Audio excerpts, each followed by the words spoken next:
Napoleon Hill. Napoleon Hill was born into poverty in 1883 and achieved great success as an attorney and journalist. He was an advisor to Andrew Carnegie and Franklin Roosevelt. With Carnegie's help, he formulated a philosophy of success, drawing on the thoughts and experiences of a multitude of rags-to-riches tycoons. In recent years, the Napoleon Hill Foundation has published his best-selling writings worldwide, giving him an immense influence around the globe. Among his famous titles are Think and Grow Rich Action Pack, Napoleon Hill's A Year of Growing Rich, and Napoleon Hill's Keys to Success. Preface. Napoleon Hill as a youth was no different from most young people today. He associated success with money in his early career. He wanted to be important with a display of opulence. People today tend to associate the popular book Think and Grow Rich in terms of money, but Hill's perspective was to change as he matured. Hill remarked in one of his papers that during his early career, when he was receiving large sums of money, he believed it essential that he drive nothing less than a Rolls-Royce. He purchased a large estate in New York. He had servants and a variety of other employees to tend to his wants. This extravagant spending prior to the Great Depression of 1929 led to Hill losing his possessions and, later on, his estate. When Grow Rich with Peace of Mind was published in 1967, Hill was 84 years old. His message had changed. He was older, much wiser, and he wanted to portray the importance of peace of mind. Hill in Grow Rich with Peace of Mind states he is trying to help the reader avoid the mistakes he made. As you read the book, perhaps you can learn from Hill's life that many other things, besides money and material items, are needed in order to truly have peace of mind. You will read of learning from your past, developing a positive mental attitude, living life free of fear, and the importance of sharing your wealth with others. Napoleon Hill had a very interesting life of research, interviews, and writings as to what constitutes success. This final book combines all of his knowledge on living a life with peace of mind. Don M. Green, Executive Director, Napoleon Hill Foundation. Forward. I began to plan this book in the closing years of the 19th century. It has thus been nearly 70 years in preparation. During those years I have witnessed more vital changes in the affairs of men than had taken place in all the previous years of the history of civilization. I have seen the advent of the automobile, the airplane, radio, television, atomic power, the age of space. I have seen electric power spread across the country, industry rise to levels of production beyond 19th century dreams. Science and technology enjoy an almost explosive development. I have seen old nations disappear, new nations arise, jungles give way to paved roads, cities burgeon where sleepy villages once stood. And I have seen people adapt themselves to all these changes and go right on being people, just as they have been for uncounted thousands of years. You will find this book takes cognizance of the changing world. In speaking of people, however, I speak of the forces which always have moved people, and always will. We still see that without sufficient money, our lives are mean and hemmed in, so we want success in earning money. And along with money success, we want to be free of fears, nervous tensions, self-induced illness, worries, unhappiness. That is, in addition to money success, we seek peace of mind to make our lives complete. While this book may help you win great wealth, it can help you win peace of mind in abounding measure. As you will see, when we speak of peace of mind, we speak of more than peace as a restful state. Peace of mind is at the same time restful and dynamic, or, we might say, a restful base upon which your life dynamism stands. It has been called the wealth without which you cannot really be wealthy. It manifests itself in many ways. It is freedom from negative forces which may take possession of the mind, and from any such negative attitudes as worry and inferiority. It is freedom from any feeling of want. It is freedom from self-induced mental and physical ailments of the kind which chronically degrade life.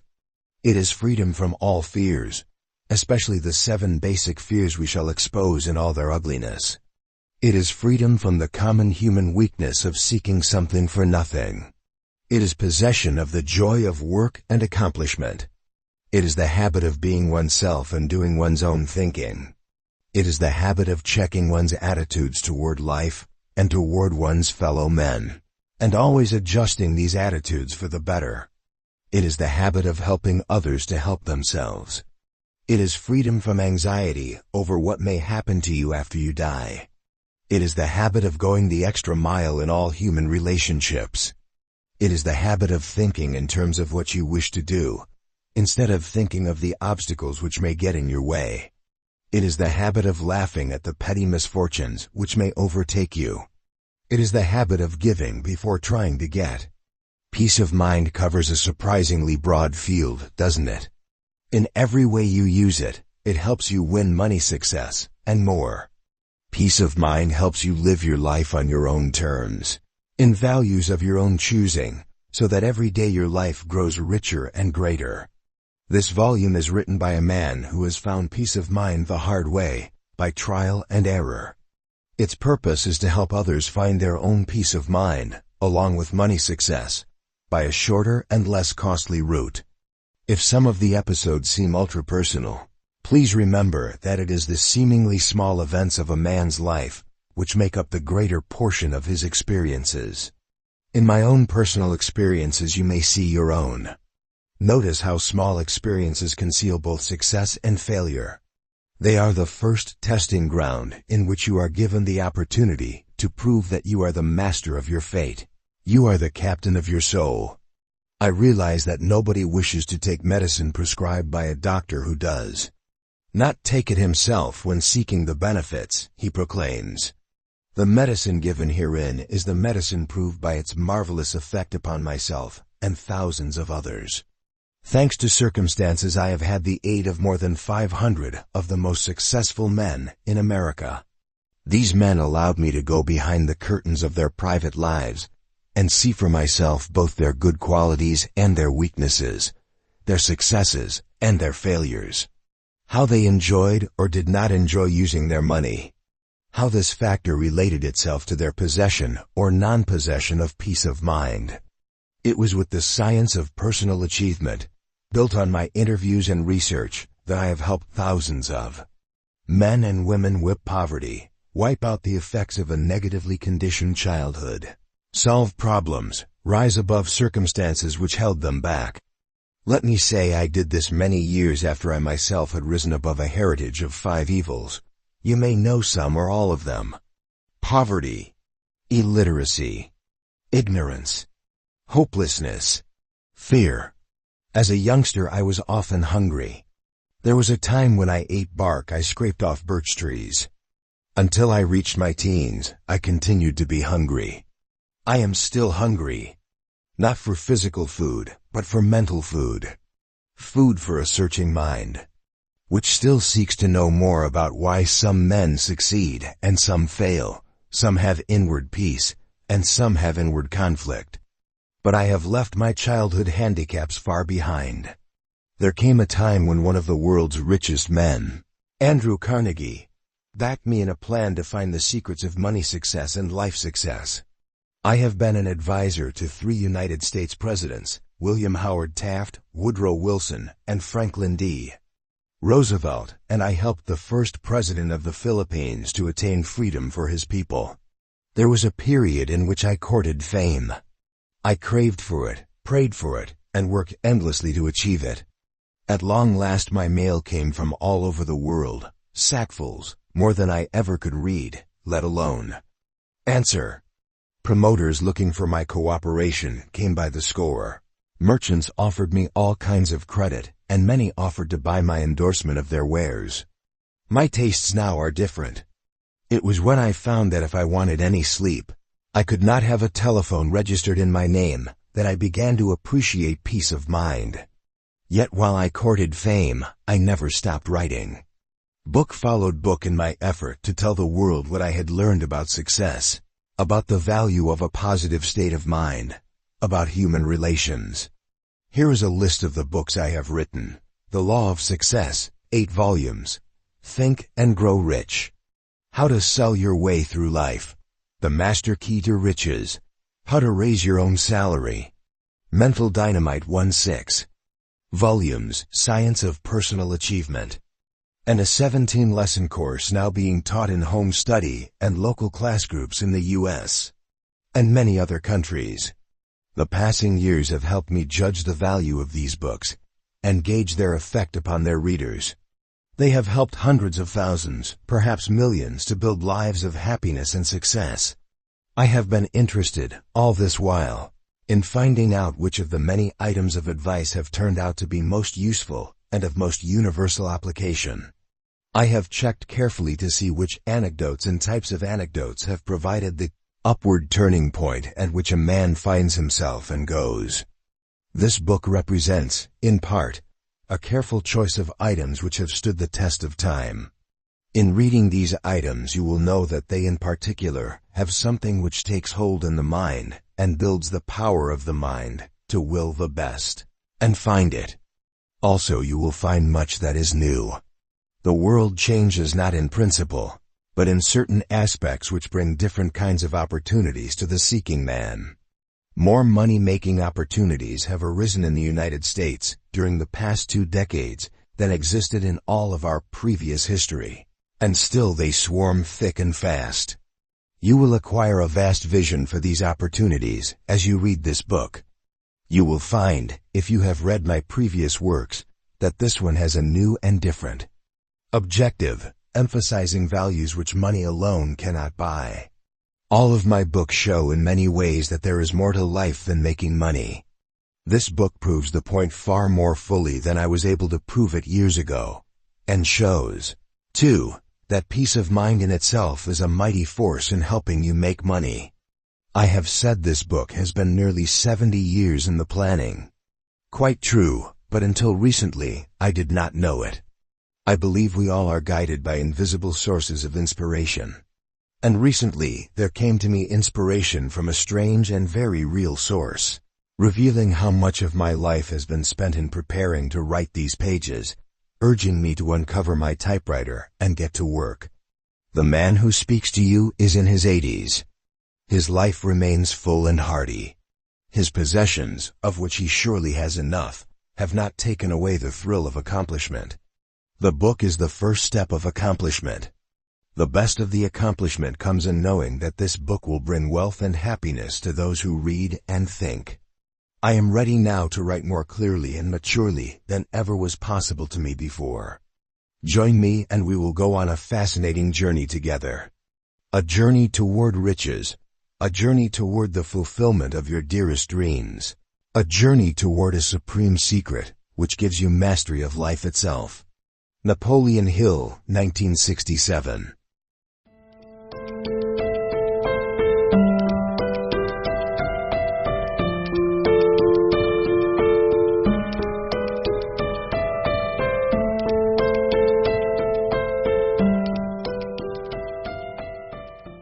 Chapter 1.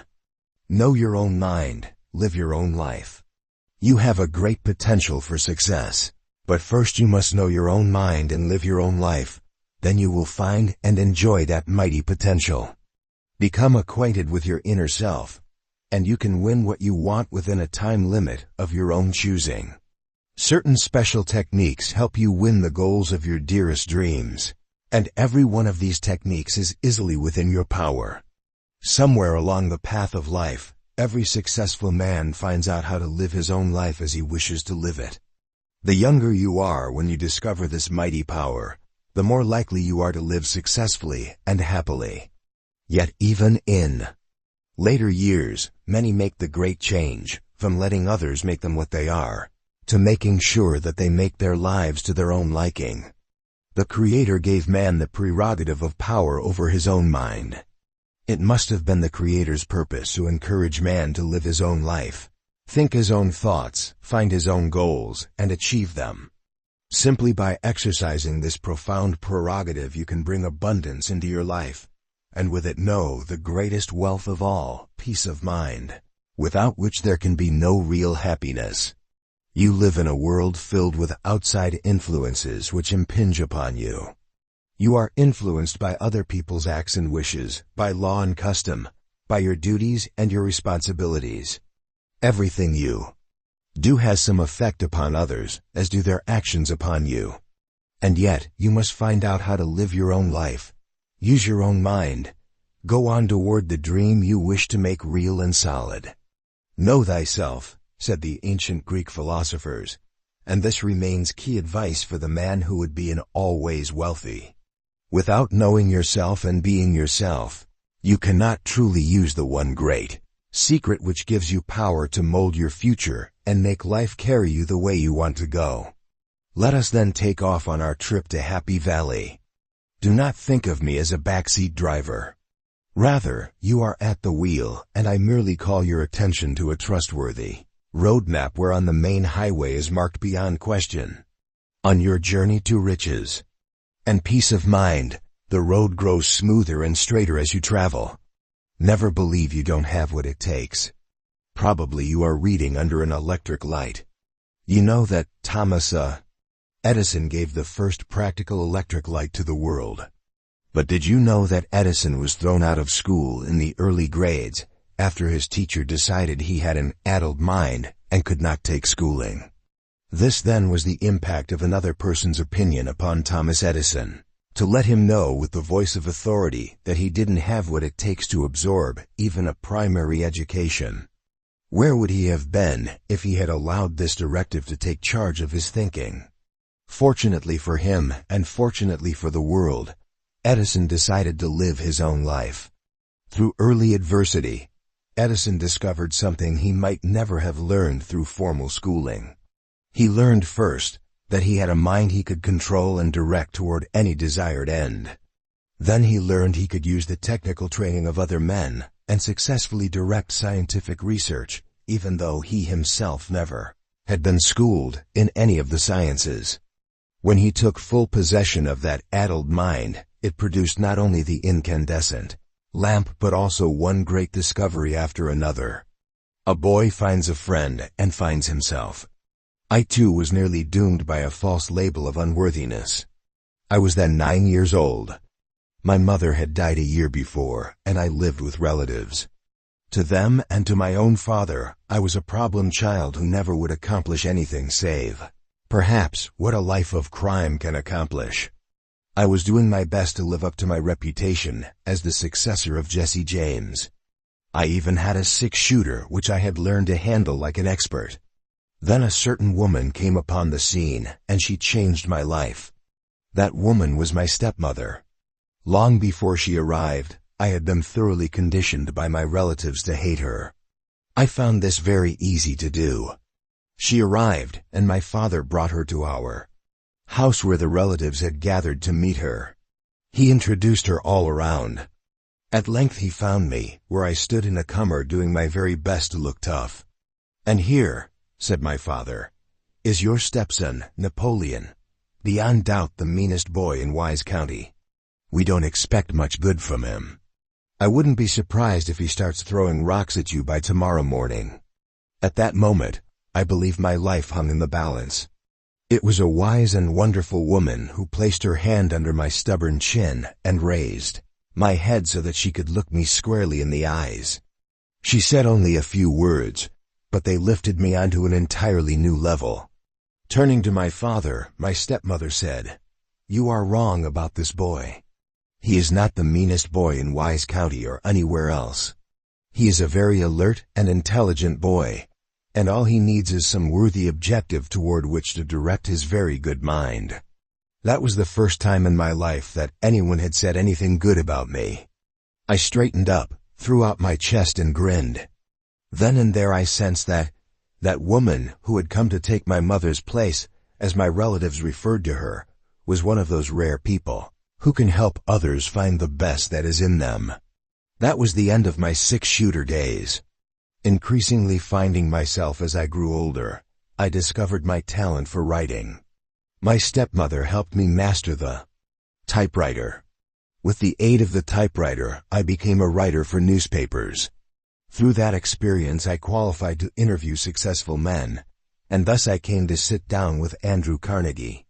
Out of that interview, which ran on through the better part of 3 days and nights, came my commitment to search out the secret of successful achievement, not merely as a matter of words, but as a pattern of definite action in the lives of men who have achieved great wealth. Out of this grew the organization of the science of personal achievement, which has reverberated around the world, bringing prosperity and peace of mind to millions of men and women. Great artists also live their own lives, or they could not be great. One of the great opera stars of all time, Madame Schumann-Heink, as a young girl went to a music teacher to have her voice tested. He listened a few minutes, then said brusquely, "That's enough. Go back to your sewing machine. You may become a first-class seamstress. A singer, no." Remember, that was the voice of authority speaking. The girl could have been forgiven for deciding then and there that she would never sing again. Yet she had and kept possession of her own mind. She became all the more determined that she would learn to sing and to sing well. This she did, and the world became richer. So it has been with many another case in which great personal talent might have been lost forever if the possessor of that talent had not felt it, even when the experts said it was not there. Adversity? It's a tonic, not a stumbling block. Every adversity carries the seed of an equal or greater benefit. Very few march straight to success without going through periods of temporary failure and discouragement. Yet when you are in possession of your inner self, there's no such thing as a knockout blow. You may be knocked down, but you can bounce right back. You may detour on rough roads, but you always can find your way back to the paved highway. You may think this applies only to simple matters. Think, then, of the infinitely complex matter of winning the independence of a colonial territory, and not only that, but of focusing the many scattered influences which make sure you become the country's first president. In 1910 I became the personal counselor of Manuel L. Quezon. I not only counseled him politically but, perhaps more importantly, I taught him the science of personal achievement, which then was quite new. Señor Quezon was the first president of the Philippine Islands when they gained their freedom. In 1910, however, that time was far in the future. The goal of freeing his people possessed Quezon's mind, and he saw himself as the first president of the new nation. I assured him he could realize both ambitions, yet we knew that such great events do not come to pass overnight. There is a well-recognized power in setting up a definite goal. Few, however, realize the power of setting a realistic time limit in which one intends to attain that goal. After having counseled Señor Quezon for some years, I induced him to set a definite time limit for freeing the Philippines and becoming the new nation's leader. I also prepared an affirmation which he repeated to himself daily. It closed with a statement of this nature: "I will allow no person's opinion, no influence to enter my mind which does not harmonize with my purpose." Both the time limit and the affirmation were of great help to Quezon in knowing his own mind and keeping his own direction in the face of the enormous difficulties which beset him. 24 years and 6 months from the day Quezon began to use the science of personal achievement, he became the first president of the Free Philippine Islands. Coincidence? Coincidence despite a world war which intervened and many other factors which were not foreseeable? I do not think it was a coincidence, for I have seen this principle of personal achievement work for so many people in so many different situations that coincidence must be ruled out. We shall touch upon the principle again. Right now I shall tell you about just one man presently doing business in Chicago, who has used it with notable success. Clement Stone was in high school when he discovered his own goals, his own direction in which the powers of his own mind would take him. Soon he was selling insurance at such a rate that he made more money than his teachers. Today his fortune is estimated at more than $160 million, and it is increasing rapidly. In 1939, however, he faced disaster. At that time he was the head of an agency representing a big casualty company which sold a special accident and health policy. One day the parent company pulled the string and terminated his contract with 2 weeks' notice. Mr. Stone did not have large reserves. It was imperative to keep that contract going. He spent 45 minutes in refreshing his contact with his inner self. Then he decided that within those critical 2 weeks he would persuade the casualty company it was against their own best interest to terminate his contract. The company had very cogent reasons for ending the contract. Nevertheless, they did change their minds as he wished them to, and Stone kept on marching toward his fortune. He then decided that by 1956 he would own his own big health and accident insurance company. By 1956 he did.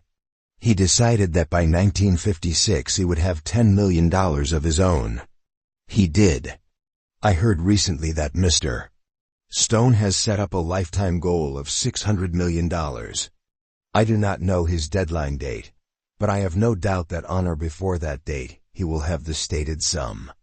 And further, that he will use a good part of it, as he always has used his money, to benefit mankind. The concept of $600 million may frighten a man who thinks small, but a man who knows the secrets of personal achievement merely says, "Why not?"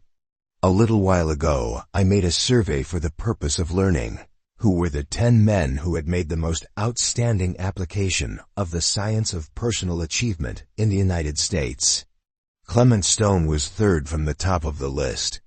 The other two were Andrew Carnegie, the sponsor of my 20 years of research, and Thomas Alva Edison, the greatest inventor of all time. I met Mr. Stone for the first time in 1953. It was then that I began to unravel the dramatic story of his rise to fame and fortune, starting in business for himself with only $100 in cash and a copy of my most popular book, Think and Grow Rich. I was so intrigued by the effective application Stone had made of my success philosophy that I accepted his offer to help him take the science of personal achievement to his entire insurance personnel. The task covered 10 years, during which I devoted all of my time to helping Mr. Stone indoctrinate his entire organization with my success philosophy. It was a tremendous job, but it paid off in terms which proved conclusively that my 20 years of research under the direction of Andrew Carnegie had uncovered a miraculous formula for helping people to get from where they were to where they wished to be in life. When I first began my association with Mr. Stone, many of his top executives frowned upon the alliance as being a waste of time. They had never heard of a success philosophy based upon what 500 outstanding men had learned from a lifetime of experience through the trial and error method, and they were naturally suspicious of it. 5 years later, these same executives met with Mr. Stone and myself in a business conference. To my great surprise, Mr. Stone arose and addressed himself to the group. "Gentlemen," said he, "the combined insurance company of America is now performing miracles." Then a long pause, after which he said, "The company was performing no miracles before Napoleon Hill came here." When I began my association with Mr. Stone, the annual premium income from policyholders was around $24 million, and Mr. Stone's personal fortune was estimated to be around $3 million. When the association was discontinued by mutual consent 10 years later, the annual premium income of the company was around $84 million, and Mr. Stone's personal fortune was estimated to be more than $160 million. How much did I get from the association? You may wish to ask. The cash I received was negligible in comparison with that which Mr. Stone received, but I was not working for monetary reward. I was after something far greater than that which could have been gained by any amount of money, for I had proved during those 10 years of association with Mr. Stone that the science of personal achievement could perform miracles for those who embraced it and made intelligent application of it. More important still, I had laid the foundation for the Napoleon Hill Academy, which is now organizing and conducting franchise schools for the teaching of the science of personal achievement throughout the United States and eventually will reach throughout the free world. The far-flung significance of these schools may be brought into understandable focus by the fact that the science of personal achievement has turned out to be a perfect antidote for communism. Something I had not anticipated when I began the organization of the philosophy in 1908. Which reminds me that truly man proposes but God disposes. It may well be that the science of personal achievement will become a strong factor in neutralizing the cancerous evil known as communism, which now threatens the liberty of all mankind.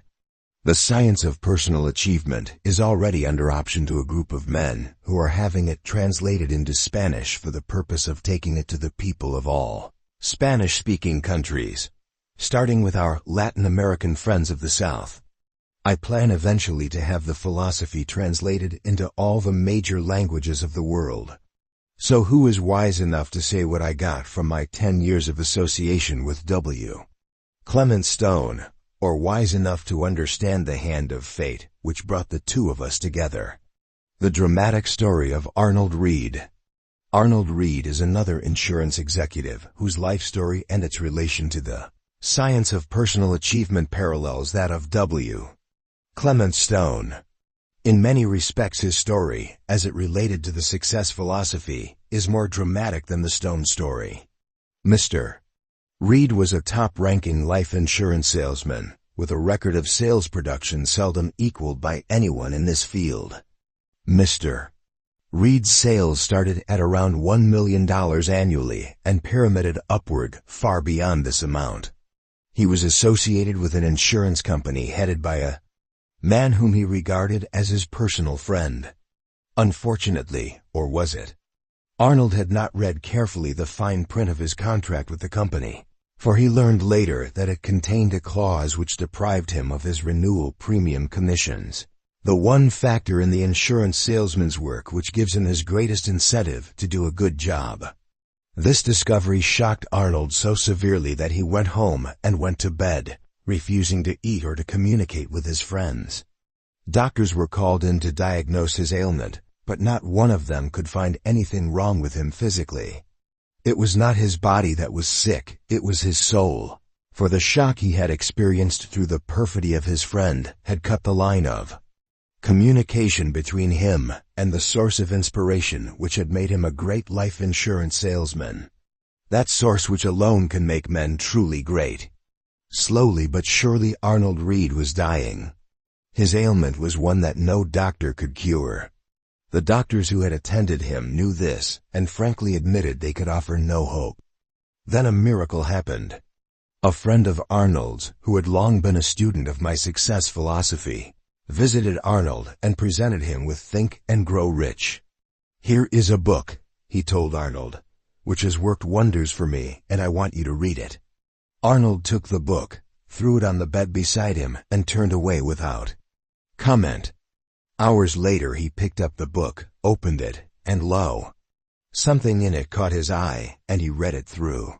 Then he read it again, and again, and on the third time around he felt the surge of a power which he readily recognized as one which could bring him out of the dungeon of despair into which he had fallen. He got out of bed and began to write letters to his friends who knew of his record as a life insurance salesman, offering them an opportunity to join with him in organizing a life insurance company under the name of Great Commonwealth Life Insurance Company. The friends responded quickly and generously. The amount of money needed was oversubscribed, and much of it had to be returned to the senders. All of this took place at about the time I was beginning my alliance with W. Clement Stone. Now some 12 years later, the Great Commonwealth Life Insurance Company is one of the most successful in its field, with a gross premium income of over $9 million in 1966, and rapidly increasing toward the new goal which Arnold Reed has set at $1 billion annually. The company is operating in a major portion of the United States, and it has a sales organization of over 400 dedicated men and women who have tuned in and drawn upon that mysterious power that brought Arnold Reed out of the shadows of death. And they are doing a job that is without parallel in the insurance industry. The Great Commonwealth Life Insurance Company conducts schools in many parts of the country in which new recruits to its sales force are trained. The first thing each trainee receives is a copy of Think and Grow Rich and a briefing on what this book has done for Arnold Reed and the company. The last time I spoke to the sales organization of the Great Commonwealth, Arnold Reed marched onto the platform holding me by the arm. He held up a copy of Think and Grow Rich as he said, "My friends, if it had not been for this book and my dear friend here on my left, there would have been no Great Commonwealth Life Insurance Company, and I would now be 6 feet under the ground." It was the shortest and the most dramatic introduction I had ever experienced, and it filled me so deeply with emotion that I could hardly begin my speech. Arnold Reed is a truly great leader of men, as evidenced by the phenomenal record he has established with Great Commonwealth. The main secret of his leadership is his belief in what he is doing and his sincerity in his relationship with his associates, two qualities without which no man may become a great leader at any level of life. A success-conscious mind functions rapidly and effectively. In my hundreds of interviews with men who had made fortunes, I noticed how well their minds were focused on success. Some of these men were well educated. Some, for example Henry Ford, were notably uninformed in some areas of school learning. It never was the formal education, or the lack of it, which gave these men the power to use their minds with such drive and effect, nor was it unusual intelligence. What was it, then, which impelled their minds to seize upon great goals, then winnow all the circumstances of life, and make use of what could help them achieve their ambitions? It was success consciousness. First you must know your own mind. Then you find success consciousness. When Henry Ford mastered the art of making a good, inexpensive automobile, he still went on using his success consciousness. He had to make sure his cars were well distributed, and their sale pushed in every part of the country. For this he needed capital. The bankers had capital to lend, but he did not want outside financial interests to take hold of his company. Ford's truly efficient mind showed him the way to get the capital he needed, even while he built up his distributing organization. First, he allotted his entire output of automobiles only to distributors who held the Ford franchise. Then he made it clear that each distributor must accept a fixed quota of cars, advancing in cash a percentage of the purchase price before the cars were delivered. This plan made every distributor practically a partner in the Ford business, yet it did not affect Mr. Ford's control of the business. Again, without affecting his control, it provided him with the necessary operating capital. Moreover, it provided his dealers with a very definite incentive toward finding a buyer for every car, actually the same incentive they would have had if they had been operating their own independent businesses. I have heard it said that this plan worked a hardship on some of the Ford distributors. Having known some dealers since before the Model T car, however, and having looked at today's record, I can say that most Ford dealers are noteworthy for their success. Two bicycle mechanics, Orville and Wilbur Wright, gave the world its first successful airplane. What kept their minds clicking, caused them first to build the world's first wind tunnel, caused them to find a secret of wingtip control which nobody else had thought of. What caused them to surmount limitations of material and of power which still make that first flight look impossible? First, they took control of their own minds and their own lives. Then they were guided by the success consciousness which always follows. Is today's world different? Only in some details. Take such a device as a memory core, a tiny magnetic gadget which operates by the thousands in many modem computers. The Wright brothers did not know of such things, nor did Henry Ford or Andrew Carnegie or Thomas Edison. A young man named Merlin Mickelson, in 1955, looked at the rapidly dawning computer age and saw what every age offers, a need and a way to fill it. He started to manufacture memory cores in his basement. His first investment in tools and supplies came to $7.21. His first employees were friends and neighboring housewives who pitched in. Today, not yet 40, Mr. Mickelson still makes memory cores. He is president and 75% owner of a $16 million-year company, and the company stock he holds is worth about $47 million. Can success consciousness be instilled into a mind already filled with a record of failure? When you come to know your own mind and live your own life, you can wipe out a record of failure just as surely as you can erase the message on a tape recorder, leaving a wonderfully receptive tape, or mind, to receive new and better impressions. Some people have been able to do this for themselves. Others need help. I remember a man I helped to find himself. As you will see, I got him started, and once he knew where he was going, he did the rest. This was a dead broke man just out of the army. I believe he used the army as a refuge, but eventually he was back in civilian clothes, looking for a job. The mere mention of hard times seemed to be enough to flatten him. He was shabby. He was hungry. He was willing to settle for crumbs if only he could get them. He came to see me about finding work. At the outset he announced, "All I want is a place to sleep and enough to eat." A place to sleep and enough to eat, in a world that throbs with riches. Something prompted me to ask, why settle for a meal ticket? How would you like to become a millionaire? He looked at me with glassy eyes swaying. Please don't joke with me. I assure you I'm serious. Every man has some kind of assets, and every man can turn his assets into $1 million or many millions if he uses them correctly. He sighed. What do you mean by assets? I have a nickel in my pocket. Bring your mind around to the positive side, I said. And you have the most important asset you'll ever have. We'll work on that. Now let's take inventory of your skills. Sit down, we'll talk better. What did you do in the army? He had been a cook. Before going into the army, he had been a Fuller brush salesman. He was a good cook, I discovered, but obviously he had not been a good salesman. Still, he knew something about selling, and in talking to him, I discovered he still wanted to sell.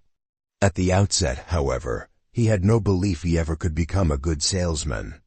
The memory of past failures inhibited him, and I had to help him break those self-inflicted mental blocks and see, not what he had been, but what he could be. We talked for some time, and meanwhile my own mind was busily at work.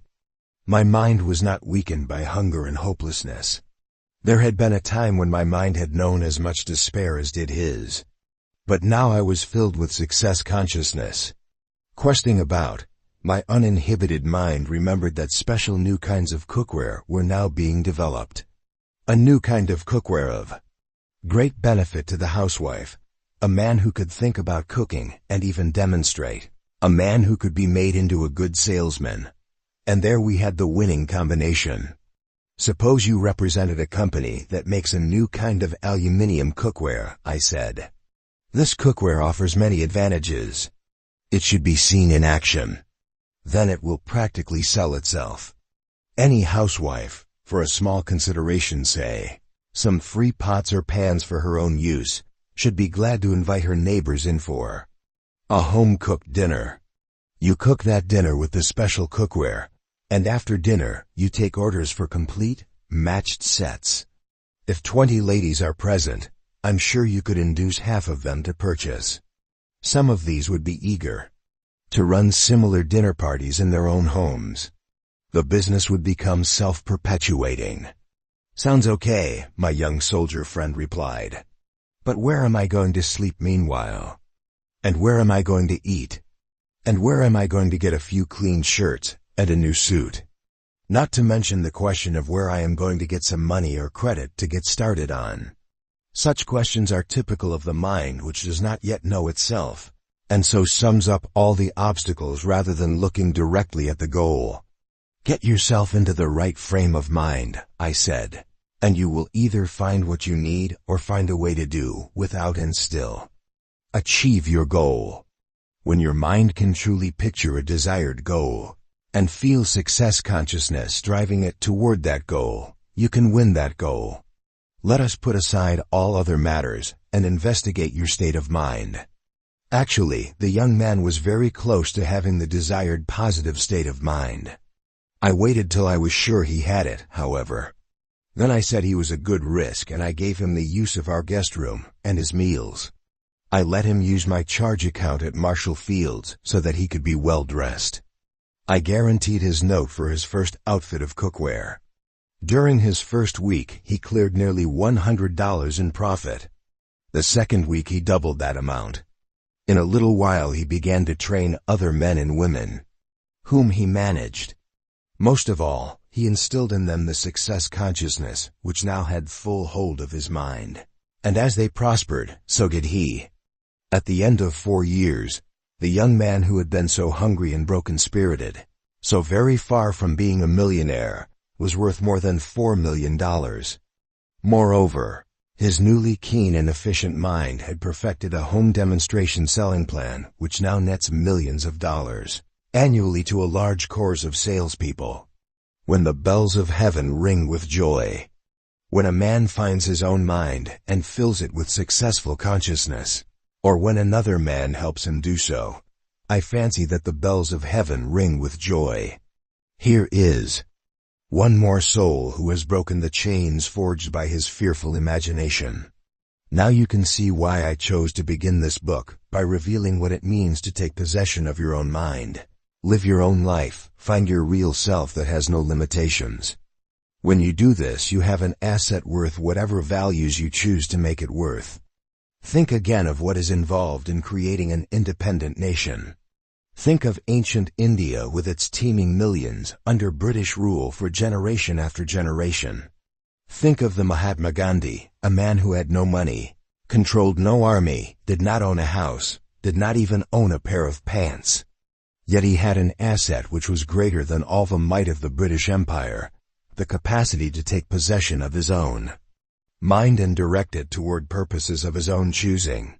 He chose to free India, and he lived to see the achievement of his purpose. Thanks to the influence of Mahatma Gandhi, my science of personal achievement now has many millions of followers in India. Whether your goal is money, the well-being of others, or a combination of these, as well it may be, know that there is nothing beyond the power of a mind that knows itself and believes in its own capabilities. The spiritual defenses within the castle of your mind. I have purposely used the word defenses in order to call your attention to its varying meanings. A mind that is on the defensive is not an open mind. It is more likely to be a frightened mind, full of excuses and evasions, and hardly capable of lifting its possessor's eyes to the far horizons of accomplishment. In speaking of spiritual defenses, then I speak of nothing that is negative. Rather, I speak of certain areas within which one may withdraw and thus become more completely oneself. Every successful person I have known has surrounded himself with these spiritual defenses in one way or another. I adopted this system and have found it invaluable. Here is how it works. Consider your mind to be laid out in the pattern of some medieval castles. At the center there is a tower, or keep, which is impregnable as it can be made. Going outward from the keep you would come to a wall not so formidable. And again going outward you would come to another wall which serves as the first line of defense. A person approaching the castle first would have to pass the outer wall. This wall of spiritual defense in your mind need not be very high. Anyone who has a legitimate excuse for entering your mind with his ideas can climb this wall. If he does not have a legitimate excuse, however, the wall discourages him. When you set up such a wall, others come to know it is there, and you give yourself a valuable protection. A person who passes the first line of defense now confronts the second line, which you may set up on certain occasions and not on others. When your mind sets up this wall, nobody may climb it unless that person has something strongly in common with you, or something importantly beneficial to share with you at that moment. The inmost castle of protection is the most important of all. It is small, barely big enough to surround you, but when your mind retreats within that keep, it is removed from every outside influence. With me, Only the Creator can penetrate my inmost spiritual castle. Find yours, and you find a source of great strength. Here is where you can find your inmost thoughts, undisturbed by outside influences. And until you find this castle, you never can know them. Here is where you can search all the values of a problem and find a solution which otherwise you might not see. Here, especially, is where your fully possessed mind reveals what can be done, and when. You come out of your retreat, you know that it will be done and that you will do it. At first you may find it necessary to retreat physically from the world into a quiet room, or perhaps to some place distant from your business and from people who know you. This often is a good idea, even when you have practice in finding the inmost privacy of your mind, because there are many physical circumstances which break into thought.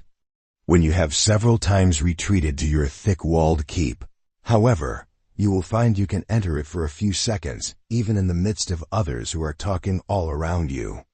I have seen many successful men do this, and thus illustrate some of the power to which they owe their success. It is a great renewer of the spirit, a kind of recharge of ability and self-confidence and abiding faith. All that I have to say in this book is keyed to one supreme secret. This secret has been strongly sketched in throughout this chapter. You have seen it, and already it is beginning to penetrate your subconscious mind, which never forgets. Checking on Chapter 1. Never believe you don't have what it takes. A man who succeeds in life must know where he is going, must fully possess his own mind and believe with full faith that this is it. Knowing this, he can shunt aside any outside influences which may attempt to discourage him. Even the voice of authority speaking to a child cannot prevail against a mind that knows itself. Even a child who is a potential criminal can be directed toward an honest and successful life when you show him his own vast potential for making good. Adversity? It's a tonic, not a stumbling block. Life often brings hardship and discouragement, but a mind that knows itself becomes filled with success, consciousness that never is lost. You can help yourself by setting up a time limit within which you will achieve great goals. Even an unforeseeable world war did not prove a great enough obstacle to prevail against this mighty personal achievement technique. A success-conscious mind functions rapidly and effectively. Once you fill your mind with your self-directed success consciousness, you achieve a level of mind efficiency which does not depend on formal education.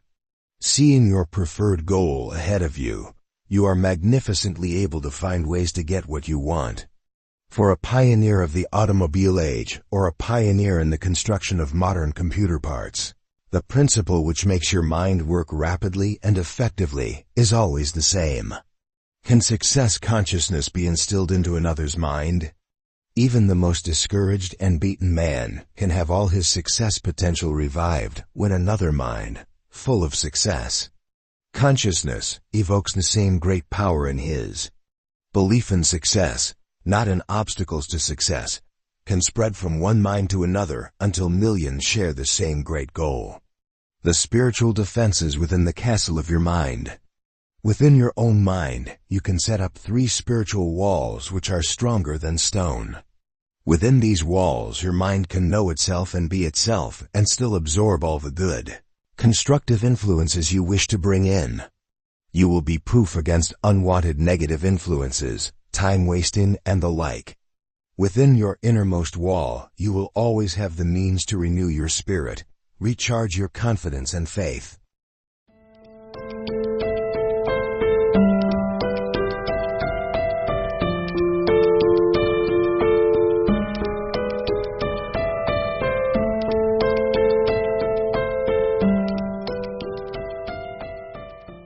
Chapter 2. Close the doors on your past. Whenever you meet a misfortune, put it into your past. Keep your mind upon future achievement, and you will find that mistakes of the past often work to fill the future with good fortune.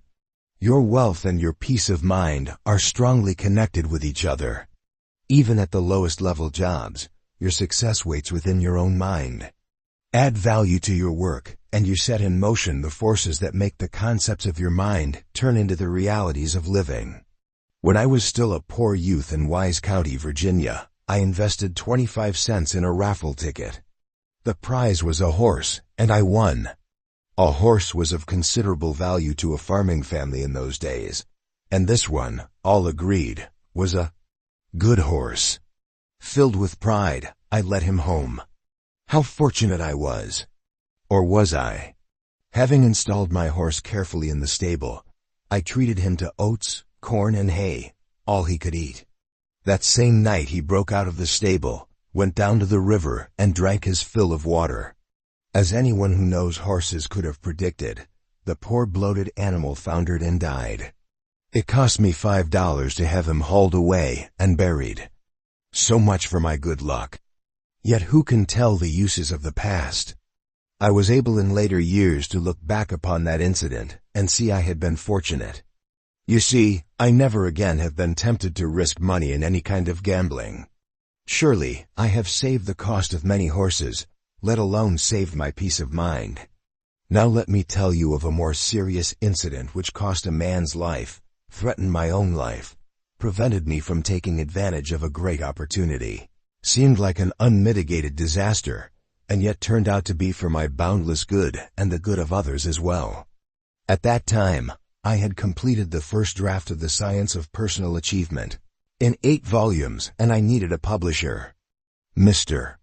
Donar Mellett, publisher of the Canton, Ohio Daily News, became my partner and business manager.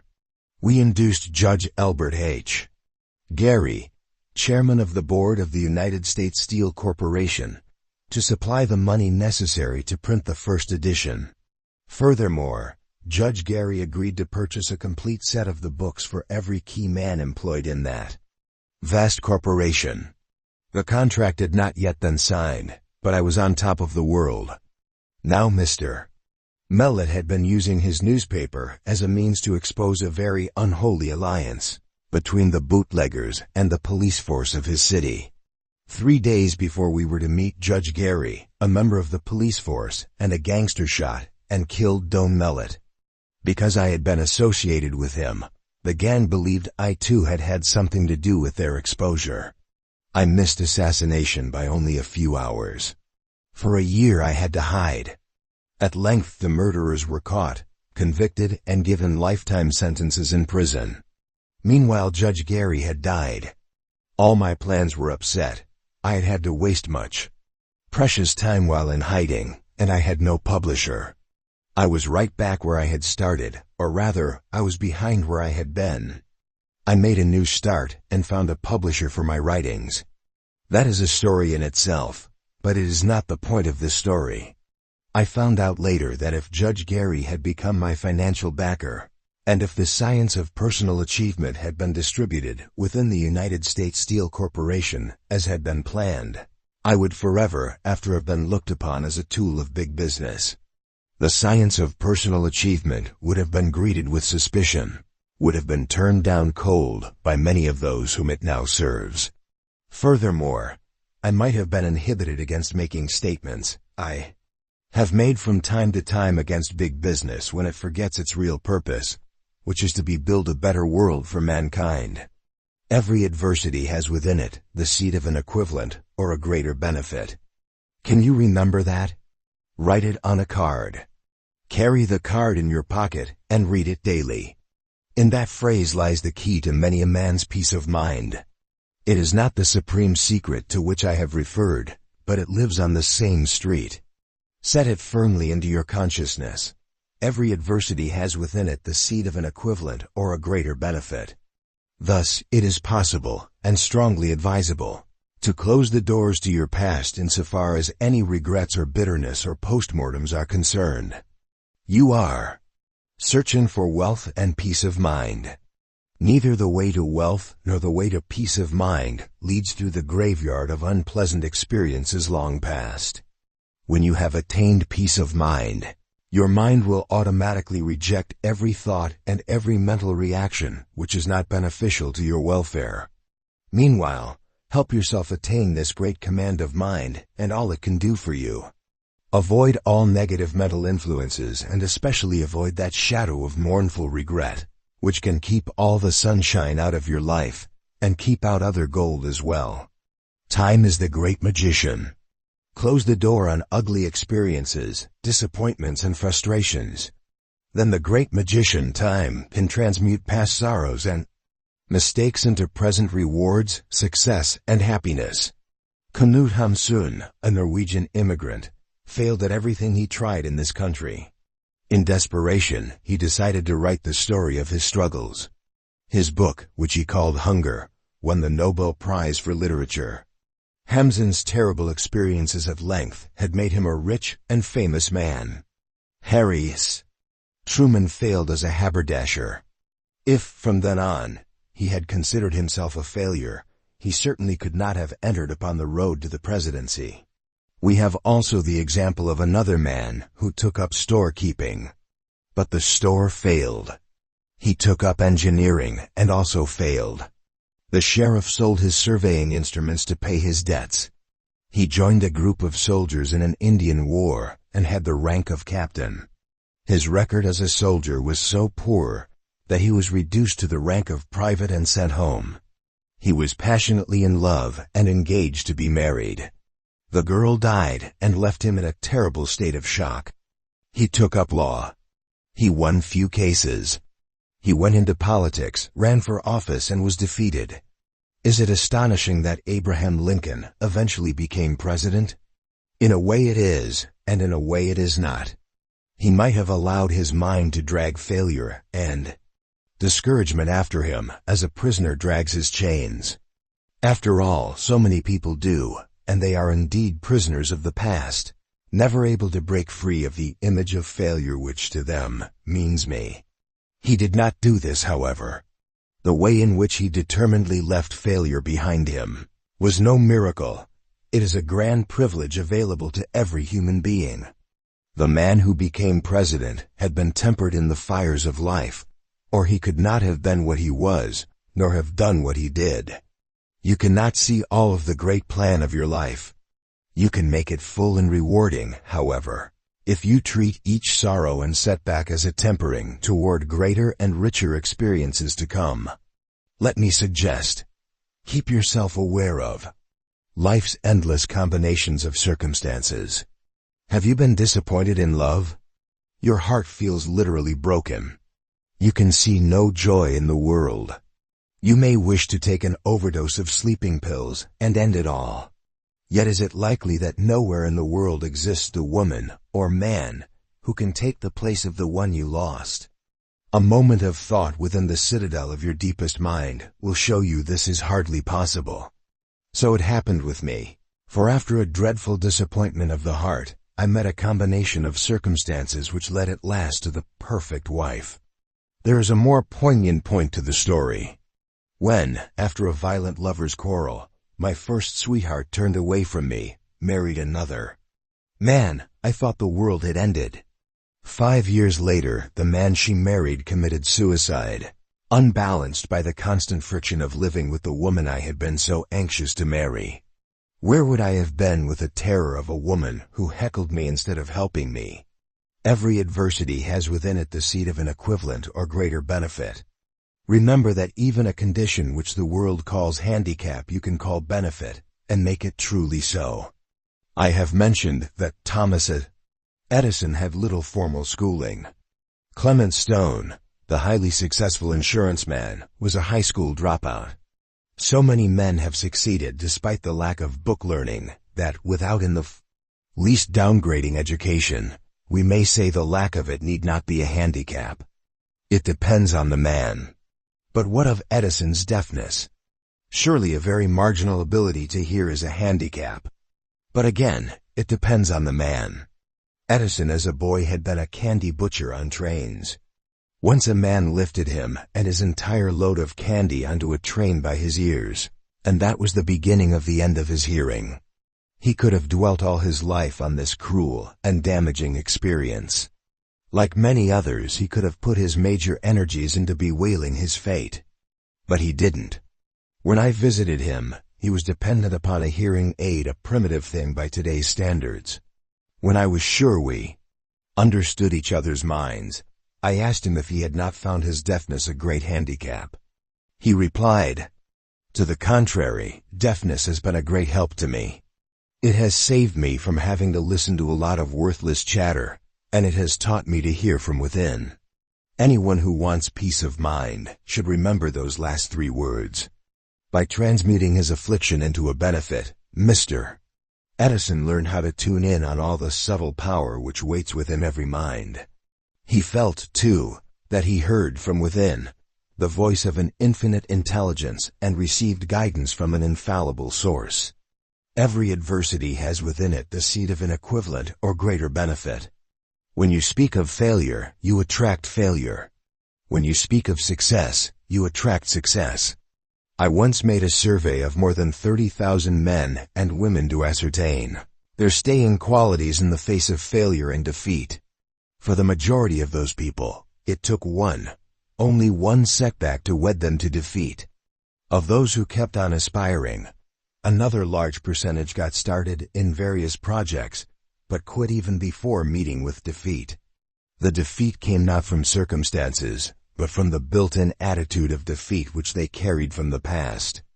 Instead of closing the door on the past, they ran back through that door at every opportunity. Needless to say, there were no Fords or Edisons in this group. On the other hand, I am reminded of a man named Arthur Diccio, who built his career out of a family failure that had cost all of his father's savings. It was a business in mobile homes which never got going. Now the father handed it to the son, hopelessly. What could Diccio, then in his 20s, do with the business? Most men would have liquidated it on the spot. Starting in his garage next to the railroad tracks in Elkhart, Indiana, Mr. Diccio first designed a small, easily transportable mobile home, which research had shown him was needed. Later he applied General Motors methods in a business which never had known them before. He introduced frequent model changes. He built a network of dealers. He brought out 4 lines of mobile homes, each competing with the others. His company's sales in 4 years have increased 500%, and Mr. Diccio has made $5 million out of the business that was about to fail.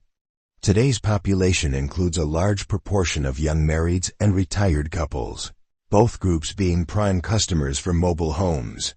Of course, Mr. Diccio realizes this, for every age has its special ways. The many failures who turned up in my survey of some years ago displayed a failure quality which belongs to any age. Not only had these people failed, but they kept on living with their failure. They spoke of it in preference to other topics. They lived in the past tense, reliving the pain of what had been. Those who had succeeded, however, spoke in the future tense. Their eyes were not upon their past, which often contained a good share of mistakes, but ever upon the future, upon their great objectives. This, too, was the invariable case with those 500 and more vastly successful men whom I interviewed at the behest of Andrew Carnegie. On their way up, they talked the way up. Where failure had been laid behind, failure stayed behind, and notably it stayed out of their conversation. Concerning success and failure, I have observed another trait which has much to do with peace of mind. It is obvious that those who are filled with malice and envy do not have peace of mind. Their malice and envy sour their lives. Failure so often hates the very sight of success. Speaking with successful men, I have noticed they speak in complimentary terms of other men who are succeeding. Their attitude is not one of envy, but of willingness to learn from others. The failure, on the other hand, goes out of his way to find some adverse criticism of the successful person. If he can't find anything doubtful about the way that person does business, then he will pick at some other area. His malice is evident, and so is the sad fact that he not only cannot command what money can buy, but also he cannot attain peace of mind. Is there a definite connection between being wealthy and having peace of mind? There is a connection, but it is not absolute. There certainly are poor people who have peace of mind, but they are far rarer than folklore would have us believe. You need not be a millionaire, But without sufficient money, you are cut off from much in life that sustains the spirit. If you are continually worrying about where your next meal is to come from, when you'll be able to get your shoes repaired, how you are going to pay your dentist bill, how many more years your house can go without paint, you have no peace of mind.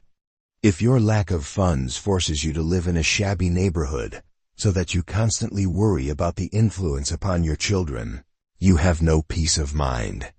If you cannot occasionally buy and cherish something that is beautiful, if you cannot afford a vacation you really enjoy, if you cannot partake of a motion picture or a stage show, which you know is very much worthwhile, your mind does not have the chance to satisfy itself. Money brings much good into your life, and much that nobody should have to do without. It is no surprise that there are many rich people who enjoy peace of mind. But there are many who do not. If the main purpose of a fortune is to make its possessor worry about keeping his fortune, peace of mind goes out the window. One of the failures which have illuminated my knowledge and strengthened my soul came when I was quite wealthy. I simply became poor, quite poor. The circumstances are revealing. Perhaps as a compensation for the dirt-poor days of my youth, I became enamored of big houses, big cars, lush acreage and similar symbols of wealth. Perhaps I was merely in line with my times, which seemed to demand that when a man had money, he had to display it. Today's millionaires are much less ostentatious. At any rate, my books were selling well. I had made a name as a trainer of salesmen. Other enterprises prospered, and so it seemed imperative that I must drive a Rolls-Royce. Soon I had a pair of Rolls-Royces. Soon after this, I cradled my cars in a big garage on a large estate in the Catskill Mountains, north of New York City. I saw that estate as a monument to my achievements. The estate called for servants, for a maintenance staff, for foremen, over the maintenance men. It called for lavish dinner parties, the expense of which would have made John D. Rockefeller groan. Once I gave out a general invitation to a barbecue dinner, expecting that perhaps 100 people would show up. Over 3,000 attended. The highway was tied up with a traffic jam for 2 miles each way, and the traffic patrolman never did forgive me. The clubhouse on the estate could sleep 40 guests in comfort, and was seldom without a full load. Once the overflow swept into my private quarters. I arrived home, hoping for some peace of mind, and found a stranger asleep in my bed. Moreover, he had appropriated the only pair of pajamas I had available. Let us draw the curtain on the Hill estate. It went for a song shortly after the crash of '29. When I got over the initial shock, how relieved I felt. How peaceful, how newly powerful was the mind which had been overlaid with worry. 3 of my friends, whose combined assets were less than the amount I lost when I lost my estate, did not have faith in the great principle that every adversity has within it the seed of an equivalent benefit. One jumped off a high building on Wall Street. One fired a bullet into his brain. And the third man was hauled out of the Hudson River 6 weeks after he had jumped in. I made money again. Of course I did. The principles of the science of achievement saw to that. My lost estate had not lost with it my knowledge that any goal set up by a human mind can be achieved by that mind's possessor. Ever since, I have lived comfortably, but without show. What good is money when it becomes a millstone? Make sure your work and your money benefit someone besides yourself. One of the positive results that came after I had firmly closed the door on my experiences in the Catskill Mountains was this: I found time in which to write more books. These books have benefited me, and they have benefited mankind, and so they have benefited me with more than money. When Andrew Carnegie decided to use his great wealth to found free libraries, he greatly increased his peace of mind. Henry Ford was pretty tough about giving away his money. When at length he learned it was possible to find people who deserved it and would use it well, I am sure he felt the same quiet satisfaction. There is another important principle which ensures that as your wealth grows, so will your peace of mind. Do not hurt any other person in order that you may succeed. I am thankful I learned this early in life. When a man discovers himself and with it, the ways in which he can earn big money, now and then he will see a way to put some extra weight on his side of the scales. Like the butcher's hand which is weighed along with the hamburger, it wouldn't be noticed. I could have added to my wealth by dishonest means on many an occasion, but I would have lost my peace of mind. Among the men I interviewed after I accepted my commission from Andrew Carnegie were several who were little better than pirates of the business world. In most cases I did not know this at the time. Later events often showed how much they had given up when, in effect, they stole from others or ruthlessly ruined others in order to aggrandize themselves. Some went to prison. Some stayed out of prison on legal technicalities, but who has peace of mind when no honest man will look him in the face? Today is the day of the large service corporation, often with a tremendous office staff. A man in a factory is likely to be judged by the kind of work he puts out, but a man in an office can push himself upward with various tricks of personality, tricks of paperwork, tricks of getting the other fellow to assume responsibility for mistakes, and so forth. To step up the ladder by stepping on another man's face is to make a mockery of the money you earn. There is no peace of mind in this, and often there is no health, no ability to be happy, no harmony at home. You can be left with the ability to buy what money can buy, and a degree of unhappiness rather more acute than a beggar's. I have spoken to several men in my classes who confessed they had cut many comers of honesty and business morality. Now they wish to make a new start. But was it possible? When they attained the only true wealth, honestly earned wealth, would they not still be made miserable by the tensions of guilt? I assured them they would not if only they closed the door on the past. Let them consider dishonesty a mistake, even a disaster, but a past disaster. This is an important point with many ramifications. Not necessarily dishonesty, but also any other negative state of mind held in the past can be left in the past just as one leaves physical circumstances. I showed these men that now they were finding a new self. The past could not matter.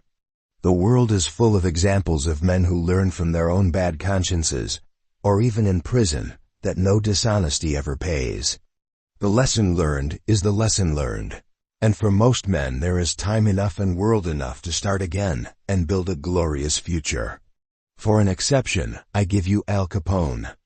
During the Great Depression, this notorious gangster set up free soup kitchens at which he fed numbers of the unemployed. He was fond of calling attention to these soup kitchens as proof of the good he was doing his fellow man. Of course I speak of no such mockeries.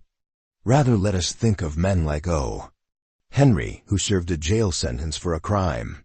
Surely it helped him at last to find himself, for it was afterward that he became known for his wonderful stories with all their deep understanding of human nature. Close the door on your past and keep it closed.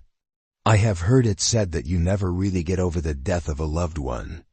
This is so in the sense that every circumstance of your life, every joy and every sorrow, has an effect in shaping you into what you are. But you have great control over the way it shapes you. Never forget that. I am not one of those who believe in doing away with the natural emotion of sorrow when death occurs. Tears and sorrow are provided by nature as a safety valve for the overflowing emotions. Yet most people wait too long to close the door on mourning. Or they never close it. We say, there's no use in worrying over something you can't control. Yet we worry over death for unconscionable periods of time, knowing all the while we cannot control it. The physical body comes from the air and the soil, and goes back to the sources from which it came. Perhaps the mental and spiritual portions, and some mysterious essence of life, also go back to sources we can sense but cannot discover. So be it. Carry along with you not the pain you knew when a loved one died, but rather the positive and sustaining memories. As life is a natural process, so death is also.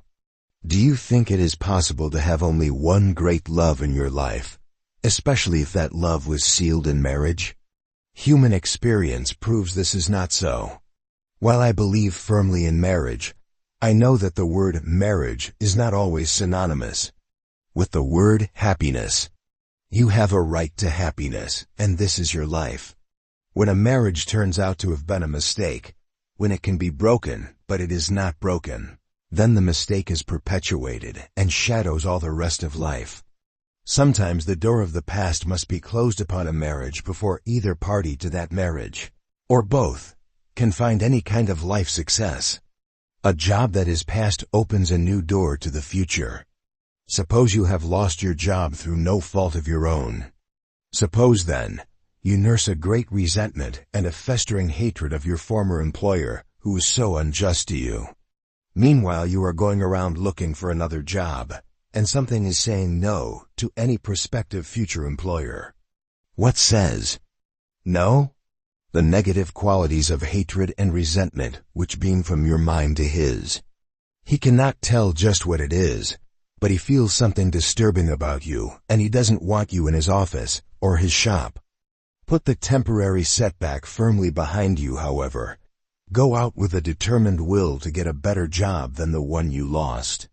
And anyone who interviews you will feel the positive qualities that mean good man. What if you are questioned about your former employer? Say nothing bad about him. What was bad must always stay in the past and never be allowed to hinder the future. Jobs also seem to be favorite spots in which to grow grudges. Of course you have rights, and it is no part of success or peace of mind to allow yourself to be stepped upon. Many little scratches in human relations, however, are nothing but that. Just little scratches, and need not be reacted to as though they were deep wounds. How big are you? It takes a big person to succeed. To begin with, it takes a big person to see what is big and worth one's attention, rather than waste emotional energy on trifling matters. When you see how you damage yourself by bearing resentment and grudges, you can put small annoyances in the past as soon as they occur.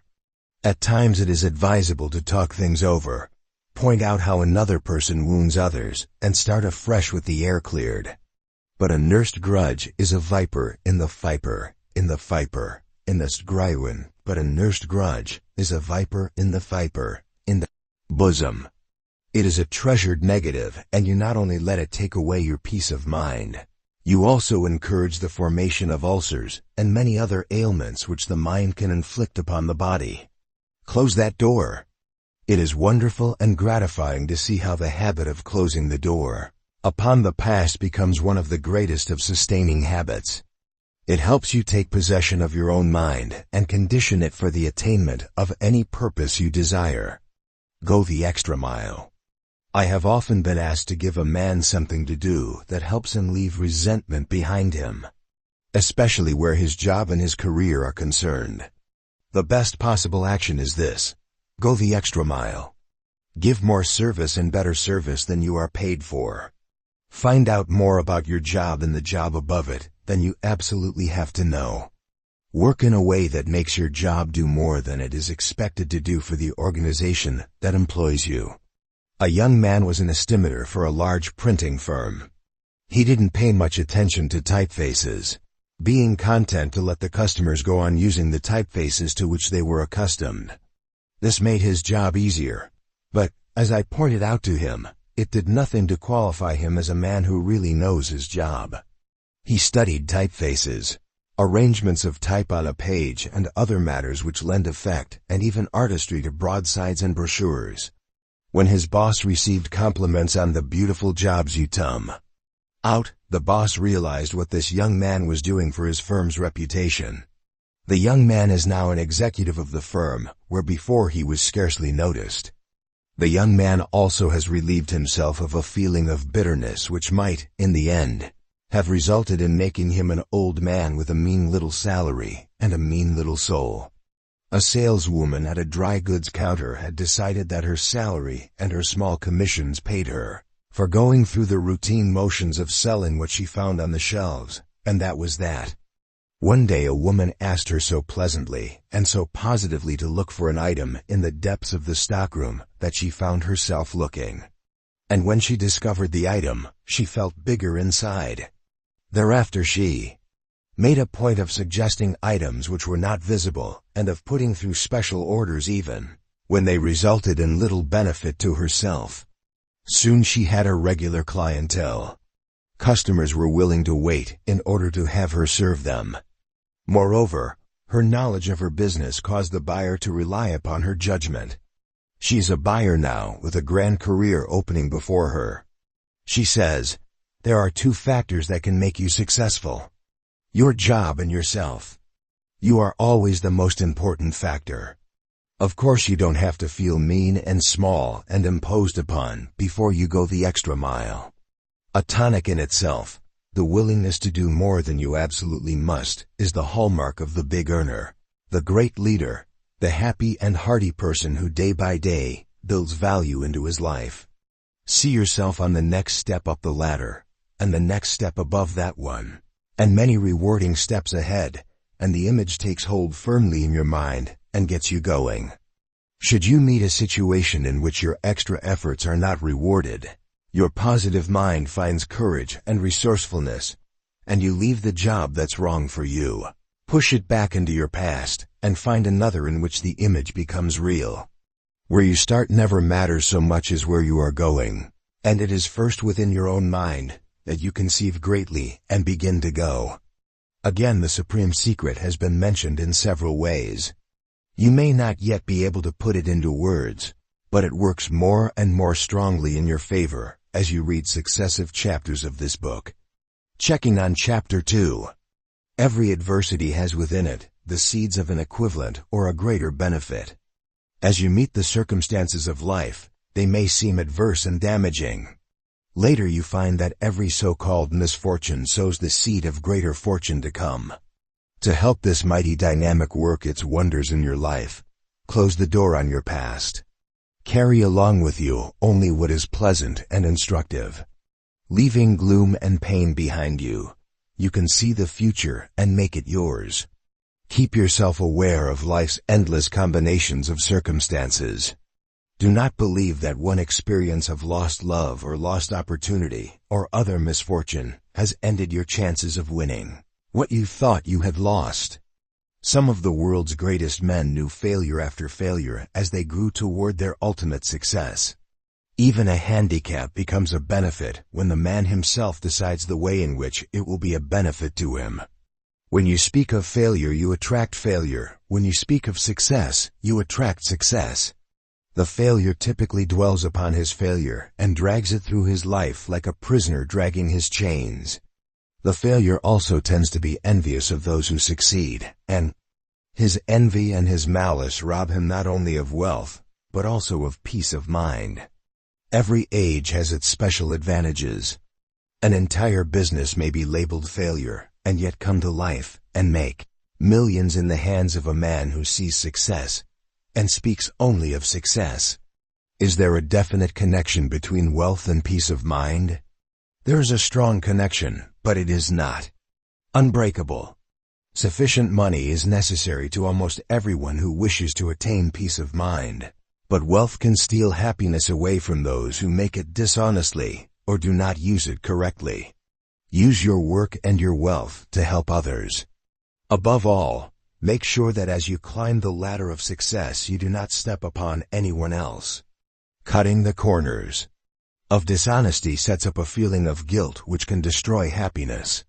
Even so, one who has erred can put his error firmly in the past, close the door and go on to great accomplishment. Go the extra mile. In work situations especially, grudges and a feeling of resentment play havoc with the mind's ability to conceive and achieve. Going the extra mile has a tonic effect in relieving the mind of built-in obstacles. Add to your work more than you are paid for. Always qualify yourself for the next step upward and the steps beyond. People who succeed are not people who hold grudges or who withhold their best work, but those who in every act and thought pave their way toward greater things.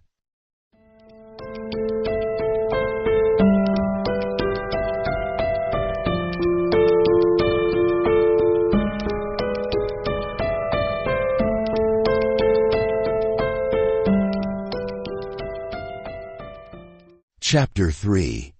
The basic mental attitude that brings wealth and peace of mind. A life of wealth enjoyed by a mind at peace comes most often to men who maintain a positive mental attitude. With definiteness of purpose, you add great positive power to your own mental attitude, and you can use definite motives to sustain the actions which propel you toward your goal. At the same time, you can set up spiritual guardians to keep your attitudes at a high yes level. Avoid conflicts of motive. Tune in on other positive minds. The computers which are beginning to manage our world are complicated devices. Most of them, however, have a very simple basic principle. They say yes or no. They either open a kind of electrical gate or they keep it closed, and by multiplying this process they can assimilate and select all kinds of information. The mind of man is far more wonderful than any machine. Within it, however, there seems to be a kind of yes-no valve at the focal point of thinking. It is as though your awareness of a circumstance of life, sent to your brain by your sight, hearing and other senses, presents itself at the yes-no point to be processed. A person who maintains a positive attitude will find every possible yes in that circumstance and make it part of his life. A person who maintains a negative mental attitude will lean toward the no side. Miss much that is good, live with much that is painful and damaging. Nothing but a mental attitude. Nothing but a mental attitude, but it is right there that your success or your failure, your peace of mind or your nervous tension, your tendency toward good health or your tendency toward illness begins. Fortunately, it is possible for anyone to make the change from negativism to positivism, and thus basically condition his brain to bring all that is good in life. Moreover, there are certain control levers which the Creator makes available to us, and it is easy to see how successful people use these levers, once you know what they are. I shall give you some here, and some in other chapters so as to reinforce your memory. Now and then you will find repetition of names, facts, and methods in this book, always with a view toward helping you remember. Control your mental attitude with definiteness of purpose. Emerson said, "The world makes way for a man who knows where he is going." Think what it means to know where you are going. Automatically, you rid yourself of all kinds of fears and doubts which may have crept into the making up your mind process. Your purpose is definite, and presto, all the limitless forces of your mind focus upon that purpose and no other. Knowing your purpose, you cannot be led astray by circumstances or words which have nothing to do with your purpose. Where before, a day's work may have contained a good deal of wasted motion, now your efforts are lined up so that each mental or physical motion helps every other motion. You can see the connection with building wealth, for work done well is a basic wealth builder. Now see the connection with peace of mind. A man who works wholeheartedly at his job is not concerned with such matters as finding fault with others, disturbing his conscience by cutting comers in his work, watching the clock, and so forth.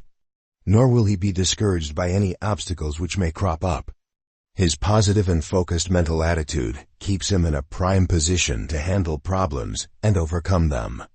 Is this a secret of genius? I have mentioned that many eminently successful men do not possess any greater intelligence than most other men possess. Yet their achievements are such that we may say that these men have genius. Surely it is the positive mental attitude of these men which makes their brain power not greater, but more efficient and more available than most others. When I spoke to such men as Henry Ford, Andrew Carnegie, and Thomas Edison, I spoke with minds free of any fear or doubt that they could do anything they wished to do. I know that Andrew Carnegie was well aware of the need for a positive mental attitude. Before he undertook to back me in my success, he really put me on the spot as to my mental attitude.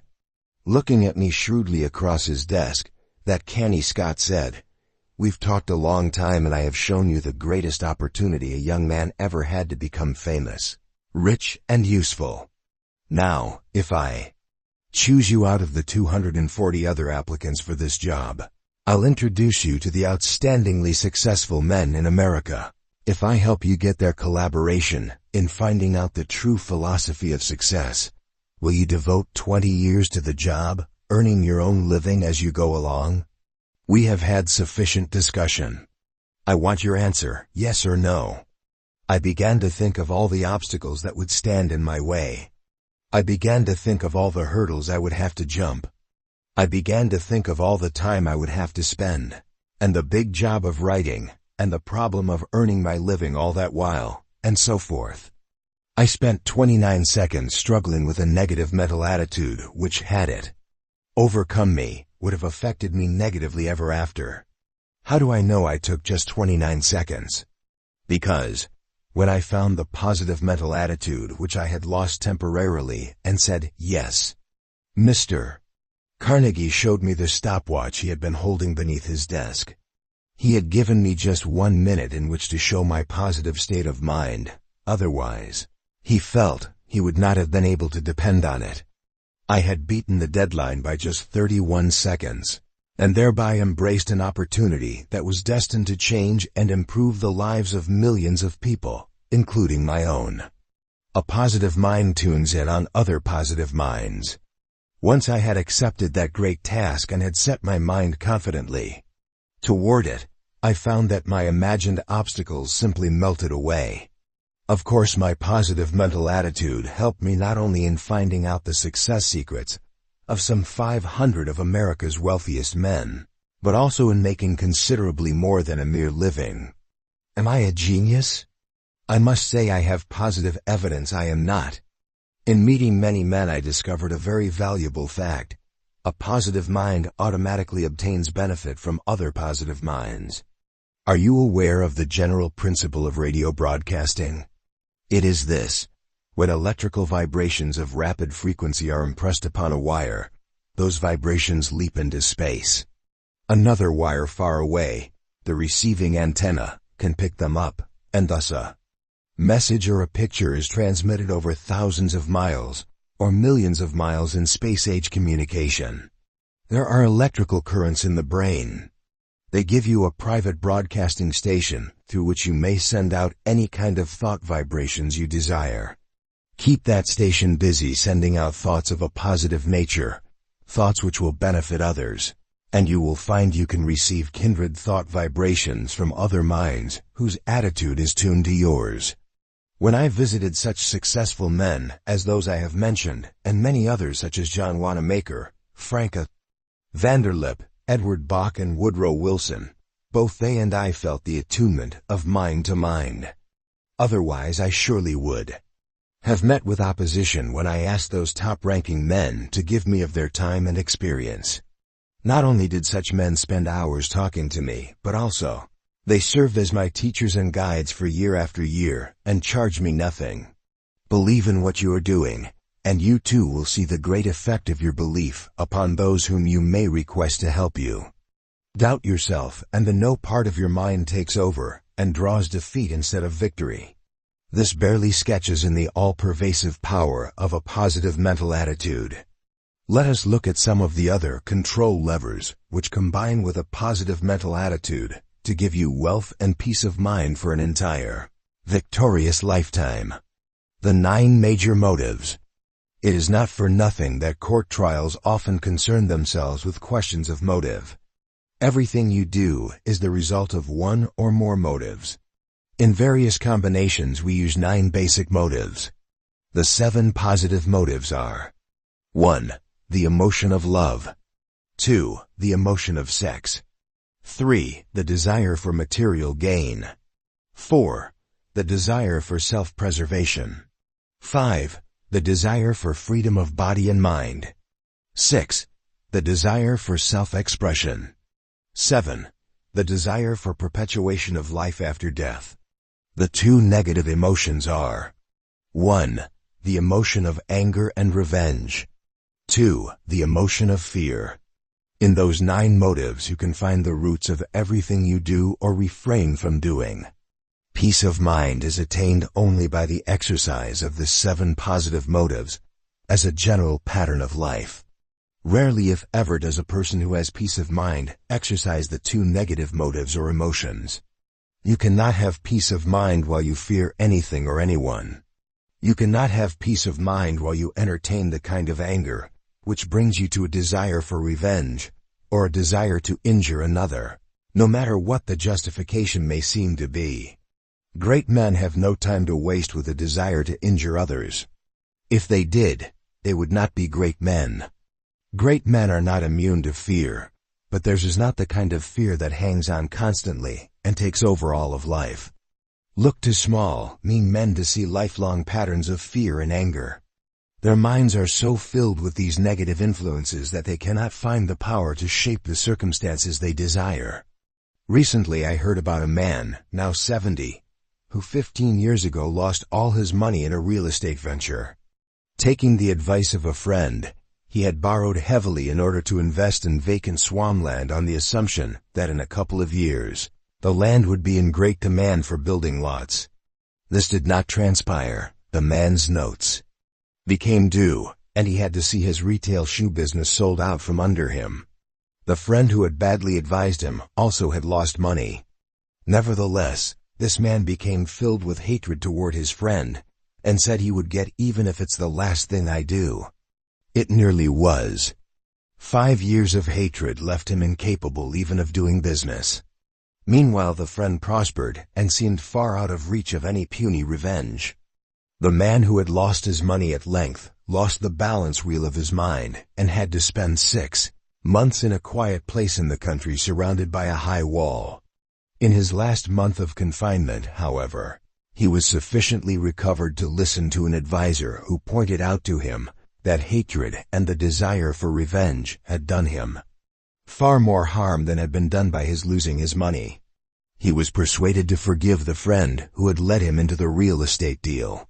He even wrote to this man, telling of his change of heart. When he went back into business, it was with love of his fellow men and the determination to keep his mind filled with positive, constructive motives. Beginning at the age of 60, he built a new career. Now at 70, he is fairly well off, and most of all he has peace of mind, the one form of wealth which is indispensable. I myself have suffered from the effects of negative motives from time to time. When I went into hiding, as discussed in the last chapter, I acted at first upon a very wise motive of self-preservation. Soon, however, this turned into fear, and with the fear came misery.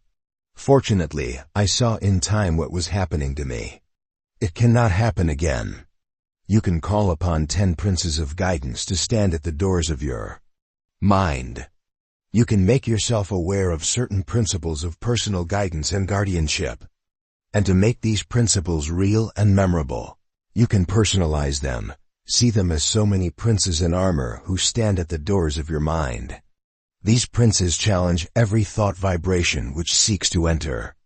They keep your mind positive, effective, and free of discord. I shall name my own princes, a list which you may wish to modify to suit your own life requirements. The Prince of Peace of Mind.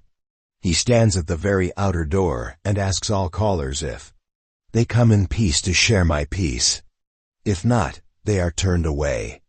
The Prince of Hope and Faith. He admits only those influences which keep my mind alerted with belief in my mission in life. The Prince of Love and Romance. He brings into my mind only those influences which keep love eternally fresh in my heart. The Prince of Sound Physical Health. He knows the kind of mental influences which can destroy health and admits only those states of mind which help the body maintain its vigor. The Prince of Financial Security. When I desire him to stand on guard, he admits no thoughts save those which bring me worthy financial benefit. The Prince of Overall Wisdom. He is charged with passing certain thoughts into my store of knowledge when he sees they will benefit me or help me benefit others. The Prince of Patience. He keeps away all impulses to rush, to tackle jobs half prepared, to be in any way impatient with the power of time. The Prince of Normhill. Normhill is a very personal word I have created for my own use. Combining certain names, it means to me what it cannot mean to any other. Just so, create your own name for your own very personal prince. This prince stands guard along with all the others. The others from time to time may be relieved of duty. For instance, one hardly may wish continually to keep out all thoughts, except those which have to do with financial security. Your special personal prince is always there, representing all the special personal influences in your life. Norm Hill is my ambassador at large who performs services not assigned to the other members of my invisible family of guides. When you have made yourself well aware of your corps of spiritual princes, they serve to rally all your forces to solve any problem or to set up special lines of defense. Sometimes I find myself talking to someone whose antagonistic attitude begins to invade my peace of mind. Very well, I send a special alert to the Prince of Peace of Mind. Immediately he takes charge of the ramparts with doubled strength, and I am calm and in control of my own mind once more. Or let us say, I feel some physical ache or pain. I call upon the Prince of Sound Physical Health to look into the cause, and I get good results. I believe I have received benefits of healing which are beyond the power of ordinary medical science to explain. My princes of guidance receive a certain compensation for their services. Their pay is my eternal gratitude. Daily I express this gratitude, first to each of the princes individually, then to all of them in their mighty group. You will find this expression of gratitude of great help in keeping your mind alerted to its own powers. I know that if I ever neglect it, I feel a neglect on the part of my princes. When, once again, I make myself aware every day that I have great spiritual forces at my command, there they are once more, as strong as ever. Don't let the motive of material gain conflict with the motive of freedom. Freedom of body is easy to see and understand. But freedom of mind is a subtle matter. Fear and anger put the mind behind bars. Guilt wraps the mind in chains. To add a bit of levity to a serious matter, once there was a man who was encouraged to know himself. Immediately he handcuffed himself to his bed, so he would not get up and rifle his own pockets during the night. All too often the motive of material gain, excellent in itself, conflicts with the excellent motive of freedom of body and mind, because in gaining what is material, we give up freedom of mind. We load the mind with guilt and fear because we do not act honestly. In addition, one who makes his money through taking dishonest advantage of his fellow men has cheated himself of the genuine joy which comes with honest success. When you obey the rules of a game and win, you have done something for your soul. When you cheat and win, you only call it winning, but you have really lost instead.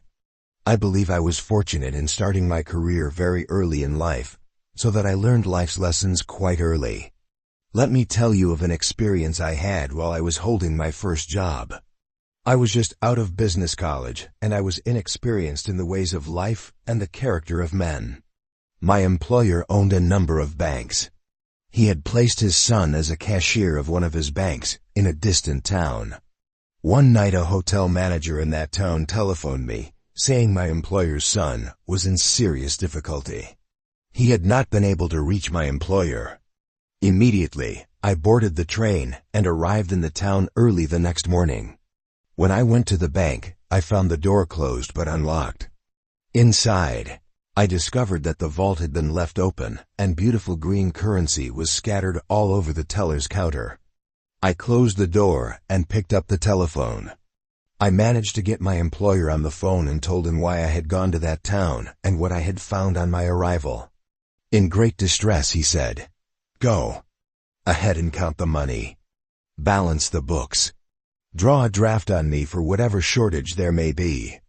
I settled down to counting the money. To my great surprise, not a cent was missing. I sat there looking at those piles of greenbacks. My youth had been tragic, turbulent, and poor.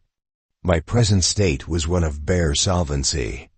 I sat there looking at nearly $50,000 in cash, knowing that I could put at least half of it into my pocket, and nobody would be the wiser.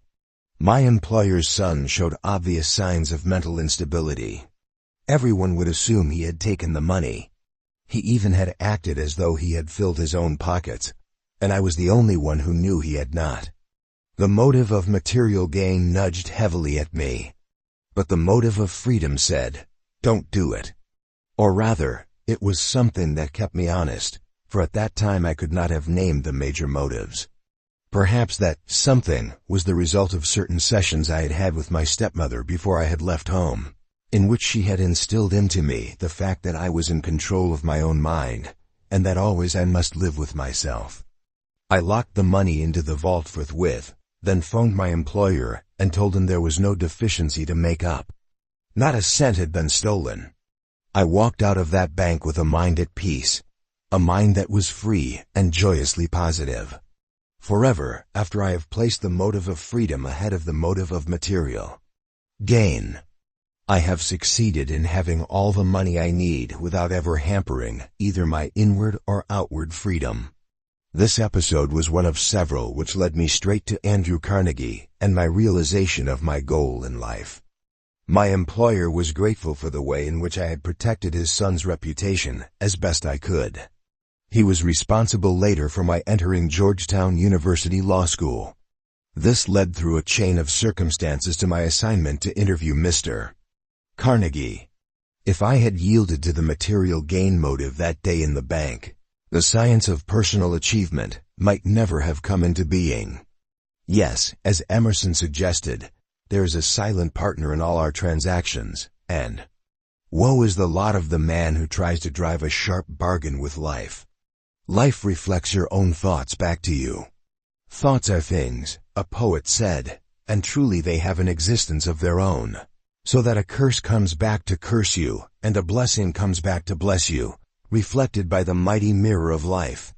Another poet said, "I am the master of my fate, I am the captain of my soul." This too is true, and the two truths harmonize. Send out positive thoughts from a positively oriented soul, and the world will reflect back greater and greater positive influences to help you. Come back and read the list of 9 basic motives. Concentrate on the 7 positive motives. Remember, it is possible for these motives to come into conflict, as we have seen, but by and large they drive one way, and with a positive mental attitude, they take you the way you want to go. We shall not say farewell to the motives till we are finished with this book. But let us now pay our respects briefly. Love has limitless scope. Handle it in a spirit of reverence, for it is tuned to the eternal. Give freely of it, and you will attract as much as or more than you give. Stop giving love, and you stop receiving. With no other emotion or motive or desire is the mirror of life so very evident.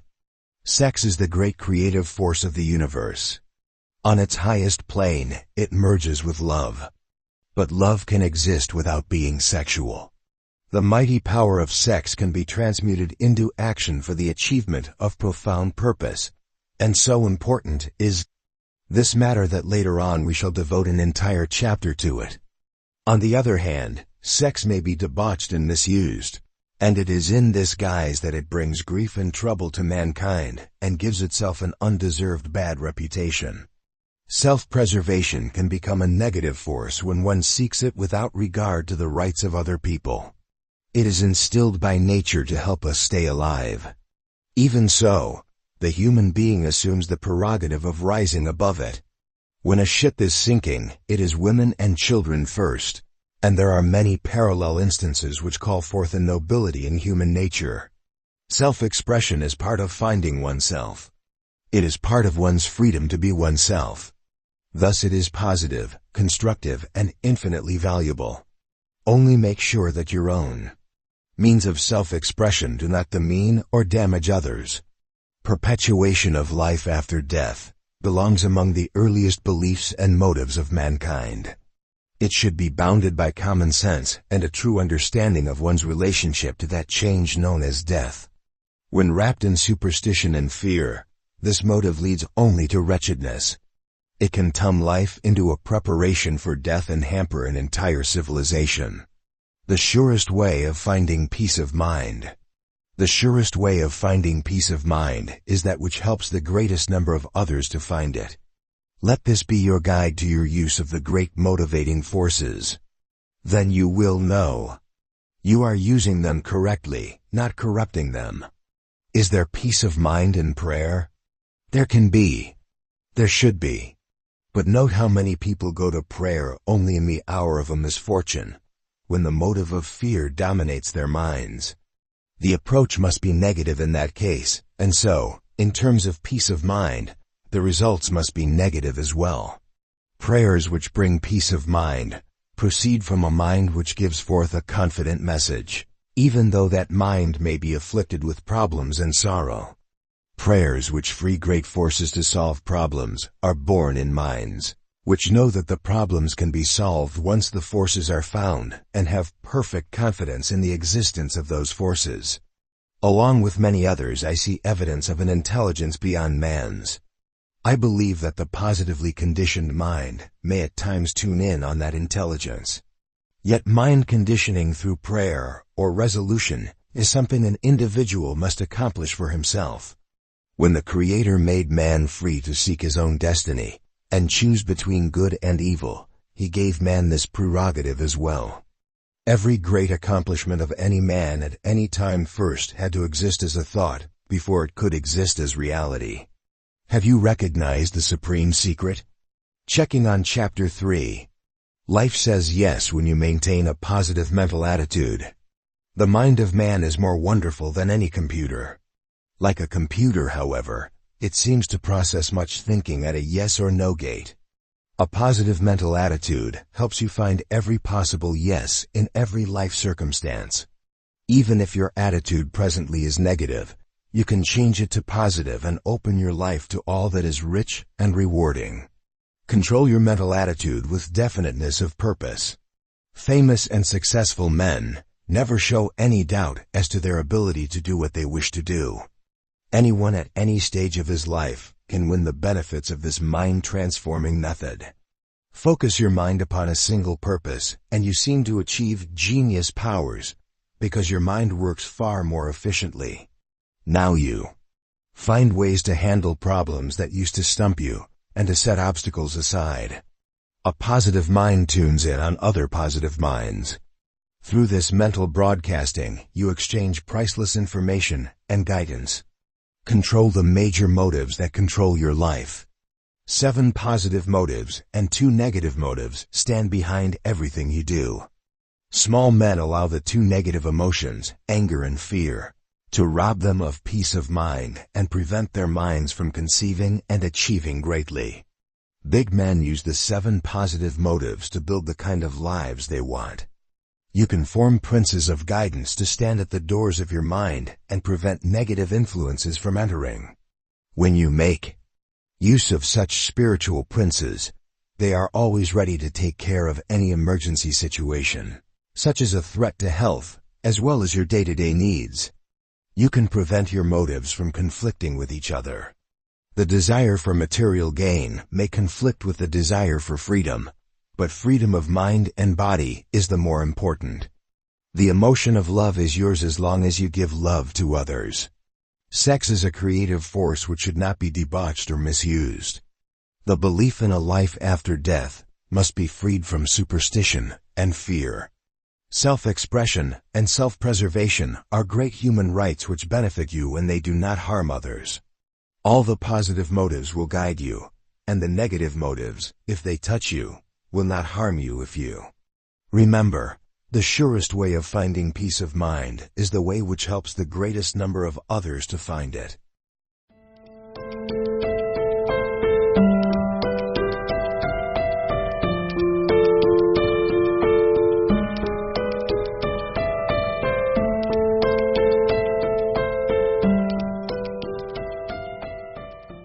Chapter 4. To be poor, and not to like being poor, is a good step toward becoming rich. To make a beneficial desire come true, your mind must work unhampered. 7 major fears reinforce each other: the fear of poverty, the fear of criticism, the fear of ill health, the fear of loss of love, the fear of loss of liberty, the fear of old age, the fear of death. Separate your self-made fears from the fears which are necessary for self-preservation. Make way for self-confident faith in yourself, the indispensable ingredient of a life worth living. When you fear something, that thing is more likely to find you and harm you. When you look a threat in the eye and know you are going to overcome it, that is when great powers come to your aid.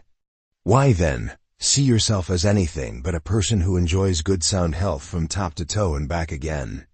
Peace of mind is a many-splendored thing. It becomes a god in itself, demanding endless painful sacrifices. People rarely will admit that lives of bitter privation may be founded on nothing more than constant fear, and yet you can see it happen all around you. The first fear I shall mention is a terribly magnetic fear. The more of it you have, the more you are likely to attract. 1. The fear of poverty. Now and again I have had occasion to meet people I knew in my own poverty-stricken youth. I forbear from giving you a list of the many well-known men who began their lives in poverty. When I have known both parent and child, I often can trace the persistence of a kind of family fondness for poverty, fearing poverty with good reason as it ground them down, hating it and protesting it. Such families have nevertheless allowed their negative emotions to dull their wits and cancel their courage. In the greatest nation in the world, a nation that fairly throbs with opportunity, they settle down to live in want. Some member of the family may make some gesture toward lifting himself out of his rut, but it always turns out to be a feeble gesture that lacks follow-through. Perhaps it salves his conscience to have this gesture to point to for the rest of his life. Nobody could supply the gasoline necessary, nor the rubber, nor ensure that such necessities would be available to a motorist wherever he might travel. Surely it must be the final twist of fear which equates. When you are free of fear, you are free to live. The idea of God with the idea of persecution. When nature takes away youth, she replaces it with wisdom. See it rather as merely that point from which you take off. Let your intimate knowledge of the unwanted condition become a sustaining force as you drive toward the condition you do want, prosperity, even opulence. Let your present necessity for pinching pennies make you aware of the power of money. Let your lack of capital make you aware of the many ways you can make use of other people's money, merely by paying them a fair fee for their money's hire. Know that much education is free, that self-education in some fields can be better than we have met many of them and shall meet others. Of late I have been meeting their now grown children. School education, that vast stores of information may be used free, that industry and trade stand with open arms to receive the willing worker. Know that our economy is so vast and various that any special talent can find the place where it is needed. And our economy is filled with unmet needs which you can meet. Cast out fear of poverty and drive ahead. 2. The fear of criticism. Your mind has limitless power to make a dream come true, provided you allow your mind to work unhampered. Few fears hamper a mind so. Free yourself of fear, and you free yourself of a man-made devil. Yet both through the study of psychology and through common-sense observation, we see that self-made fears are unhealthful and damaging. And yet, it is nothing but the influence of another mind or other minds, a negative influence which often is only imagined. A person who is filled with fear of criticism often will not put forth his ideas lest he be rebuffed, and so he loses his great gifts of imagination and self-reliance. We may examine the careers of men who achieved mighty breakthroughs in their fields, and we may marvel at the way in which they found their abilities and put them to effective use. At the same time we may see many of the obstacles they had to overcome. The capacity for love remains even when love is denied, and fear should not hamper the expression of your love as transferred to another person, for love cannot be demanded. It must be given.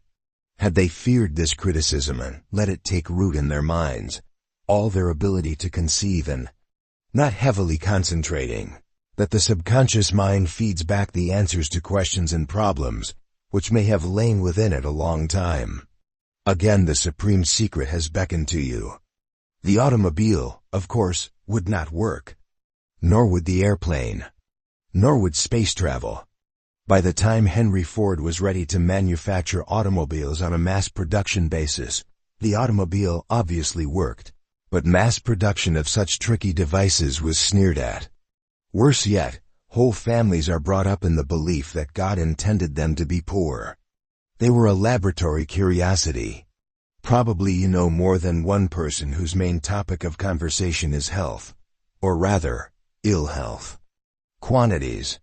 This is so only if you wish it, only if you fear old age, and more. Rarely, however, do we know of the adverse criticism many such men faced. Ford said simply, "Go ahead no matter who criticizes." She wanted to see the picture right away. He explained that first the roll of photographic paper must be taken out of the camera and developed in a darkroom by means of certain chemicals.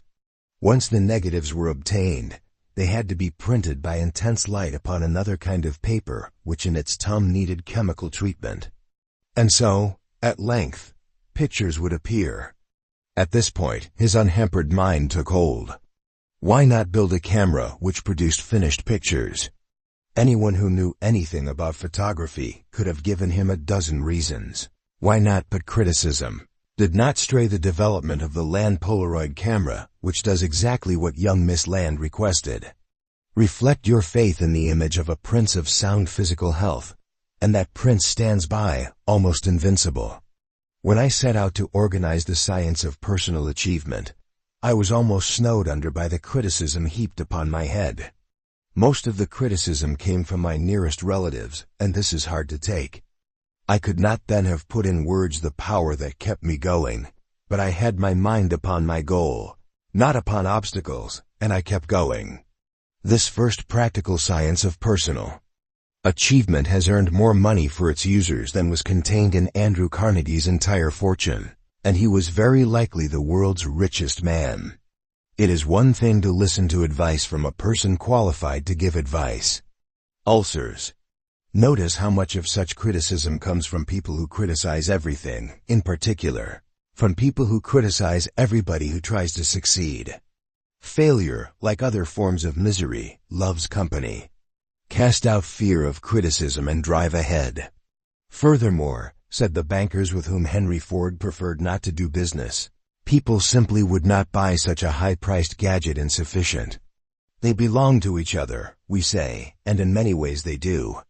Such people would rather describe their operations than talk of the benefit they derived, if indeed they needed the operations in the first place.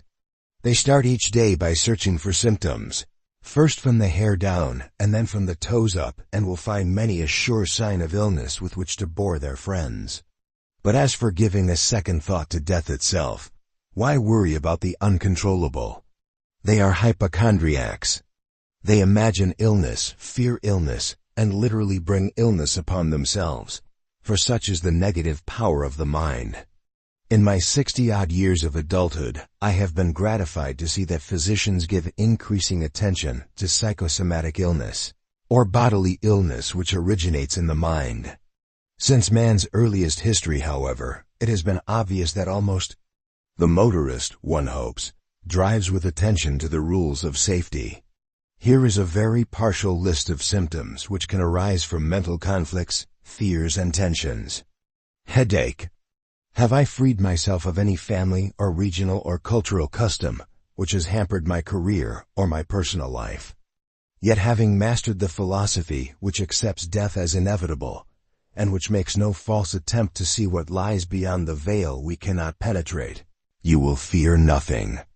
It is quite another to allow adverse criticism to blunt the fine edge of your own conquering mind. Frigidity, impotence, arthritic pains, rashes, other skin afflictions, constant fatigue, mouth infection.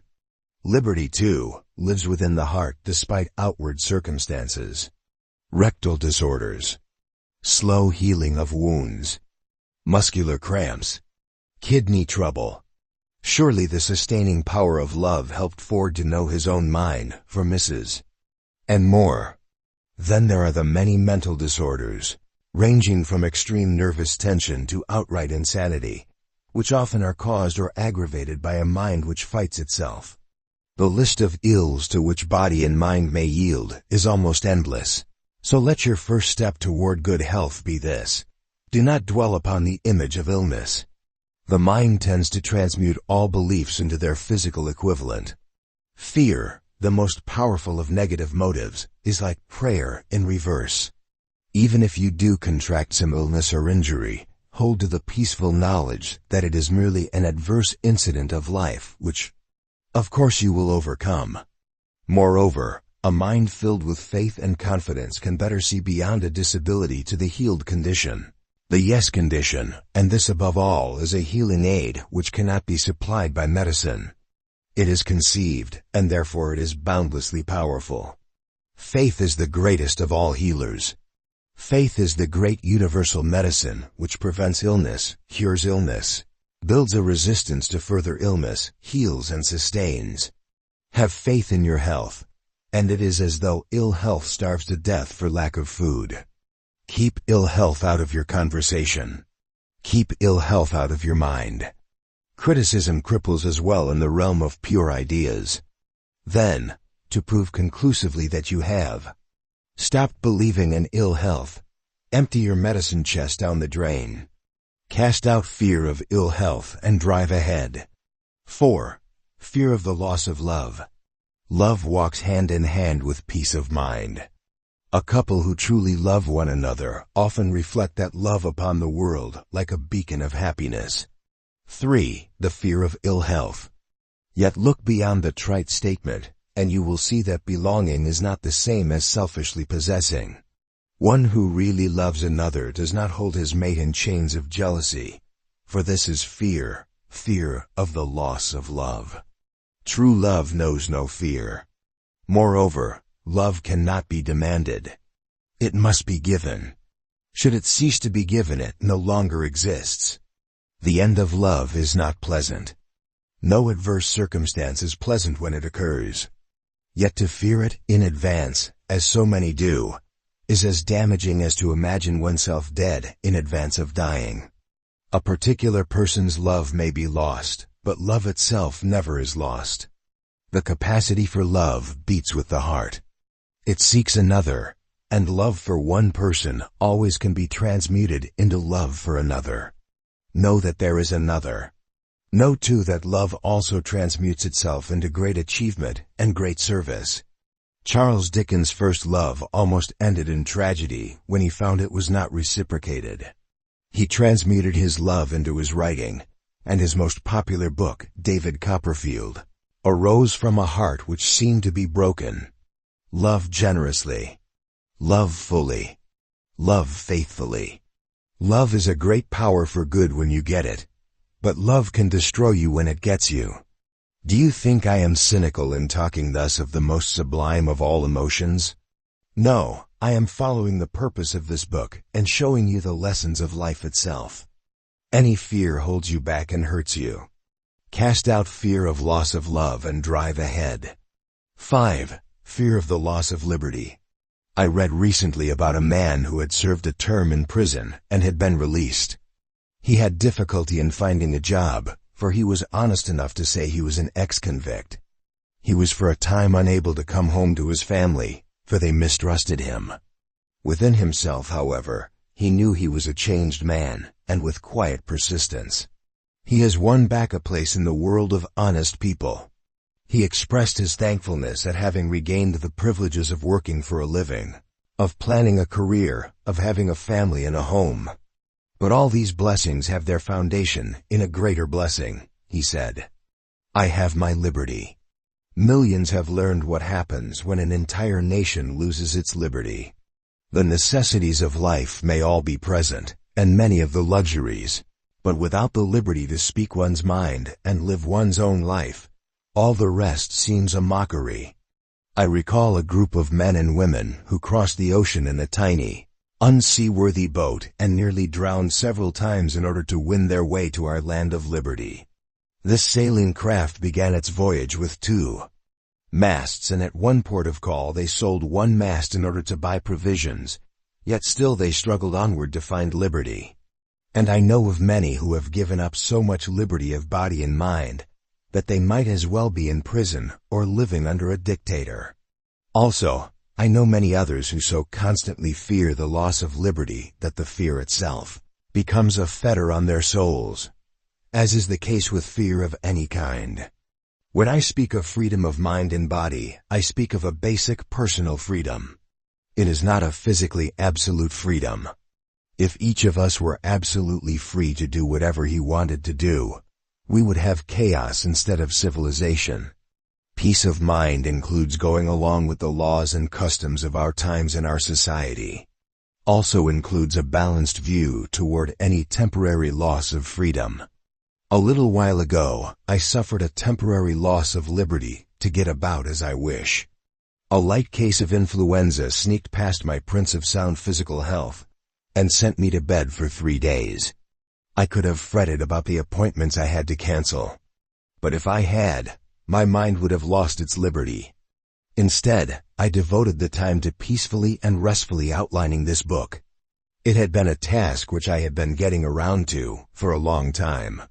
Once again, I proved the soundness of the principle that every adversity carries within it the seed of an equivalent or greater benefit. The concept of time is closely allied to the concept of freedom. Time is wealth, and unlike money, when it is gone, you cannot replace it. Many a man who arrives promptly for an appointment only to be kept waiting, or who is stuck in a traffic jam, gets into a stew over this infringement of his right to spend his time as he wishes to spend it. I have pointed out to salesmen that time spent in an anteroom can be time spent in reviewing one's sales pointers, and thus be the better prepared for selling, or, in many cases, the time may be spent in observing and listening so that one gathers useful information about the customer's needs. For a salesman or anyone else, enforced waiting time can be transmuted into a time of quiet relaxation, which restores the strength of mind and body. Even a driver in a traffic jam can keep his mind peaceful and thoughtful, and it is often on such occasions, while one is alert but achieve might have been crippled. Instead of appealing to the constructive forces which surround us, it appeals to the forces of destruction. Now connect it with the statement you read a moment ago. Time is wealth, and unlike money, when it is gone, you cannot replace it. Peace of mind is so beneficial to your entire well-being, however, that it is almost certain to extend your life, and to help you keep active and productive far into your later years, so that lost time can in a sense be replaced, and at a most valuable period. Liberty includes peace of mind. Peace of mind is a basic liberty. We have too many slaves to the clock, too many slaves to the bank book, too many slaves to convention, and to self-consciousness. Before you say I am free, see if you answer yes to these questions. When circumstances require me to use my time in a way I did not plan to use it, do I, in that time, know my own mind and use it beneficially? Have I set up my work schedule so that I need not live in fear of work overwhelming me and stealing my hours of rest? When I find a way to express myself and know it is socially acceptable, do I continue to express myself in that manner even though others may think it strange? Circulatory trouble. Am I willing to question the ways in which other people do things and never make an absolute guide out of that's the way it is done? Do I realize I am not working for money, but for that which money can buy? Quickly as the fear of criticism. Notice the last question especially. When I became aware of the drives which enable men to make great fortunes, I also became aware that some rich men do not have peace of mind. An appreciation of money is a far cry from the worship of money, which in the end destroys happiness. Remember, this book shows you how to grow rich and have peace of mind. Liberty extends in many directions. Those who fear slavery are the ones who have made themselves slaves, for they have conditioned themselves to it, and they know how defenseless they have become. Cast out fear of loss of liberty and drive ahead. 6. Fear of old age. I used to be a good amateur shortstop, more's a man of 75. And now I couldn't stop a grounder that was rolling more than 1 mile an hour. Such remarks are typical of those who fear old age and so cannot know peace of mind in the years which should be most rewarding. Old age is a handicap, yes, but only in connection with certain types of physical motion. Nature never takes away anything without replacing it with something of equal potential value. But put aside your fear of poverty. It is impossible for a young person to possess the accumulated wisdom and experience of a person of ripe age. Think that over before you say old age is a drawback. It is pathetic to see people assume extra handicaps because they are past 40 or past 50 or even past 70, when these handicaps exist only in their own minds. They show an inferiority complex, allow younger people's thinking to overwhelm their own mature and experience-backed thinking. They apologize for being old, as though living past youth were a disgrace. They do not expect to feel the impulses of initiative, imagination, and self-reliance, and so, of course, they don't feel these so-called youthful qualities. They act as though losing youth's springy muscles must mean you lose the power inside your head. Almost everyone who knew of Ford's plans condemned them on one ground or another. Recently I set up an entirely new series of schools in several cities, where men of all ages can learn the art of positive thinking and how to use it to achieve success. Is it odd that a man of my age should embark upon such an enterprise? Only to a fearful, hampered mind is it odd. While I remain in direction, I can hire younger, more active men to do the legwork. In fact, I can do a better job of such direction than I could have done 40 years ago. I have that much more experience. Also, I have peace of mind in depth as I did not have it 40 years ago, when I did not yet completely see the forces which make men what they are. Part of the fear of old age, with many people, stems from the feeling that an old person inevitably must miss a great deal. You cannot partake in so much that is going on. Because of this, some people of ripe years attempt to masquerade as youths, and only succeed in being ridiculous. It is not necessary to partake physically of the entire world around you, so long as you keep in touch with that world. Every few years we see an advance in the means of communication, so that the affairs of all the world can be brought into the living room. Surely the neighbors of my youth would have been less ignorant and superstitious if they had had today's opportunities to know what is going on. To keep yourself in tune with youthful states of mind, however, I invite you to make use of a procedure I have found very useful. Every year I subtract 1 year at the time of my birthday. Then I pay particular attention to the aspects of the world which appeal to a person of that age. I am now back in my late 20s, renewing my acquaintance with my state of mind in that era, and also with much that is unique with the present late 20s generation. Viewing as I do from the vantage point of experience, I have doubled fun. And at the same time I gain a perspective on myself as a younger person might see me. The experience is both valuable and delightful. Look deeply into your own vast experience.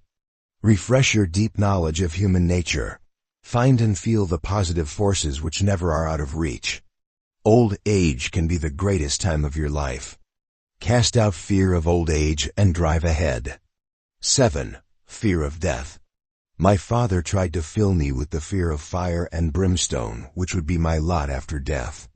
In fact, he tried to beat the fear into me. Fortunately, it never took hold, even though such a dismal belief was fostered by our local church. If you have to rise above your religion in order to rid yourself of the fear of death, then rise above. Nobody has the right to tell you that his way is the way to enjoy yourself after you die. You need only to look down the street where another group of people is being assured that another way is the only way.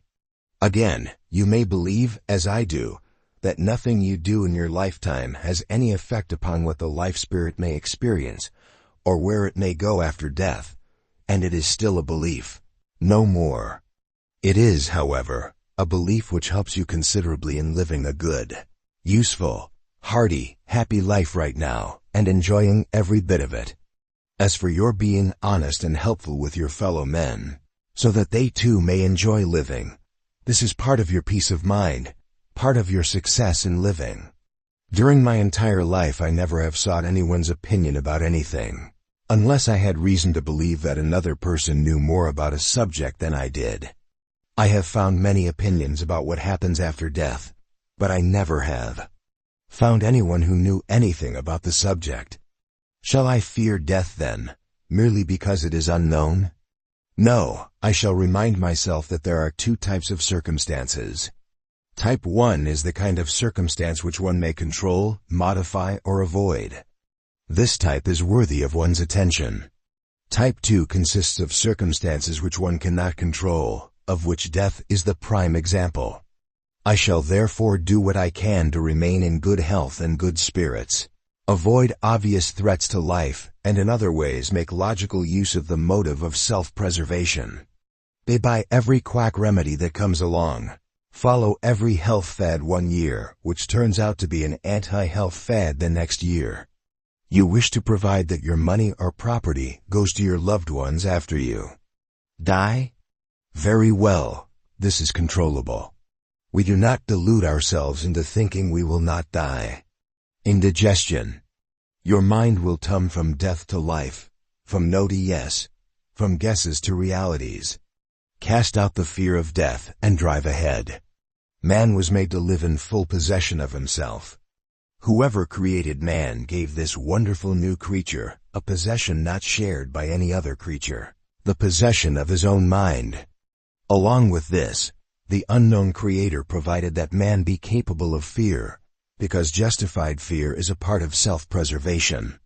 One who meets a tiger on a jungle trail, and has no weapon in his hand, is well advised to be fearful and to take immediate measures toward his self-preservation. Likewise, do we exercise caution in any circumstance of inherent danger. All of our illness is caused by unpeace of mind. The child is taught to look both ways before he crosses the street. Self-made fears, however, are another story. Apparently, man's mind must also be capable of entertaining self-made fear, or else it could not have its great breadth of creativeness. If you honestly answer yes to all these questions, you are essentially a free person, and you do not fear the loss of freedom. You know that freedom cannot be taken away from the soul.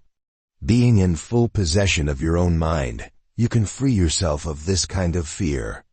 When you relate yourself properly to life, you have no need for such fears and no occasion in which to suffer them. I repeat, if you have to rise above your religion in order to rid yourself of fear, go ahead and rise above it. Along with this, if you have to become bigger than your local folkways to rid yourself of fear, go ahead and rise above them. If you have to rid yourself of certain people's company in order to rise above your fears, go ahead and rid yourself of such company, knowing the world is full of people who are better employers or better customers or better friends for you. You would take drastic steps to get rid of any poison that found its way into your food. So let it be with fear, the mind poison. Fear is the tool of a man-made devil. Self-confident faith in oneself is both the man-made weapon which defeats this devil and the man-made tool which builds a triumphant life. And it is more than that. It is a link to the irresistible forces of the universe which stand behind a man who does not believe in failure and defeat as being anything but temporary experiences.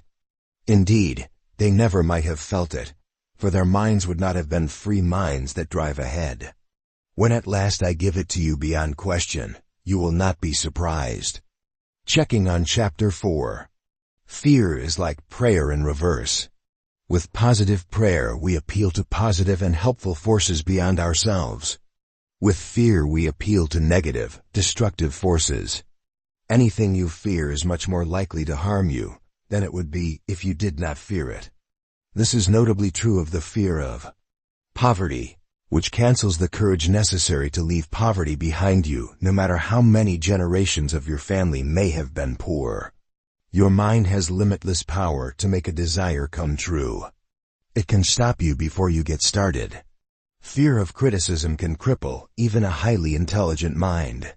Many successful men had to overcome obstacles of which we know, but also had to overcome criticism. Of the damaging wishes which, alas, come true, the most prevalent is a wish we generally would deny having, the wish for ill health, which is founded on the fear of ill health. A long list of ailments arise from a fearful mind which fights itself. Faith is the greatest health sustainer and the greatest healer. Only fear can rob you of love and liberty. True love is not possessive love. More recently, a man named Henry Land took a photograph of his young daughter. Sleeplessness, loss of liberty as well may be incurred within the heart, even when outward circumstances indicate one is free. Freedom is a many-splendored thing, and you should search your life to find where you may have lost it and substituted the slavery of fear instead. The years past youth can be the best years of your life. Nature always provides a compensation for anything she takes away. Giving up the intense physical drive of youth, we acquire wisdom and experience which only age can bring. Modern devices help us keep in touch with the world. Reducing 1 year from your age on each birthday gives you perspective both on youth and age. The fact of death need not be denied, but nobody knows what lies beyond death's impenetrable curtain, so there is nothing to fear from a circumstance we cannot control.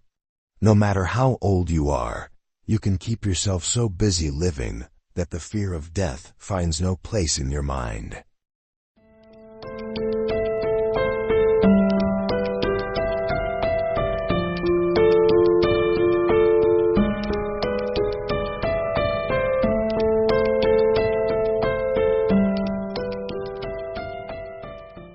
Chapter 5. Will you master money, or will it master you? Anything that robs you of peace of mind robs you of life's greatest wealth. You may lose peace of mind by pursuing money too anxiously, or by trying to acquire more money than you can spend wisely. Money you earn through constructive work is the money most likely to benefit you. It is a mistake to deprive young people of the need to know life through work. Anyone can save, and the effort you make towards saving a percentage of your income gives you a true knowledge of the value of money. Saving also prepares you to handle many opportunities which otherwise might slip by. In my explorations of the points of view of young people, I rarely find a great appreciation of money, most especially when a good sum of money is yet to be earned. This is proper enough. A lack of money makes the business of living so difficult, it is very likely to destroy peace of mind. So the young man pursues money. For a good part of his life, he's likely to have no difficulty whatsoever in spending as much as he makes. If he has a family, they help him spend it. A successful man, however, is not very old before he begins to accumulate some money beyond his immediate needs and his household bank account. This money is likely to go into investments, real estate, and the like. Be he a truly positive-minded man, he will soon own considerable amounts of both property and money. And somewhere along the line he will have passed an invisible border. He is now rich in the sense that he has a considerable surplus above his needs. Undoubtedly, he can fulfill any reasonable want. And so, while his financial records show he is rich, his inward and very private record should show he has peace of mind. He will have peace of mind if he has mastered money. He will not if money has mastered him. A man who makes a big splash may be a man who has gone overboard. The big splash is the big show of one's material wealth. I have freely admitted my own weakness for making a big splash in the days of my Catskill estate, which I was fortunate enough to lose before it permanently harmed me. Not every man is endangered by making a vast show of his wealth, and some seem to thrive on it. Others enter upon such conspicuous display that obviously they have gone overboard. Their souls are drowning in their sea of dollars. Some years ago, a man who had earned several $1 million suddenly went bankrupt. When the lawyers searched his assets, they found a large warehouse filled with valuable antique furniture, magnificent paintings, and the like. They all belonged to the man who was bankrupt, and he had paid for them in cash. But had he ever enjoyed them? Most of those precious items never had been unpacked. He liked to talk about his treasures, however, and make himself sound like a veritable Croesus. Such an accumulation mania is at the opposite pole from a mind that knows peace. They are going to take it away from me.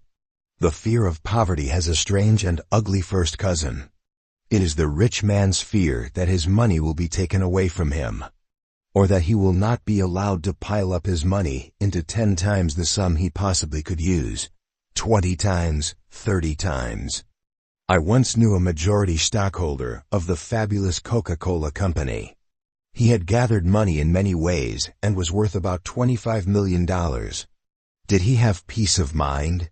He had a mind filled with hatred and mistrust. His worst hatred was directed toward the government. Although he was then well in his 80s, he always prophesied that the government would cause him to die a pauper. The last time I ever saw him, he asked me a most significant question. If you were in my place, what would you do to protect your peace of mind and save your money? I had determined that for the sake of my own peace of mind, I never would start a quarrel with this man. But if he ever asked me a direct question, he would receive a direct answer. Even so, I asked him now if he wanted my honest opinion. Yes, he said. Naturally. Well, said I, if I were in your place and wanted peace of mind, I would not save my money. Your peace of mind and your money have become enemies who cannot live side by side. If I were you, I would first convert all my money into United States savings bonds so that it would go to work for the benefit of all the people. Then I would pile all those bonds into my fireplace and set fire to them. And as I watched my money go up the chimney, I would watch a great deal of my unhappiness bum away. My friend snapped, "Don't be facetious." "I was never more serious in my life," I replied. "If I had your fortune and it deprived me of my peace of mind, I would first put my money where it would be well distributed, and then I would burn every symbol of my government's debt to me. Then I would go to bed and sleep like a child and wake up feeling peaceful and free." I did not expect this man to follow my advice. To the day he died, he lived in fear and bitterness, and I believe that the illness and debility which dogged him long before he died was rooted in his love, not of mankind, but of money. There are very few people for whom advice to burn their money would be good advice. The principle is what holds for every one of us. Nothing, absolutely nothing, is as precious as your peace of mind. Few young people see this. Some people see it as they gain more experience. Many never see it. Remember, you can be rich with peace of mind, but if money or anything else gets in the way of your peace of mind, choose peace of mind and let the other go. Notice I made no attempt to evaluate my friend's complaint against the government. His complaint may in some ways have been justified. It was his attitude I drove at. An attitude of fear and distrust while he was at least 25 times a millionaire and could have done so much toward making himself and others happy. How much money does a man need? Andrew Carnegie certainly had a firm hold on methods for making money. In his later years, his earnest wish was to give this know-how to the average man. Mr. Carnegie was one of the first of the enlightened industrialists who saw how important it is for a nation to spread its wealth. He saw that millions can be rich in the sense of having plenty. He also saw that, in the nature of things, the man who has millions always will be an exception. Saw that a goal of millions, of even 1 million, is not the right goal for the majority of men. For many, such a goal sets up strains which deny peace of mind. They may give up too much that is necessary for men of their personality, and so end with nothing. He admonished me again and again to make this clear, and I have done my best to do so. How much money, then, does a man need? As much as will keep him and his loved ones in what he considers solid comfort, along with enough luxury so that he may feel he has tasted the treats of life. Aiming for this, and always maintaining his peace of mind, he conditions himself to a full use of his self-confident faith. And lo, out of this conditioning he often finds a money-making power beyond his dreams. For such a man, Excess money never will be a curse. He knows how to live, so he knows how to broaden his life. He has never tried to cheat others, so he knows how to help others. The man who wanted $100 billion. A student of mine once flew all the way from India to have an interview with me. First, he sent me a letter in which he stated that his major purpose in life was to accumulate 100 times as much wealth as Henry Ford had accumulated, or about $100 billion. He wished to be 100,000 times a millionaire. When at length we sat in my study, I asked him what he would do with that modest little sum of money. After some hesitation, he admitted, "Honestly, I don't know." "Well," I said, "the possession of $100 billion by one individual poses a threat to the world. But let us put that aside. If you desired to spend the sum in helping the people of India overcome the superstitions and outmoded customs which have held them in bondage for centuries, I'd have some sympathy with you. It seems to me that you just want the money for the sake of outdoing Henry Ford." He thought a while and admitted this was so. I helped him search himself, and he saw that in using the science of personal achievement he had taken the bit in his teeth and was galloping beyond control. What the mind builds in imagination, the mind can indeed build in reality. But we speak of a mind in good balance. Discussing his affairs, he came to see that $250,000 would buy him what he really wanted. With that realization, the tense businessman, he was an importer, relaxed and said he felt much better. This story's sequel involves another of those coincidences I do not believe are really coincidences. Before this man returned to India, I helped him secure several contracts for the sale of American-made products in his homeland. His profit eventually amounted to just a little over $250,000. Money that benefits you most often comes from work that benefits you. The last chapter, one planted the idea that one can ensure that his money and property go to persons of his choice when he dies. Unlike death itself, the bequeathing of assets is a controllable circumstance. You are going to make money. And when you do, please be careful that such a bequest does not rob an inheritor of his peace of mind. It has been said, and with reason, that a rich man's son often does not display the ability his father had. I believe that many rich men's sons are robbed of this ability because they inherit their father's money. By and large, the old man worked for his money. His money came to him side by side with the development of his insight, his ability, his knowledge of people, and his knowledge of the world. He was not given riches by his father. He was given riches by his work. Now let us look at the son. All his life he has lived in the midst of money and the many comforts which money buys. He knows he is going to inherit great amounts of money. Assuming that he does have the inherent willingness to work hard, what happens to that willingness? In many cases it is replaced by a willingness to get something for nothing, and thus he never learns one of the basic lessons of life. Great fortunes or modest fortunes are a blessing only when they are used in good part to benefit others. No father benefits his son when he robs him of initiative. No testator favors a beneficiary by making it unnecessary for him to work. You may wish to shield your inheritors from the meanness of poverty. Well and good. Beyond that, do not shield them from life with a wall of money.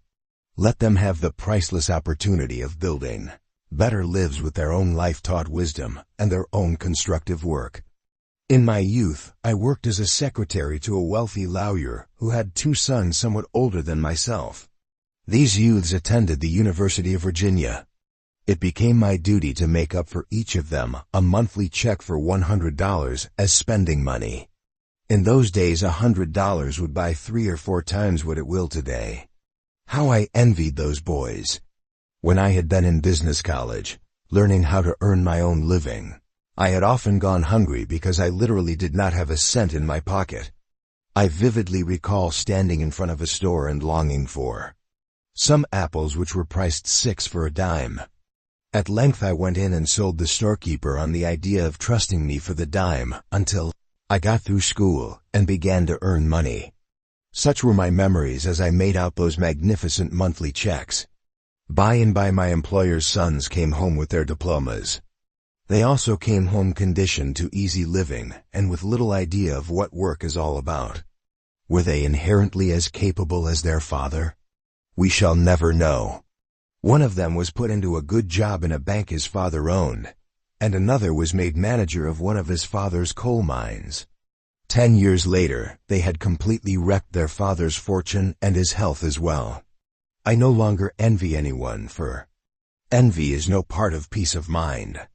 As I look back, I am grateful that I had to undergo such experiences as negotiating a 10-cent long-term credit. And I am grateful that, when I began to earn money, my earning power became part of my self-fulfillment. I am even glad that when I made mistakes and lost money, I had no rich father to see me through, for I found a mighty teacher in adversity. My book Think and Grow Rich has been read by perhaps 7 million men and women. In the 20 years since it was published, I have been able to talk to some of these people, and I see that some have used the book to help them become truly rich. But some have used it to help them become rich in money only. It is time to set down once more the 12 great riches of life. 1. A positive mental attitude. 2. Sound physical health. 3. Harmony in human relationships. 4. Freedom from all forms of fear. 5. The hope of future achievement. 6. The capacity for faith. 7. A willingness to share one's blessings. 8. A labor of love as an occupation. 9. An open mind on all subjects. 10. Self-discipline in all circumstances. 11. The capacity to understand others. 12. Sufficient money. These are the riches which can and should go along with peace of mind. Notice I have set money in the last place, and this despite my insisting that it is very difficult to have peace of mind without sufficient money. I set it there because you yourself will automatically give emphasis to money. Now and then, therefore, I must remind you to de-emphasize it, and remember this. Money will buy a great deal, but it will not buy peace of mind. It only will help you find peace of mind. But neither money nor anything else can help you find peace of mind unless you begin the journey from within yourself. Basic steps in building your income. I have been told that it is not good logic to warn people of the dangers of misusing money, when probably they do not have enough money to make them worry about misusing it. I would follow this advice if I were writing a book merely about how to earn money. This book also is concerned with showing you where you are going and how the world looks when you get there. It helps you build correct attitudes right at the start. As long as we have pointed firmly at those attitudes, however, as we shall point again, I shall set down some practical ways in which a person who has little or no capital can begin to build his wealth. Each of these ways is specific unto itself, so to speak, but is capable of almost infinite modification. It is up to you to pause as you read and apply these procedures to yourself, your talents, your surroundings, and above all, your goals. 1. Get other people to help their own businesses by helping yours. A young life insurance salesman was having trouble in placing policies with heads of families. Using this adversity as a springboard, he wondered why he could not sell insurance to the very same men. Not in their role as heads of families, but in their role as businessmen. After all, money taken out of the family budget is money gone. But a business expense offers an opportunity of bringing back the expended sum many times over. He began with a leading restaurant owner in his town. He pointed out to this man that he might very well advertise that the food he served was so wholesome and sustaining that people who ate in his restaurant were likely to live longer. The restaurateur said this was indeed so, and he intended to make sure it always was so. Good, said the insurance man, and explained the rest of the plan. The restaurateur was to offer to insure the life of each regular customer for $1,000. Details were worked out, and the offer made the restaurant's business boom. Needless to say, it helped the young insurance man. He extended the idea to a group of filling stations, to a large grocery, and to others. I am not positive it was this man who originated the idea of adding life insurance to mortgages so that the mortgage would be paid off if the purchaser died, but he certainly made good use of this angle as well. Now stop and think. How can you get other people to help their own businesses by helping yours? 2. Show someone how he can get more for his money.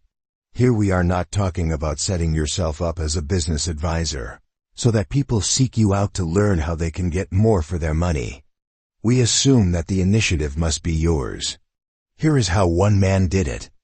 Working at a low salary for a distributor of magazines, he took notice of many different kinds of printing. As with another man I have mentioned in this book, he noticed that many of the printing jobs could have been done with more taste and style. Now this young chap was discovering that most jobs of any kind are not done as well as they could be. Take note of this, for a fortune can be made on the idea. The young man found out more about printing, then went to a large printing firm. He arranged to bring in printing jobs at a 10% commission. He then went to large users of printed matter and collected a great many samples, which he took home and studied. Selecting 2 or 3 brochures which obviously needed improvement, he arranged with a freelance commercial artist to prepare a sample layout for each, on the promise of a fair fee if the job went through. An advertising copywriter who had spare time contributed his own talents on the same basis. Armed now with a good rough of an improved job, the young man took the brochures to the firms which had issued them and simply showed how much better they could be. Now let us look into some of the practical psychology at work here. To begin with, a person or a company may go on almost forever with some condition or process or product that gets by. He may not realize he is merely getting by. Or if he does, he is too busy or too lazy to do anything about it. Along comes someone who makes him dissatisfied with what he has, and in the same moment shows him how to do better. Moreover, the work is all done for him. Why not take advantage of it? Now stop and think. How can you show someone how he can get more for his money? Extend that. How can you help someone get more for his money in such a way that he will thereafter depend on you to show him again and again? 3. Bring producer and consumer together. The farmer used to have a tough time bringing his goods to market. Imagine an isolated farm in hilly country, on a road that was mostly mud, and with horse and wagon the only means of transportation. Still, the farmer had to bring his produce to town, and so he did by hook or by crook. Everything in our economy intermeshes with everything else. As the automobile came in, roads had to be improved, and they were. Now the farmer could carry his goods 5 to 10 times the distance he used to, and still get home the same night. Soon someone found he could set up marketing centers between towns and draw on the increasing car traffic for customers, while the farmers were very glad to be a continued source of supply. Farmers used to depend on peddlers who came by perhaps twice a year, sometimes on foot with huge packs on their backs. Unrolling his pack on the kitchen table, the peddler would provide the farmer's wife with needles and the like, the farmer with tobacco and fish hooks, and above all, with news. How hungry people used to be for news! The peddlers invariably had more money than the farmers, for they performed the valuable function of bringing producer and consumer together. When the farmer wanted to sell or buy a horse, he often was assisted by a broker who helped both parties reach an agreement on price, then sealed the bargain by making them shake hands. The broker, too, generally made more money than the farmers because he brought producer and consumer together. Recently I read of complaints by shoppers in the Soviet Union. It seems they spend endless hours standing on line in front of separate, specialized food stores. Eventually they may adopt the American idea of bringing many producers and many consumers together in convenient supermarkets. Fortunes have been made in this revolution. In merchandising, especially as supermarkets and their sprawling parking lots have moved into the suburbs and even far out into the country. Fringe benefits have come to many property owners who saw how to ride along with the trend. A woman lived alone on 24 acres, which had mostly been taken over by scrub pine. At last she decided to sell the old homestead. Neighbors told her, sighing, that she would never get much for it. A local real estate man made her a pitiable offer. This woman, however, was one of those elderly, in years, people who never had seen any reason why her mind should not remain alert. She told herself that her farm must be good for something. She decided to spend 30 days in an intensive investigation of what rundown farms are good for. Before the end of that 30 days, she had found she could sell it as a base for a riding stable, complete with pasture and pleasant riding trails, for twice what the real estate man had offered. But also, she had studied several supermarkets in the area, and had concluded that her farm would make a good supermarket site. She sold out finally to a supermarket for 5 times what the real estate man had offered. When roads were paved and transportation by automobile became so easy, it was predicted that the mail-order house would disappear. After all, why should a person buy from a catalog when he can buy from the store itself?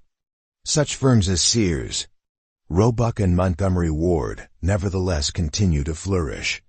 Despite constant rises in postage rates, thousands of mail-order businesses thrive on selling everything from postage scales with the new rates printed on them, to books, household furnishings, preserved and fresh food, vitamins, equipment for hobbies, boat supplies. The list is almost endless. Why is this so? Because times may change but universal needs always continue. Showing a person that he can write his name and address on an order form and drop it into the mail and be assured of prompt delivery of something he wants, continues to be a good way to bring producer and consumer together. Sometimes the producer sells directly to the consumer. Far more often the consumer buys from a middleman who assumes retail selling as his special function, or from a manufacturer's representative. Now stop and think, how can you bring producer and consumer together? Some of the money you earn should stay with you. Certainly we have not exhausted the subject of making money. You may even feel that in giving the subject a once-over lightly treatment, I have not done justice to it. I suggest, however, that you reread the foregoing 3 items and see in how many ways you can relate yourself to them. They have a great universality.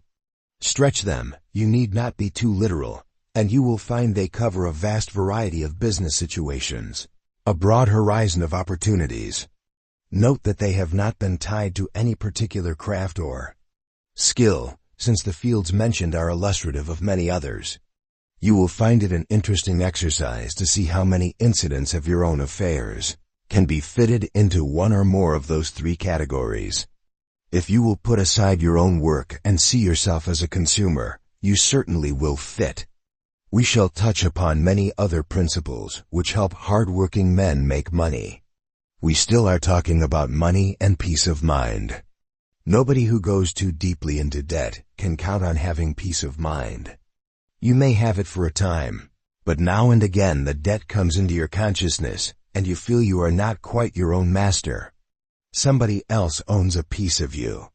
I am not talking here of ordinary business credit, without which business hardly could exist, but more of personal debts.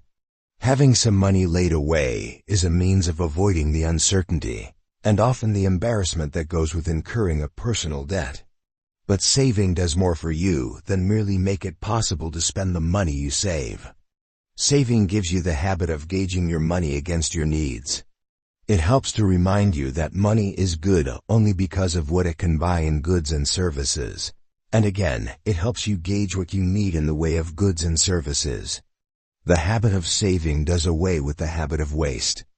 As saving becomes a need through habit, many a man finds he can live just as well as he did before on the same salary, and this even if some prices have gone up. Why is this? Because he stops throwing away portions of his money on needless or frivolous items. He buys more carefully. He conserves his clothing and other possessions. He finds out how to make his money do its absolute most for him. And he does not do this by forcing himself into poverty for the sake of building his bank account. He continues to live at his general level and finds he can save as well. What should you do with the money you save? There is no single answer that fits everyone. I have seen and heard of a good many instances in which small saved sums, in one case as little as $200, were used as investments in small businesses of good promise. Some of these investments paid back many 1,000%. Of course you cannot count on this, but bear in mind that an opportunity arose, and a person who had saved was able to take advantage of that opportunity without borrowing, without obligating himself. A young couple had formed the habit of buying on time. They were always in debt. One day the wife calculated the amount they had paid out in interest and said, "Never again." The couple was about to give a party and needed a new bridge table with 4 matching chairs. But the wife said they would play bridge sitting on the rug and incur no more debts. They called it Turkish bridge and had a hilarious good time. This experience caused them to put aside some friends who seemed unable to entertain without making a show and cultivate friends who valued friendship more than display, friends who turned out to be far more worth knowing. Also, they began to save 1/10 of their income every week. One day they went shopping with money in their pockets and found out this great truth of merchandising. Merchants sell for less when they sell for cash. In addition, the husband felt more relaxed and confident now that he was out of debt and also had a backlog of money. This helped him in his job. He was called in for an interview, during which his employer asked him casually if he saved money in any of the local banks, just another way of asking, "Do you save money?" The young husband's confident and affirmative answer was the right answer, and he got a promotion which led to greater things. Saving is an index of character, for it has much to do with a man's sense of purpose and his ability to manage his affairs. I once helped a man start saving, even though he said it was absolutely impossible for him to do. First, we set up a goal. It was the purchase of a handsome sport jacket, a sensible purchase in that he could wear it in his business as well as during leisure hours. The price, which would not buy an equivalent jacket these days, was $24.95. Then I made this fellow set down every cent he spent for 2 weeks. We went over the list together. The conversation went something like this: "Can you give up 2 packs of cigarettes a week?" "Yes." "Instead of spending 15 cents a day on a shoe shine, will you spend $1 on shoe shining equipment and shine your own shoes? And get a better shine for perhaps 2 cents? "Yes." "Will you spend no more than $1 on your lunch?" "No, I eat with people who like to eat heartily." And I told him about a lunch I had had with Henry Ford. I ordered a lobster salad for $3. The billionaire ordered a sandwich and his total bill was 85 cents. Mr. Ford was not an eccentric about economizing. He was just a big enough and peaceful enough man to feel he could eat what he wished. The man who could not save now said with determination, "I'll keep my lunch check down to $1. "Yes. Well, by saying yes 3 times you've saved yourself at least $10 a week. $10 a week. He was astonished, then thoughtful. Without my having to oversee the process, he got himself out from under a great many other small money-eating expenses. He found he now lived better in ways that counted, and he saved as well. Whether or not you are short of money, I suggest you fill in a list of your own.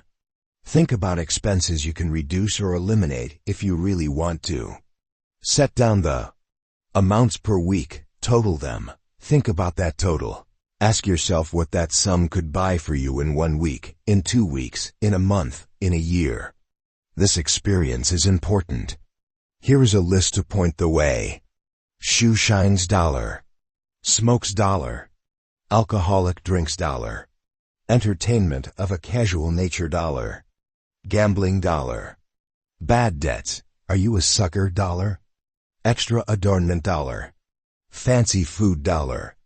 Items of which only you know $1. TOTL. Chapter by chapter, you are growing more and more familiar with the supreme secret. Checking on Chapter 5. Will you master money, or will it master you? Once you earn a considerable surplus above your needs, you should enjoy both riches and peace of mind. You will have peace of mind if you have mastered money, but not if it has mastered you. Too many men use money merely for conspicuous consumption. Too many, having millions, live in fear of losing them. If money or anything else gets in the way of your peace of mind, take peace of mind and let the other go. Money that benefits you comes most often from work that benefits you. A man needs enough for comfort and a good share of the world's luxuries. Aiming at these and retaining his self-confident faith in himself, instead of straining for many times more than he can spend, he often earns much more than he expected. No father benefits his son when he surrounds him with money and prevents him from learning life's great lessons through honest work. Keep your mind on all 12 of the great riches of life, and know that your journey toward riches must begin within yourself. Basic steps in building your income. One way to build income is to show others how they can help you succeed by advancing their own success. Another way is to show someone how he can get more for his money. Another is to bring producer and consumer together, which can be done in many ways. Always some of the money you earn should stay with you. Debts can rob you of peace of mind. Saving is a habit which gives you many benefits besides money in the bank. How to start yourself in the saving habit. Almost anyone who is short of money can stop the drain of small, unnecessary spending. Doing this, you often find better and more interesting ways to enjoy life. You can live as well as before because you augment your ability to handle money. The ability to save is a good index of character, and employers know it. Make a list of every cent you spend on certain items, and you will open your eyes to the total you spend. A total which can be saved toward purchases which hitherto have seemed beyond your means or kept as a means of taking advantage of low prices or investment opportunities.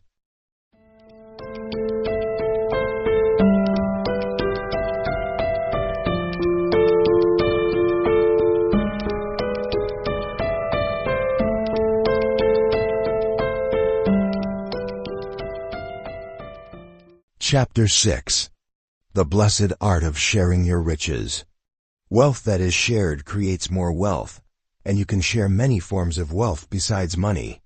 Today's millionaires themselves point out that anyone can become a millionaire, because today's wealth is so widespread and gives rise to so many opportunities. When you share in your own home, you create a basic harmony, which adds to your success and peace of mind in everything you do. Start now to share what you have. And when you have plenty of money, you will share your money the more wisely and with greater benefit. You are going to make money. If you do not allow negative points of view to trip you up, you will march straight forward on the road to riches. Yes, you are going to make money in solid sums. Money that comes to you through your own worthy efforts. Money you spend for your own worthy desires. Money you spend in helping others. Will you build your character while you build your fortune? This, as by now you know, is not exactly another matter. There is a strong connection between the power to make money and the power to know your own mind and fulfill your own self as a fully realized person. Again, we shall examine a technique that goes with being rich and having invincible peace of mind. So far as sharing money is concerned, you may see this technique as belonging to your future. So far as sharing other forms of wealth is concerned, this technique is yours right now. Use it and make it part of you. Life proceeds according to the great law of compensation. The more you give of what you have, the more comes back to you, and it comes back greatly multiplied. He gave away 90% of his working hours. One of my distinguished students, Edward Choate of the New England Life Insurance Company of Los Angeles, decided to help his government sell war bonds during World War II. He devoted 80% of his time to this effort, for which he received no direct compensation.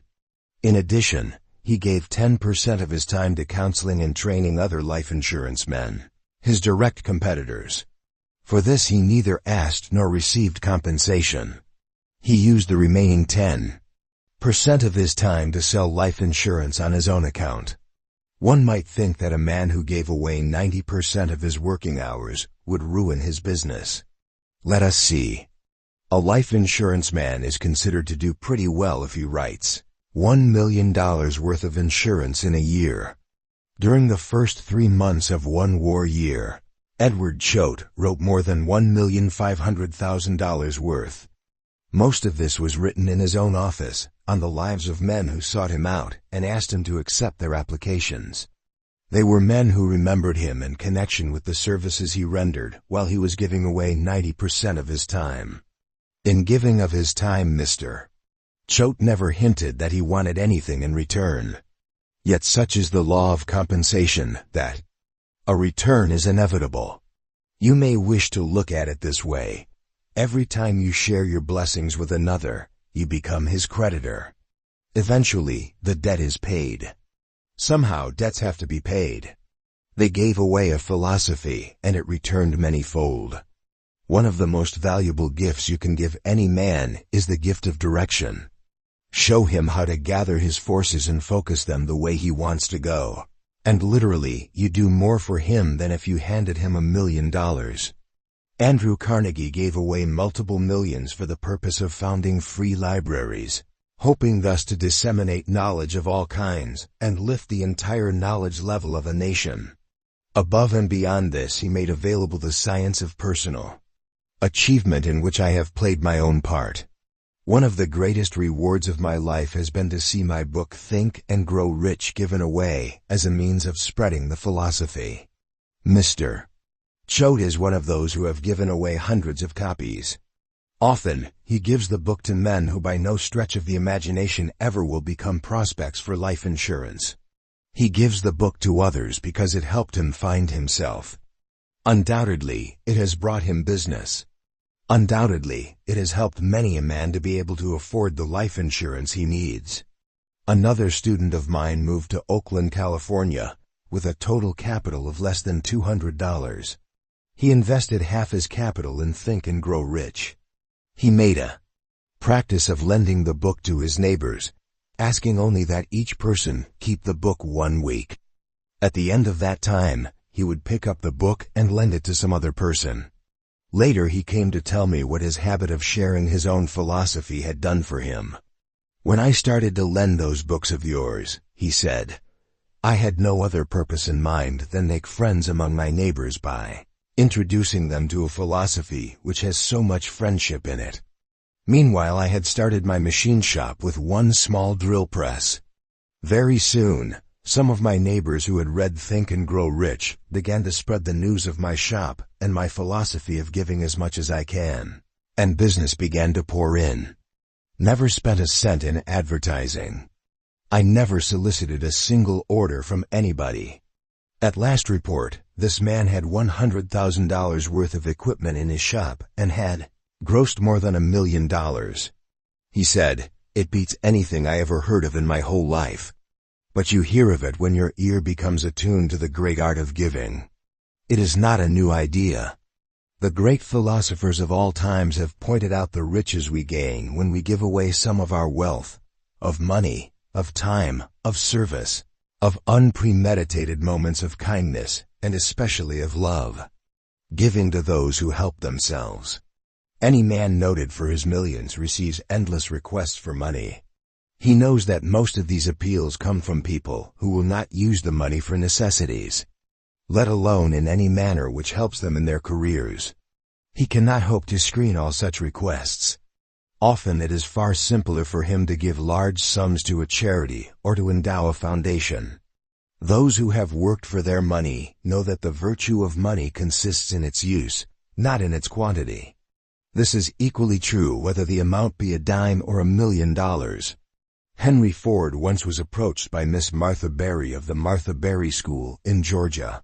Miss Berry asked for an endowment for her school, but Mr. Ford refused the request. Well, she countered, will you give us a sack of peanuts? Mr. Ford obliged by buying her a sack of raw peanuts.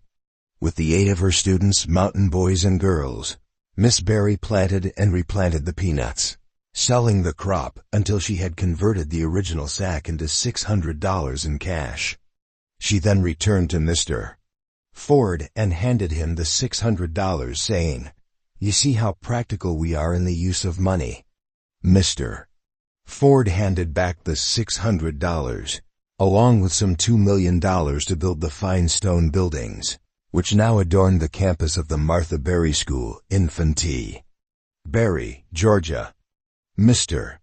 Ford made very few gifts of this kind. Experience had taught him that all too often gifts to schools are handled by impractical people who know very little about sound business or farming methods. As long as Martha Berry lived, the Ford private car appeared on the railroad siding near her school once a year, while Mr. and Mrs. Ford paid a visit. A present-day multimillionaire, Henry Crown, who arrived in this country as a poor immigrant from Lithuania, is now a leading figure in the vast General Dynamics Corporation. Mr. Crown has put a great deal of money into a plan which teaches aspiring young people how to handle capital. He has set up a fund of $8,000 at a good many colleges, and this money is invested each year by the senior economics class. When the class makes a profit, its members share the surplus, and the fund is passed on intact to the next class. Wealth creates wealth. A large sum of money in the hands of one man generally does not create as much wealth as does money which circulates, provided that those who handle its circulation are interested in creating wealth. A man's happiness and peace of mind depend on his sharing all kinds of wealth. Business relations cannot properly be described as a relationship of love between buyer and seller. Yet when the idea of service to one's fellow men comes into the relationship, much that is profitable to both parties also enters in. "A little bit of myself," said Henry Ford, "goes into every automobile that rolls off our assembly lines, and I think of every automobile we sell, not in terms of the profit it yields us, but in terms of the useful service it may render the purchaser." Thomas Edison said, "I never perfected an invention that I did not think about in terms of the service it might give others." The idea that a business should give its customers more than a product for a price is not new, and history proves it creates both good businesses and good customers. Good relations between an industrial employer and his employees, however, are not very old as history goes. This is natural enough when we consider that enterprises which employ people by the thousand have not been with us more than a few generations. They are a great way for the owner of the business to make money, and unfortunately, many a labor force has been badly treated in the process. In past years, we had our own era of those industrial pirates who never thought of sharing with their employees the wealth their employees helped to create.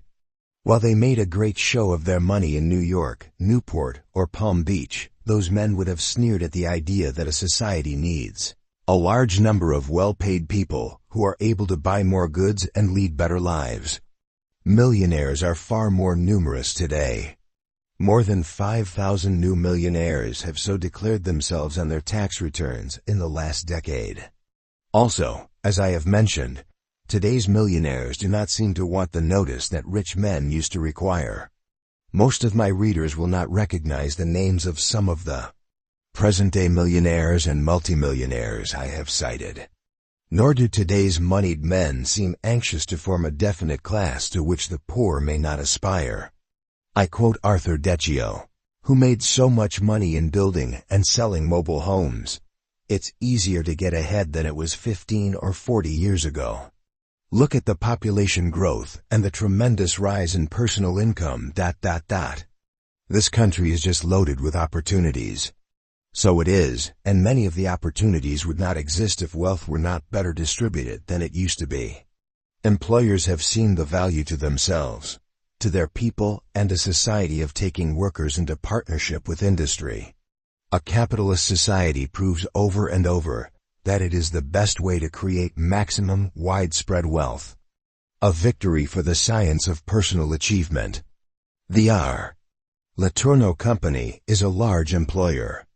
Some years ago, I received a phone call from a former student who had become one of its executives.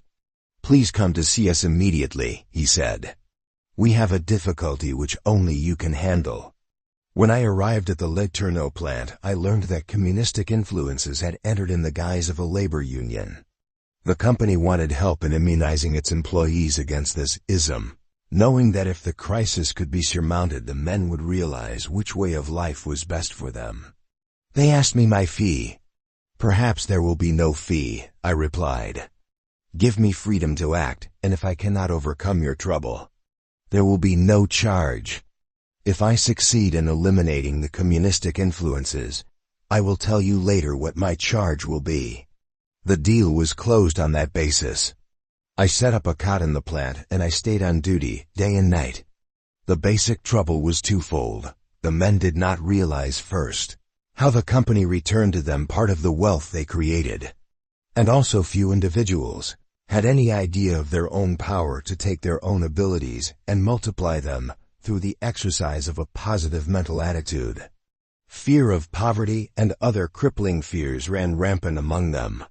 Belief in wealth and happiness, and in each man's power to win his own wealth and create his own happiness, had been pushed aside by negative thinking. Given this ground in which to sow their seeds of discord, the communist-minded organizers were able to make those men believe that their future should be in the hands of others, that they should reduce themselves to cogs in a kind of economic machine. That indeed it was wrong for a man of faith and ambition to rise where negative-minded men might not follow. In combating the communists, I never mentioned them. Rather, I taught the science of personal achievement, and that was all I needed to teach. In a short time the Le Tourneau employees saw how much greatness each man has within his own mind, a greatness nobody else can or should handle for him. They saw what it really means to work, and the rewards work brings to a man who has some goal, besides 3 meals a day, and really wants to achieve his ambition. They came to see that the rich men of their time owned no natural power which they themselves did not own, and all they had to do was to find their powers for prosperity and use them. I succeeded. When I named my compensation, I received it immediately. 8 months later, the company increased my fee. Thus it goes when men realize that wealth is not something you grab from another. It is something you build for yourself out of service to others, sparked and enhanced by your own positive, joyful inward drive. This is true wealth and part of peace of mind. I do not know how many of those Le Tourneau men became rich, but I know they had reason to bear in mind the true picture of wealth and share it with others. Sharing the wealth in your own home. You can tell a great deal about a man by what goes on in his home. Men who are successful in living, not merely in mastering the mechanics of some trade, generally maintain homes in which no one person has to be boss, and there is true love and true sharing. I have been in the homes of rich men whose wives had to beg them for money enough to buy needed articles of clothing. I have been in the homes of poor men in which every purchase had to be discussed, lest it leave no money for food. And the poor home was the happier because of its atmosphere of sharing, even though the lack of money was sadly felt. I have at times been asked to give marriage counseling, and at times I have recommended that a marriage be broken. There are many reasons for such a recommendation, and I assure you the reasons are not trifling. I have noticed in such cases that lack of the ability to share invariably shows itself. Let non-sharing take hold at any level, in any aspect of married life, and it leads to other troubles. You are going to make money, and when you do, make sure that your wife has a fund of her own to spend as she wishes. It will not be her fund in the sense that it is sacrosanct, for if you meet financial misfortune, she will share this as well in a good and loving marriage. It will be her money in the sense that it is your recognition of your wife as a person in her own right, your partner, not your servant. I am informed that much of the chatter that goes on in beauty parlors has to do with the clever ways in which women get money out of their husbands. Not a few must resort to slipping a few dollars out of his pocket while he sleeps. Others invent charities or dream up school expenses for the children. Apparently, many a woman is literally forced into such tactics if she is to maintain a decent home, for her husband shows no willingness to shell out more than enough for a mere subsistence, if that. On the other hand, many a woman in the sanctity of hairdrying row reveals she has lost her grocery allowance in playing mahjong or in some similar pursuit, and she cannot admit this to her husband. The sum lost is rarely large, and mahjong is not wicked. It is the lack of frankness with her husband that is the truly damaging condition. If you knew how angry my husband can get, such a woman often says, you'd know why I can't tell him. So it takes two to create the bad situation. Add to this the fact that many husbands never tell their wives how much they earn, or how much they may spend on drinks, or how much they lose at poker. By and large, when a man shows he is willing to share, a woman by her nature is eager to share lovingly with him. High on the list of information a man should share with his wife is the knowledge of how much money he makes and how he acquires his money. Women generally stay at home or close to home while a man is out somewhere earning money. When a man comes home from his job, a woman likes him to bring with him some of the outside world. It is a smart man who sees to it that his wife gets a blow-by-blow description of all he does and where he spends his time, without her having to ask for this information. There are sexual overtones in this, for a wife may work up jealousy for no reason, especially if a man has a job which does not keep him constantly at a desk or a bench within sight of others. Share and you have a marriage. Avoid sharing and you might as well be living alone. Think back upon the 9 basic motives we discussed in a previous chapter. To refresh your memory, they are 7 positive motives. 1. The emotion of love. 2. The emotion of sex. 3. The desire for material gain. 4. The desire for self-preservation. 5. The desire for freedom of body and mind. 6. The desire for self-expression. 7. The desire for perpetuation of life after death. 2 negative motives. 1. The emotion of anger and revenge. 2. The emotion of fear. It has been said that the first 3 basic motives, love, sex, and money, practically rule the world. I would not say this statement is entirely true, but there is a great deal of truth in it. A man who has not truly shared all of his life with the woman of his choice cannot know the magic of sex and love in their most sublime combination.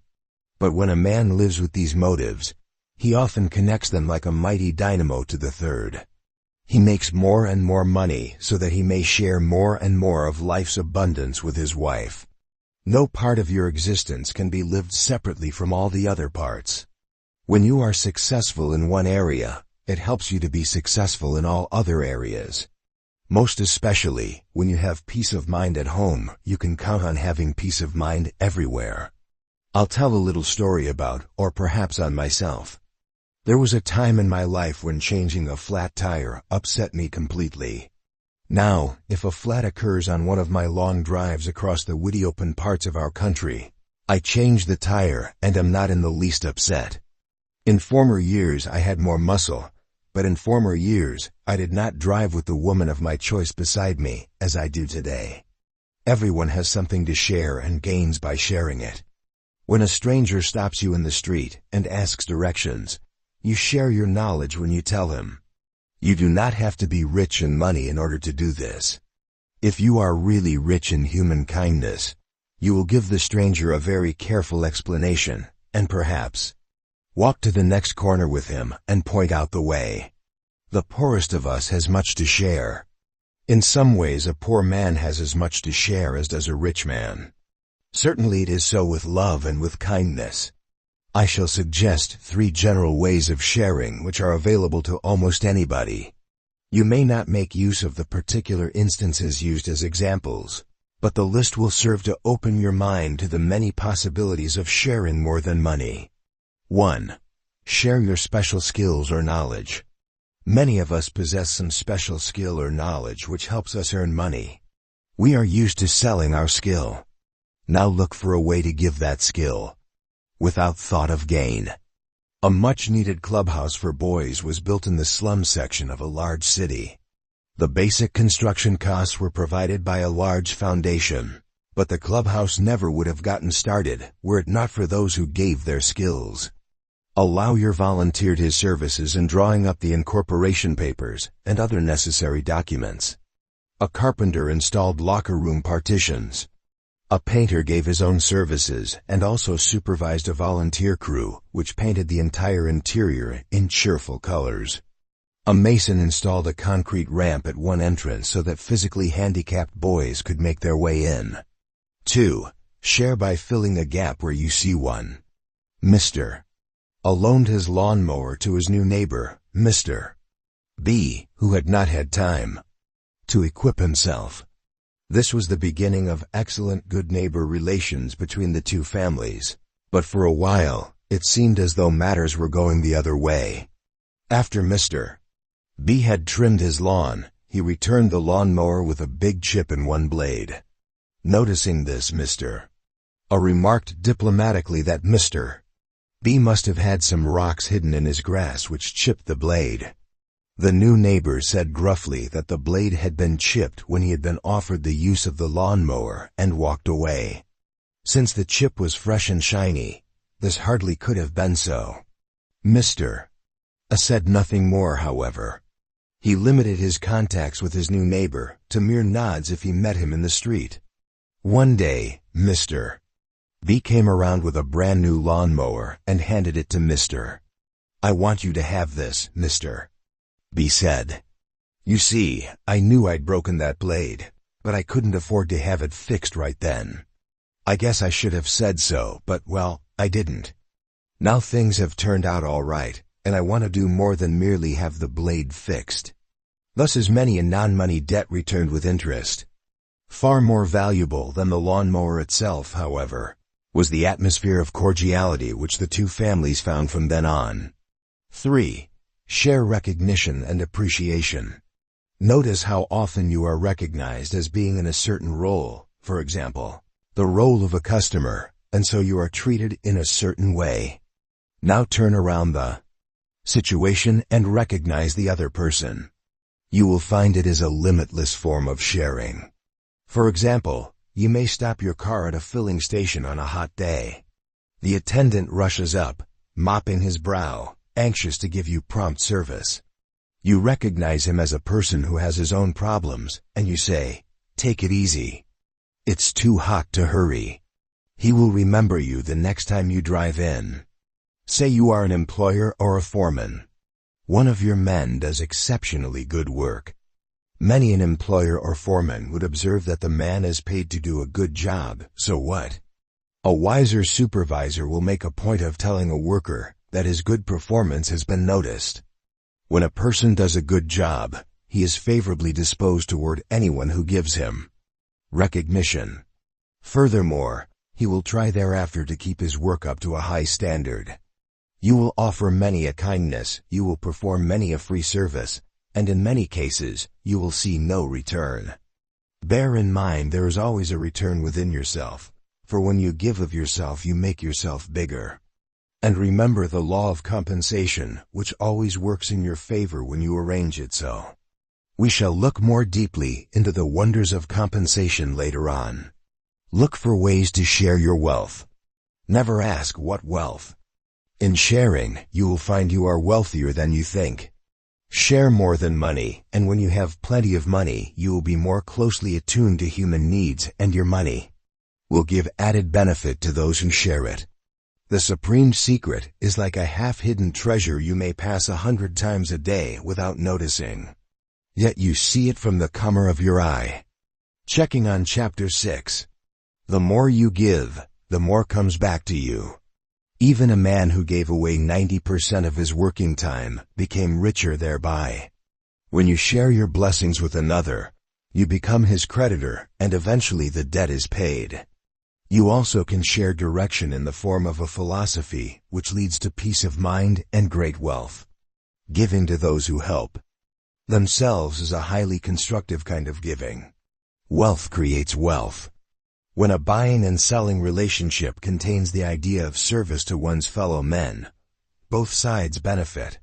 Many early industrial employers took all they could from their employees and returned as little as possible.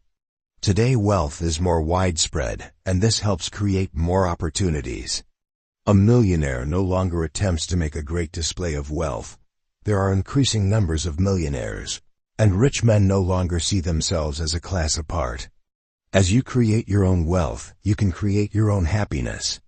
Many people who work for others do not realize the extent to which they share the wealth they create, nor how they can create endless wealth in their own lives through the power of a positive mental attitude. Rich men have no natural powers denied to poor men. Every man carries his greatness within his own mind, and it is he himself, and not an outside power, who is the only one who can bring forth his greatness. Sharing the wealth in your own home.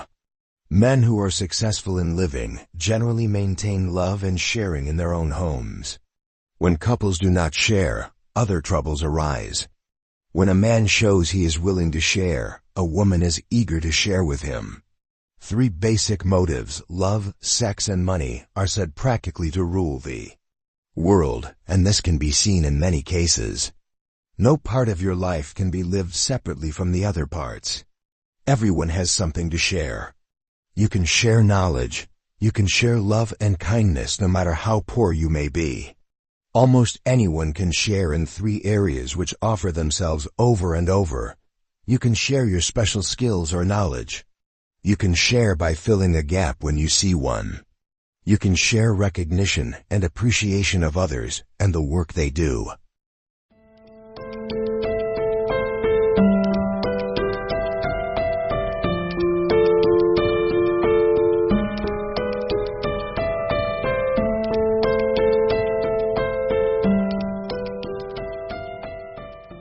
Chapter 7.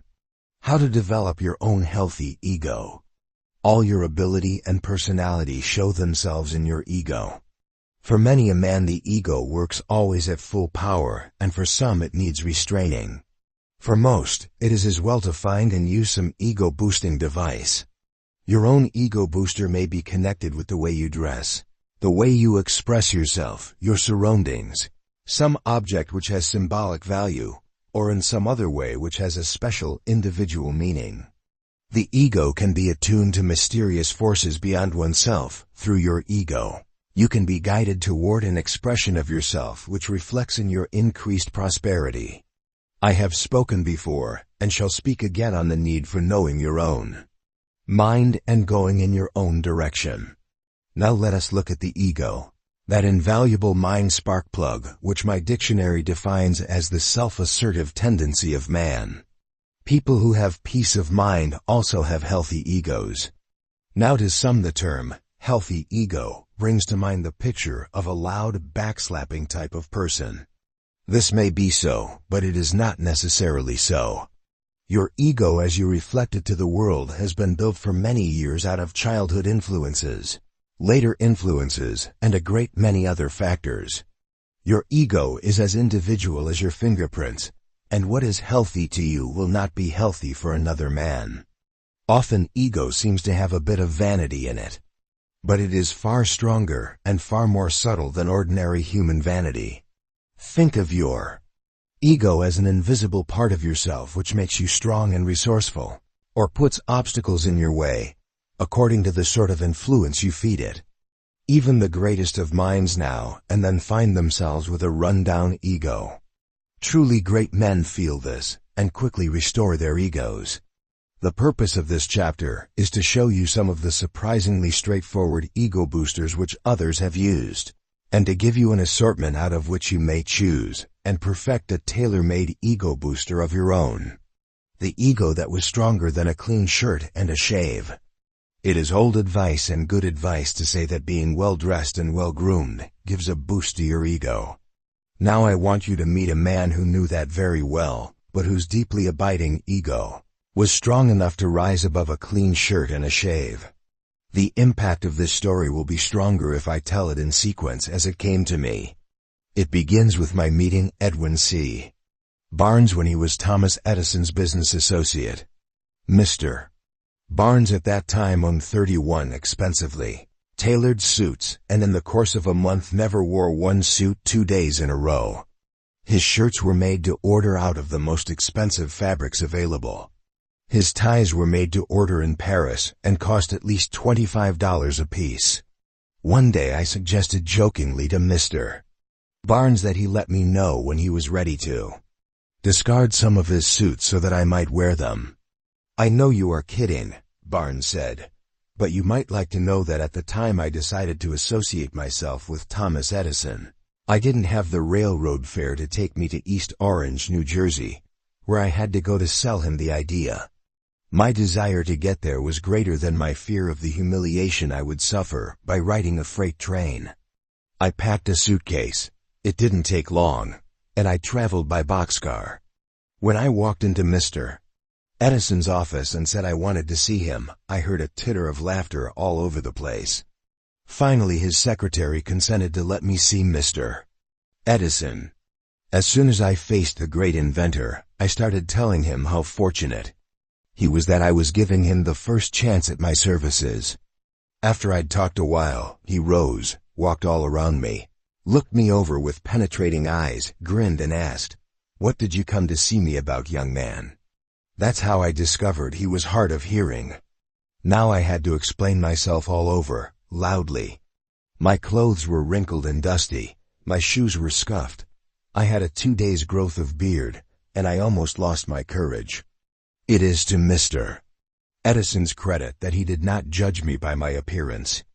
But I made up my mind, then and there, that never again would I stand before any man without knowing that I was better dressed than he. Now you see why I have all these clothes. And as far as my giving you my discards is concerned, I doubt if you would get from them the same ego boost they give me. He was right. I never have felt the need to bolster my ego by personal adornment. And I too am right, for ego is a strictly personal matter. During the early part of my career, I did stimulate my ego with that large estate and those elegant cars. Later, when my work became widely accepted, I became content with a much simpler style of living. Yet I do not neglect my ego, which functions through my princes of guidance. Still, just like Mr. Barnes and so many others, I see myself reflect in long ago experiences which I no longer wish to suffer. During my childhood I lived amid poverty and illiteracy, surrounded by poverty-stricken neighbors. Now I am very sensitive to the feel of any neighborhood in which I live, and it must be just right. I even inspect the approaches to my home to make sure they do not lead through any unpleasant areas. You may find it instructive to look back at the early influences of your own life and see how much they may have to do with your actions now. Here are some questions to get you started. Think a while after each to make sure you have found the right answer. As a child, did you have sufficient food, clothing, and shelter? If the answer is no, was it insufficient by any reasonable standard or insufficient by some neighborhood or other standard by which you have come to judge? Did your parents or someone else who had influence in your life tend to belittle you and make you feel that your brothers and sisters or playmates were better or smarter than you? Were you called basically bad when you misbehaved, or were your actions merely labeled as unacceptable? If you were bad by definition, did you decide you were going to live up to your badness? Did you have sufficient schooling in the 3 R's so that you never had to feel inferior? Later, about your reading, writing, and arithmetic? Are you too short, too tall, or too fat so that you feel conspicuous? Are you exceptionally ill-favored as to appearance, or scarred or crippled? How would you describe the general atmosphere in your childhood home? Peaceful? Antagonistic? Clouded by worry? Cheerful? Carelessly happy-go-lucky? Did your parents quarrel in your presence? Were you conscious of people using you as an easy mark or a push around? Were you fond of being the leader in games and clubs? Did you set up a symbol of success early in life, such as a big house like Mr. Jones's or a job traveling to glamorous places like Mr. Brown's? Did your parents encourage you to accept responsibility? Or were they over-anxious to do everything for you? Were you forced to be so much on your own that you never felt you had anyone who really cared what happened to you? Thinking about such questions will suggest many facets of your past, which show themselves in your present actions. I do not suggest you worry about your past. Remember, when we close the door on the past, we close out a great deal which otherwise might hamper us. At times, however, an understanding of past influences helps you to appreciate and enjoy your present ways of bucking up your ego. A salesman sells through his ego. While I was engaged in organizing the science of personal achievement, I made my living by training salesmen. More than 30,000 men and women came under my guidance while they were being trained to sell. The first thing I taught my students was that before any salesman sells anything to anyone, he first must sell it to himself. That is, he must so condition his own ego that it is in shape to strengthen his statements, and he must believe that both he and his product are good. An executive of the New York Life Insurance Company gave me an interesting case. One man had been with the company more than 30 years and had maintained a high selling record. Suddenly his production dropped to almost nothing. The salesman could not tell what was wrong, and neither could the company executives. They called me in to doctor the patient. I went out with this salesman to observe him in action. Soon I noticed that his basic trouble, after 30 years in the field, was the fear that he had grown too old for selling. He talked constantly about his age. His fear had developed into hypochondria, and he felt he must use a walking stick to help him get around. Somehow he had persuaded himself that he didn't have it any longer, and so he expected to be rebuffed. He had allowed his ego to become so thoroughly subdued that he anticipated a no before he ever heard it, and that is the best way to make sure it is said. Back in the office I said to this man, I want you to go out and find one of those old-fashioned ear trumpets, which once were used by the hard of hearing. He protested, but I am not hard of hearing. That's right, I said. You hear too well. You hear the no before it is said. Now, I want you to simulate deafness. Place the trumpet at your ear when anyone speaks. Pretend you didn't hear him, and when he says no, go right ahead with your sales talk. We agreed that he could not sell life insurance to someone who really did not need it or want it, so nobody would be hurt.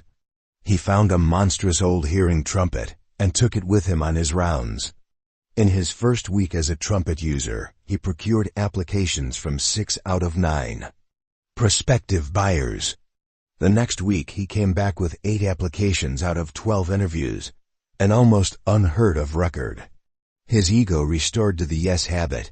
He put away the trumpet and had no trouble thereafter.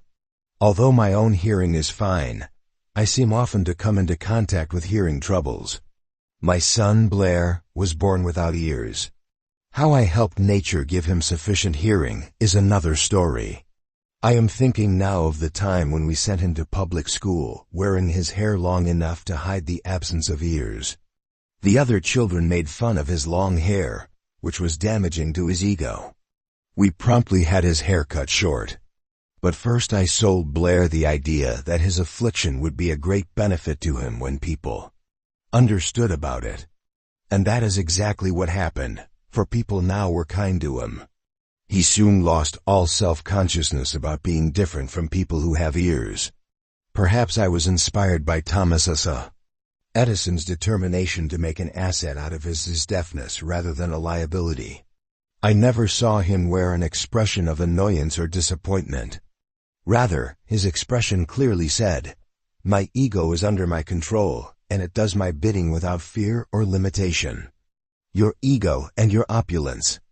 As with the ear trumpet, I have on many occasions been able to prescribe exactly the right ego builder for a particular person. It requires knowing the person, of course. And when you wish to prescribe for yourself, you will see the importance of that ancient, great advice, know thyself. Now and again a man will stop working before he should and find himself at loose ends. This was the case with a former student of mine named Ray Cunliffe. He had owned a Cadillac agency in Chicago, which he sold at a handsome profit. Since he now had plenty of liquid assets, he decided to take a year and play around and rest up, as he put it. Before the year was out, he grew restless. He looked around for a good Cadillac franchise, but found none. Another 6 months passed, and he began to eat deeply into his cash reserve for living expenses. About that time he joined a class in the science of personal achievement, which I was teaching in Baltimore. Ray and his wife had been accustomed to having servants in their home. Now they had to let the servants go and do their own housework. One day while Ray was in the basement doing the family laundry, it occurred to him that he was making the very mistake I had mentioned at a recent lesson. He wasn't nourishing his ego. He was starving it, beating it down. In his excitement and anxiety, he came to me for personal help.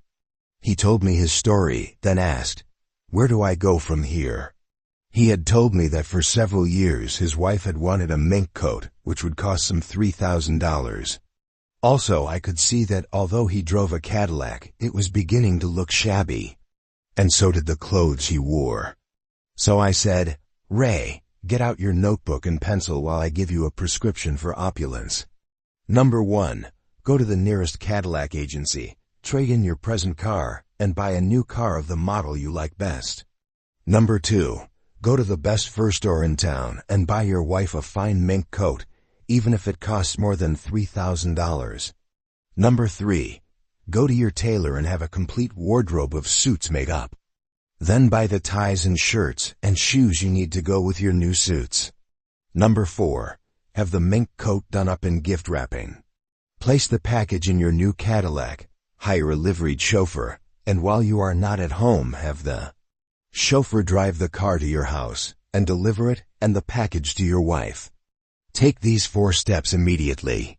Then come back for the next prescription. That is, if you need another.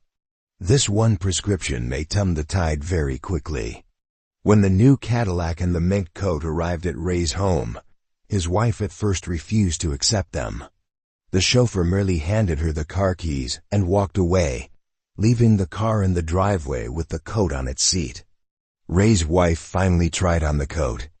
Sure enough, it was the very coat she had tried on out of curiosity and longing a few weeks earlier. Suddenly she felt a surge of confidence and happiness. The same thing was happening to Ray. Now what I have to tell you seemed like magic to him, and it may seem like magic to you, but it was not magic. The cook and the housemaid who formerly worked for the Cunliffes showed up and asked if they might return to their old jobs.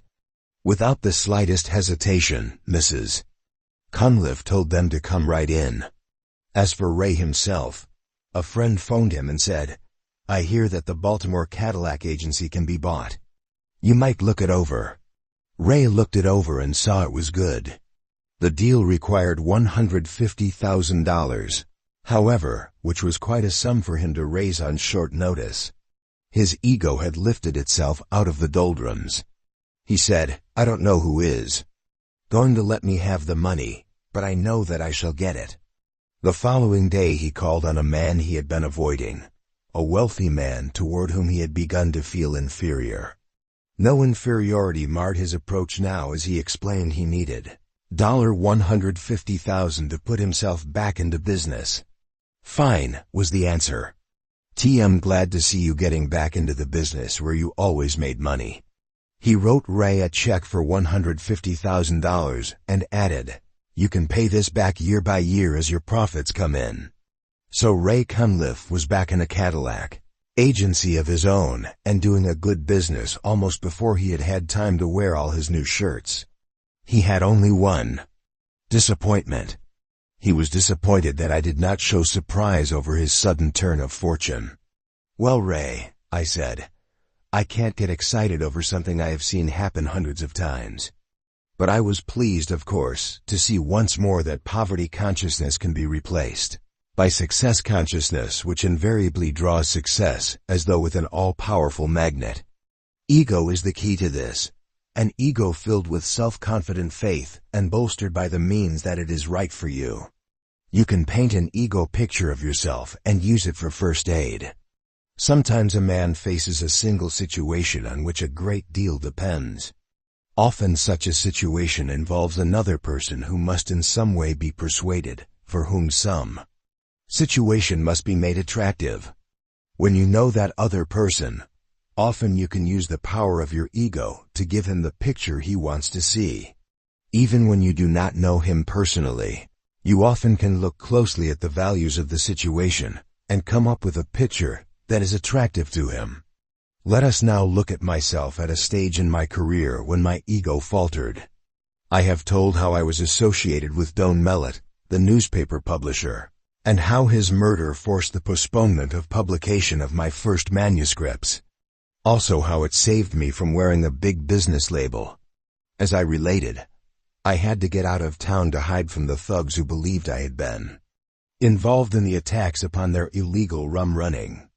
In the time I spent hiding, my spirits were not good. I came close to losing my faith in my ability to carry out the great task Andrew Carnegie had assigned me some 20 years before. I took hold of myself and decided to break the bondage of fear. I would find a new publisher.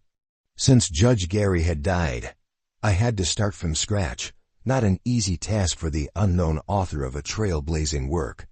As my ego rebuilt itself and my success consciousness reasserted itself, an insistent inner voice began to tell me that I would find my publisher in Philadelphia.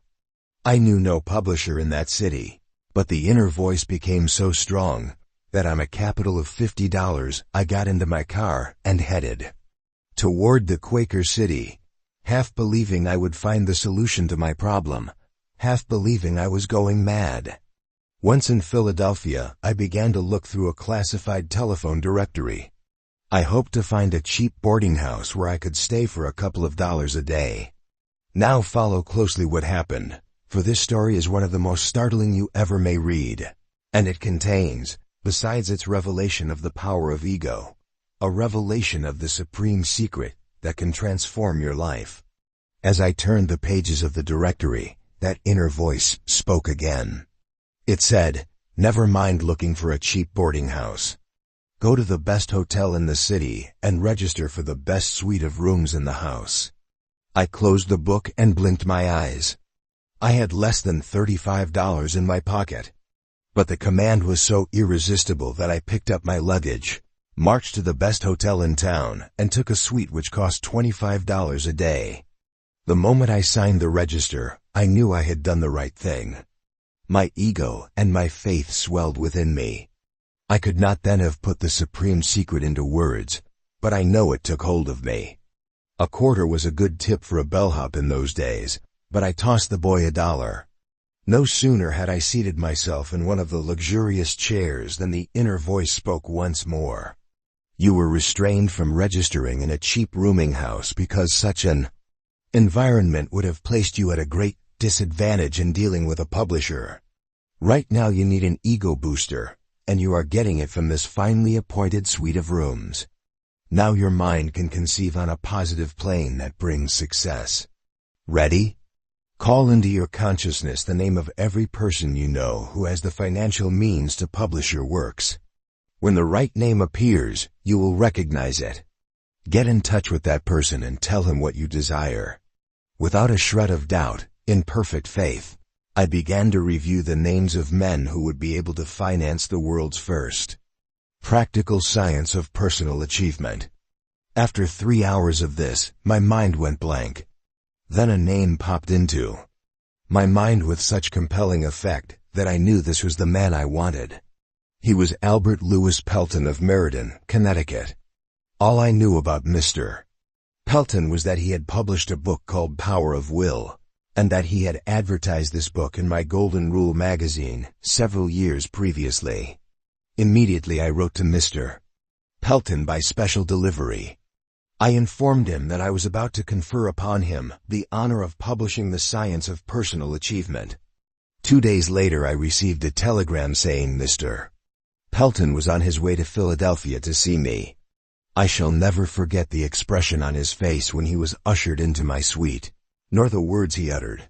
Well, an author who can live in a suite of rooms like this must be the real McCoy.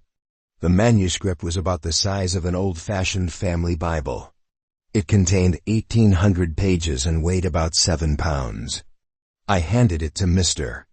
Pelton, and he sat down and turned through the pages. After about 20 minutes, he closed the book and laid it on the table. He said, "I will publish this philosophy and pay you the regular author's royalty." We sent for a typewriter, and he typed the contract. At one point he said, "I suppose you'd like an advance on your royalties? I'll make out a check right now." I replied nonchalantly, holding fast to the image my ego had built, "Oh, make it any amount you care to. $500? Okay." Some months later, the first published set of my work, The Law of Success in 8 volumes, was presented to me. Those had been successful months in many ways, for I had regained the power of a positive point of view. I hope sincerely that those who read this story will not have to win their own positive points of view the long way around, as I did. Had I been guided by some unseen power? I believe some outside force was guiding me. I believe that a mind attuned to currents of faith is attuned beyond its own physical dimension. Later in this book I shall relate another experience of the sort, actually the experience which resulted in my writing this book after nearly 70 years of getting ready. Since that eventful day in 1928, I have helped tens of thousands of men and women to rehabilitate their egos. Most of them I never have met, for our minds contacted each other through the pages of my books. Through my lectures and personal lessons, I also have helped many thousands to find the same key to the conceptual and achieving powers of the mind. And here in many cases I had the gratification of seeing it happen. I have developed a considerable ability to gauge people's needs in this direction and to press the right button, so to speak. But what takes place when the button is pressed? Whence comes the power that revitalizes a faltering ego? What is it that turns a mind from no to yes, and so opens great gates of accomplishment? I still am seeking that answer. Perhaps the knowledge has been reserved for me to uncover as a sort of postgraduate course in my own work, for I never shall be finished with learning. Look for your own ego booster and you will find it. There are amazing varieties of ways to boost the ego. Although they may be mysterious in their inmost essence, their outward manifestations are clear to see. Consider the following examples. They are universal in their application and may help you find your own. Among the successful insurance men I have trained is one among many who drives an expensive car. His ego booster is more individual. It consists of a handsome golf bag instead of clubs he carries in full view in his car. He thus carries with him the impression, both for himself and for others, that he spends considerable time playing golf and is always ready to drive to the links. I do not know if he would be as successful as he is if he did not always display this intimation of success, but I do know that he gets exactly what he needs as an ego booster. Another successful insurance agent I trained wears an 8-carat diamond ring which seems to serve as his magic wand as he talks to prospects. This man is one of the largest producers for the Massachusetts Mutual Life Insurance Company.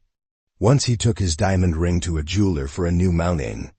The job required a few days. During those days he worked harder than usual, used every persuasive argument he always had used in order to write a policy, and yet failed to make a sale. He said that when he began to talk to a prospect, he would look down for his ring. The ring was not there, and somehow he could not put himself over.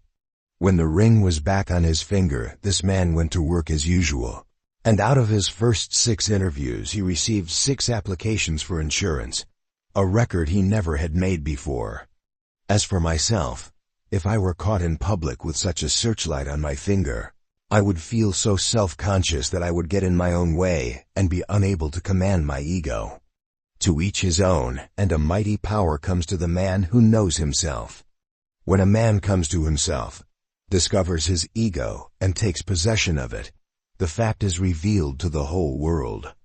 It is reflected in the tone of his voice, in his facial expression, in the lift of his motions, in the clarity of his thought, in the definiteness of his purpose, in a positive mental attitude that brings out in others the desire to believe in and work with this man. Friend, when you become commander-in-chief of that very core of your mind, your ego, you are master of all you survey. You never will want, because you will unhesitatingly find the way to plenty. You never will fear, because your mind will not contain fear. You will be free, gloriously free, living a life that pays you in your own terms. Some few there are who need reins upon their egos. They are so rare, however, that we need not write any part of this book for them. A healthy ego is a means of health and peace of mind beyond comparison. Look then, for the one right method or object or condition which helps you to fulfill yourself in the self-assertive tendency of man. Study the ways of any successful, happy people you know. Chances are that they possess and use the supreme secret. Checking on Chapter 7. What it means to have a healthy ego. Your ego is the mind power which helps you project yourself and your desires. It can make you strong and resourceful, or put obstacles in your way, according to the sort of influence you feed it. We are familiar with the ego-boosting power of being well-dressed, but a strong ego can rise above any limitation. When a man can afford to assert his ego in the ways he prefers, these ways often reflect long-ago influences. A salesman sells through his ego. A good salesman knows that he is good and his product is good, and this confidence rarely falters. Sometimes a salesman's success hinges upon some ego-sustaining factor, or some outside circumstance may so affect his ego that he slides from a yes attitude into a no attitude.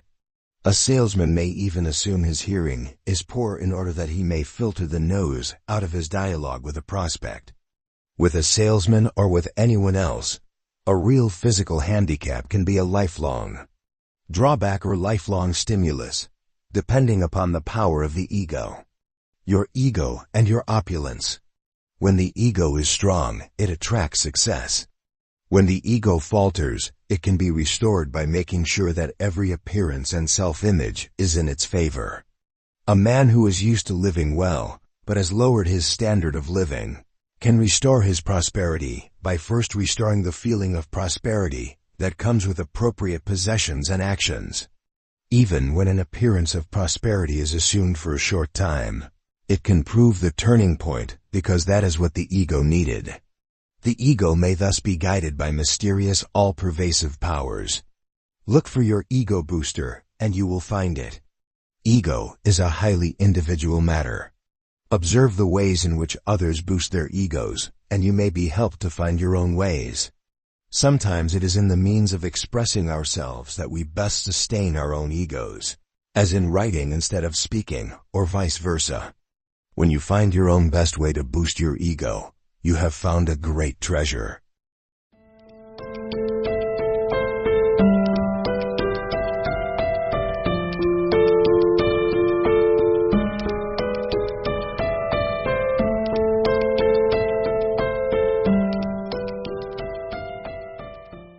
Chapter 8. How to transmute sex emotion into achievement power. It is within every man's ability to transmute some of his sex emotion into a dynamic drive, which brings success. This ability grows with your willingness to use it. Young men often make the mistake of seeing only the physical side of sex, so that they are in their 40s or beyond before they begin to use transmuted sex energy to add value to everything they do. There is no interference with the physical side of sex, which in itself becomes a life-transforming power. NOW, and then a book catches fire, and the author of that book has the satisfaction of knowing he has added something permanent to the knowledge of man. So it has been with my book Think and Grow Rich. Although it is only one of several books built around the science of personal achievement, probably more copies have been sold than of all my other books combined. I have asked a number of people why they think Think and Grow Rich has sold so briskly for almost 30 years, and why it seems to be off to a fresh start in a slightly revised edition. 1. These people tell me the book is somehow more inspirational than the others, and I think I know the reason why. I wrote it twice. The first time was in 1933, while I was on the staff of President Franklin D. Roosevelt, merely as a means of keeping busy while I waited for the crippling atmosphere of fear to pass. As I recall, I just sat down and wrote while I was serving the president without making any effort to condition my mind so that personal magnetism would be projected into the book. It was some years later that I decided to publish the book. When I reread the manuscript, I saw it lacked something. The answer to what it lacked actually was inherent in one of the chapters, a chapter on sex transmutation, of which this present chapter is a summing up and a carrying forward. I had written a book full of information, but lacking in transmuted sex emotion. Now I rewrote it from start to finish, and the effect has been electrifying. Anything you do can be electrifying and positive and profitable when it is infused with sex emotion. Lest there be any confusion, let me state emphatically what you may be doing need have no connection whatsoever with the physical manifestations of sex. Nor does language have anything to do with it. The something I injected into Think and Grow Rich during its rewrite has carried over into all foreign language editions of the book. It is just as inspirational in Brazil, for instance, where it appears in Portuguese, as it is in English. What is sex transmutation? Let us first look at sex itself. Nature has provided that the vegetable and animal kingdoms know sex activity only in certain seasons. Man, however, knows sex activity in every season. Perhaps that is why sex makes so much trouble for so many people. They may keep themselves willfully ignorant of sex because they are afraid of it. They may debauch the sex instinct because they want to show they are not afraid of it, or because they simply let it run away with them. In either case, sex loses the deep force and meaning it has for man and only for man. Consider a certain class of professional religionists who advertise sex as a cardinal sin, who lump hell and sex together and come out against both as being approximately equal and equally evil. Such men say they are saving souls when in reality they are shriveling them. On the other hand, we have the prevalent phenomenon of vulgar scribblings and pictures in public toilets. This is a twisted, sad outlet for the sublime sex emotion. Too many people are caught up in one extreme or the other. And as for the actual physical expression of sex, too many never find out how much of the spiritual is tied in with the physical. When you see sex as the great creative force, creative not merely of children but also of all that is noble and enduring, then you are ready to see what sex transmutation can do for you. It is a focusing of sex energy into other channels where it adds immeasurably to one's power of achievement. It is not in any way a lessening of sex energy, but rather a shifting of that energy, as though a central powerhouse had, for the time being, sent its pulsations into a different transmission line. It is also a focusing of personal magnetism, which is really no different from sex energy. If you are more familiar with the term personal magnetism, well and good. But remember, it is rooted in sex. Successful people tend to be highly sexed. Some years ago I operated a school of advertising and selling. One day my secretary announced that I had a caller who looked like a tramp. Perhaps because I remembered the man who became Thomas Edison's associate, I asked her to send the tramp in. He was shabby, he wore a 3 days' growth of beard, and the cigarette dangling from his lips as he walked in showed he either did not know or did not care about politeness. He was selling advertising space in the World Almanac, a medium I never had used because I did not think it was suitable for my business. Despite the fact that this unkempt man gave me a bad first impression, despite the fact that he scattered cigarette ashes on my carpet, he left my office with an advertising order for more than $800. This man certainly had psychological troubles, but above and beyond them, he had a tremendous personal magnetism. I heard it in his voice, so I listened to him. I felt it in the aura of his personality. For the first time I really gave deep consideration to the World Almanac's advantages, which proved out fairly well. But if that man who automatically used the principle of sex transmutation had straightened himself out in other ways. He might have owned the World Almanac instead of merely being one of its spacemen. I now watch for the phenomenon of sex transmutation in everyone I meet and have thought back upon others I have known. It is obvious that those who win the greatest success in all occupations and in all walks of life have high sex capacities which they transmute at will. They may not know they are doing it, but that is what they do. There is an obvious connection with ego. And as with ego, a person may have to search for the best way in which to express himself through sex transmutation. When I was a member of the Chicago Rotary Club, one of our guest speakers was the late Dr. Frank Crane. Here was a man who had fine things to say, yet he had no gift of speaking. Even his appearance was against him. He bored everybody present, including myself. After our meeting, I walked down the street with Dr. Crane and we spoke frankly about the cold reception his talk had received. I gave him great credit for his message, which was unusually good, but unfortunately, it had been spoiled by his delivery, and he knew it. He told me he was the pastor of a small church and barely made a living. He asked me what advice I might have to give him. I had been thinking. I told him he had a capacity for profound thought, which he could put across in a popular, easily understandable way. Rather than do this by voice, however, he should do it in writing. If he worked up a newspaper column of sermonettes and syndicated it, he would reach thousands of people where now he reached only a small flock and undoubtedly would increase his income as well. That sounds like a splendid idea, he said thoughtfully. We shook hands and parted. After a time, I began to see his daily column of sermonettes. Some years later he learned I was his neighbor at a New York hotel, and he invited me to drop in. He had just completed his annual tax report, and with a broad smile he handed it to me. His net taxable income, after all deductions, amounted to something more than $75,000 for that year. The late Billy Sunday expressed his undoubted sex magnetism in the way which was natural for him, through the spoken word, to tremendous audiences. He chased the devil up one side of the country and down the other, swaying crowds as few other preachers ever have done.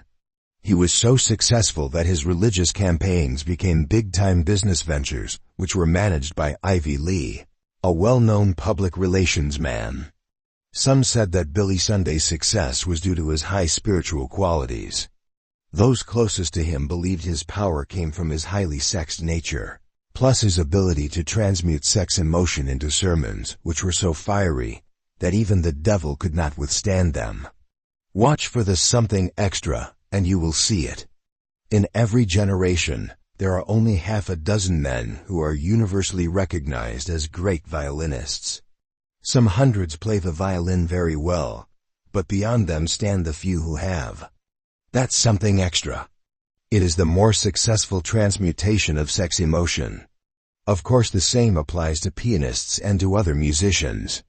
As I write, Arthur Rubinstein is in his 80th year, and commentators say that he is not only perhaps the greatest pianist who ever lived, but that his performances always seem fresh and new. Rubinstein is also a great lover of life, a participator rather than an observer, and all this points to a deeply sexual nature and a transmutation of its wonderful emotion. It is the same with political leaders, with lawyers, with athletes, with craftsmen.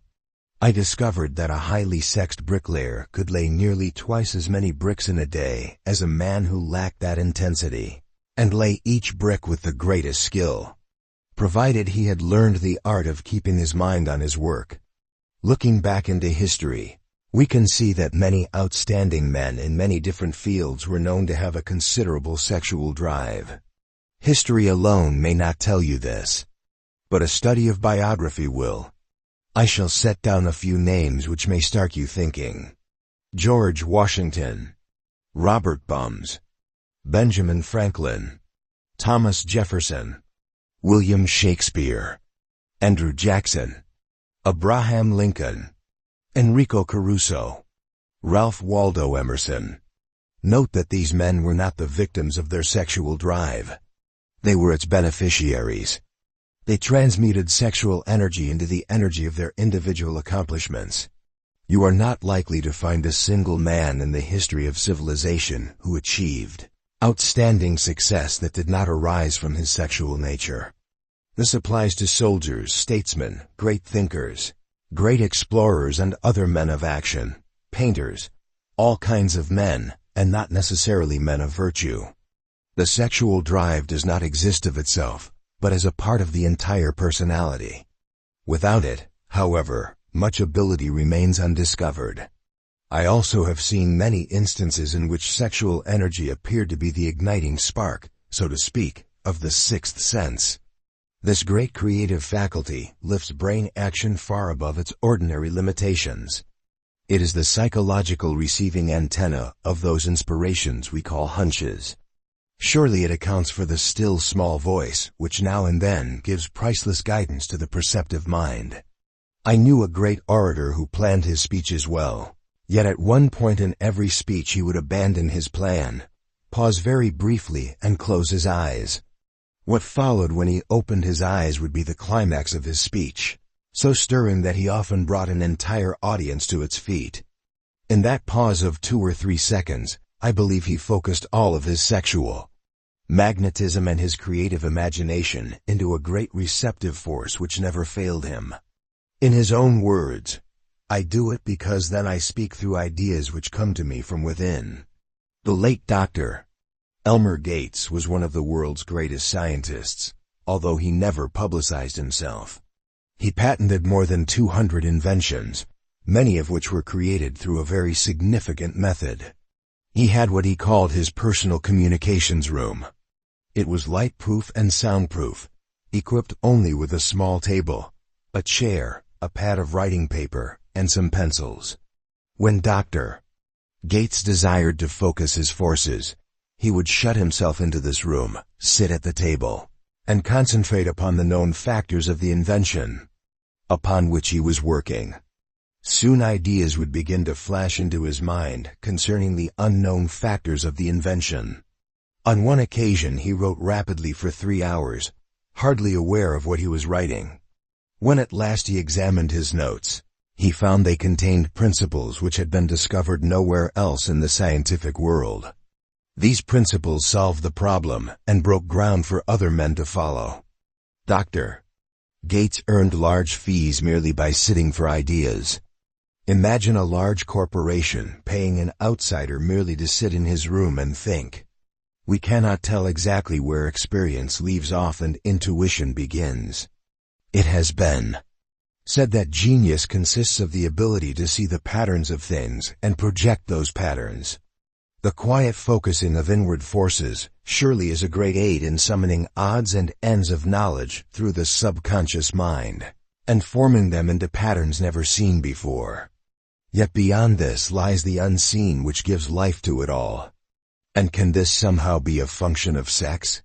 Why not, when all the world is male and female, and even the basic building blocks of the universe are oppositely charged particles which constantly interact? In essence, sex transmutation is the ability to switch a desire for physical contact to a similar desire for expression in art, literature, science, selling, or anything else. The switch may be done so habitually that it is not a conscious act, but it always is there. Transmutation of sex emotion in no way interferes with the natural sex act when performed at an appropriate time. While the energy is being transmuted, however, there is no desire for the physical act. Something else that is very vital and important is being accomplished with the same energy. Yes, when you watch for the something extra, you will see it. And when you watch for what could be the something extra, but instead has become the something wasted, you can see that too. You can see clearly that many a man who could succeed does not succeed because he does not understand that sex is more than physical passion. A lesson to learn while you are young. Remember, it is never too late to start living a wonderful new life. The potential always is there, and the means are available to any person who will reach out and take them. Undoubtedly, however, certain lessons are better learned while one is young. Thus, it is with the use of sex energy. A highly successful businessman told me that if he had learned the art of sex transmutation during his high school days, he could have become a multimillionaire in his early 20s. He was well along in his 40s before he discovered that sex is an energy which can be directed into many channels. This remark caused me to study the ages at which successful men generally become successful. It was interesting to observe that most of them did not succeed in a big way until they were well past 40, often 50 or 60 or 70.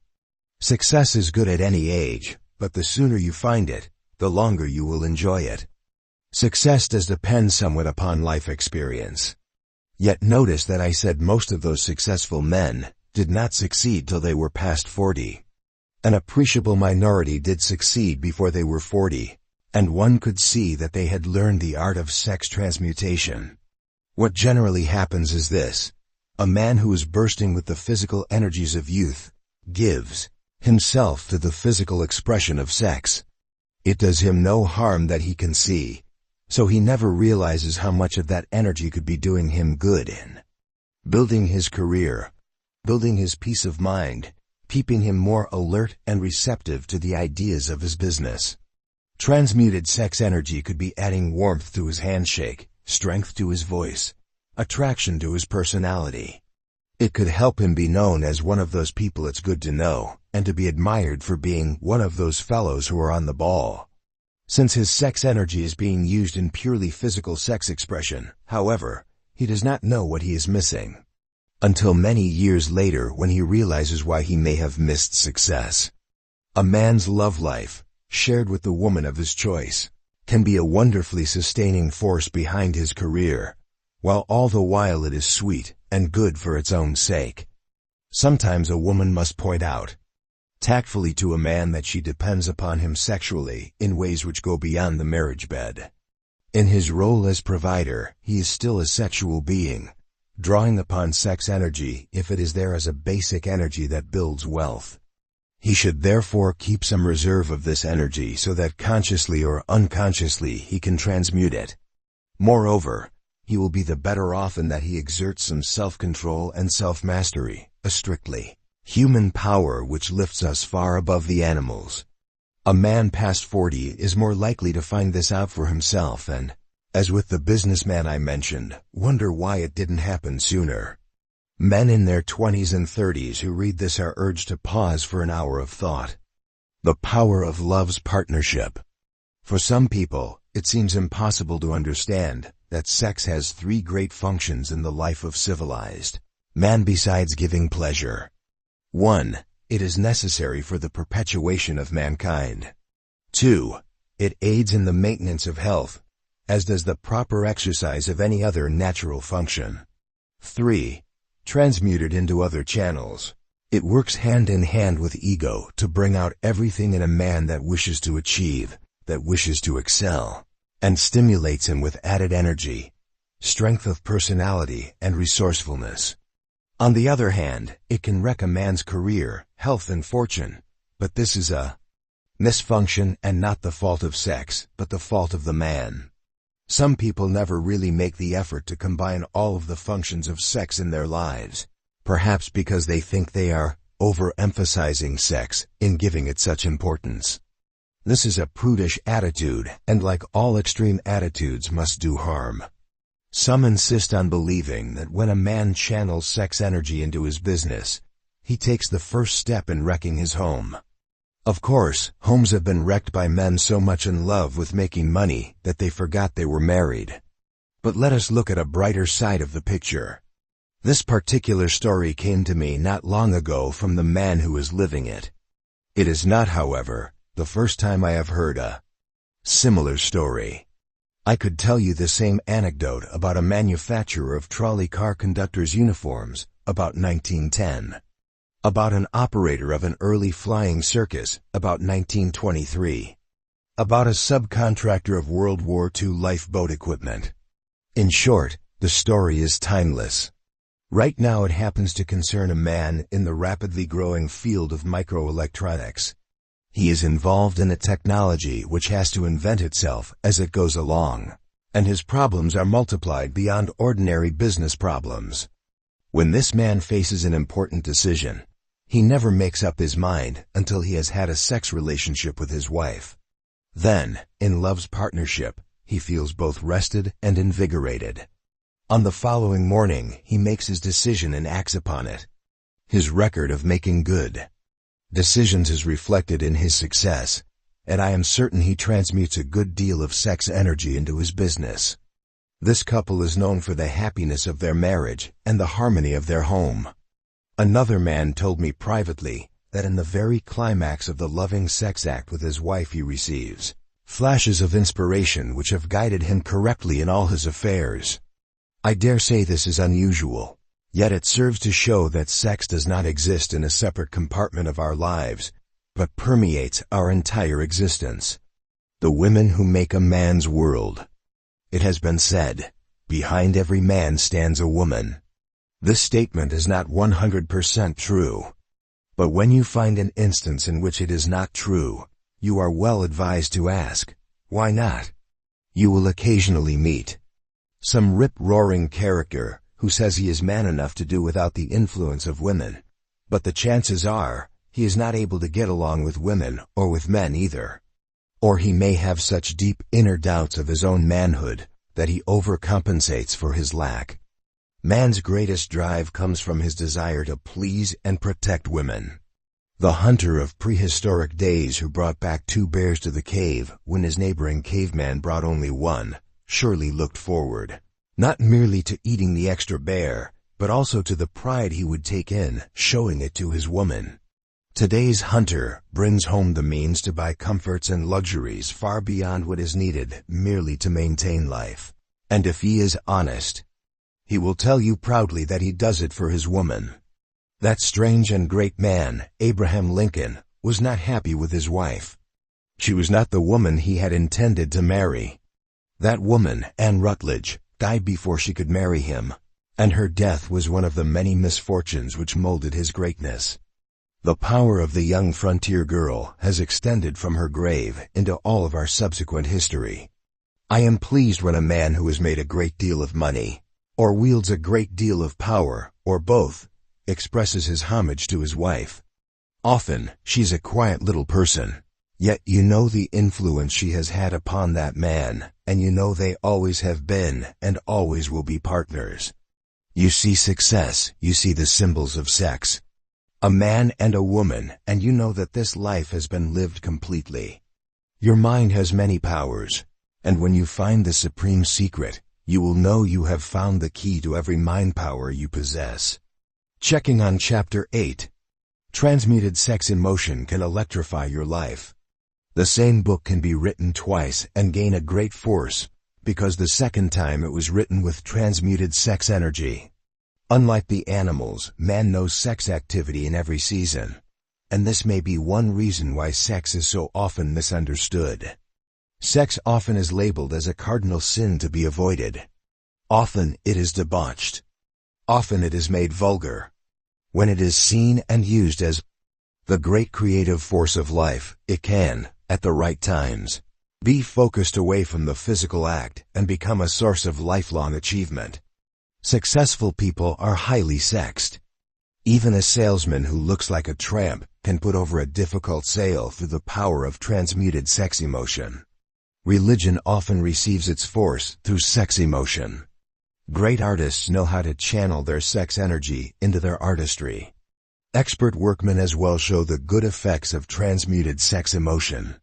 Looking into history, we can see that many men made their mark upon the world by transmuting sex energy into the energy of their individual accomplishments. Sex energy and the sixth sense. Because it is strongly allied to the ego, sex energy can lift brain action far above its ordinary limitations. A great orator used his sex energy to give him climactic ideas with which to sway his audiences. A great scientist used the same dynamic force to solve the problems of invention. In essence, sex transmutation is the ability to switch a desire for physical contact to a similar desire for expression in some other field. This transmutation in no way interferes with the natural sex act. A lesson to learn while you are young. Most men do not become really successful till they are past the age of 40. Their success often is delayed because in their earlier years, they placed too much value upon the physical expression of sex and never realized how much it could add to their money-making power. Sometimes a woman must point out to her husband that sex energy has significance beyond the marriage bed. In a well-rounded life that knows the partnership of love, the physical act of sex becomes both a source of happiness and a source of strength that builds a career.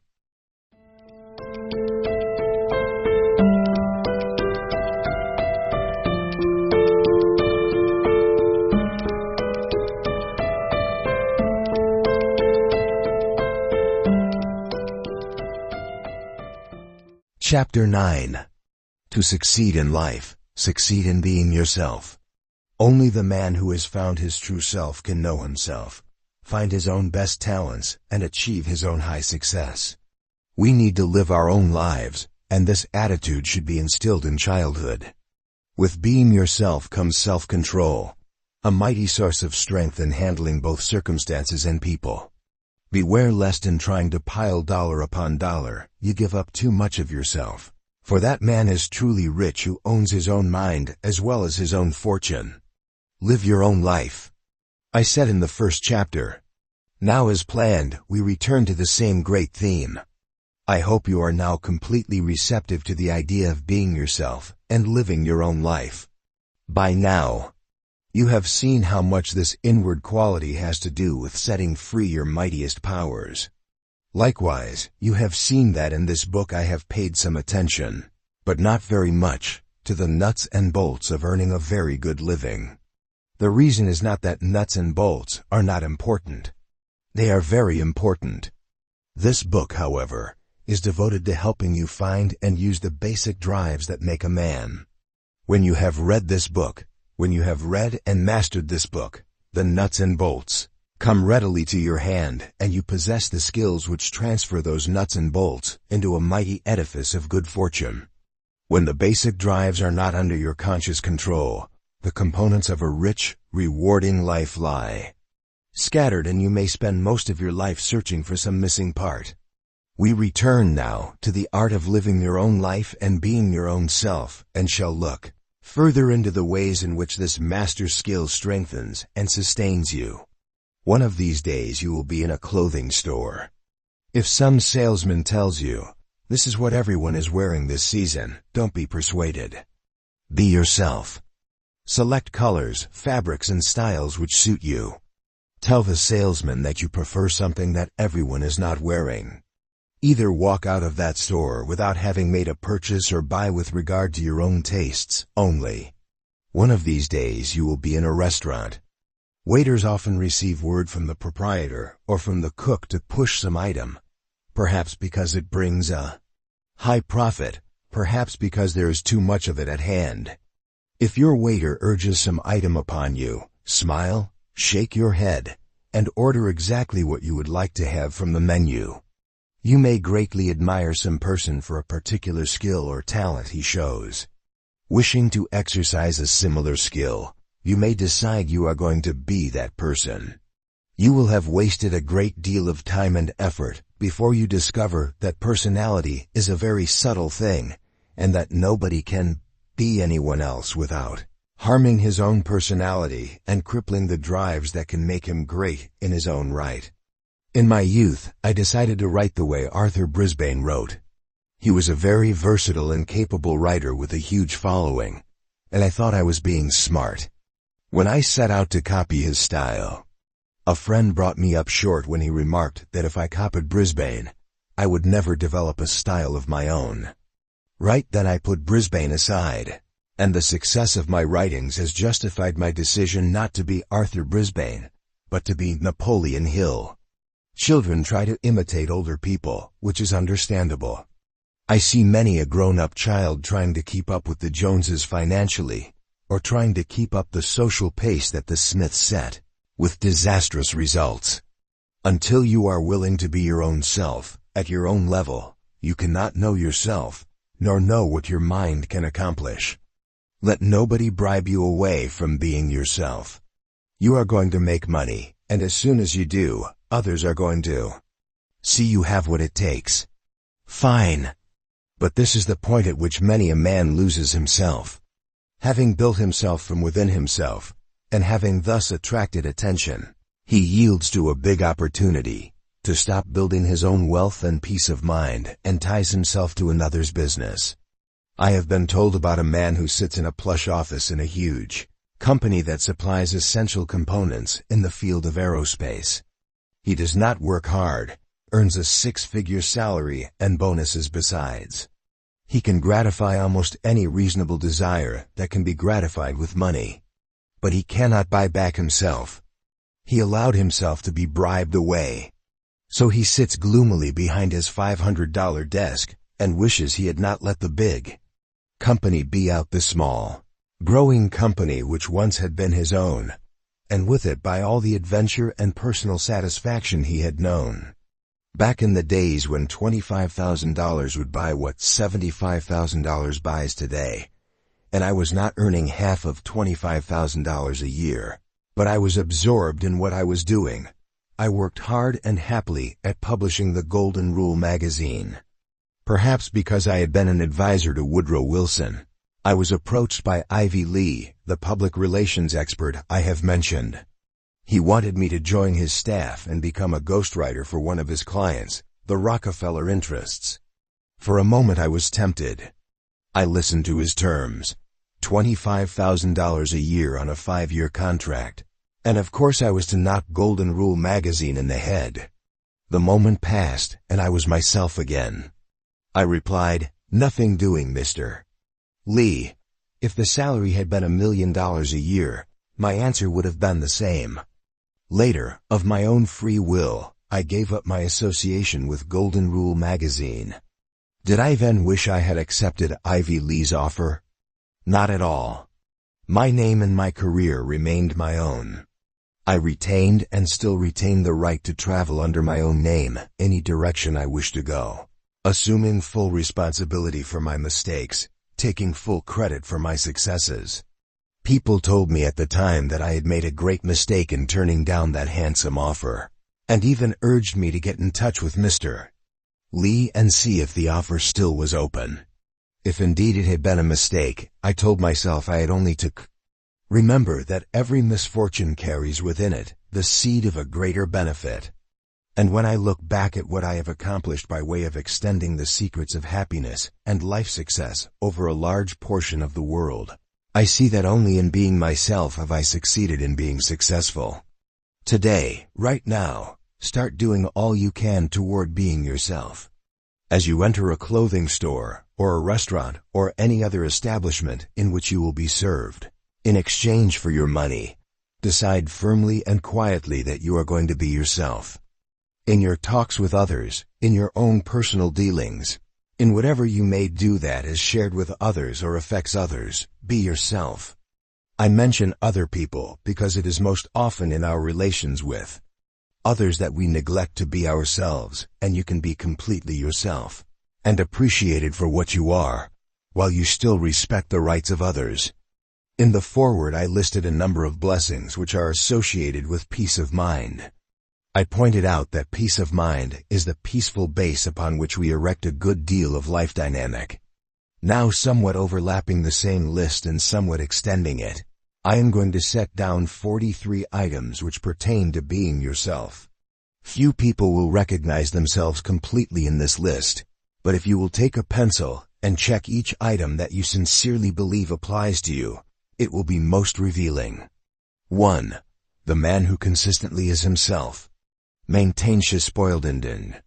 Circumstances, whether the circumstances are favorable or unfavorable. 2. He has control of his emotions at all times. 3. He has perfect self-reliance and self-confidence in everything he undertakes. 4. He does not allow himself to be hurried into any careless action.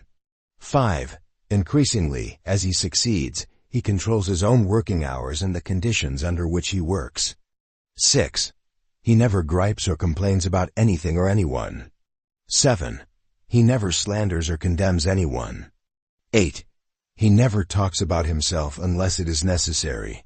and then never in a spirit of boasting. 9. He is open-minded on all subjects with all people. 10. He does not fear anything or anyone. 11. He moves about his affairs with quiet definiteness of purpose. 12. Before expressing an opinion, he makes sure he has the facts, and he is not afraid to say, "I do not know." 13. He has no racial or religious prejudices. 14. He eats moderately and avoids every other form of excess. 15. Without pretending to be an expert on all subjects he thinks for himself. 16.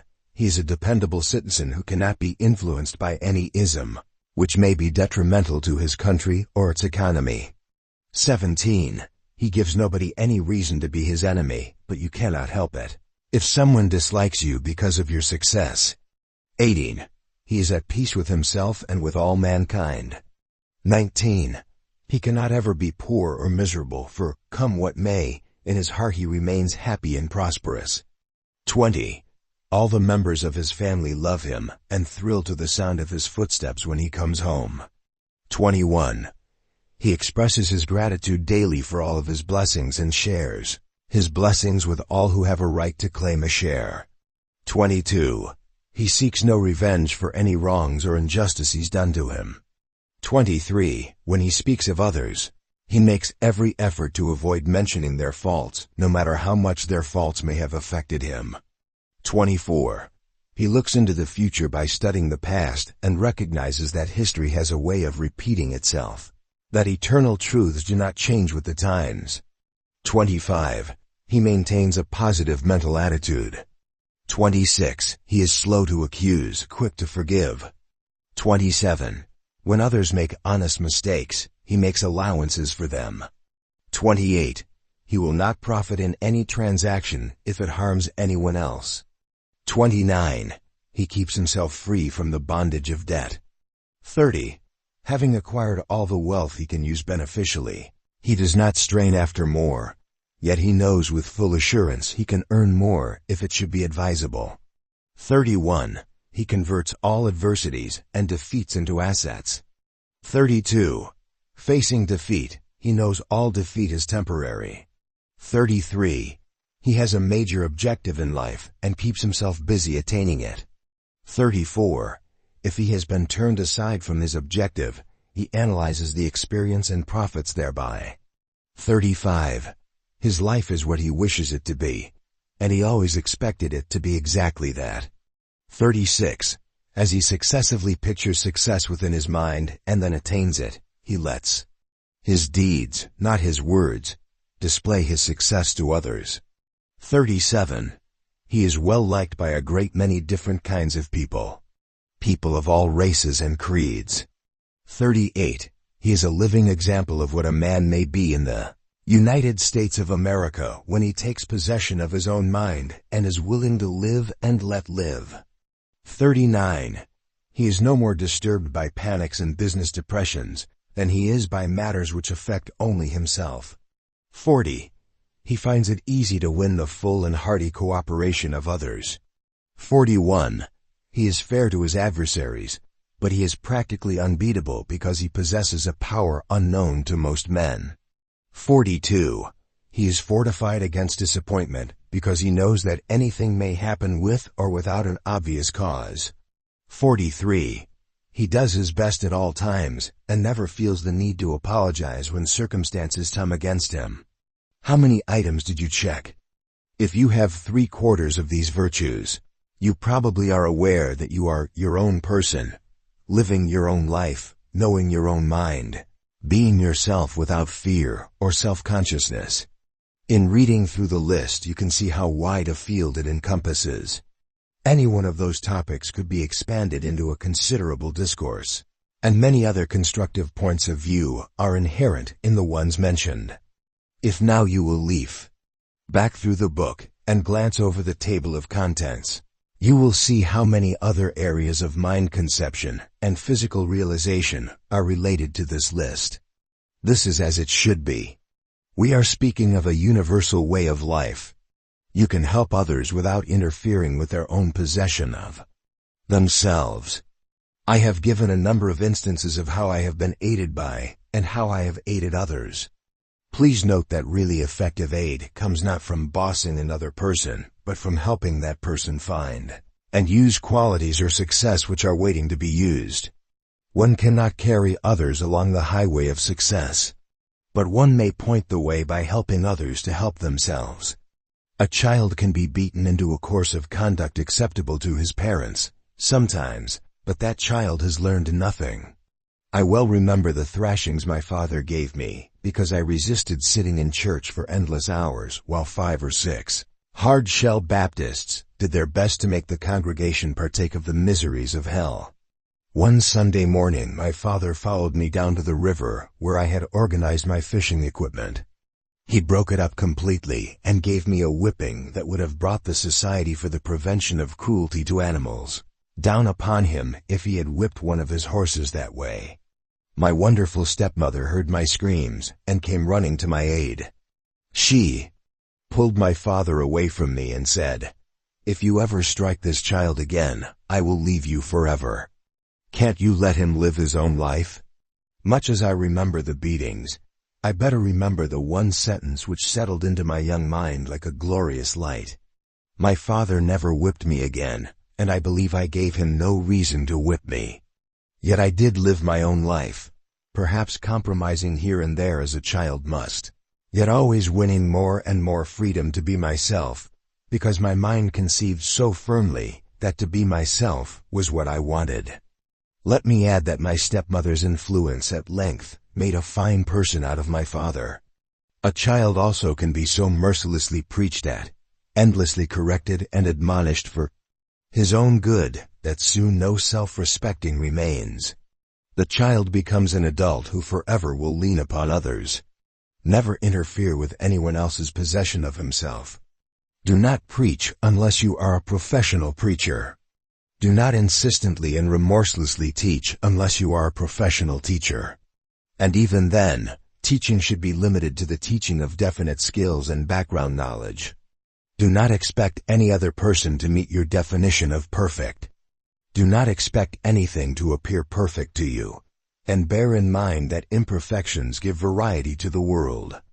In saying this, I am reminded of a man who said that if there is a heaven, he did not wish to go to heaven when he died. Interested, I asked him to explain. "Well," he said, "I don't see any enjoyment in living where everything is perfect." I do not think it is an accident that this man is one of the best-known businessmen in America, and that he owns a large measure of peace of mind. Also, I have never heard of his trying to reform anybody.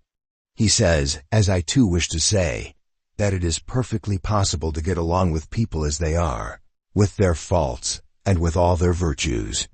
One good way to maintain possession of your own mind and to allow others to possess their own minds is to keep certain views to yourself. You are not required to go through life explaining yourself, and often it is a mistake to do so. This applies particularly to controversial subjects such as religion and politics. Exposing your views in these matters is almost bound to cause unnecessary conflict. No one knows how I stand on either religion or politics. No one, therefore, can get me riled or rile themselves in regard to my standpoint. Many busybodies have tried to pry into my mind to see what they will discover in those areas. Once a woman wrote to me, "How come I see no mention of Jesus in any of your writings?" To which I replied, "Madam, if you will read any of my books in the spirit in which I wrote them, you will find Jesus on every page, between the lines, however, not in the words that are printed. Self-control gives you strength.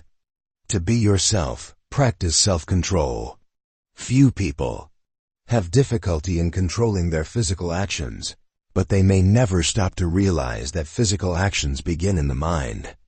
A man whose mind conceives only a small, frightened view of life will act just like a man whose mind conceives only a small, frightened view of life. A person who has self-control has strength. I repeat, strength, denied to many another. Above all, he has the strength to see situations clearly, judge them for what they really are, greatly increase the percentage of life situations he swings toward his own good and the good of others. Please look back at the list of 43 items earlier in this chapter. Number 22 says that a person who is his own master never seeks revenge on anyone. Let us take this as a very good example. Revenge can be spuriously sweet, but it is a sweet poison to the personality, and no more will merge with peace of mind than oil will merge with water. Who is in a better position to revenge himself on a person who has hurt him, but seeks an appointment to public office, than the President of the United States? Very well, let us look at one of our presidents, first some 5 years before he attained that high office. When I mention he was then a lawyer in Springfield, Illinois, you will have no trouble in identifying Abraham Lincoln. One of our earliest big industrial companies was in legal difficulty, and Lincoln was appointed by the court to work with 2 other lawyers on the case. But these 2 lawyers were famous big city men. They snubbed the gawky country lawyer. When he painstakingly prepared papers on the case, they would not even read them. Worse yet, they would not even sit at the same table with him. This was a public humiliation, and it must have hurt bitterly. 5 years passed. The lean, sad-faced man was elected president. Soon it was time for him to choose his cabinet, including his Secretary of War. One man stood out as the best choice for this ominously important post: Edward M. Stanton. And Lincoln remembered Stanton as one of the lawyers who had treated him so badly in his Springfield days. Yet he appointed Stanton his Secretary of War. Is there any question that Lincoln was his own master, for his own good, for the good of all? Many men date their discovery of self-control from one dramatic experience. I know that is so in my case. I have mentioned that I learned peace of mind the hard way, by trial and error, and this experience is a good example. I had an office in an old building. One day the janitor and I had a misunderstanding. After that the janitor decided to show his contempt of me. Many times when I stayed late at work, he switched off all the lights in the building and left me in the dark. I was then still capable of boiling with suppressed rage, and this I did increasingly. One Sunday I entered my office to prepare an address I had to deliver the following evening. No sooner had I seated myself at my desk than the lights went out. I leaped up and ran recklessly to the basement. There I found the janitor stoking the furnace and whistling merrily. All my pent-up wrath burst loose, and I damned him with adjectives that were hotter than the furnace. When I ran out of words, he straightened up, grinned, and remarked, "Why, you're a little excited today, ain't you?" He had maintained his poise. I, a student of advanced psychology, an exponent of the philosophy of the Golden Rule, a student of the works of Shakespeare, Emerson, Socrates, and the Bible, I stood there before a man who was scarcely literate and knew he was the better man. I went back slowly to my office.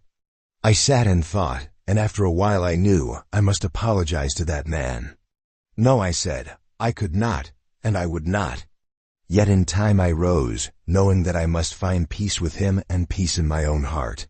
When I got to the basement, the janitor had gone into his little apartment. I tapped gently at his door. He opened it, and in a calm, kindly voice, asked me what I wanted. I said I wished to apologize for the wrong I had done him in cursing him. His simple smile spread all over his face. "Nobody heard you outside these 4 walls," he said. "I ain't going to tell about it, and I reckon you ain't going to tell about it, so let's forget the whole thing." We shook hands. There was no more friction between us and no more spite work. And something within my mind took hold of itself. I resolved that never again would I lose my self-control. Never again would I lose sight of the self which existed as a mind conception, and which henceforth never would falter. Once I had made that resolution, my pen began to take on greater power. My spoken words were received with full attention. I began to make friends with ease, and I was far better able to show others how to find themselves and be themselves, and use self-knowledge to win a fortune. Did I make a perfect change? Not quite. I had been aware for some time of a series of bitter attacks against me, which came from a certain journalist. For 4 or 5 years, I ignored these attacks, but they became so outrageous that I decided to lay aside my policy of peace and hit back. I sat at my typewriter and began to write. I wrote at length and filled pages with bitter invective. The more I wrote, the more angry I became. At length I wrote my last line, and then a strange feeling came over me. It was not a feeling of rage against the man who had tried to discredit me, but a feeling of sympathy and forgiveness. I never mailed that letter. What had happened? As I see it, my furiously tapping fingers had transferred my repressed emotions of hatred and resentment onto paper, and I was rid of those emotions. In a way, I had psychoanalyzed myself and had cleaned the dark sub-basement of my subconscious mind. The experience gave me 2 benefits. The first and greatest was the realization that any time rage took hold of me, I could write it out of my system. It is a great method, and you might try it. Some get the same effect with a long, fast walk. Others indulge in violent athletic activity and then feel their self-control return. Others take out their bad temper on their wives, but of course this is harmful to both parties.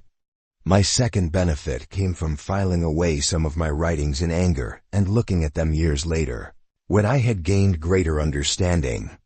Try this too, and you will find it a very interesting process, for as you know yourself, you will increasingly know a better self. I am glad to say I have not needed any such release of rage for a good many years, for rage no longer can evade my guardian princes. Your mind is your only master. You had nothing to do with your coming into this world. You may have little or nothing to do with your leaving it.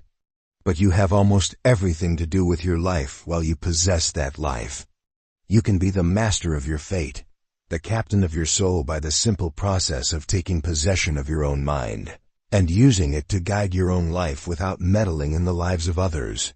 Notice the connection between mastering yourself and not attempting to master others. A major reason for unhappiness is the tendency to meddle with the lives of others, while we take too little time in trying to perfect our own. Nobody else can do the job of taking possession of your mind, nor should you permit anyone else to try. Your mind is your master. Yet your mind can be such a kindly master that it responds to your needs and desires and finds ways to make them come true when they are definite. All other creatures on earth are bound throughout their lives by a fixed pattern of instinct from which they cannot escape. You are bound only by the pattern you set up in your own mind. You are limited by nothing else. Be patient in your search for peace of mind. If peace of mind were a quality which could be attained in one easy lesson, I would be glad to show the way in a short letter rather than by writing a book. This book, which approaches the subjects of riches and peace of mind from so many angles, is built on a grand plan which may be compared to the farmer's plan in plowing his fields, sowing his seeds, tending his crop and waiting for his harvest. Remember the farmer and be confident and patient. And like the farmer, use thought and action in ways which have proved their power to bring a desired result. If you meet with adversity, see it as a valuable lesson. During the days of my youth, I used to flinch from adversity. Now when I see it coming my way, I say, "Hello, little fellow. I do not know what lesson you have come to teach me, but whatever it is, I shall learn it well, so you will not have to return a second time." After I had learned to live my own life, I observed that adversities became fewer and fewer, weaker and weaker, until at long last they ceased to appear. Living your own life may take some house cleaning. By the time we reach adulthood, most of us have acquired a good deal of clutter in our lives. As you begin to know yourself and know the image of the life you want to build, you will recognize this clutter. Throw it out. You might begin by discarding some of those acquaintances who waste your time, interfere with your efforts, and try to manage you. Clear them out. You need not turn them into enemies, but when you want to be yourself, you will find ways to avoid any person who tries to deny you the inalienable right of being yourself. There is also the self-made clutter, which results from not having a clear idea of how you wish to use each day. Make up a time budget. Allot your time in favor of the musts, which apply to anyone who wants to live his own life profitably and pleasantly. 8 hours a day is a good allotment for sleep and for rest. 8 hours a day is a good allotment for work at your business or profession. But as your pattern of life success grows stronger, probably your hours of work will grow less. The remaining 8 hours are particularly precious. You should divide them into various periods, each of which will be devoted to something you wish to do, not something you have to do. What do you wish to do? Stop now and think. Make a list such as play, social life, reading, writing, playing a musical instrument, extending your knowledge in some field that has nothing to do with your making a living, tending your garden, building gadgets in your home workshop, hiking, boating, just sitting and watching the clouds or the stars. I repeat, those remaining 8 hours are particularly precious. They are your free time in which you may live your own life precisely as you wish to live it. You may find this takes some courage. You may have acquired an exaggerated sense of duty toward others, often a pretty description for plain meddling.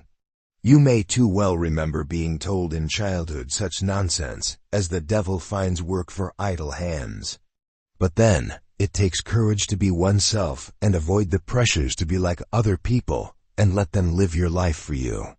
In the earlier stages of winning success, you may very logically give over some of that time to get a business education, or in other ways to improve your earning status. But do not let a day go by without taking some time for yourself, some time you spend in pure pleasure, as you see it. This is part of being yourself. It helps you always to keep in touch with yourself, so to speak. With increasing success, increase your hours of pure enjoyment. Do not allow those hours to be eaten away by business or by anything else. Some time ago a close friend came to visit me. He found me dressed in my shorts, lying on the grass in the backyard and playing ball with my dogs. "What a picture!" he exclaimed. "I guess you wouldn't want your public to see you as you are now." "I wouldn't mind it a bit," I replied. "I'd like people to know I practice what I preach. Here I am, doing precisely what I wish to do at this moment. Can anyone be better off than in doing what he wishes to do? If any man needed simple freedom, my friend did. He spent a good deal more than 8 hours a day as the operating executive of a large financial house, and often worked far into the night. With millions of dollars, he had no peace of mind and his health had begun to suffer. He telephoned me the next day. "Guess what I've been doing for the past hour?" "I can't imagine, but I'd certainly like to know." He laughed gaily. "Playing with my dog, and it's wonderful." A moment of silence. Then he said, "Believe me, I'm going to play and live hereafter." I set down the key thoughts of this chapter many years ago. Woodrow Wilson read what I had written and said, "It inspired thoughts which were not of this world." On another occasion, I received President Wilson just as I had received my old friend, in my shorts while romping with my dogs. He was grateful. That harassed man shared, if only for a few minutes, the blessedness of having time to be one's relaxed self. When you see yourself as your own master and carry the vision into action, you use the supreme secret. Checking on Chapter 9. The basic drives that make a man. The nuts and bolts of earning money are important, but your basic drives are what build the nuts and bolts into a mighty edifice of good fortune. In a clothing store, in a restaurant, wherever you may go, exercise the art of being yourself. Beware of imitating anyone at any time in your career, for in doing so you may suppress talents which are uniquely yours and can build your fortune. Let nobody bribe you away from being yourself. Because you are going to make money, you are likely to receive offers which amount to tying yourself to someone else's affairs instead of your own. This may work out well, But for some it amounts to selling one's peace of mind and sense of individuality. Check the list of 43 items which help you see yourself as you are and as you can be. A person truly in charge of his own mind and invincible in his self-possession. Every human being needs to live his own life. You help others not by interfering with them, but by helping them find and use their own qualities of success. It is important to give a child as much freedom as possible. Do not preach unless you are a professional preacher, nor teach too heavily. Accept people's faults as well as their virtues, for even their faults make the world more varied and interesting. Self-control gives you strength. When you keep most of your views to yourself, you strengthen your sense of self-possession and also avoid unnecessary friction with others. Self-control helps you control many life situations which otherwise might not turn out in your favor. It helps you act for your own good and the good of others despite your anger or other emotions. Your mind is your only master. Your mind first must conceive anything you accomplish, but your mind is a kindly master and will find ways to win what you sincerely and consistently desire. Other creatures are bound by a fixed pattern of instinct, but you are bound only by the pattern you set up in your own mind. Be patient in your search for peace of mind. Above all, learn the great lesson that every day should contain a good amount of time in which you enjoy your own personal pleasure.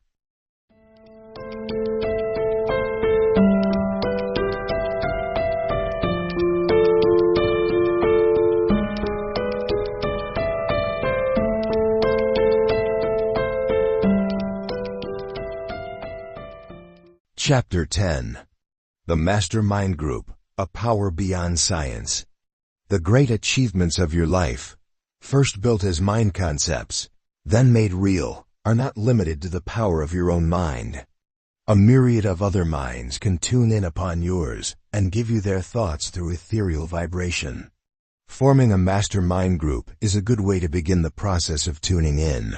And when you form your group, you will know you are using a technique which has mightily proved its benefit among many well-known men. All great achievements are the result of a multiplicity of minds working together harmoniously. Was Henry Ford ignorant? Rather than attempt to form your answer, which must come from within yourself, I shall tell you of an experience the founder of Ford Motor Company had in a courtroom. The experience really included everybody in that courtroom and a good many outside the courtroom as well. As we know, Mr. Ford had little formal schooling. Perhaps because of this fact, the Chicago Tribune, which took exception to some of his views on war, called him an ignoramus. Mr. Ford brought suit, charging the newspaper with libel. When the attorneys for the Tribune had Mr. Ford on the witness stand, they cross-examined him in an attempt to prove their statement was true. One question they asked was, how many soldiers did the British send over to subdue the rebellion in the colonies in 1776? With a dry grin, Ford replied, I don't know just how many, but I have heard it was a lot more than ever went back. There was laughter from the court, the jury, the spectators, and even from the frustrated lawyer who had asked the question. Ford kept calm through an hour or more of similar questioning on schoolbook topics. At length, in reply to a question which was particularly obnoxious to him, the industrialist let off some steam. He observed that he had a row of electric push-buttons hanging over his desk, and that when he wanted a question answered, he placed his finger on the right button and called in the right man to answer that question. He wanted to know why he should burden his mind with a lot of useless details when he had able men around him who could supply him with all the information he needed. This trial occurred many years ago, and I dare say that only a minority of my readers recall how it came out. If you do not know, exercise your own power to develop information by going to the library and finding out. I will say, however, that Mr. Ford's remarks resounded through that silenced courtroom, through the nation and around the world. Surely Ford's friend Thomas Edison appreciated them, for he was another who had surrounded himself with able men, through whom he vastly extended his own abilities and his own mind power. School education or no, Thomas Paine, whose keen mind helped both in drawing up the Declaration of Independence and in persuading its signers to translate their concept into reality, spoke in memorable terms of the great storehouse of knowledge which waits to be transferred to our own storehouse. I quote him in part. Any person who has made observations on the human mind by observing his own cannot but have observed that there are two classes of what are called thoughts, those that we produce in ourselves by reflection and the act of thinking, and those that bolt into the mind of their own accord. I have always made it a rule to treat these voluntary visitors with civility, and it is from them that I have acquired almost all the knowledge that I have. As to the learning that any person gains from school education, it serves only, like a small capital, to put him in the way of beginning learning for himself afterwards. Every person of learning is finally his own teacher. Whence come the thoughts which do not originate within our own minds, out of our own experience? Often it is apparent that such thoughts are suggested by other persons in words or in writing, and later they play back from within our subconscious memories. Or they may be a completely conscious process, as when we sit in conference with another. All of us, however, receive thoughts which are silently broadcast by other minds and received by our own. This, too, is a planted idea we touched upon previously, and now shall examine in more detail. What is the master mind? I visualize the master mind as a formless, boundless reservoir of thought vibration. Not all of it can be available to any one person at any one time. When you are in harmony with another person, or with a number of other people, however, the attunement of mind to mind results in a tuning in of incalculable value. A man who has a corps of assistants with whom he maintains amiable relations has at his disposal far more than the knowledge his assistants may give him by obvious means. Their minds constantly feed his through mental broadcast power and receive information from his mind as well. The same is true when friends or business associates form a master mind group, at which they discuss various topics or problems. Their several minds focused on the topic obviously add great power to the mind most occupied with it. But also an exchange of broadcast thoughts is effected right then, and also later, when the persons involved may be far apart. This is not obvious as is speech or writing, but its power goes beyond anything science can completely explain. I have been greatly interested in observing how the science of this atomic age gives faith and credit in this direction to the science of 50 years ago. At that time we could list 80-odd forms of physical matter. We list many more now, and we knew that matter is made of incredibly tiny particles with space between. We have begun to know there is so much space within matter that, in a sense, nothing is solid. You and I, the desk at which I write, my typewriter, this dot, are made of atoms. The atom in tum contains electrons which either revolve in orbits or vibrate rapidly to and fro. Other particles such as neutrons are now postulated, but the principle remains the same. Whether you observe the largest star that glitters in the sky or the smallest grain of sand among billions on a beach, it is a collection of particles, space, and electric charges. 50 years ago, we had begun to have some proof that even the most minute particles are not things, but bundles of vibrations. We knew, too, that various forms of energy proceed through air and space in their characteristic forms, because of their varying frequency of vibration. Thus, vibrations beginning at about 15 per second and going up to about 15,000 per second are perceptible to the human ear as sound. Above that we no longer hear vibrations. But at around 1,500,000 vibrations per second, that form of energy, called heat, begins, and we can feel it with another of our senses. Higher up the scale of vibration comes light, often combined with heat, and our eyes perceive this. The lowest light vibrations begin with deep red, the highest are violet, with all other colors in between. Above the vibrations of violet, some 3 million per second, lie ultraviolet and other vibrations invisible to the eye, but detectable by instruments. Still higher up the scale, we cannot yet say how high, may lie the vibrations of thought. And these are the invisible, inaudible vibrations which flash from mind to mind. Dr. Alexander Graham Bell, whose name we justly associate with the telephone, was an authority on vibration. He noted that we have no ordinary sense that can appreciate the effect of any vibration between heat and light. He said, "There must be a great deal to be learned about the effect of those vibrations in the great gap where the ordinary human senses are unable to hear, see or feel the movement. The power to send wireless messages by ether vibrations lies in that gap, but the gap is so great that it seems there must be much more. Take care to see that every member of the group receives something out of every meeting.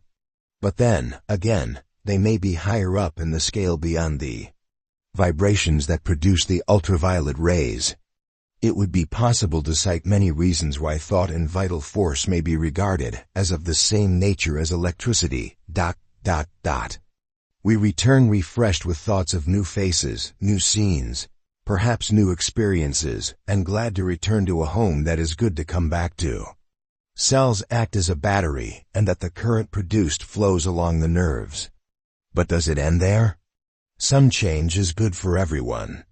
Einstein showed mathematically that vast fields of force pervade the universe. Field theory and thought transference. A field of force comes out of every wire that carries current, or we would have no electric. The counselors in the clinic would be the keenest minds in the city, lawyers, doctors, teachers, bankers, builders, a cross-section of such a variety of human talent that any citizen could rely upon finding an understanding ear. Why should not a field of force emanate from the electricity which constantly passes to and fro along the conducting nerves and cells of the body? Why should they not go around the world, into space, on forever? Now our world is both threatened and uplifted by the physical realization of Einstein's great mind concept of nearly 60 years ago, E equals mc2. This formula governs the conversion of mass into energy, and accounts for the enormous energy put to use in atomic power plants and the atomic bomb. But Elisha merely said, "Go and wash in Jordan 7 times, and thy flesh shall come again to thee, and thou shalt be clean." Since energy is vibration, everything undoubtedly is vibration. 6. Agree on general principles of life success. Tune your radio to the known vibration rate of any radio station as indicated on the tuning dial, and you sensitize your radio to that particular vibration. The radio then changes it into vibrations you can hear. Do you expect your life to bring you only harmony and peace? Is there anything strange about a natural tuning to the omnipresent thought vibrations of another mind, which already has shown its empathy with your own mind? Radio's laws at length were discovered. So shall the laws of thought, broadcast, and reception someday be discovered, and the natural apparatus we now use, but dimly shall be at everyone's command. Mind group. How to form and use your own master. You understand now that whenever 2 or more minds are blended in a spirit of perfect harmony, for the pursuit of a definite purpose, there is born of that alliance a power which is greater than that of all the individual minds combined. This is the mastermind principle. It does not interfere with your possession of yourself. In fact, one who is himself in all ways is all the more able to accept ideas from the minds of others, peacefully and usefully, since he is in no danger of being overwhelmed. The science of personal achievement was born out of a mastermind alliance, my allies having been those 500 and more successful men whom I interviewed and worked with in the course of many years. A person who has peace of mind always gives as well as receives, more than a merely pleasant situation. Mastermind principle. You not only share your knowledge with others, but also place yourself in a position to receive generously from others, and that which you receive can multiply your power to grow rich far beyond your present conception. Here, then, are the steps to take in order to avail yourself of the boundless benefits of the mastermind principle. 1. Your mastermind roundtable. Begin by inviting 2 or 3 people whom you know well to join you in your undertaking. Be sure that these people are in harmony with you and with one another. Explain that the major purpose of the alliance is mutual growth mentally and spiritually. While you certainly will accept the material benefits which naturally attend such development. 2. You are not a debating society. Make it clear from the beginning that such controversial matters as politics, religion, and similarly touchy topics have no place in your group meetings. Your aim is to aid one another with knowledge based on the experience each member has gained from life. 3. Your discussion is confidential. Discussion and cooperation must stay within the group. Knowing this, all will be encouraged to speak freely. 4. The group will be allowed to grow. From time to time, the group may be enlarged by additional members. It should not be allowed to grow so large as to become unwieldy. Any new member must be subject to a unanimous vote of acceptance. 5. Provide for a trial election. With the exception of the original members of the mastermind group, members may be elected for 1 month or for some other convenient period.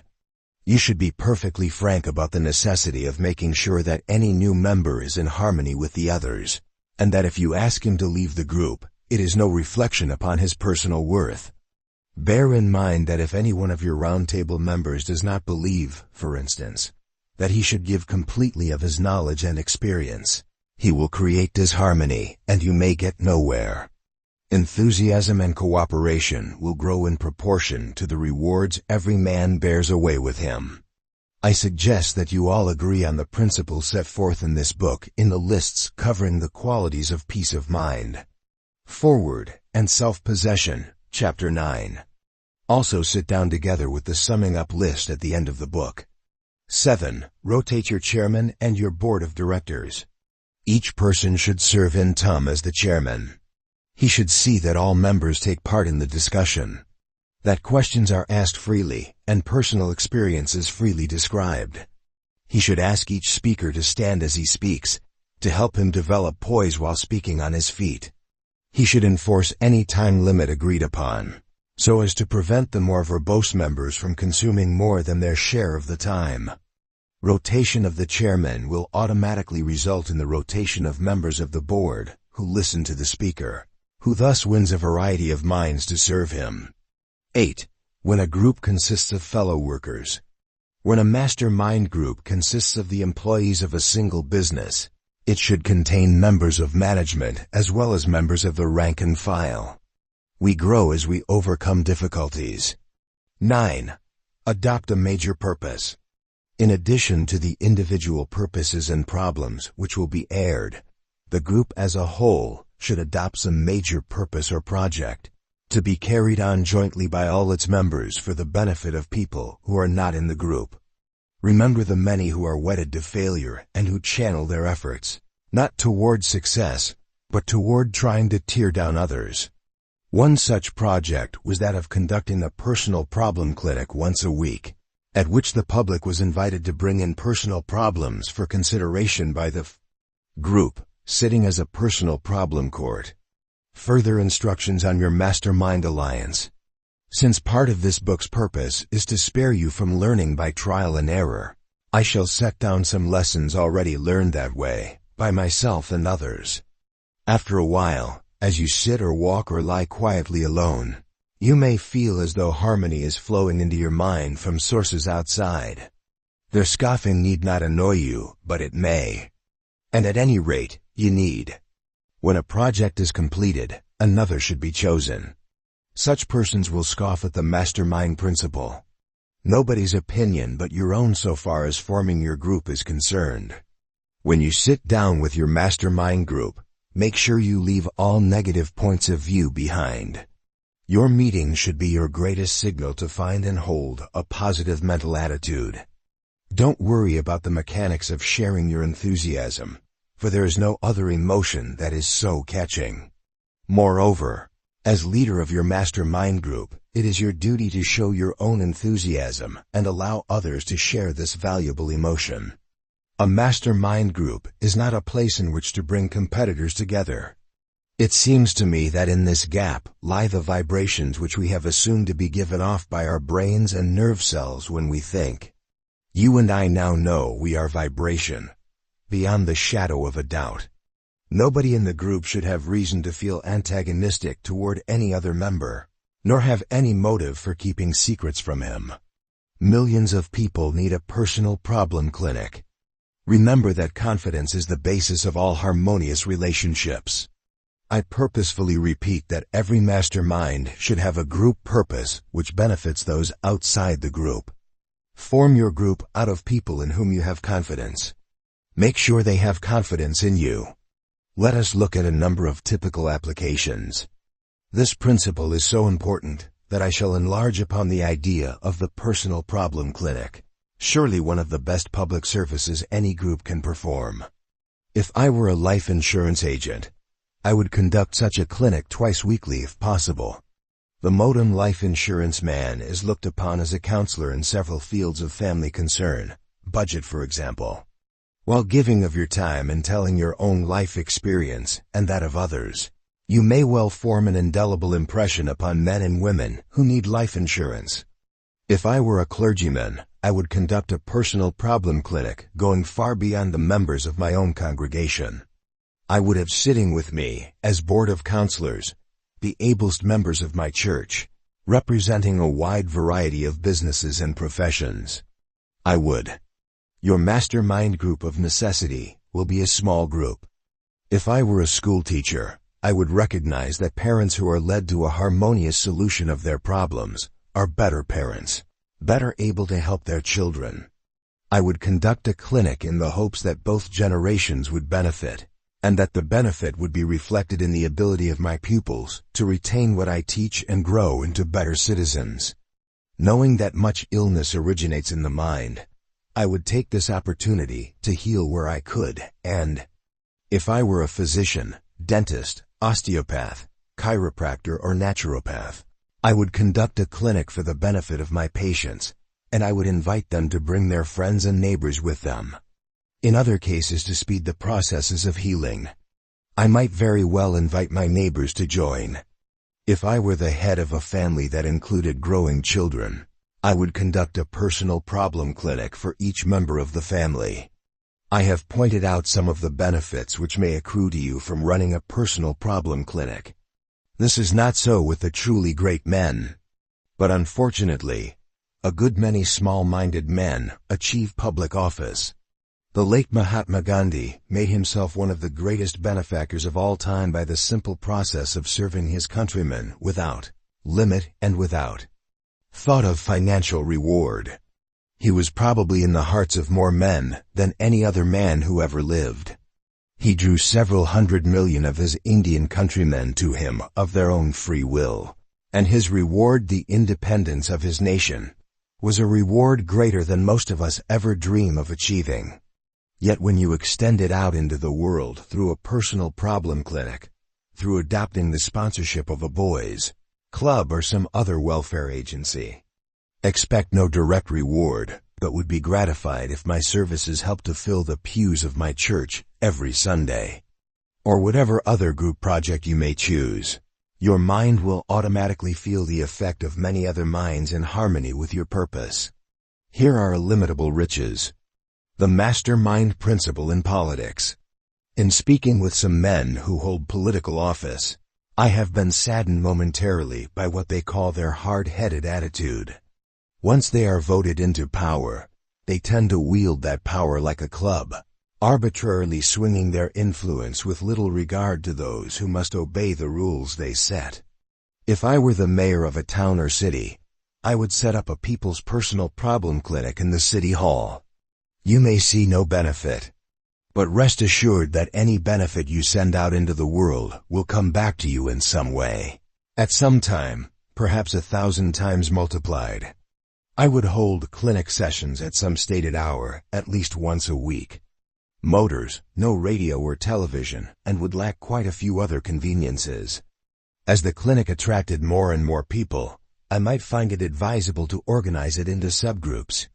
I certainly would arrange for private counsel to be available in emergencies between meetings, and to follow up on particular cases if need be. My reward? I believe that any mayor who did this would maintain himself in office for as long as he wished. Yet this is only a secondary reward.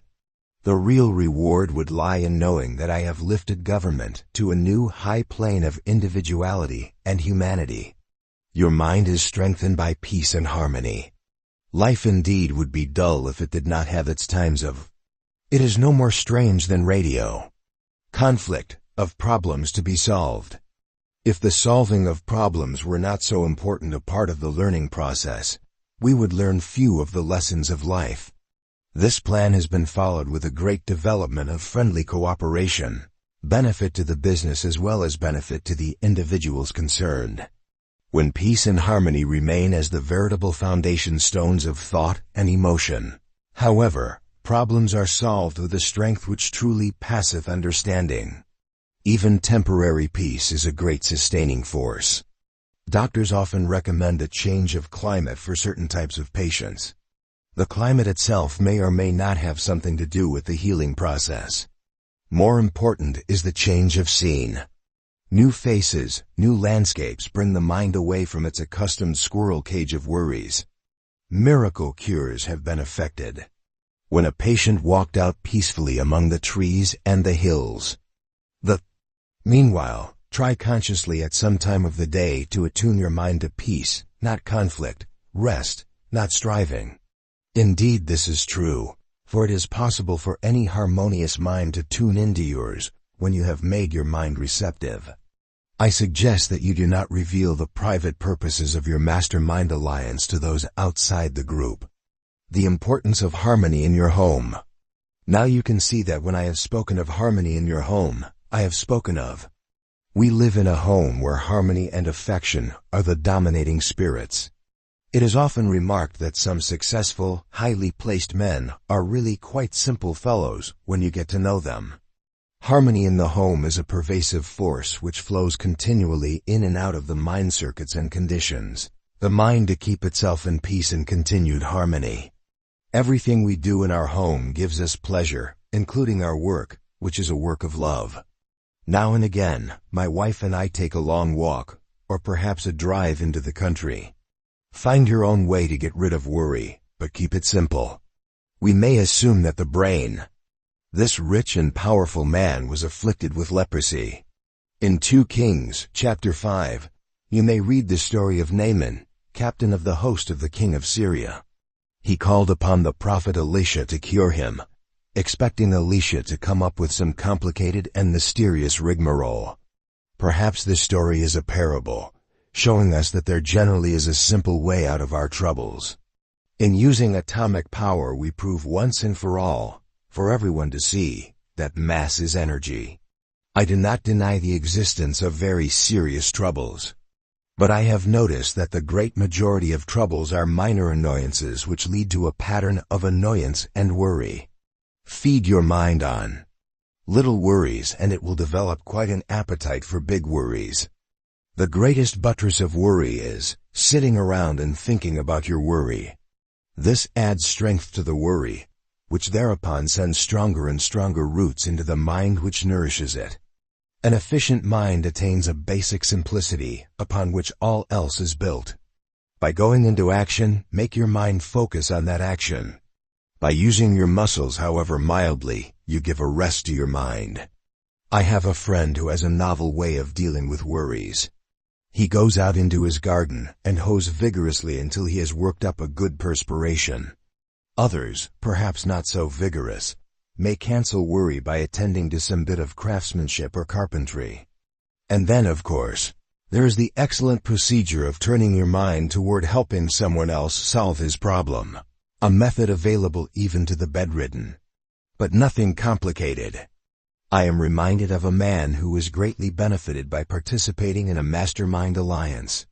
In this book we talk of many things, and you would do well to come back to this section now and then to refresh yourself with the idea that peace of mind is essentially a simple state of being. As you apply indeed they are, no matter of how high an order may be their intelligence. The greatest destroyer and uprooter of worry is transmuting the worry reaction into some sort of constructive activity. He said he had been in the habit of multiplying his problems by each other and looking at the sum, which was tremendous. He said that his greatest benefit came from being helped to see his problems through others' eyes, and thus to see, at last, how simple his problems were.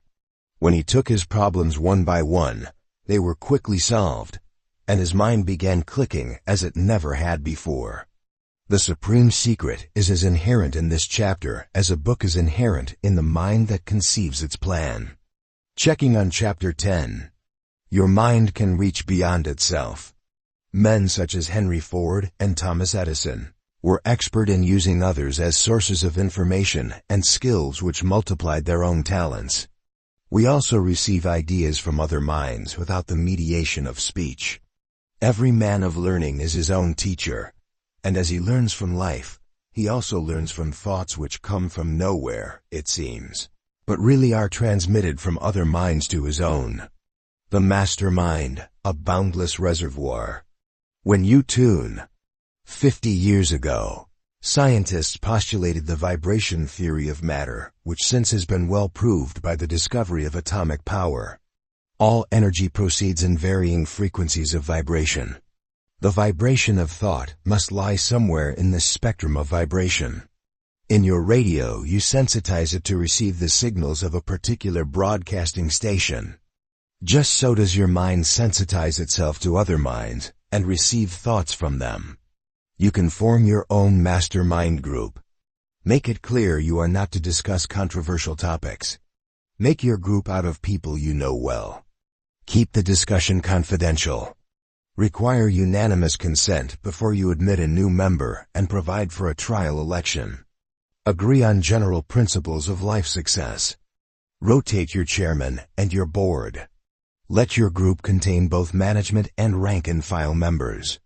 A personal problem clinic has proved to be a favorite purpose. It can be headed by an insurance man, a clergyman, a physician, or anyone else. Mayor of a town can do great things for his city if he sets up a clinic and provides for following through on any problems brought to the attention of the clinic staff. As you become better and better acquainted with your own mind, you will find it possible to hold harmony within your mind no matter what goes on around you. Your mind is strengthened by peace and harmony. Life would be dull without some problems and conflicts, but peace and harmony deep within the mind help many problems to solve themselves. To avoid worry, take physical action to focus the mind on other things, or help someone else solve his problems. Does it not pass out of the body in waves which flow around the world unperceived by our senses? Just as the wireless waves passed unperceived before Hertz and others discovered their existence? Some of us tend to multiply our problems by each other, but a master mind group helps you solve your problems one by one.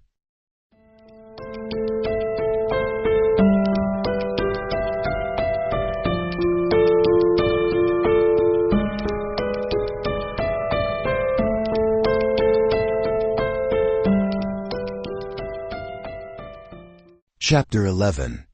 Win mighty aid from the eternal law of compensation. The law of compensation can work for you or against you, depending upon the way you guide it. It may take many years for punishment to follow transgression, or for reward to follow virtue. But the compensation always will find you out. Nature makes sure that any excess is followed by a leveling. Fear gives way to the law of compensation, and envy and malice also disappear from life when one understands how the law of compensation can lead anyone to great success, because anyone can control the way it works for him. Drop in at any public library, even a very small one, and ask the librarian for Ralph Waldo Emerson's essay on compensation. She will almost certainly be able to direct you to the exact shelf where Emerson's works are lined up, just a sober row of books, but I think of them as buzzing and humming with success potential. It will be easy to spot the volume that contains compensation. It will be the volume most thumbed. Yet alas, that volume may be missing. Some over-eager student has borne it off to help him write his term paper, and has kept it, or some man who wonders why he never got ahead has made it his own, to read over and over. Spare a sigh for those who do not realize the failure potential that is inherent in stealing. And do your bit for others by buying the library another copy. Secure a copy for yourself too. Once you have read Compensation 3 times, you will read it 100 times. You will want it at your bedside. It is a must for people who want to understand themselves, understand the world, and find wonderful peace of mind that will stay with them. The Law of a Compensation in Action. Before we finish this chapter, we shall come back to that essay, which is perhaps the most important ever written. Now I want to tell you a story in several parts. I know it is a true story. I lived it. As you know, I have made mistakes and I have yielded at times to the wrong kind of emotions. Had I not learned from my mistakes, I would not consider myself worthy of giving advice. But very definitely, I have learned from them and built success and peace of mind upon my hard-won knowledge. Well, there was a time, some decades ago, when I had been through a personal crisis, and it got me. This was connected with an adventure which, while it brought me valuable experience, brought me little else. I found it necessary to make a fresh start financially, mentally, and spiritually. Being in the downtown business district of Atlanta, Georgia, I visited my friend and former business associate, Mark Wooding. He recently had opened a large cafeteria right in the heart of the business section. Mark told me his business was in serious difficulty. He had not taken into account the fact that downtown Atlanta business houses close early each evening, or at least they did in that era. After that early close of business, the district was as quiet as a graveyard.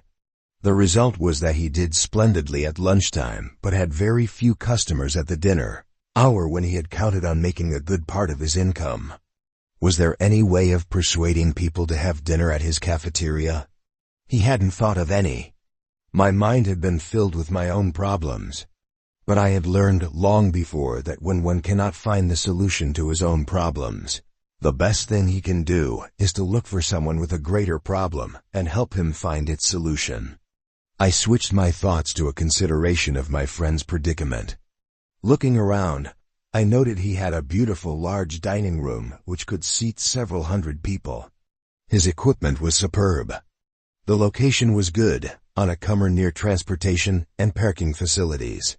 People could reach the cafeteria easily, and they would eat well and pleasantly when they got there. How to bring them in? I decided to give away information I had been in the habit of selling. The answer flashed into my mind. I suggested to Mark that I give a lecture course on the science of personal achievement.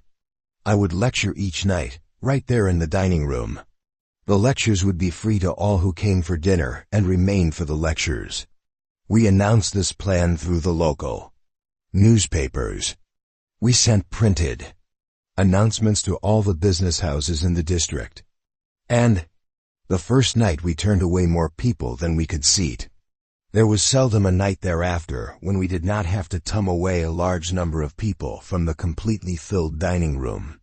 Mark's dinners became the major source of his income in record time. The cost? Just the cost of the advertising. I had been in the habit of charging for my services as a lecturer, but now I donated my services without charge to a friend who needed a helping hand.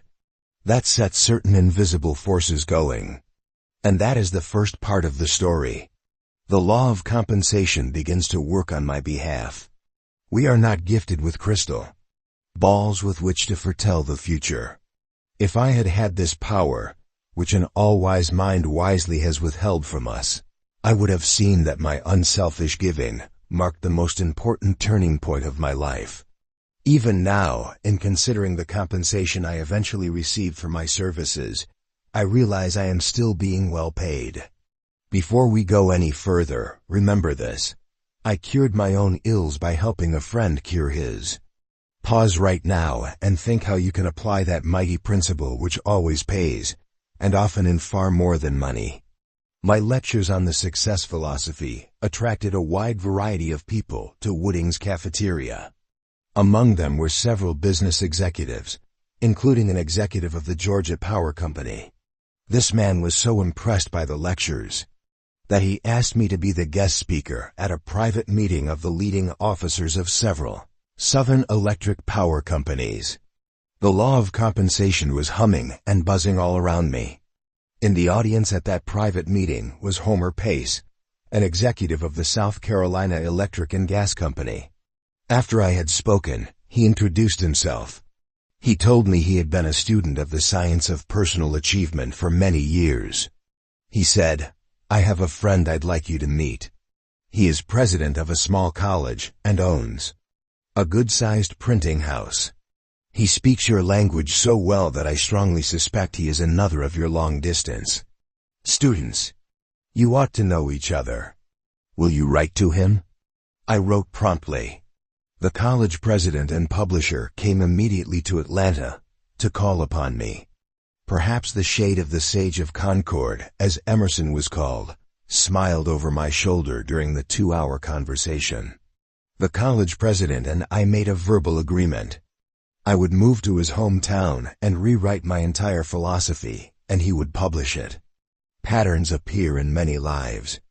As you see, when I have needed a publisher, merely following my own philosophy always helped me find one.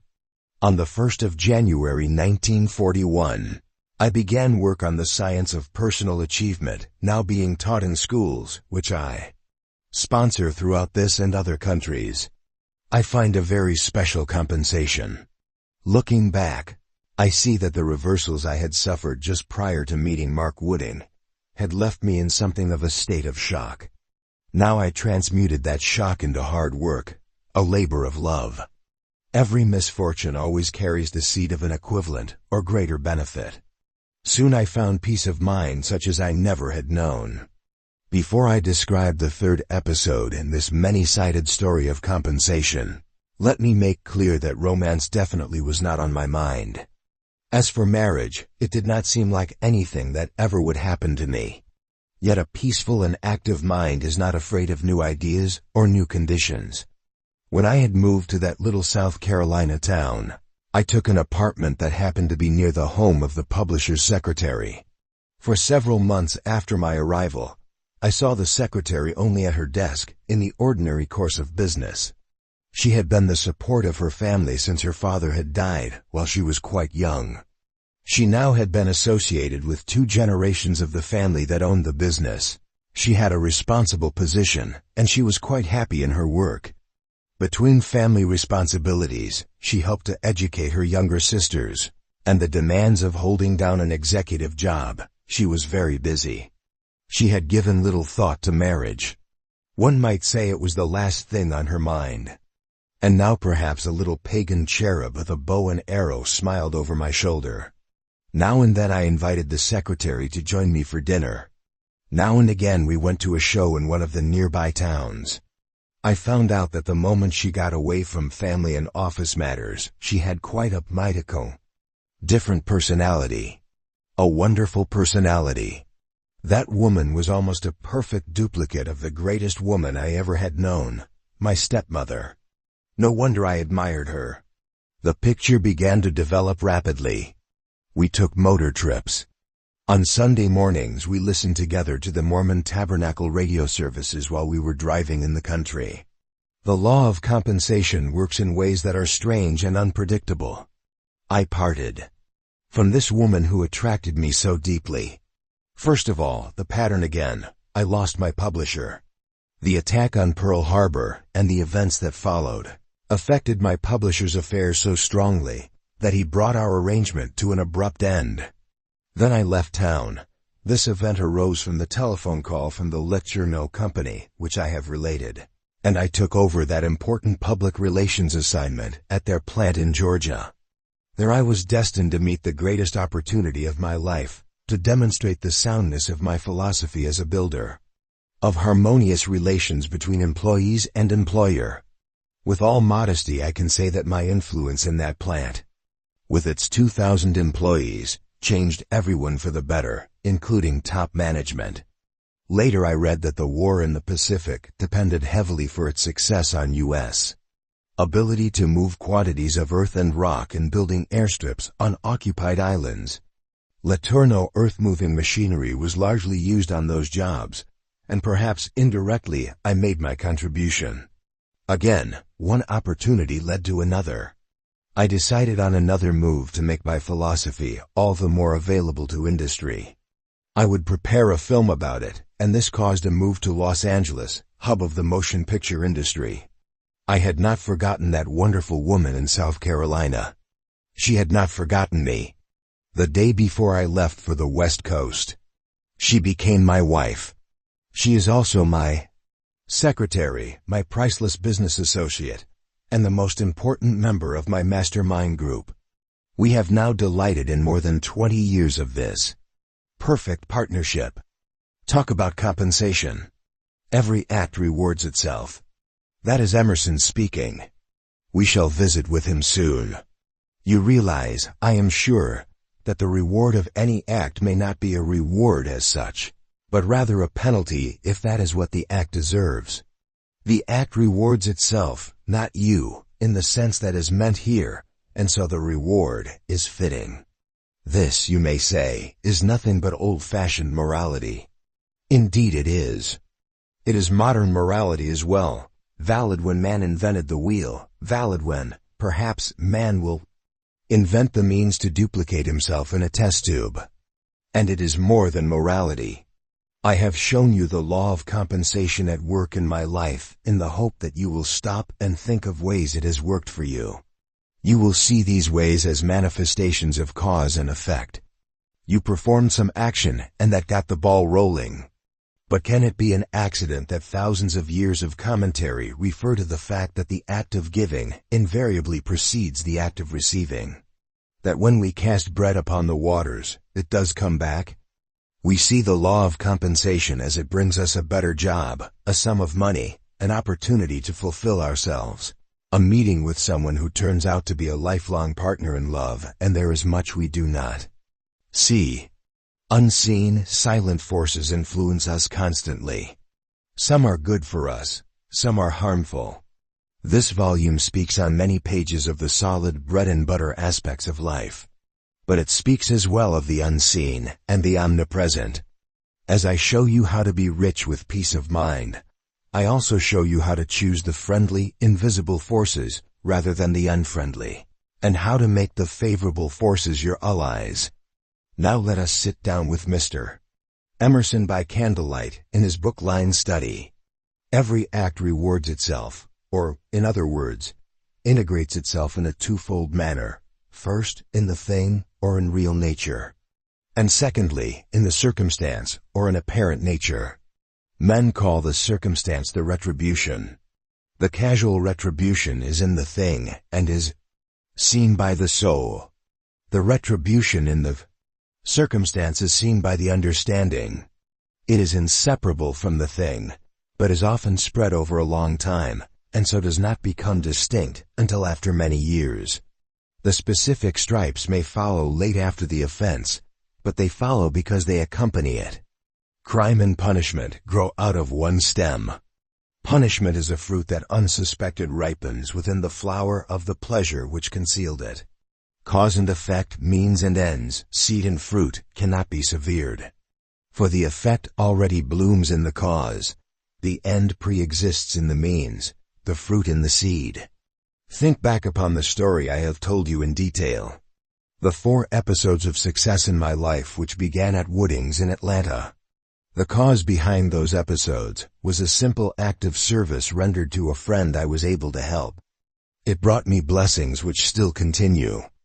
Had I substituted for my act of service some selfish or unworthy act, I would not now enjoy those blessings, but might still suffer under the penalty which the same law of compensation surely would have brought my way. There is a third silent party to all our bargains, remember that. The sage of Concord continues. Men suffer all their life long, under the foolish superstition that they can be cheated. But it is as impossible for a man to be cheated by anyone but himself, as for a thing to be, and not to be, at the same time. There is a third silent party to all our bargains. The nature and soul of things takes on itself the guarantee of the fulfillment of every contract, so that honest service cannot come to loss. If you serve an ungrateful master, serve him the more. Put God in your debt. Every stroke shall be repaid. The longer the payment is withheld, the better for you. For compound interest on compound interest is the rate and usage of this exchequer. The third silent party. There is the unseen force which in its timeless way makes sure of the fulfillment of every contract we make with the world. And now let us see how Emerson expresses his understanding of the fact that every adversity carries with it the seed of an equivalent, or greater benefit. The changes which break up at short intervals the prosperity of men are advertisements of a nature whose law is growth. Evermore it is the order of nature to grow, and every soul is by this intrinsic necessity, quitting its whole system of things, its friends and home and laws and faith, as the shellfish crawls out of its beautiful but stony case, because it no longer admits of its growth, and slowly forms a new house. And yet the compensations of calamity are made apparent to the understanding also, after long intervals of time. A fever, a mutilation, a cruel disappointment, a loss of wealth, a loss of friends seems at the moment unpaid loss and unpayable. But the sure years reveal the deep remedial force that underlies all facts. The death of a dear friend, wife, brother, lover, which seemed nothing but privation, somewhat later assumes the aspect of a guide or genius. For it commonly operates revolutions in our way of life, terminates an epoch of infancy or of youth which was waiting to be closed, breaks up a wanted occupation or a household or style of living, and allows the formation of new ones more friendly to the growth of character. It permits or constrains the formation of new acquaintances, and the reception of new influences that prove of the first importance to the next years. And the man or woman who would have remained a sunny garden flower, with no room for its roots and too much sunshine for its head, by the falling of the walls and the neglect of the gardener, is made the banyan of the forest, yielding shade and fruit to wide neighborhoods of men. If Emerson had not written those lines long before I was born, I might well believe he was writing directly to me. Do you sense, perhaps, that he was writing directly to you? Please, as you read, take my experiences as reminders to consider your own. The lessons I have learned have been learned by millions, and none of us is very different from his brother. I am particularly indebted to Emerson for his views on the subject of fear. They were responsible for a self-imposed house-cleaning which removed from my mind all breeding places of fear, and I hope the following paragraph does the same for you. Fear is an instructor of great sagacity. One thing he always teaches, that there is rottenness where he appears. He is a carrion crow, and though you see not well what he hovers for, there's death somewhere. Our property is timid, our laws are timid, our cultivated classes are timid. Fear for ages has boded and mowed and gibbered our government and property. That obscene bird is not there for nothing. He indicates great wrongs which must be revised. And although I once had a tendency to envy seemingly more fortunate persons, that tendency left me after I was influenced by the following excerpt from Emerson's essay on compensation. Every excess causes a defeat. Every defeat an excess. Every sweet hath its sour. Every evil its good. Every faculty which is a receiver of pleasure has an equal penalty put on its abuse. It is to answer for its moderation with its life. For every grain of wit, there's a grain of folly. For everything you have missed, you have gained something else. And for everything you gain, you lose something. If riches increase, they are increased that use them. If the gatherer gathers too much, nature takes out of the man what she puts into his chest. Swells the estate, but kills the owner. Nature hates monopolies and exceptions. The waves of the sea do not more speedily seek a level from their loftiest tossing than the varieties of condition tend to equalize themselves. There is always some leveling circumstance that puts down the overbearing, the strong, the rich, the fortunate, substantially on the same ground with all others. Those who have tested Emerson's views find them based on eternal truth. Others, who do not really test them, may consider them an abstract preachment, or may point to all kinds of exceptions, which are not exceptions at all. For time is an essential element of compensation, and nobody can tell what time will bring. Finally, let us join this great mind in thinking about thinking. Beware, when the great God lets loose a thinker on this planet, then all things are at risk. It is as when a conflagration has broken out in a great city, and no man knows what is safe or where it will end. There is not a piece of science, but its flank may be turned tomorrow.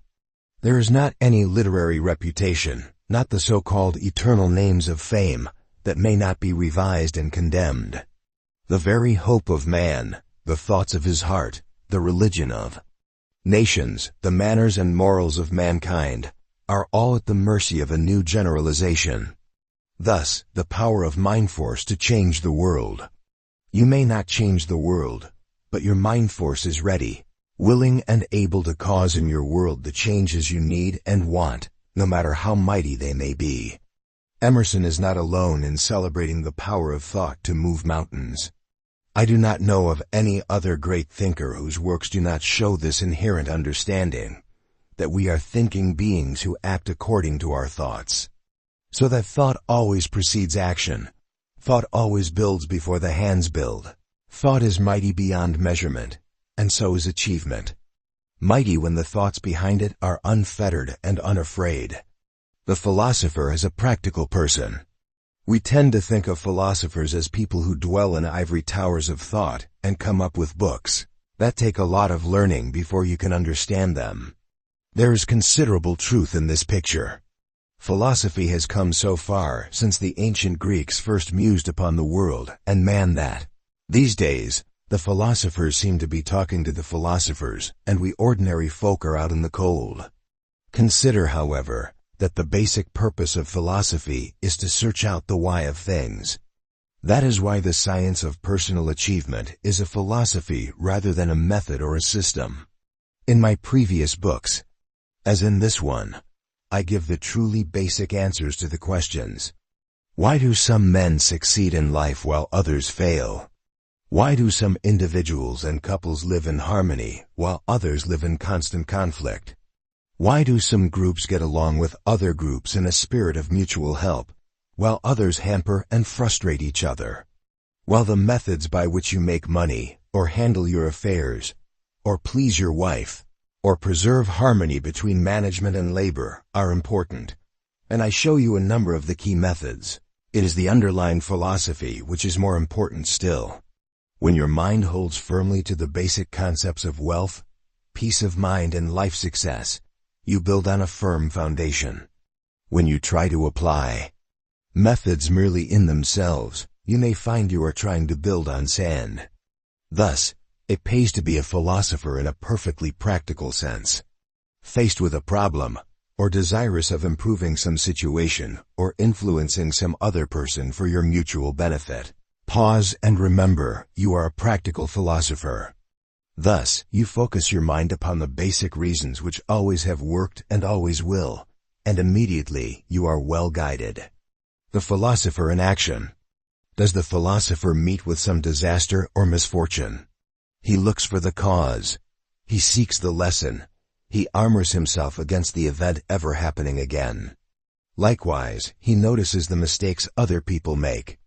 Knowing that human beings are very like one another, he watches for any tendency in himself to make the same mistake, and thus almost surely will not make it. The philosopher can foretell the future no more than can others. He knows, however, that history has a way of repeating itself. He takes inventory of the past and often can evoke a very valid idea of the future. The philosopher bears firmly in mind that the way to help others is to help them find their best selves. He does not try to become a reformer and let himself in for endless effort, which is not likely to do much good. Being a philosopher, such a man knows that time is the great leveler. He is patient, and the days and years are his allies, never his adversaries. Knowing that a peaceful mind is likewise an efficient mind, The philosopher allows no heckling from the kind of emotions which upset the mind and make it incapable of conceiving greatly. Knowing there is no limit to mind power, the philosopher does not hem in his powers with small mean thinking, but thinks in those generous and wide-ranging terms upon which achievement is built. The philosopher businessman does not confuse today's profit with a lifetime's peace of mind and life success. He will not, therefore, take unfair advantage of anyone, for every act rewards itself. The philosopher knows that thoughts are things, that every thought he sends forth, be it good or bad, comes back in due time, greatly multiplied, to curse him or to bless him according to its nature. The chains of the past never drag after a philosopher with their mournful clank of looking backward. He knows that success lies ahead, life lies ahead, and only takes from the past whatever may have been a valuable lesson. The true philosopher never slanders another person, and when he feels he must give way to righteous indignation, he does not do this as though it were his way of life. It could be, for a philosopher expresses his indignation as though he were writing it on the sand, at the water's edge, and hopes no man passes that way before the tide comes in. Sharing is part of a true philosophy, so the philosopher shares freely, knowing that as he shares his blessings he prepares for new blessings. He knows that sharing plants opportunity for self-benefit, which is well-earned and well-deserved, and that is the kind of benefit he wants to come to him. As philosophers, we pass this book in review. Yes, in our role as seekers of the truths behind human nature and human conduct, we have reviewed much of this book to this page. As a philosopher, remind yourself of the usefulness of review, for the human mind learns by repetition and reinforcement until at length the truth is the rule. The very word philosopher is made of two Greek words meaning love and truth. A philosopher is a lover of the truth. I close this chapter with an anecdote about my grandfather. He believed, as I do, that people learn best from experience. There's a bite in this anecdote, but I believe it helped to teach a bit of philosophy to a certain city slicker. The person to whom I refer stood at the side of the country road which I traveled with my grandfather from Powell's River, Virginia, on our way back home with a load of hay. I was very young enough to be impressed with the stranger's sharp clothing and superior manner. He did not ask for a ride, but jumped onto the slow-moving wagon and said, "Give us a ride, hayseed." Grandfather made no reply. The horse ambled on, and we left some miles of dusty road behind us. When we had reached grandfather's place and turned in toward his barn, the stranger slid off the wagon and said, "Hey, how far is it to Big Stone Gap from here?"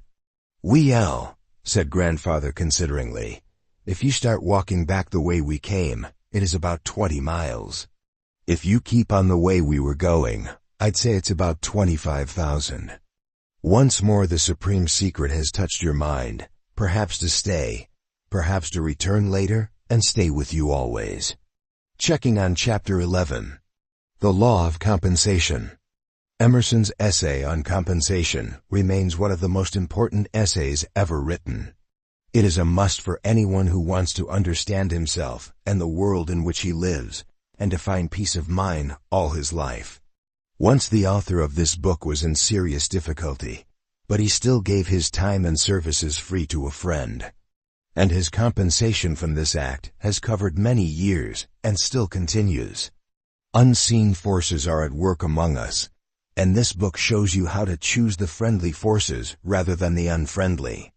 Every act rewards itself. The law of compensation in its visible aspects, as for instance when it brings an opportunity following some action, may seem like nothing more than cause and effect. But as Emerson says, there is a third silent party to all our bargains, and this is the unseen force which balances the books in the end. Men may believe they can be cheated, but it is impossible for a man to be cheated by anyone but himself, and although recompense may seem long in coming, there's a kind of spiritual compound interest which we receive at last. Strength from adversity. The law of nature is growth, says Emerson. He remarks that this growth often includes adversities of many kinds. Yet a deep remedial force operates to turn hardship and sorrows into guides for later life. And these same hardships often serve to end some period of life which was waiting to be closed. Also, adversity breaks off certain accustomed ways of living and helps us form new ones which may be necessary for growth. The person who is tempered by hardship becomes a stronger person who can do more for himself and more for others. Mind force can change your world. Emerson is not the only philosopher who celebrates the power of the mind and points to the changes a great mind makes in the world. Your own mind can change your world. Turn yourself into a philosopher and search out the basic reasons for success and happiness. Go back to these reasons for guidance before you turn to bread and butter methods, and you build on a solid foundation. In considering yourself as a philosopher, you can review this book up to this chapter, applying every basic principle you have learned and remembering how each principle is used in action.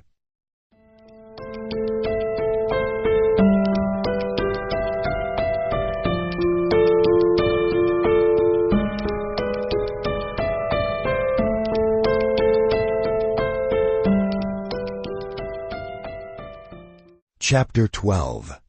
You are very important for a little while. Your success is yours to make or break, but it never can be bigger than mankind. No matter how high you heap your fortune, in the end it counts for nothing. A successful life leaves its own monuments. In the jungle of life, we walk alone in a way beset with dangers, but within our minds we keep the means to defeat the mind's enemies, build powers of true wealth and abiding happiness. We walk alone, yet there is evidence that we are watched from the world beyond our senses. Even this mysterious world is concerned with guiding us to wealth now, to peace of mind now. He was a youngish man, not yet 30, and he told me he was raking it in on short-term rentals of cars and trucks. He let me know how wise he was to leave the long-term leasing business to others. How wise he was to offer a lot of free mileage and make up the apparent giveaway in other ways.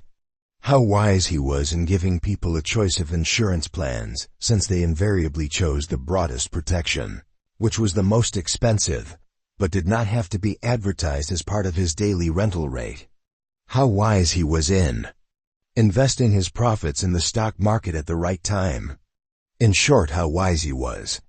I almost remarked on all the factors which had combined to help him. The development of the modem car, for instance, which costs so much to buy and maintain that it is worth renting by the day. And the development of good highways, and even the development of the credit card system which helped his business thrive. But no, he took no philosophic view of anything. And if the stock market happened to be going up when he happened to invest, chances were he would take credit for that too. I merely reflected back upon the successful men I have known who made their money in everything, from the manufacture of kerosene lamps to the giving of courses in computer programming. Some of them saw where they fitted into the scheme of things, and they were the men I had admired than the others, who saw only their own ability to ride the crest of the timely wave. The ones who had had perspective upon life also tended to be the ones who had peace of mind. They were very big men, some of them, but they knew the world around them was bigger than they, and considerably more important. Andrew Carnegie was well aware of this. At one time he believed that I was beginning to assume a feeling of superiority because of my association with him. He had me write out the following motto: "Don't take yourself too damned seriously, unless you wish to be damned by others." This motto did me some good at the time, later faded into my submerged memories. Perhaps it was at such times as when I could be happy with nothing less than 2 Rolls-Royces. Now I see there was nothing wrong with the Rolls-Royces, nor with my Catskill Mountain estate for that matter. It was my attitude that was wrong. I took myself too damned seriously. The splash I made in the world mattered more than my respect for the world, which had given me my opportunities. I look back upon that time and upon similar times, and I see I had a peculiarly guilty conscience. I had committed no crimes. In those days, however, if a glance into the rear-view mirror of my Rolls-Royce showed a traffic policeman coming up behind, I grew instantly uneasy, even if I was driving several miles an hour under the speed limit. As for a policeman's coming to my door, if it ever had happened, I would have quaked in my boots. Whence came the fear? Surely from the tensions I had worked up. Now those tensions are gone, for I know my place in the world and my mind is at peace. Now, when I see a traffic policeman coming up behind my car, I am glad to see him, for I know that his presence evokes careful driving and fewer hazards on the road. And finally, a short time ago, a policeman in uniform did ring my doorbell.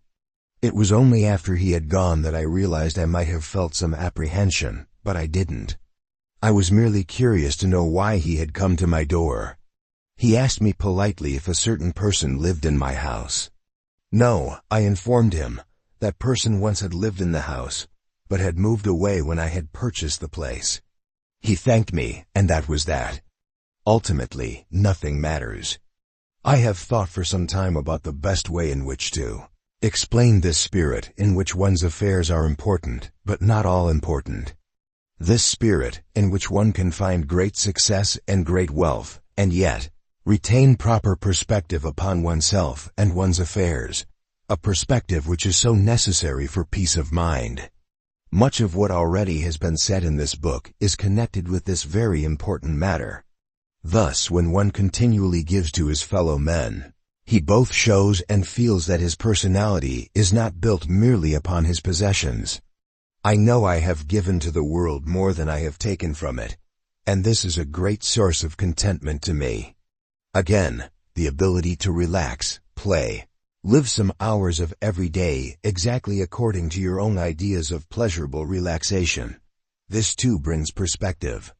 I hope by now you have found this out for yourself. After some testing, however, I have decided to emphasize the phrase, ultimately, nothing matters. When you are grimly involved in getting, when the world seems to exist only within your own circle of activities, when something you have built or bought begins to shut out the sight of the sun, remember, ultimately, nothing matters. Say it aloud. Ultimately, nothing matters. A negative counsel? By no means. Ultimately, nothing matters. Everything matters in its time and in its place, and give everything its due.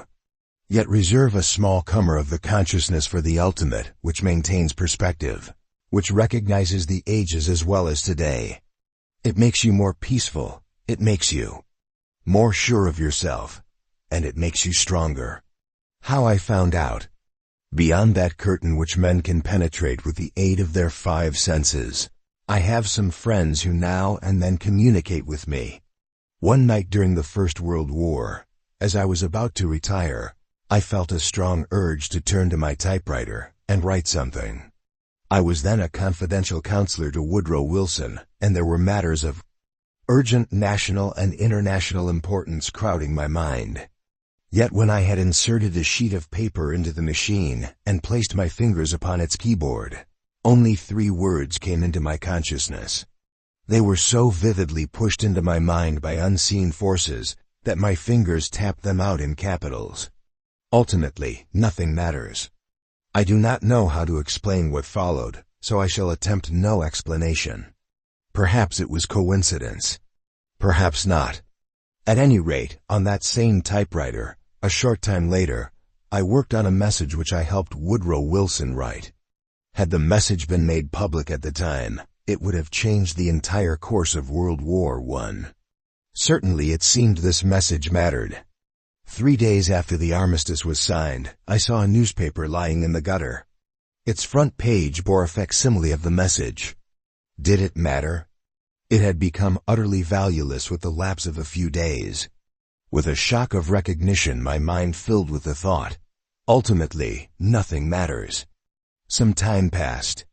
Woodrow Wilson became the guiding spirit behind the great new League of Nations. He believed that the future of civilization depended on the United States Senate's ratification. The Senate would not ratify. Mr. Wilson took to his bed, and no matter what bulletins the doctors issued, we who were close to him knew he was dying of heartbreak and despair.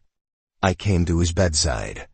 He looked at me hopelessly and murmured, "Those men on Capitol Hill have killed me." Neither he nor I could say at that time that the world was not ready for the League of Nations plan.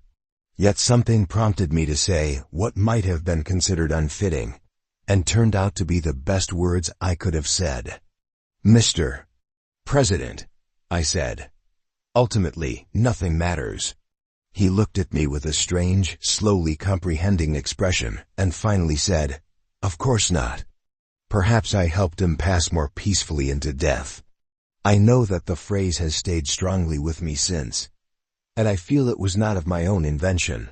It was placed in my mind by unseen, wiser powers who wished me to have it at that point in my life. Nothing matters ultimately, so why fill your life with fear?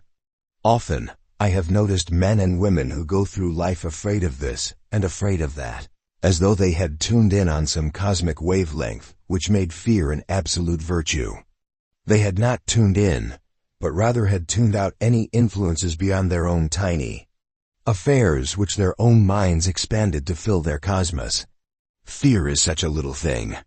Of course we go through life with a decent respect for the opinions of mankind, as the Declaration of Independence says, and now and then we defer to others and put their welfare ahead of our own. This is cooperation, not fear. It is civilization rather than anarchy. Yet look around and see how many people stretch their social consciences into consciences full of fear, depression, and self-defeat. Why? When ultimately, nothing matters. Do they think that if they slink through life instead of marching with head up, they will make their lives matter the more after they are dead? Marching through life with confidence and courage is a far more likely way to make yourself remembered. Not a sure way, but far more likely. Again, if they are not concerned with the size of their tombstones, nor the flowers placed upon their graves, nor the prayers said in their memory, this is all the more reason for living fearlessly. I once saw a book with the title "I Write as I Please." I never was able to read the book, but I hope it lived up to its admirable title. Any man who dares to write as he pleases has gone a great distance toward finding peace of mind and holding it firmly. This, too, I learned by trial and error. There was a time when an impressive corps of critics went over every line I wrote before my writings got into print. Then I began to see that I was being made to please the reader by pandering to his established prejudices and beliefs.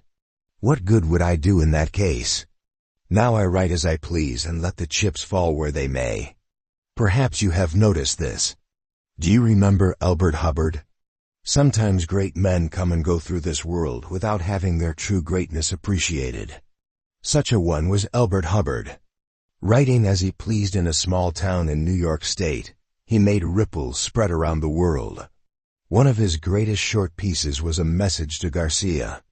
One of his books, Elbert Hubbard's Scrapbook, used to be found lying open in many a parlor, and you would be well advised to ask a dealer in used books to find a copy for you.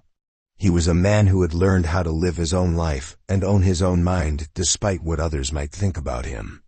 He told me that this freedom gave him more satisfaction than all the glory the world might have showered upon him if he had written to please others. In his earlier years, publishers looked over his writings and pronounced them too advanced for their time.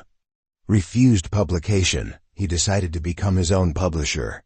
He did so well in the publishing business that at one time he employed 800 people. Hubbard was far more than a successful writer and successful publisher. He was one of those rare souls who make life pay off in their own terms, who collect their pay as they go and never limit it to money, who extract dividends from everything that affects their lives and find a benefit in every experience. He became rich. He had a good deal more money than he needed. Yet unlike some other rich men, every day that he lived, he tarried by the wayside of life. It would be a wonderful world if all men made themselves as free, as useful, as happy, and as peaceful as Elbert Hubbard. Neither Hubbard nor Emerson had to be reminded that ultimately, nothing matters.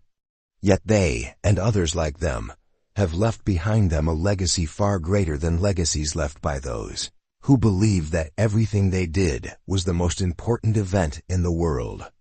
Take your cue from nature. What is the only permanent state of affairs throughout the universe? It is change, eternal change. As nature forever builds, evolves, tears down, rebuilds in an ever onward march toward some destiny unknown to man.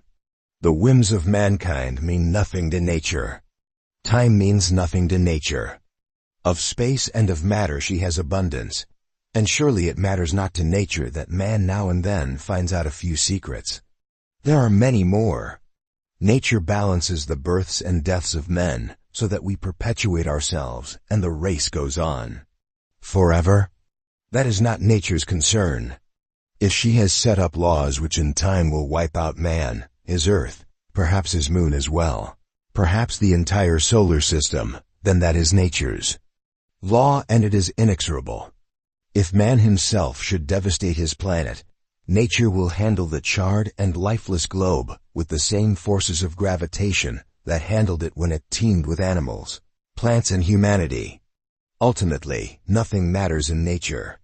Ponder this, and you will begin to feel the cosmos as it should be felt, neither threatening nor promising. If there is a heaven somewhere out yonder, I say again that you cannot prove or disprove it. The wisest man alive today cannot prove or disprove it. The wisest man who ever lived could not prove or disprove it. You are far, far better off, and so are your fellow men. If you believe with Emerson that compensation, retribution, punishment, reward, the balancing of accounts and the paying of debts, come in this world. Hubbard and Rockefeller. When I think of Elbert Hubbard, often I think of John D. Rockefeller, Sr. They were so different. Once Rockefeller asked me if I would like to change places with him. I told him politely that I would not. That I valued my health and my freedom, neither of which he enjoyed. I doubt if my remarks had anything to do with the obvious change which came over him a good many years before he died. But that change did come, and I see it as a new start in his life. Yes, the man who had billions found something lacking and attempted to make a new start in life. What did he really want? By checking with those who knew him, I firmly believe that he wanted nothing more than what he had missed in his fabulous money-making career. Peace of mind. I think that one day he looked at his money and it occurred to him that ultimately, nothing matters.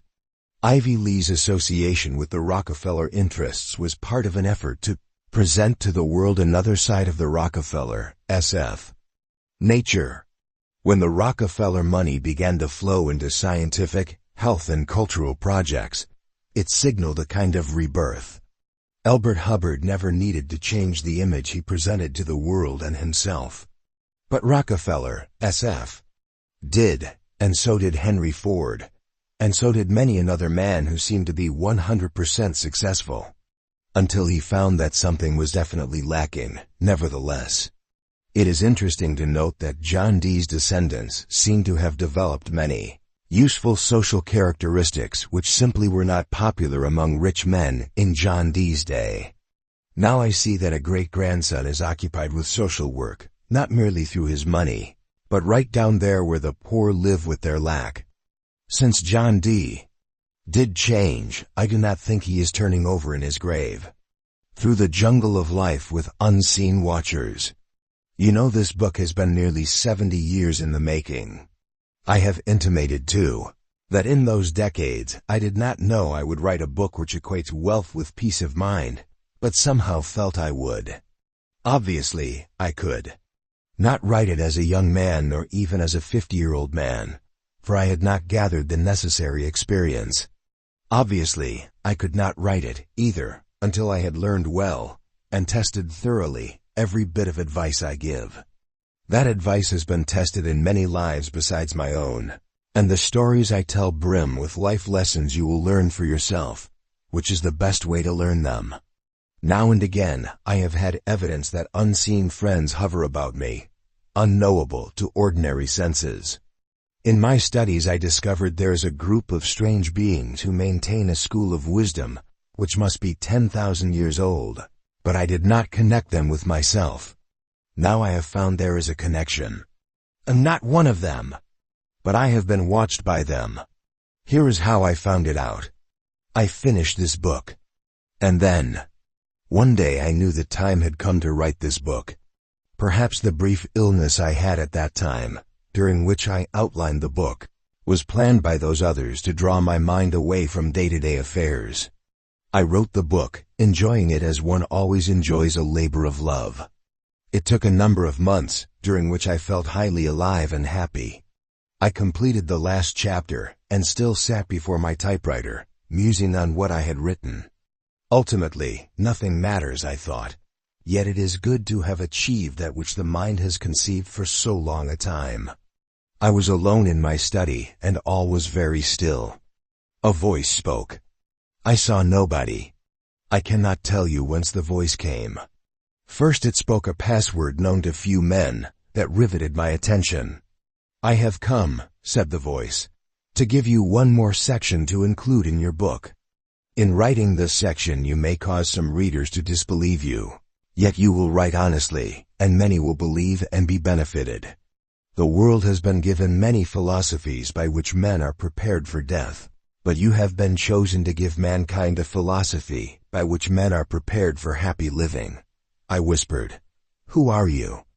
In a softened voice which sounded like chimes of great music, the unseen speaker replied, "I come from the great school of the masters. I am one of the council of 33 who serve the great school and its initiates on the physical plane. The great schools of the masters. That is the school of wisdom which has persisted secretly in the Himalayas for 10,000 years. Sometimes known as the Venerable Brotherhood of Ancient India, it is the great central reservoir of religious, philosophical, moral, physical, spiritual, and psychical knowledge.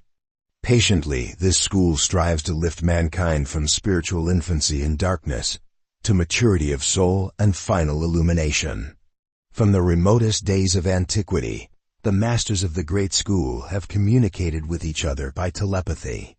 Eventually they met and organized themselves into the world's oldest association.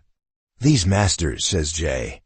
Richardson in The Great Message, are the great teachers who through all human history have not only declared their personal knowledge of another life, but have made the personal demonstration of their knowledge in such manner as to leave no possible doubt in the minds of their disciples or students as to the fact of that personal knowledge. The great school of the masters always has exercised its powers for the constructive unfolding of individual human intelligence, in harmony with man's unchallengeable control over his individual powers of thought.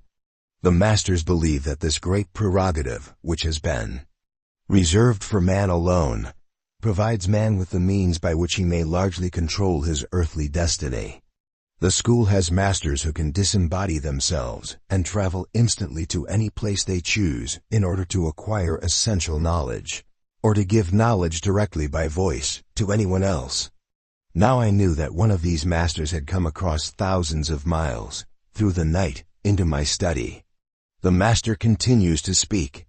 After having paused to allow me time in which to collect my thoughts, the master continued in the same great, musical voice which surely would have resounded through the house had it not been audible to my ears alone. I shall not set down every word he said, but shall include the gist of his message. Much of what he said already has been presented to you in the chapters of this book, or will follow in other chapters. You have earned the right to reveal a supreme secret to others, said the vibrant voice. In the journey through life there is a jungle of life, a black forest through which every individual must pass alone. In the black forest he overcomes enemies and his own inner opposition and turmoil. The black forest helps to give refinement to the soul of man through struggle and resistance, so that the soul may return to the great eternal reservoir, from whence it emerged and become a part of infinite intelligence. You have been under the guidance of the great school, but you have been your own master. You have passed through the jungle of life safely. Now you must give to the world a blueprint with which others may traverse that same black forest. And now I shall name the enemies who must be met and conquered in the journey. The foremost is fear. The expression of fear denies man the use of his true power of thought, a power which can enable each individual to acquire all of his physical needs and control his earthly destiny. The next great enemy, said the Master, is greed for the possession of material things and for power to control others for selfish ends. No person who is filled with greed and avarice can pass through the jungle of life and successfully attain and use the supreme secret, for he affronts the Creator when he violates the rights of others. Intolerance is third on the list of enemies. Intolerance is the evil partner of selfishness and ignorance. It closes the mind and shuts out facts. It deprives a person of valuable friendships he will need in his journey through life, and repels the cooperation of others. Egotism is the fourth great enemy of man. Self-respect is a most desirable quality, but self-love is self-deceit and causes a man to lose his respect for others. Lust is the fifth enemy. It prevents sex emotion from being properly transmuted and properly directed. It leads to excessive sexual expressions which dissipate the vital creative forces of mind and body. Anger, the sixth enemy, is a form of temporary insanity. Righteous indignation that is controlled and directed toward the correction of a cause is occasionally necessary, but those who live with rage cannot truly know the supreme secret. Hatred, the seventh enemy, is anger which has been allowed to dwell in the mind until it has hardened like so much cement. It is a mind poison which erroneously twists the individual's thinking. One who harbors hate cannot control and direct his power of thought toward constructive ends, and thus he is denied this one and only outright prerogative with which man has been blessed by the Creator. The Master went on while I listened raptly. He spoke of the enemy of jealousy, that mixture of covetousness and fear, and of impatience which prevents cause from bearing its fruit in effect. He listed deceit, which in the end deceives the deceiver.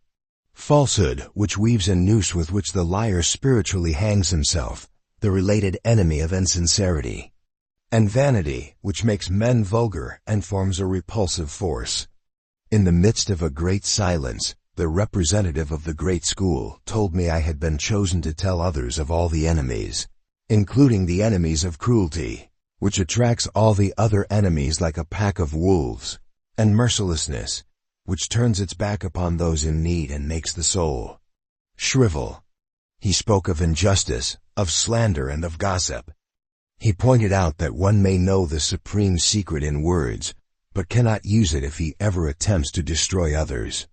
He showed me how the black forest closes in for a lifetime upon those who do not vanquish the enemies of undependability, dishonesty, disloyalty, and revenge. In concluding with the names of 4 more enemies against whom I was to warn the world, the Master said they were fully as important in their menace as any of the others. They were worry, which reveals that a man is no bigger than that which he allows to worry him. Envy, a form of jealousy which most particularly destroys initiative and self-discipline. Hypochondria, which prevents the mind from conceiving the continued good health of its bodily temple, and so gives ill health its first foothold, which often is in the mind. And indecision, which grows stronger the more it is indulged until it rides one's back, and one can fall and lie lost in the black forest. There are other enemies of man, the Master said, but who conquers these 26 will conquer all the others. Know that one who seeks earnestly to conquer these 26 lurking enemies becomes an initiate of the great school. We know him, and he has access to the mind of a master. The means of communication is telepathy. The initiate may at times convey his need for instruction through what is commonly known as prayer. The principle of prayer. The Master then told me the principles which lie behind prayer that can bring true help and guidance. You who read the mere printed words should read this section several times until its great meaning is clear to you. Prayer, the Master said, is to be based upon a real need for help to accomplish something of constructive value. In true prayer, one asks for help only after he has proved, by his own effort, that his own powers are not sufficient to enable him to accomplish his purpose. The person who prays for help should not assume he gives over his own individual freedom of action, but rather should know he is to cooperate with the helping agencies he cannot see. He must know, with confident self-respect, that his first duty is to improve himself and his condition, and that out of this, when it is well done, flows his second duty, which is to help humanity. These are the principles we look for in any prayer. However, the prayer may be said or thought. Under whatever conditions, these principles come through when they are present and bespeak the suppliant's fitness. The Master now gave a word of caution for the initiate who was on his way through the jungle. He told me, as I now tell you, that now and then open spaces appear in that black forest, and as one walks clear of clinging underbrush, he may think he has conquered all of the 26 enemies. This may be a deception on the part of the enemies. A dependable way to keep track of the enemies one has overcome is to list them on a chart, thus: fear, cruelty, greed, mercilessness, intolerance, injustice, egotism, slander, lust, gossip, anger, undependability, hatred, dishonesty, jealousy, disloyalty, impatience, revenge, deceit, worry, falsehood, envy, insincerity, hypochondria, vanity, indecision. The list should be checked at least once a year, done honestly and with the insight and self-knowledge one has gained. Such a check enables one to search his record and know the names of the defeated enemies. These are crossed off the list. As long as one enemy remains, the person who made the list still wanders in the jungle of life. When every enemy has been accounted for, he has passed through the jungle. What happens at the end of the great journey? The Master explained, when the initiate has truly conquered all of the 26 enemies of success, peace and harmony, he will receive a communication from a master of the great school. He will be assured of his success in having passed through the jungle, and he will receive definite instructions for his future conduct. First, he will be shown that a reasonable part of his time is to be devoted to directing others who are struggling to pass through the jungle, and to helping his fellow men in every other possible way. He will know already that a benefit to others benefits himself, but now he will realize those benefits in their fullest measure. Second, he will be given the power to handle all adversities so that their eventual benefit to him always is revealed, and he is conscious of his power to turn adversity into benefit. Third, the initiate who masters the 26 enemies of man will quickly recognize the nature and purpose of any special mission to which he may be assigned in the future, and he always will have the courage to carry out that mission. The Master went on quickly. The initiate retains the power to neglect or deny any of these requirements, but should he do so, the penalty may be the complete revocation of the powers he has gained through many years of devoted effort.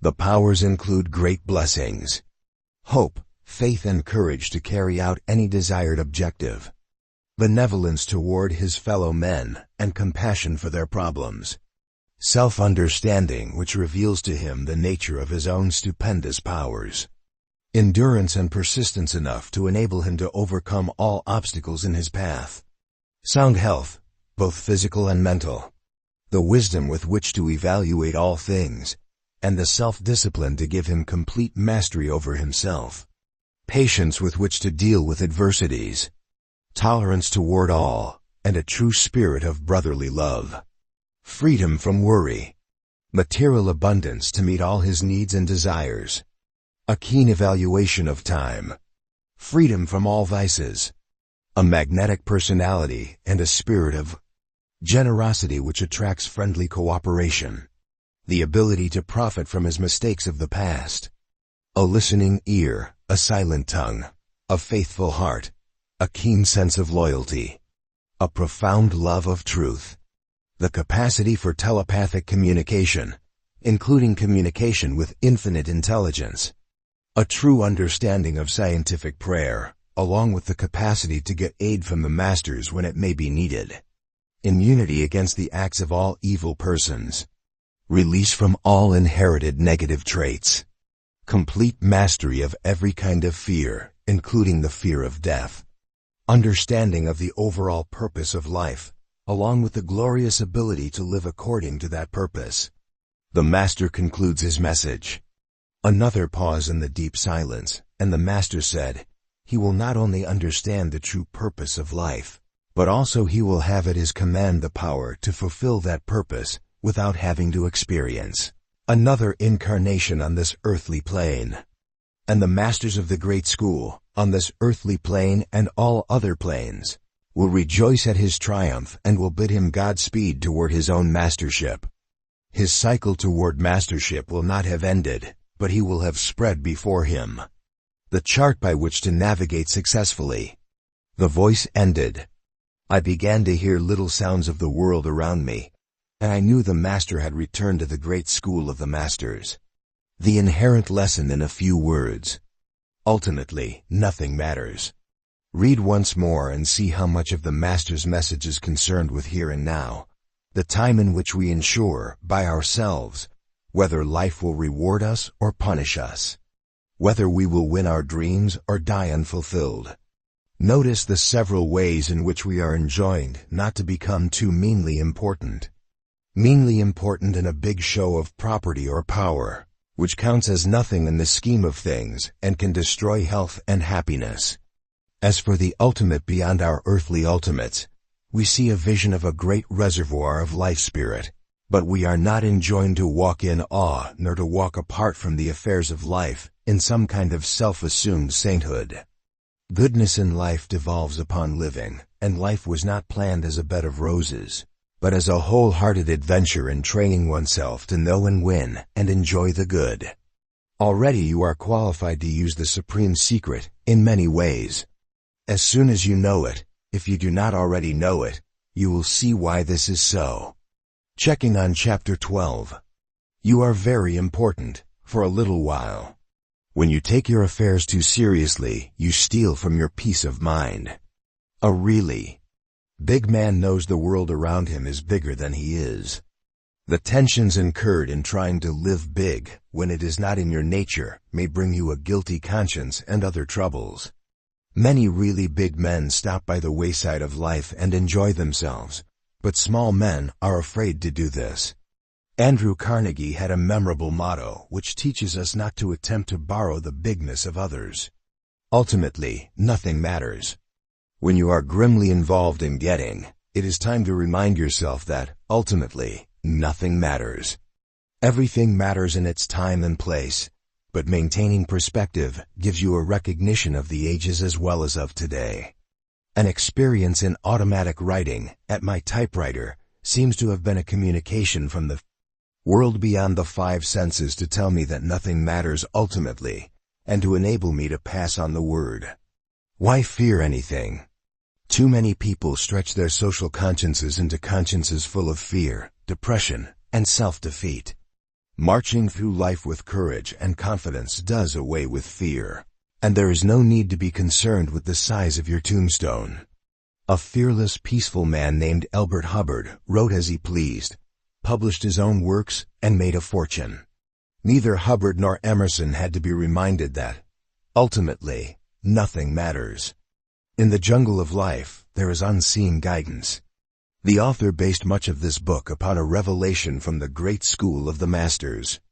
26 enemies lie in wait in the jungle of life.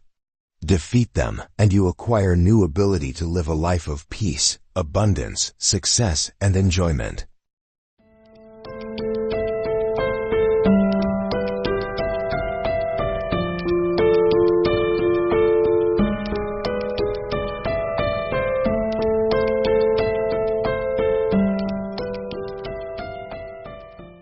Chapter 13.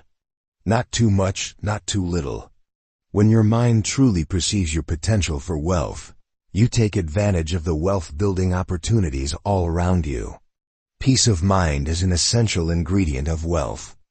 Giving in the spirit of the Golden Rule is closely allied to the enjoyment of wealth and all else of life's goodness. When you give service, as in a job, in the end you will be paid what you are worth, for you cannot fake the Golden Rule. It is eternal and immutable, and goes hand in hand with the immutable law of compensation. The abundance of the earth waits for you to gather it in. We have been told this by the masters of every school of every century, and thus we learn from life itself. What constitutes abundance? You know by now it is a relative term. Surely one who does not have enough to eat cannot be said to enjoy abundance. But there are those who do not believe they are wealthy until they can eat their meals from golden plates. And bear in mind that even a beggar enjoys the beauty of the earth, the drift of white clouds, and the sight of a rainbow or a twinkling star. This is a practical book nevertheless, and I am sure you have noticed that I do not suggest any outright substitute for sufficient money. When the chairman of the meeting handed me my fee, I handed it back. Wealth comes to the man who can see a potential for wealth. I was brought up on something we called a farm. Well, it was land, all right, and one could observe certain crops growing in the fields and certain animals grazing. It included too much untilled land which produced the need to pay taxes, but no food to be eaten or produced to sell. A good, efficient farmer would have noticed, however, that a good deal of our farm wasn't a farm at all. We lacked training, we lacked capital, and we lacked quite a few other things. But still, I do not quite know why we let a potential for relative wealth lie there without being used. Watch for a worm. Could have produced from 100 acres of equivalent land. Well, notice, however, that the farmer's basic wealth potential is not in his land. It is in his mind, in his willingness to learn good farming methods and use them. Or, going even farther back, in his willingness to learn what constitutes good farmland and make sure he gets it. A recent newspaper item mentioned that in some parts of Africa today, it takes 8 people to grow enough food crops to feed 9 people. Fortunately, good farming methods are spreading across the world, along with good farming machinery, and modern fertilizers can do wonders with poor land. Yet when the same 8 dirt scratchers are turned into 8 tractor drivers planting pedigreed seed, and their labor feeds 800 or 8,000, still, first, their minds will have to accept the idea that this has been done by others, and that they can do it. Wealth always begins in the mind. Wealth always begins with a mind concept of wealth potential. Putting farms aside, you can trace any fortune back to this one principle. They did not seem able to fix a sum, so mister. It is in your mind that you not only conceive the kind and amount of wealth you want. It is also in your mind that you take the raw stuff of circumstance and make it into opportunity. Peace of mind is wealth. I have not made the above statement before in exactly those words, but I am sure they do not surprise you. The principle is so important that I shall give you yet another story about a man who was wealthy in money but did not know how poor he was because he did not have peace of mind. Also, he did not know what he was missing until he found it. And in order to find peace of mind, he had to abandon a business principle and substitute a human kindness principle which he always had sneered at. So you can see, this shapes up into a pretty important true story. The hero is... But who is the hero of this story? You have to decide for yourself. At any rate, a major character is a man who had made a fortune in real estate, largely through the rental of cheap property he owned. He found one aging couple to be long in arrears in their rent, and so, following his invariable principle of good business, he decided to evict them. What you would not want done to yourself, do not do unto others. The lawyer, however, did not present him with an accomplished eviction, so the property owner and the lawyer had a talk. The lawyer said, "I shan't press your claim." But it was charity given as charity, to local causes which gratefully acknowledged his name, so it was good publicity for him and for his business. If you will check back on a few. So you think there isn't any money in it? Oh, there'd be some little money in it, since I understand you want to sell the house once it's empty. But I don't want the case anyway. The property owner wondered what was going on. Did you get frightened out of it? No, not at all. Uh-huh. Then the old coot who doesn't pay his rent begged to be let off. Well, yes. And you softened? He begged you and you went mushy? That's a terrible way to do business. Why, if he'd tried that on me, I'd have... He didn't beg me to let him off. He didn't say a word to me. Well, he certainly didn't beg me, so may I respectfully inquire to whom he did address himself? The lawyer said quietly, he addressed himself to God Almighty. Paid in a mysterious way. The two men smiled at each other. No. He didn't know I was there. It wasn't for my benefit. You see, I knocked on the door and nobody answered. The door was ajar. I thought the old couple might have left already, so I walked in. The place is pretty bare, and I found myself looking through a half-open door into a bedroom where a white-haired old woman was propped up in bed, on pillows. I was just about to clear my throat, let her know I'd come in when she said to someone else in the room, I'm ready now. You go ahead, Pa. A man who was very old came from the other end of the room and knelt beside the bed. They went down with and that old man prayed with his hand in the old woman's hand. First, he reminded God that they still were his submissive children, Ma and he, and no matter what he saw fit to bring upon them, they wouldn't rebel at his will. But it was going to be hard for them to be homeless in their old age, with Ma so sick and helpless, and oh, how different it might have been if he had spared only one of their 3 sons. But the boys were no longer on this earth. The lawyer wiped at his eyes. I cried then, he said, but I still kept very quiet. And I listened to him remind the Lord about the safety of those who put their trust in the Lord, and how it wasn't going to be pleasant to go to the almshouse after a life of living together in a home of their own. And yet, he told the Lord, he knew there is such a thing as a just bargain with one's neighbor, and he ended by asking the Lord's blessing on. The lawyer choked up. Not on me. The property owner said hoarsely. Well, he mentioned no name. But he prayed for the Lord's blessing on those who are about to demand their just due. And that is the end of that case so far as I am concerned. Recently I met a truck farmer who makes a splendid living from only 5 acres by scientific rotation of his crops, and I knew I had met a man who could see and use his wealth potential. I tiptoed out. I'd rather go to the poorhouse myself than evict that old couple. He seized the other man's arm. We should not content ourselves with the merest crumbs from life's table, and we should not attempt to grab too much. Its significance is this. I made this speech at a... No, the property owner said. He rose and walked to a window. After a moment, he too dabbed at his eyes. Later, subscriptions to Golden Rule poured in from the neighborhood of that college. The lawyer shook his head. Look for warmth in his soul. You will not find it, unless the subject of discussion is money. My old mother used to sing about God's moving in a mysterious way ... I've heard that too, the property owner said. He twisted the claim papers in his hands, then tore them up. Well, why don't you go over there in the morning and take this $10 bill and bring them a basket of groceries? I'll match that 10 and bring them a bigger basket. And to just tell them the rent has been paid, will you?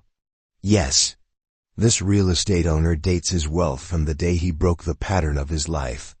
So he fell on his knees when you asked for the rent, and the day he stopped grasping and started giving, the day when he felt the first stirrings of what came to be a wonderful peace of mind.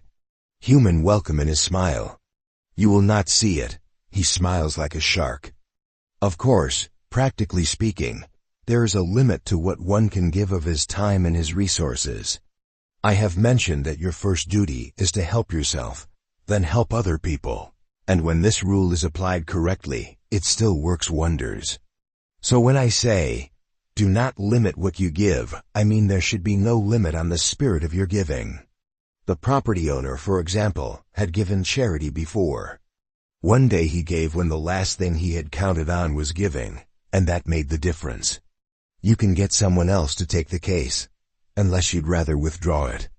One day he felt that something bigger than himself was working through his wallet, and that made all the difference in the world. It changed the entire spirit of his life from that day on. I make a speech. This subhead is about as much news as dog bites man, for I have made a great many speeches. Small college, and while I was at the college, I made a good many notes on some of their activities in the work and study area. I'll pay their back rent myself right now, if you'll let them stay in that house. I thanked him but said I had gathered enough material for 2 or more articles in my Golden Rule magazine, so I felt more than amply paid. Let us look again at the question of sufficiency. Let us look at its very beginnings. The students had decided that since I had done something for them, they would do something for me, so they had gathered those subscriptions. I'll let them stay there as long as they wish. He turned and said ruefully, I wish you hadn't listened to that petition not intended for your ears or mine. I was paid many times over. And so it goes. What is the Golden Rule, really? Another was old already at the time of Jesus. Do you know that the Golden Rule in one form, or he gave it to us in the form most of us know, but here are a few versions which go further back in history. We should behave to the world as we wish the world to behave to us. He sought for others the good he desired for himself. He told his lawyer to follow through on the procedure. You can see that the Golden Rule has been set up for quite a few thousand years as a major rule of conduct among men. Unfortunately, the world remembers the letter of the rule while too often missing the spirit of this universal injunction. That which we do not believe we cannot adequately say, though we may repeat the words ever so often. The Golden Rule means we should do unto others as we would wish them to do unto us if our positions were reversed. Think about that. It is not quite the Golden Rule you will find in the Bible. It goes another long step, for it implies you're judging the other fellow's needs in his terms, seeing the world through his eyes. Forgive a bit of levity in the middle of a serious subject, but it can help you remember. There is an old story about a missionary who spread the word among the primitive inhabitants of a South Sea island. Among other things, he taught them his version of the Golden Rule, which is the general version. Do unto others as you would have them do unto you. The chief of the tribe was greatly impressed. One day he knocked at the missionary's door and announced he had brought the missionary a present. 6 extra wives. Apply the lesson seriously, and you will see that the real goodness of giving lies in giving the other fellow what he needs. It is this kind of giving which so fully accords with the law of compensation, and which accords with so much plain human experience that shows giving comes before receiving when the giving really fills a need. There is no point in repeating the many examples of such giving I have shown you in this book. Such examples you will see the Golden Rule in action. The property owner decided he knew what was on the lawyer's mind. Also you will see its connection with another famous saying from the Bible. Whatsoever a man soweth, that shall he also reap. The Golden Rule often seems to act as a great leveler in assuring that this shall be so. Look! It creates an ever-present spirit of kindly consideration for the needs and rights of others, so that without thought of gain, which so often is twisted by small minds into grabbing, the mind infused with the Golden Rule acquires a sense of what constitutes its own true ability to give. Giving begets receiving. There is a to and fro passage of wealth which may not reflect itself in a swollen bank account, but does reflect itself in a mind which has known such wealth. In this lies happiness, peace and health which a man merely rich in money may never know. A suggestion: look around in your community and find some man who you know lives for the purpose of accumulating money. Find some man, and alas, you can find such men, for whom any amount of money is too little and no amount is too much. He will almost certainly be a man who has little conscience about how he acquires his money, For conscience can be a hindrance when your horizon is nothing but a line of empty money bags to be filled. Observe this man. Peace of mind is wealth. No, it was intended that I hear it and tell it to you. It wasn't till years later that I heard about scientific farming, which can produce more income from 10 acres than my father. Do not limit what you give, limit what you take. Oh, he may go through various expensive motions of enjoyment, but that is something else again. In the humane sense of the word, such a man is not really human. He is an automaton, a money-making machine. There has to be a limit on physical giving, but the spirit of giving knows no limit. They will point to what they call his success. Every violation of truth is not only a sort of suicide in the liar, but is a stab at the health of human society. Any really human person knows the two must go together as partners in a worthwhile life. No man who thinks that happiness lies in having too much ever will be happy. No man can be truly happy until he translates the words of the Golden Rule into deeds and shares happiness with others. Moreover, the Golden Rule was not meant to be enforced like taxes. The question of how much is too little pay? It will avail you nothing to appear to give what someone else wants, while at heart you are covering up a dishonest and selfish nature. How much is too much? One of the reasons I have been glad that my name is not associated with big business, as it almost was, is this, which I say again. I have always felt free to point out that big business should share more generously with its employees, both in opportunities and in profits. Galley slaves of times past were chained to their oars. They were fed just enough to keep them going. As you may read in that stirring tale Ben-Hur, when a galley was on the point of sinking, nobody unchained the men at the oars. Ship as though they were so much machinery. I couldn't move or say a word then, for the life of me. In spirit, that is all they were. Labor conditions in the first century, or more of the Industrial Revolution, were reminiscent of that philosophy. The owner of an enterprise took from his workers all he could squeeze out of them and gave them as little as he could. A good deal of this approach still persisted in my younger days. I count it a blessing that I have lived to see some spirit of sharing enter the world of the factory and the office. Now we look back in horror at the 12 or 14-hour day worked at starvation wages, and wonder how we could have been so stupid as not to see how this hurt both man and his society. But that is the way it was. Today, reward for work often comes in fringe benefits as well as in direct payment. How much is too much? The sharing of happiness brings happiness when the sharing is voluntary, with no other object than to give. Still remains, and I dare say always will be with us. It is not to be treated as an absolute, for the value of money keeps changing.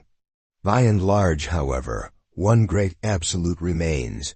Within the context of his times, a man's services are worth as much as he gives. Most men of 50 or more years of age can look back upon their pattern of income from jobs and see that this is so. Moreover, we instinctively know this, and we show we know it. You will have no difficulty in accepting it as a proved and valued guide to peace of mind and wealth in great measure. During the early days of the business which is now so big, Mr. Ford advertised for a general sales manager. He weeded out the applications and interviewed some of the more promising prospects.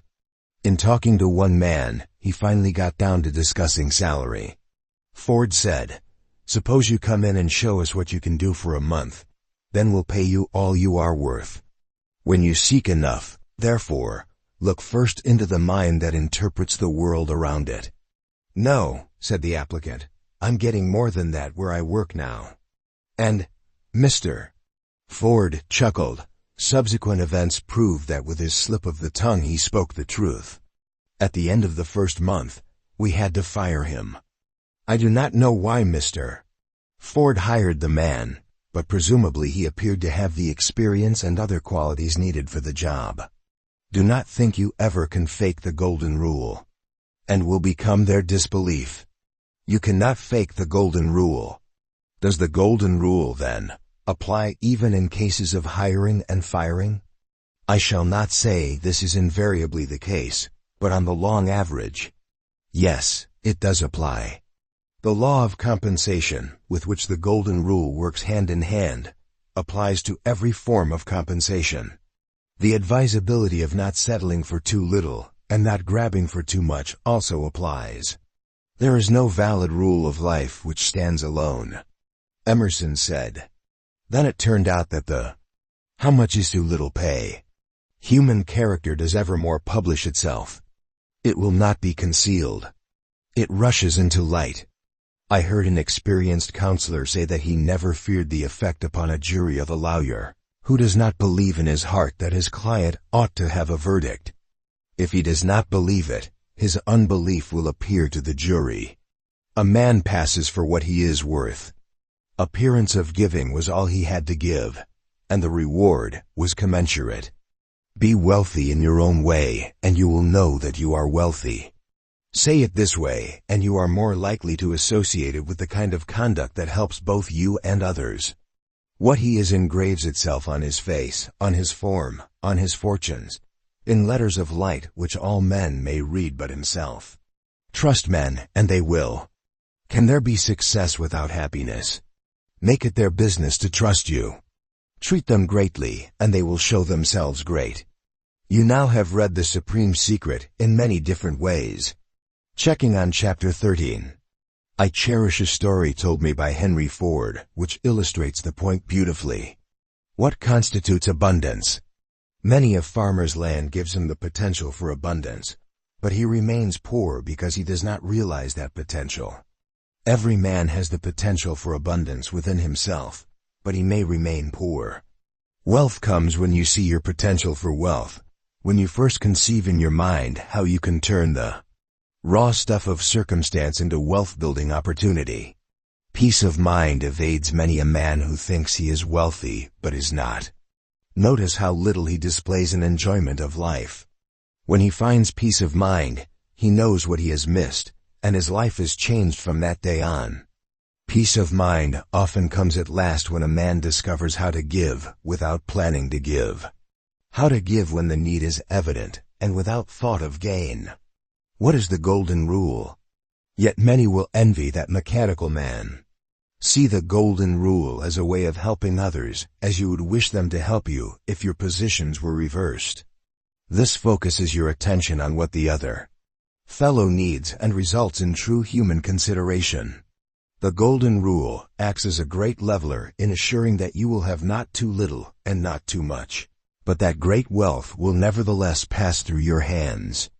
Nobody who lives only to accumulate money can know happiness, and there is no real success unless one is successful in being happy.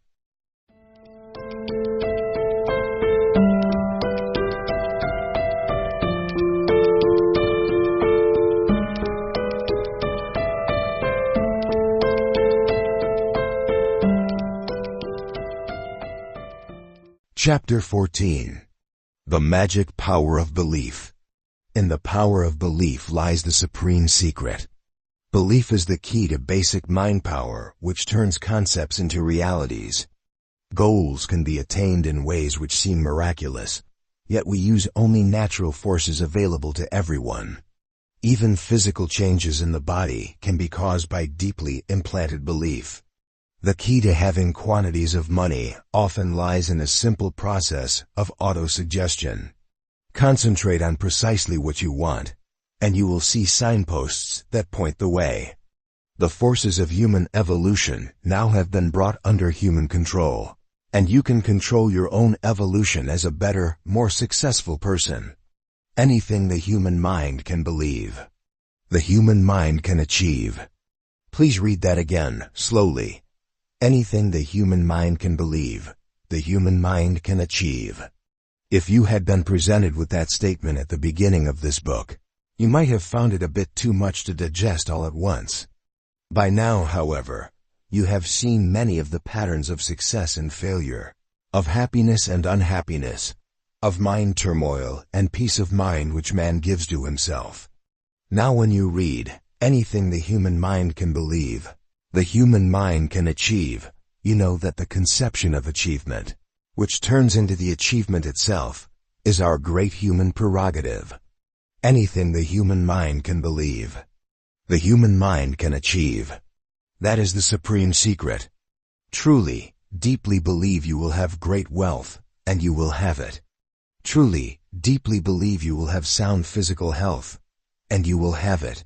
Truly, deeply believe you will have a mind at peace, and you will have it, and all the wonders that go with it. Anything the human mind can believe, the human mind can achieve. This is the secret known in bygone times. This is the secret which governs present-day accomplishment. This is the secret which will follow man to the stars. This is the secret of the ages. What do we mean by believe? Wishing won't make it so, runs an old saying. This is true, and helps you remember a wish is not a belief. A wish takes place, as it were, upon the surface of the mind. I wish, you may say, and follow with any wish that tickles your fancy. To have $1 million drop into your lap. To be able to flap your arms and fly. A wish is not limited by natural forces. That very apparent fact, however, is not the main difference between a wish and a belief. A belief is created, as it were, in the depths of the mind. A belief becomes part of you. That is why a true, deep belief can change your glandular secretions, and the content of your bloodstream, and work other physical changes beyond the power of medical science to explain. Again, a belief, radiating its unknown wavelength from the depths of your mind to the depths of another mind, accounts for a good deal of personality power, and much else on which we can put only the clumsiest of labels. It is belief in a cause, much stronger than a wish to stay alive, which causes people to transcend even the instinct of self-preservation. It is belief that founds religion, sustains nations, stands behind anything great that ever is achieved. A belief, I repeat, is part of you. That is why you can achieve what you believe. Moreover, when you hold a great belief, you believe all the time, just as, all the time, you go on living. Conscious and subconscious. As someone expressed it, the conscious mind gives us thoughts we know. You want to put on your shoes, for example, or listen to the radio, and knowing the conscious thought, you take the appropriate action. Now there is hardly any physical reason why one should not put on his shoes, or tum on his radio, if he wishes to do so, and has the use of his hands. But let us now suppose that there may be some reason not to tum on that radio. Suppose it is the moment at which a certain foreign broadcast may be heard, and your government, an oppressive one, has set up punishments for people who listen to that broadcast. Moreover, you know you cannot listen to that broadcast in complete safety, for you suspect there are spies in your house. Do you or do you not reach out and tum the switch that will bring in the forbidden broadcast? That will depend a great deal upon your subconscious mind. It is not in the conscious mind that we are basically fearful or brave, but down deeper. And so the subconscious will instruct the conscious, unknown to you, and in the conscious will appear the thought known to you. Don't do it, you'll end in prison. Or I'm going to assert my freedom to listen to what I want to hear, under any circumstances. Or even a compromise such as I'm going to see if that nosy fellow in the furnished room upstairs is at home. And if he isn't, I'll turn on the radio. Take this a step farther. Suppose you say in your conscious mind, I am going to turn on that radio at 9 p.m., no matter what.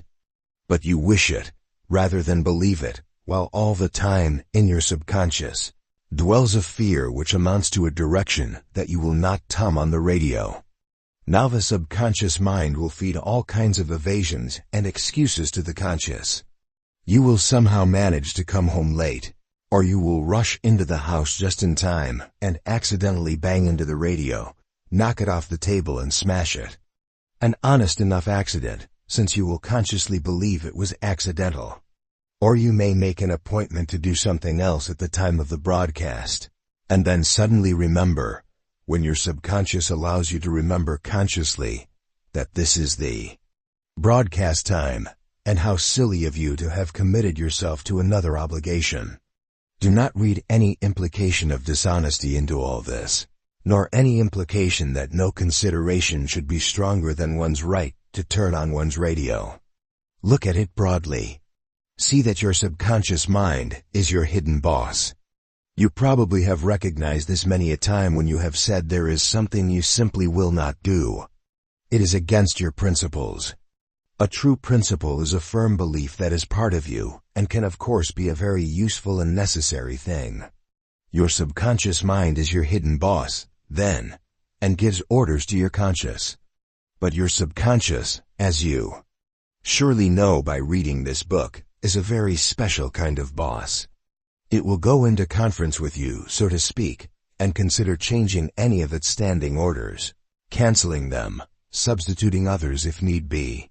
Decide upon the belief you want, set it firmly into your subconscious mind, and your subconscious will thereafter instruct your conscious mind to live up to that belief. Let your belief include the concept of achievement, and your subconscious mind will discover ways and means toward that achievement, which, on the strength of a mere wish, would completely escape you. You may talk of good fortune and lucky breaks, but what you mean is a sharpening of all your senses toward the achievement you want, a focusing of all your forces away from other matters and toward that achievement, a mighty excess of strength and resourcefulness, a tuning in upon other minds, whose aid otherwise would have escaped you, and more. The best of words limp when they talk of the power of belief. Only feel your belief propelling you toward the goal of your achievement, and you will know at last that an irresistible force is at your command. Is there a limit to what belief can achieve? If there is a limit, nobody has seen that limit yet. I have mentioned often that we may at times avail ourselves of powers beyond our ordinary senses. Not supernatural, but natural powers we are only beginning to understand. Deep subconscious belief aids mightily in winning the aid of these unseen powers. Once, when I was a child, I had typhoid fever, the only serious illness I ever had had. I was ill for weeks without showing any sign of improvement. At length, as my father informed me years later, I lapsed into a coma. The two doctors who had come out to our farm told my father there was nothing else they could do. My end was only a few hours away. My father walked into the forest. There he knelt down and prayed to another doctor beyond earthly doctors. With his prayer, he generated a mighty, all-embracing belief that I would recover. He remained on his knees for an hour or more, and at length a great peace came over him. That peace of mind which is the condition in which the mind works at its mighty best. And suddenly, from nowhere, and yet beyond the slightest shadow of doubt, he knew peacefully that I was going to recover. I do not know where my father's prayer might have been heard, nor if it was heard, nor if the mere fact of the prayer gave him the focusing and intensifying agent, which is part of deep subconscious belief. But I know that when he returned to the house, he found me sitting up, which had been impossible for me to do a couple of hours before. Sitting up, crying for water, and with my fever broken, as we used to say. Another generation, another goal. I have been privileged to see in my own generation, and with my own son, how deep belief can bring impossible achievement. When my son Blair was born without ears, and without many vital parts of the usual hearing equipment, I conceived the idea that he would hear. Let me make short shrift of the obstacles that were put in Blair's way and mine, the denunciations I received for not allowing him to learn finger talk, the attempts to wreck his life by making him self-conscious about being different, and so forth. At any rate, I knew that the subconscious mind can work wonders toward establishing health and proper function in the body, when it is so conditioned. The conscious mind often serves as a sort of sentinel which guards the entrance to the subconscious. Thus, as we say, a man convinced against his will is of the same opinion still, because his agreement was merely conscious, perhaps a peacemaker rather than a subconscious change of orders. Or in extraordinary circumstances we are carried away, and do not act in our accustomed manner, but later return to our ordinary ways of conducting ourselves, because no deep-down impression was made. Hypnotism appears to bypass the conscious mind at some times, and with some people. There is a better and less risky way, however, to reach past the barrier of the conscious and implant instructions in the subconscious, where they will be absorbed and fed back. That way is to give instructions to a sleeping person. The conscious mind sleeps, but the subconscious does not sleep. Recent studies suggest that there are certain stages of sleep in which the mind is more receptive than when it is in other stages, and I am glad to see this modem investigation of the technique.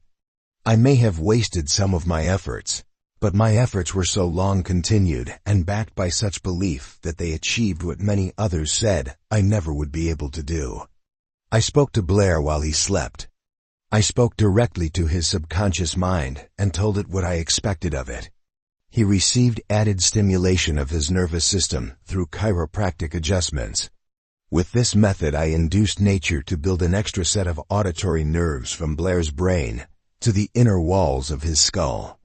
Now, he did not grow ears, but he achieved ability to hear equivalent to about 65% of the normal level, and with that, he got along quite well. Some may call this a miracle of healing, but I would rather call it a demonstration of the power of natural forces. Just how does Blair hear? Through bone conduction to those new nerves inside his skull. Now we know that some of the marvelous new transistorized hearing aids depend on bone conduction. Can the method be extended? My method worked, but it required that some devoted person remain on duty many hours a night. Later, I experimented with a phonograph, which repeated a recorded message every 15 minutes, piping it to a hearing device beneath the sleeping person's pillow. I myself have received great benefit from this device. We know, too, that corresponding devices are sometimes offered for sale. These devices have been benefited by modern developments in sound recording and transmission, but their principle is the same. Concurrently, I have become aware of other recent research into the techniques of sleep learning, which suggests some of the difficulties people may encounter. First of all, the machine alone is not enough. First, there must be belief that the subconscious mind can and will receive messages while the conscious is asleep. A skeptical mind may make nothing of the messages. A mind filled with fear and inferiority, or both, will soon decide the gadget is too much trouble to use. Then, too, some people have their sleep so disturbed by the mere existence of a machine at their bedside that their conscious minds never really go out of action. Probably they could condition themselves to sleeping, machine or no machine, but I suspect that most such people are more anxious to return the machine within the time limit of its guarantee. Many people also seem to go to lengths to negate any benefit they may obtain through sleep learning. The subconsciously recorded message needs time in which to take root, so to speak, in the myriad cells of the mind. It will not do this if the conscious mind is allowed, even encouraged, to use its waking hours to throw in negative thoughts, the memory of a past failure, for instance, or over-concern with what other people will think of some course of action, or whatever. And finally, I discovered this. The recorded messages must be reinforced when the individual is in a conscious, wide-awake state.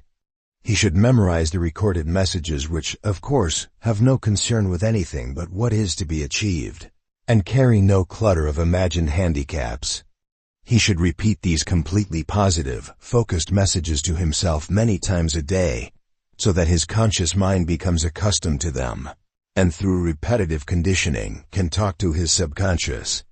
Eventually, sleep learning may be so perfected as to open great new worlds of achievement. It may help you greatly right now, but I wish rather to mention it as an illustration of the way in which the subconscious can and will accept orders which forever after guide you, and may, as I have shown, even cause marvelous changes in the body. This book emphasizes the fact that each of us carries within himself the means of finding his own greatness. Knowing the supreme secret, what the human mind can believe, the human mind can achieve, You see that you have what it takes, your mind, and you have available the only other ingredient you need. A world that is bursting with riches and throbbing with opportunity. Put the two together. The art of autosuggestion. There is a man in Cleveland today who is worth about $10 million. He made his money first by putting TV sets into supermarkets, thus reaching shoppers with special programs he broadcast to them at the point of purchase. This did not require any new inventions nor the instilling of a new way of life into millions of people. It did not even require a head start by way of great capital or special position. For this man, his name is Art Modell, began as a shipyard worker. He conceived an idea and brought it upward and onward into achievement. A man named McVicker from Cincinnati is quoted as saying, "You have got to believe so strongly that you overcome the doubts of others." He believed that a doughy material used to clean wallpaper would appeal to children and their parents as a non-sticky modeling material. Others told him he was wrong. He achieved a business worth about $4 million a year.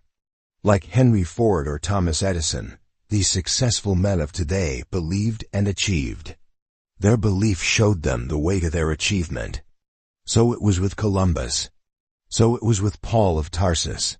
So it can be with you. The art of autosuggestion is completely self-contained. We shall see it clearly, in plain print, in a moment. First ask yourself, what do I want? This is not a question to be answered lightly. What do you want? Once more I give you a list to aid your thinking. Improvement of your general health. Improvement of some specific health or functional factor. Cure of any bad habit. Abolishment of fear. The ability to transmute sex energy. The ability to find the right mate in marriage. Weight reduction or gain. The ability to break away from outworn customs or outmoded ways of life. The ability to get along better with other people. The ability to sway others to your way of thinking. Inner guidance in the selection of a business or profession. Money. When you know what you want, you are ready to go after it. You need a definite chief aim. Vague mind conceptions are little better than mere wishes. Decide where you are going then, and only then do. You begin to see the signposts that point the way. You are going to make money, and I trust you to see it as only one form of wealth. But, as I have pointed out, a form of wealth which helps us attain many others. The chances are that you automatically accept money as a goal. So let us take this goal as a prototype in illustrating autosuggestion. How much money do you want to make? You will recall the stories of W. Clement Stone and other men who set up specific sums of money as their goal and attained the ownership of those sums. They did not fill their minds with thoughts of the difficulties in their way, nor the menace of competition. They believed they would make money. They achieved what they went after. Now this is the way to use auto-suggestion to help you achieve the sum of money you want. It is done in 6 steps which stimulate your subconscious mind. 1. Find a quiet spot where you can be alone and undisturbed. Many find that as they lie in bed, just before going to sleep, the mind becomes receptive. Close your eyes and repeat aloud, listening to your own words, the sum of money you intend to make, the time limit you have set for its accumulation, and a description of the service or merchandise you intend to give or to sell in return for that money. 2. Put the same words in writing. You may do this first if you wish.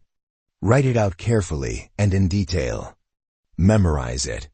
When you go into your quiet place to repeat your goal to yourself, say it word for word as you have written it.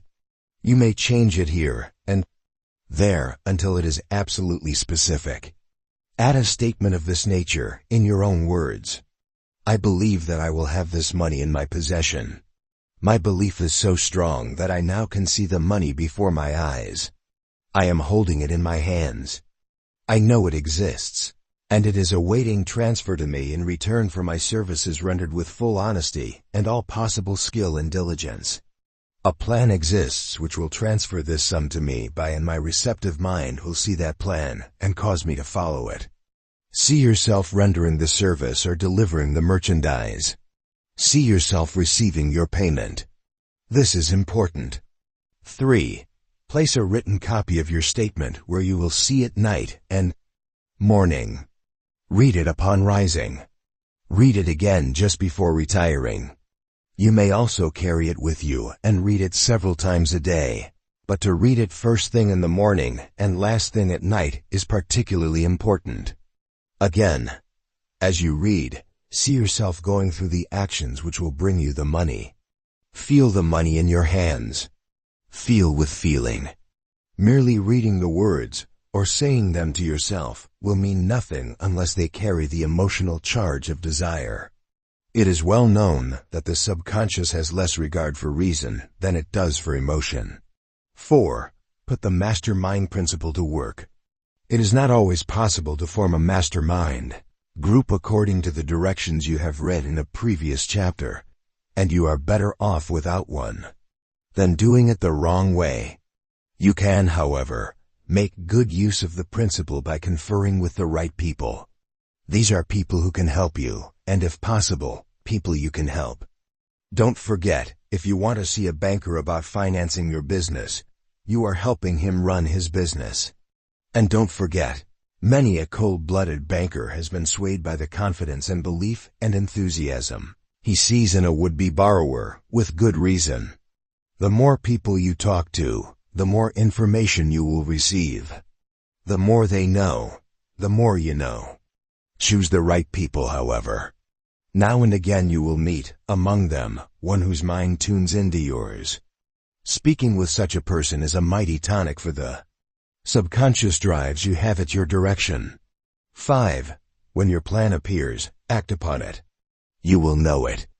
The subconscious is like a fertile garden spot in which any seed will grow, be it the seed of a weed or the seed of your fortune. Through auto-suggestion, you work wonders in keeping out the weed seeds. When a seed of your fortune falls in the garden of your subconscious, however, it grows in relation to the attention you give it. Do not sit idly waiting for your plan to appear. You may not precisely know, for example, where you are going to set up your business, but until the right place draws your attuned attention, you can be contacting sources of supply, learning more about the business, and filling your mind with the process of your achievement in 100 other ways. Remember how publishers came to me when I needed them. 6. Once you have a matured plan which covers every detail, put that plan in writing. Read it over night and morning. Stick to it, but be ready to change it if circumstances point out the advisability of a change. Your mind will not constantly flutter from one alternative to another. Your subconscious will sift the alternatives with a great power to show you what you must do to attain your goal. I could set down faith as a 7th factor of autosuggestion. But faith is all-pervasive. Faith is called, in another of my books, the head chemist of the mind. As faith blends with thought, it becomes the perfect ingredient for true subconscious belief. As faith becomes part of you, it rides along with every message you repeat to yourself. It becomes part of your character, part of your personality. Faith helps you emotionalize your thoughts, bring them beyond the power of reason into another realm of mental being where thoughts become their physical equivalent. Now, with a sense of faith, read the 6 steps of autosuggestion over again. A new look at your mind and your body. The supreme secret is, anything the human mind can believe, the human mind can achieve.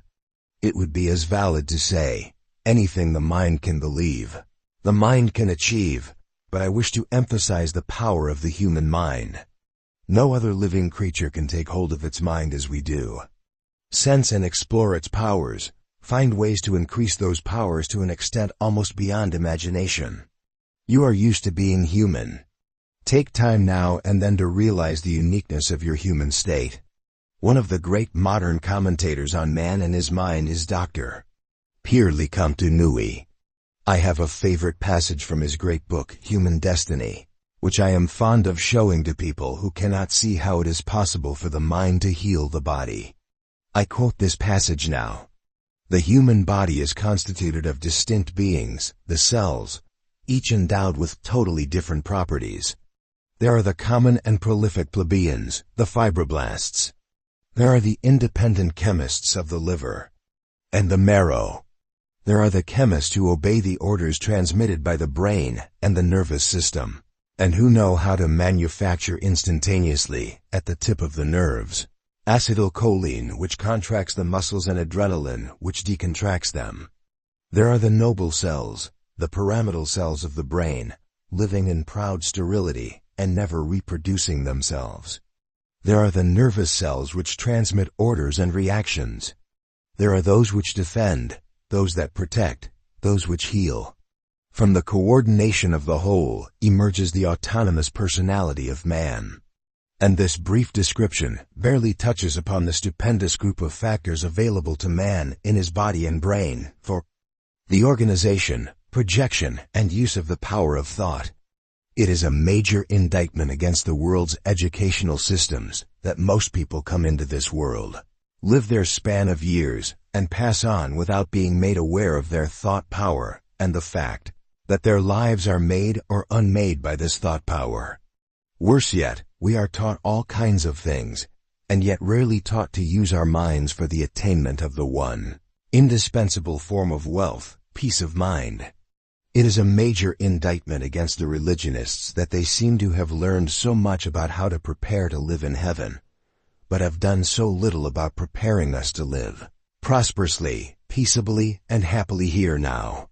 It is a major indictment against our civilization that the vast majority of people keep most of their thought power centered on their fears, rather than on conceptions and deep beliefs which can bring them what they want, not that of which they are afraid. Every man can surpass himself. Dr. Dunui points out dramatically the power of the human being to reach beyond his limitations, and thus, forever to extend his powers. We all have our role to play individually, but we only play it well on condition of always trying to do better, of overreaching ourselves. It is this effort which constitutes our personal participation in evolution, our duty, ...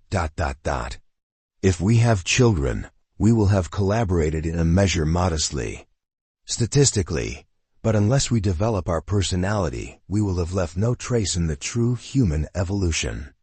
Obviously, Dr. Dunui recognized the importance of each individual's exercising his privilege of choice in thinking as a means of mental and spiritual growth. For he continues, "An intelligent being," said Bergson, "carries within him the wherewithal to surpass himself. It is needful for him to know it, and it is essential for him to attempt to realize it. The incomparable gift of brain, with its truly amazing powers of abstraction, has rendered obsolete the slow and sometimes clumsy mechanisms utilized by evolution so far. Thanks to the brain alone, man, in the course of 3 generations only, has conquered the realm of air, while it took hundreds of thousands of years for animals to achieve the same result through the process of evolution. Thanks to the brain alone, the range of our sensory organs has been increased 1,000,000-fold, far beyond the fondest dreams. We have brought the moon within 30 miles of us. We see the infinitely small, and we see the infinitely remote. We hear the inaudible. We have dwarfed distance and killed physical time. We have enslaved the forces of the universe, even before we have succeeded in understanding them thoroughly. We have put to shame the tedious and time-consuming methods of trial and error used by nature, because nature has finally succeeded in producing its masterpiece in the shape of the human brain. But the great laws of evolution are still active, even though adaptation has lost its importance as far as we are concerned. We are now responsible for the progress of evolution. We are free to destroy ourselves if we misunderstand the meaning and the purpose of our victories. And we are free to forge ahead, to prolong evolution, to cooperate with God if we perceive the meaning of it all, if we realize that it can only be achieved through a wholehearted effort toward moral and spiritual development. Peace of mind and power of mind. Since what you achieve in life depends on what you first conceive, and this depends first of all upon your deep, inner, subconsciously founded belief, you see that your life depends upon your power to believe. No, your mere life processes do not depend upon this power. The Eternal has made it possible for the supreme achievement of evolution, man to stay alive even without knowing he is alive. The beating of the heart, the pumping of the lungs, the processes of digestion and other vital functions are taken care of by a part of the brain which takes care of itself. Beyond this, man creates an ever better species. He aspires and climbs to the heights of his aspiration. Seeing heights yet beyond, again he aspires, and achieves that peak, beyond which lies another and another. Significantly, philosophers always have recognized the power of the quiet mind, the peaceful mind. This is far from being a mind empty of aspiration. It is, rather, a mind which can hold, judge, and evaluate the highest forms of aspiration. Nor is a peaceful mind the exclusive property of a person who does not move about in the world and busy himself with the world's manifold affairs, for some of the most peaceful minds are the busiest. Remember, we speak of inner peace, like a quiet center about which all else revolves, like a great rotating dynamo doing useful work and filled with energy yet referring its rotation always to the unmoved pivot at its middle. A mind at peace is a mind that is free to conceive greatly. It bears no great conflicts within its subconscious which may hamper the conscious mind and therefore conscious action. A mind at peace is a free mind. Its power is limitless. Form your great beliefs on the basis of inward peace, and they will be truly great, and they will be possible of achievement. Not possible to everyone, perhaps, but possible to the man who knows that peace of mind and power of mind are the same. Who told you it couldn't be done? What great achievement has he to his credit that entitles him to use the word impossible? Checking on Chapter 14. Anything the human mind can believe, the human mind can achieve. This is the supreme secret, forever the foundation secret of man's efforts to control his destiny. Conceive a great step forward in your life, form a deep subconscious belief, and the belief becomes the very foundation of reality. Wishing won't make it so, for a mere wish does not penetrate the depths of the mind. But a true belief becomes part of your complete being. Conscious and subconscious. Your subconscious mind is your hidden boss. Although your conscious mind controls your conscious actions, the subconscious dictates the pattern of those actions. If subconsciously you are afraid to do something, you may fill in with excuses and evasions which prevent you from taking that action. But your subconscious can be persuaded to change any of its standing orders, and thus completely change your life. Your subconscious mind is the seat of deep belief which becomes your constant guide. The subconscious knows no limit to its power. The proper use of the subconscious mind puts us in touch with forces beyond the ordinary senses. Thoughts can be transmitted to the subconscious mind of a sleeping person, bypassing the guard of the conscious mind. This is the secret of seeming miracles of healing. Methods of sleep learning may eventually be so perfected as to open great new horizons of mental power. Autosuggestion and your success. Knowing that what the human mind can believe, the human mind can achieve, you can see that deep belief opens great vistas of opportunity. In order to get what you want, you must focus your belief on a definite chief aim. Money is a goal to be handled with judgment, but it is an acceptable goal and a definite one. Techniques of autosuggestion should be focused on the precise amount of money you want, and the means by which you are going to attain that sum. Peace of mind and power of mind go hand in hand, and the mind at peace is the mind most capable of great conceptions, great beliefs, and the enjoyment of those beliefs as solid realities.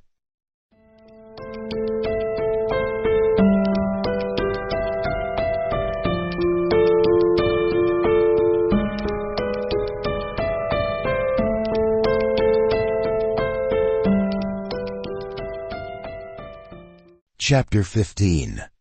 Enthusiasm and something more. Enthusiasm is the great tool of persuasion. Ask for a favor with enthusiasm. Add certain psychological factors shown here, and your request becomes irresistible. Behind enthusiasm must stand the honest desire to serve, and a favor done for you should also benefit the person who does the favor. With the exception of jobs which require the holding of particular, make sure you do the kind of work in which you can express yourself, for it is a long step toward wealth and peace of mind. I have been looking at a couple of old letters.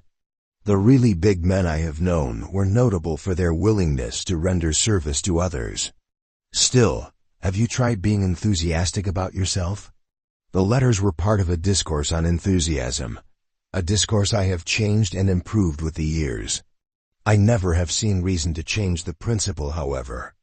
Enthusiasm is a state of mind that inspires and arouses one to put a CTION into the task at hand. It is the most contagious of all emotions, and transmits the impetus toward agreement and action to all within reach of your words. Now I give you the letters exactly as I wrote them. You may read them and say, letters are not written that way anymore.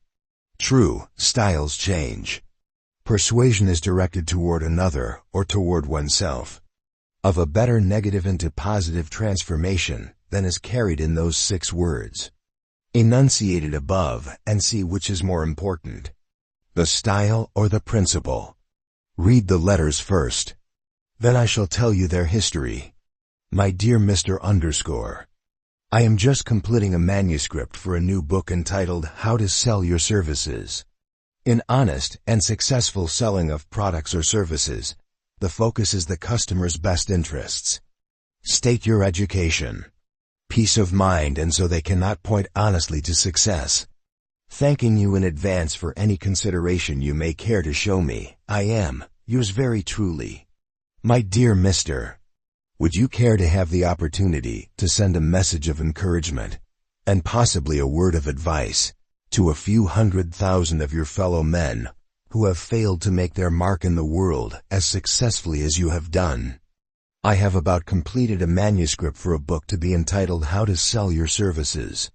The main point made in the book is that service rendered is cause and the pay envelope is effect, and that the latter varies in proportion to the efficiency of the former. The book would be incomplete without a few words of advice from a few men who, like yourself, have come up from the bottom to enviable positions in the world.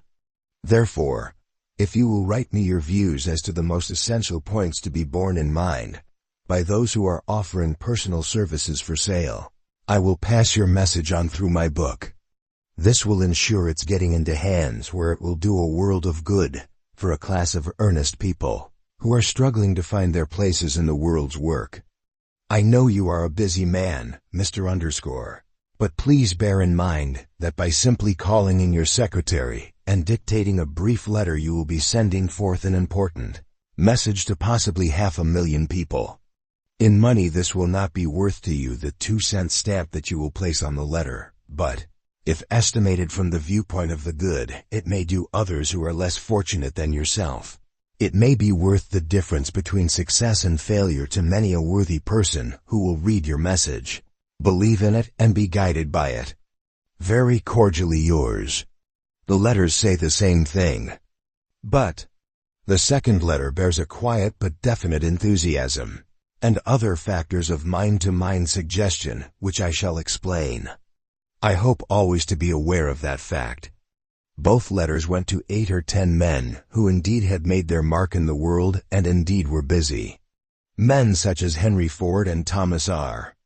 Marshall, at that time Vice President of the United States.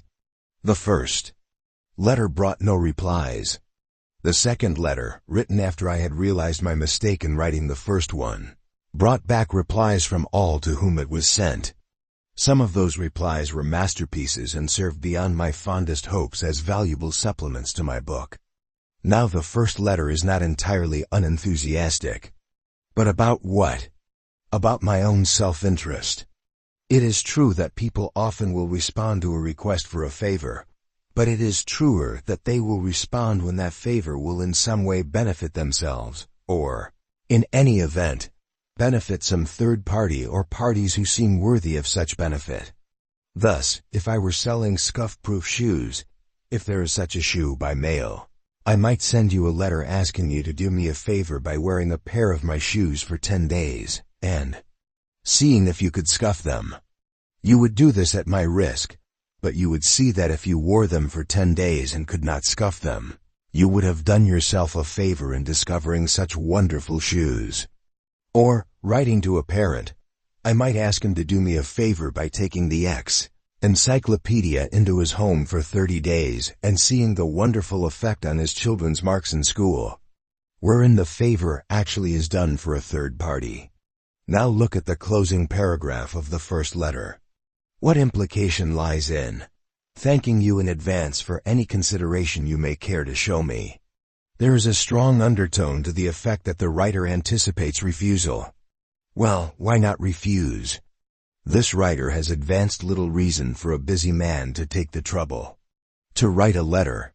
The recipient did read that those who purchased the book would welcome an opportunity, and so forth, but that hardly hits home, and it is buried in the body of the letter.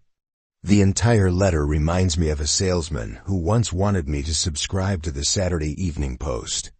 He held up a copy of the magazine and said, "You wouldn't subscribe to the Post to help me out, would you?" Well, I am the one who wrote the first letter. At least give me credit for having later improved it. Now look at the second letter.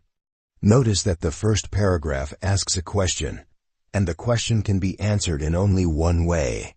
The question, moreover, is asked in such a way as to set up an entire viewpoint toward the matter at hand. The reader is now conditioned.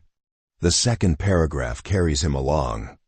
It mentions me and my affairs briefly, but it is mostly taken up with a statement of fact that will make him nod his head and know I am talking his language. Even if he never has thought in terms of cause and effect, as regards pay envelopes, he will see the point as being clear and helpful. The next paragraph might be said to contain flattery, or it might be said to contain nothing but the truth.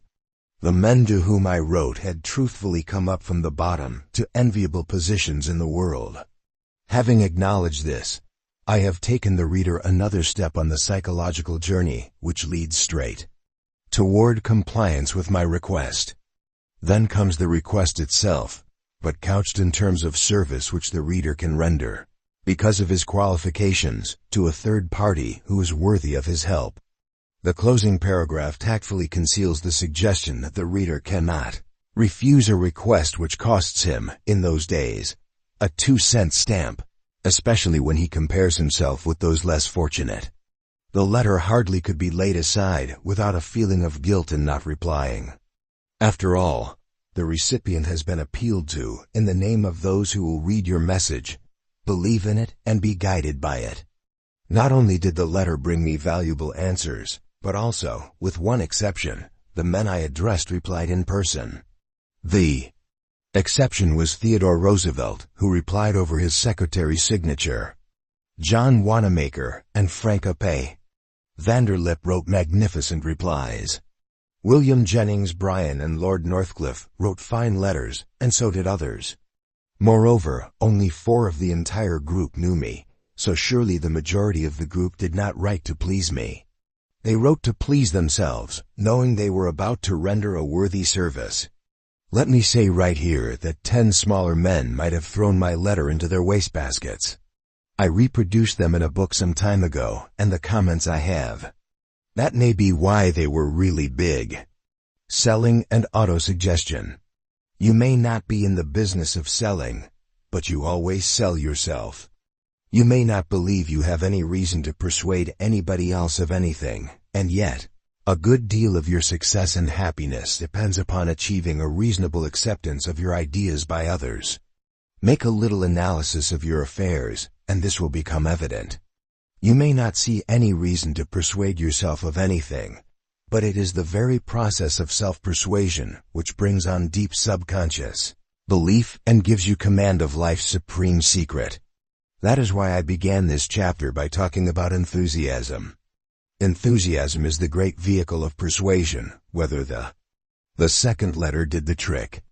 Enthusiasm often amounts to automatic autosuggestion. Enthusiasm does not come from nowhere, but once it arrives, it seems absolutely to take hold of everything else.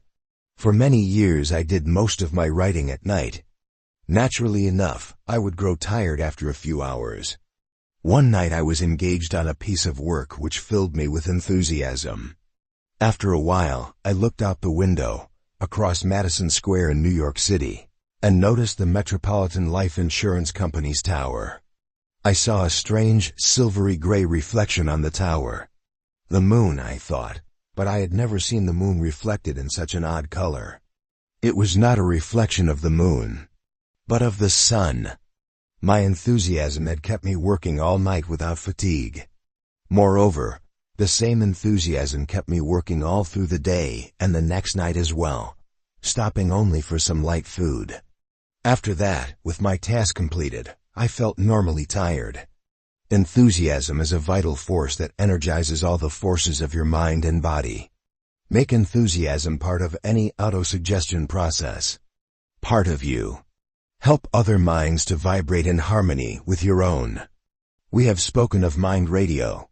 I speak now of something which may be the same, or, if not, is surely akin.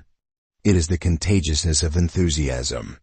Its almost magical power to sell ideas to others. Anyone who has spoken to an audience has sensed, at times, that he is getting over. For a few magical moments his enthusiasm catches every other mind in that room or hall, and what he says in those moments stays with his audience. They carry it home with them. Enthusiasm, however, carefully handled, is the indispensable tool of any salesman. It brings the two minds, the seller's mind and the buyer's mind, into rapport or harmony. It allows the salesman to transmit to the buyer a feeling of need for the product, an appreciation of its worth, a willingness to part with money for the sake of making his life more full and happy, a service in which he sees what the product will do for him. What you say is important, of course. No mere combination of words, however, can do the work it is supposed to do unless these words carry the spirit of conviction, belief, faith, enthusiasm which conveys all these. In order to make this point clear, let us look at what happens when the opposite effect comes into play. Enthusiasm is perfectly positive. What happens when a negative thought is conveyed? For instance, once I went into an office of the dictaphone company to look at one of their dictating machines.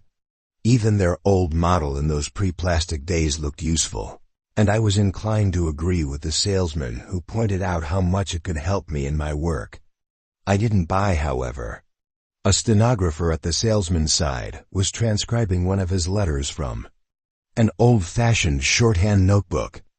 I was negative right out the door. Or, suppose you are selling anything at all. Let's call it a widget.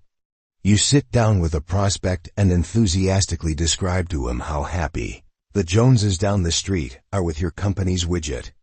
The prospect demurs that he saw an advertisement for another company's widget, and it looked like a better product.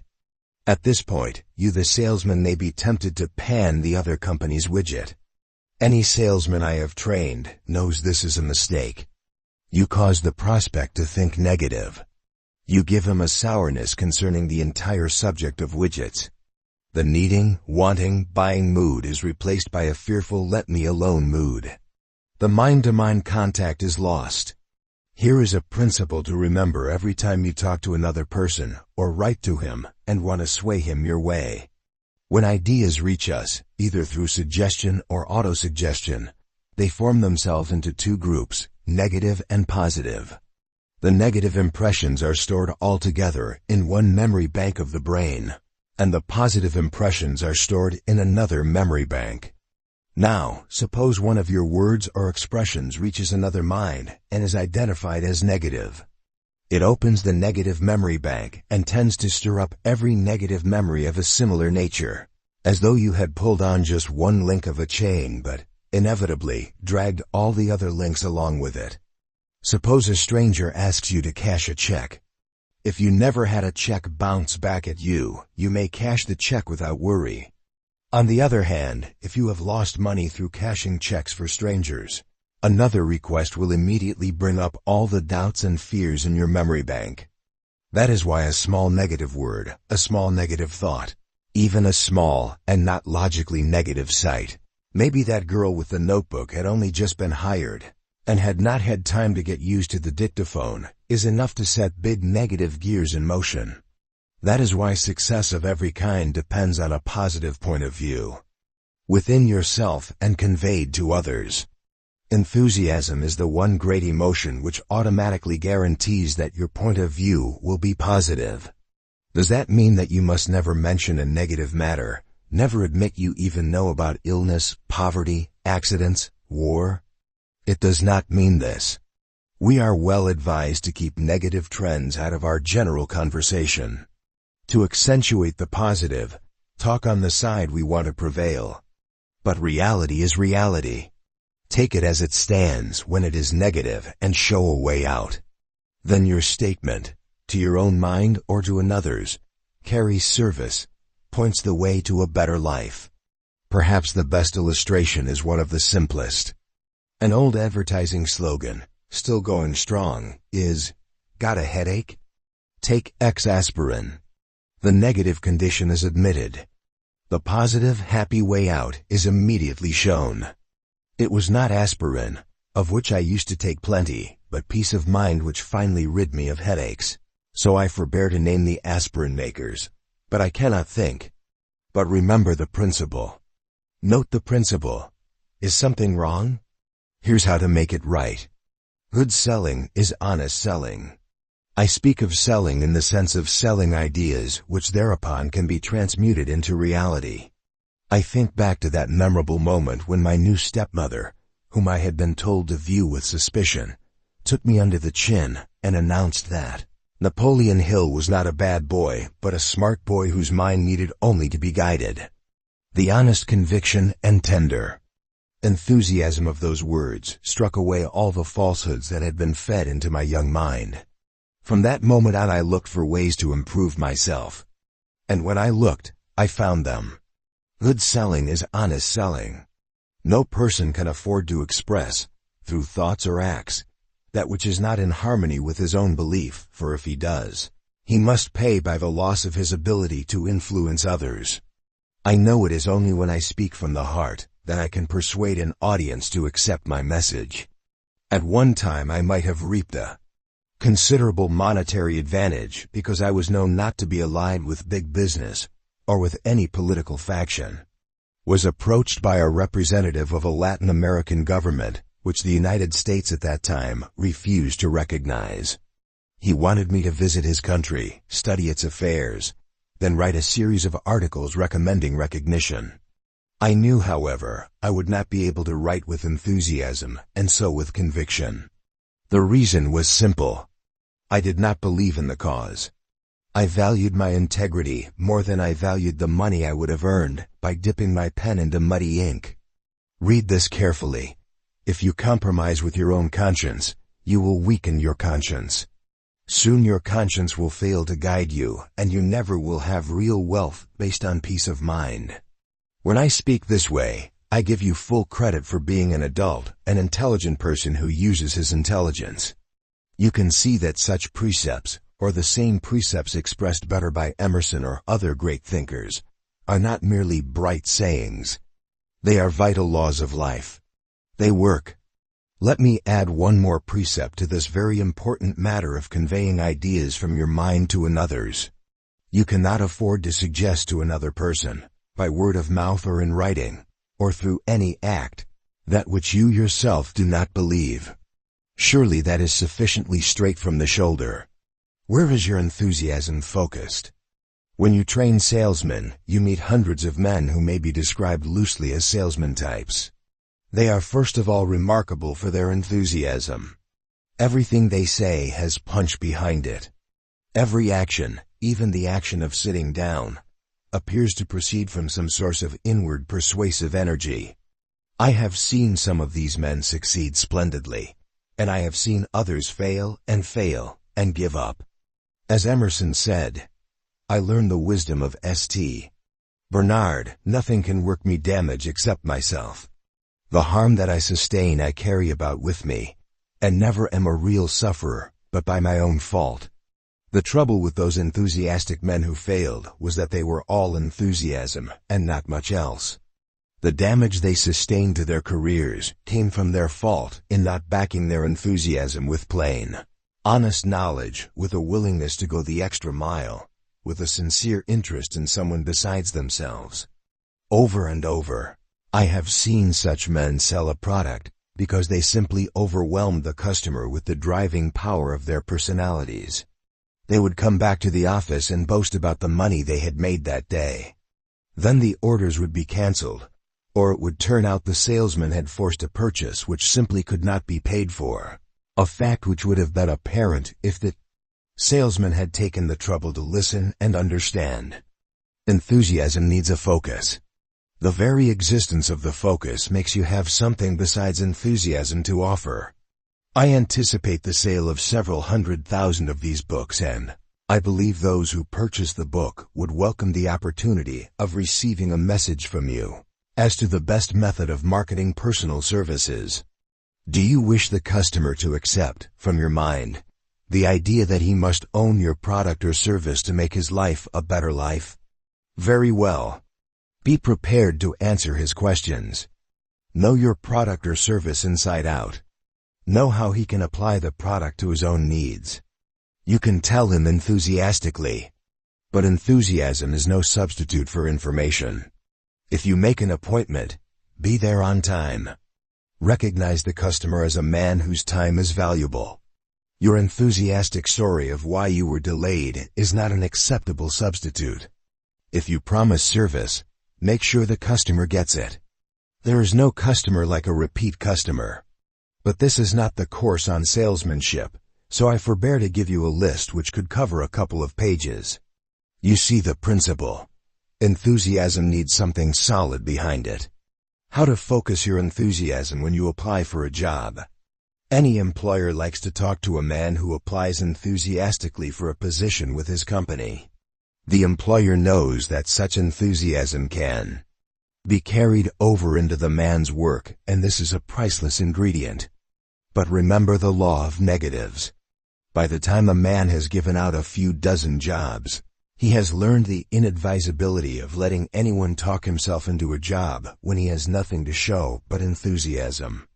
A large publishing company has found it advisable to test applicants' real willingness to work by showing them a time clock. It is explained that nothing is accepted as a substitute for starting work on time. This has a remarkable cooling-off effect on certain fast-talking applicants. Enthusiasm does often put a man into a job, or get him bank credit, or make a sale when the person petitioned feels there is something behind the enthusiasm. The job giver or the bank official may then be willing to forgo some formal requirement. Focused enthusiasm, however, is truly irresistible.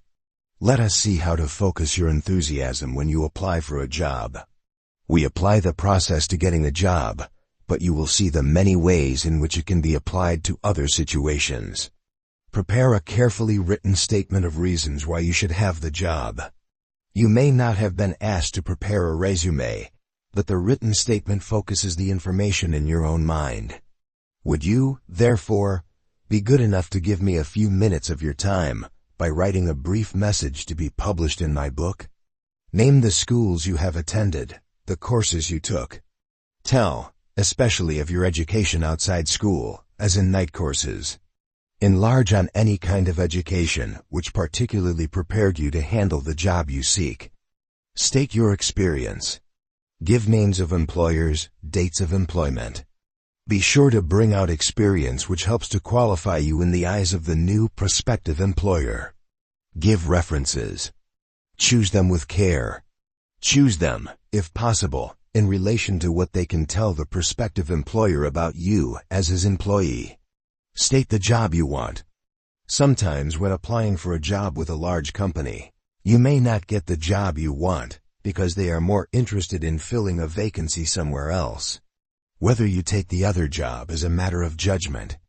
Nevertheless, focus your enthusiasm on a particular job when you are an applicant. State your qualifications for that particular job. When you focus on the job you want, it may result in the company finding a vacancy where you want one to exist, or expanding the staff to include you.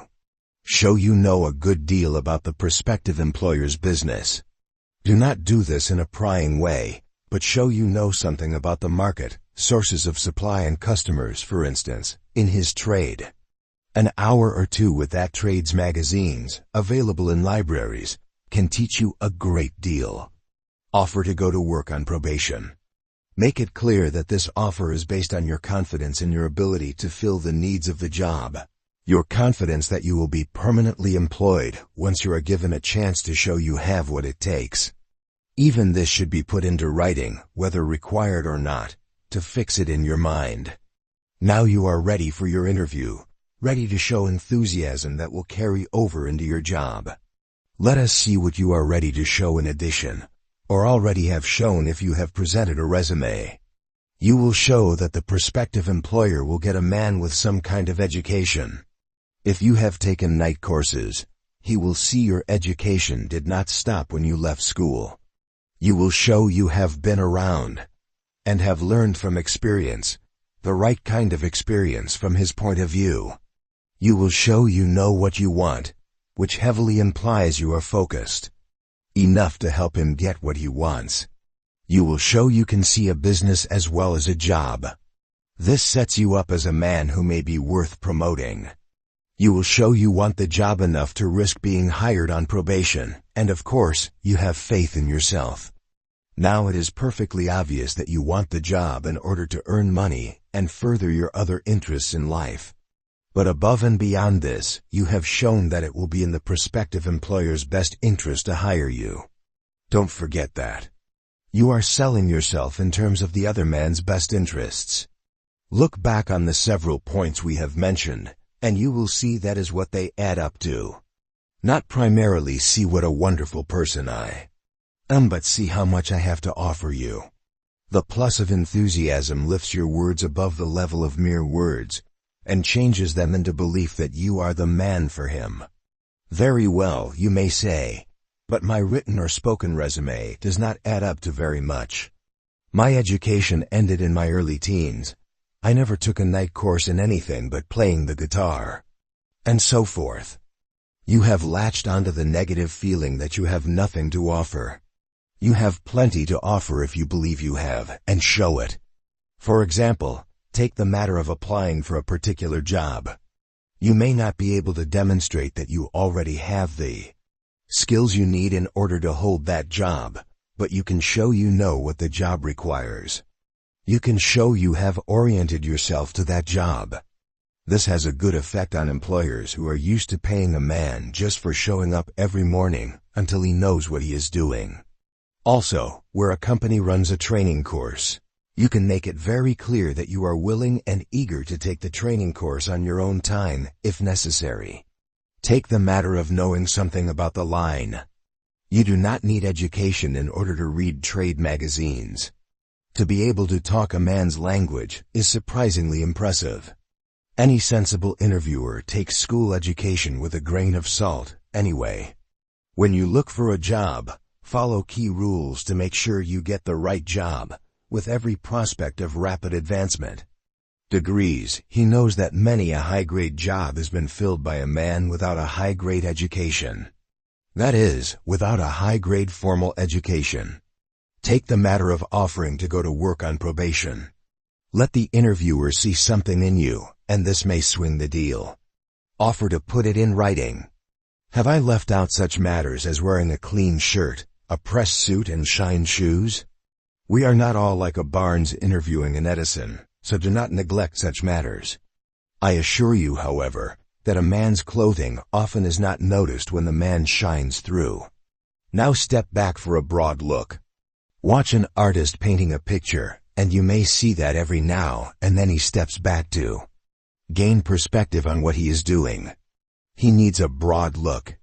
I have told you how to apply for a job in some detail, while reserving the broad look. Take it now. Step back, not backward, which is something else. And see yourself applying for a job and getting it. Fine. But why did you want that job?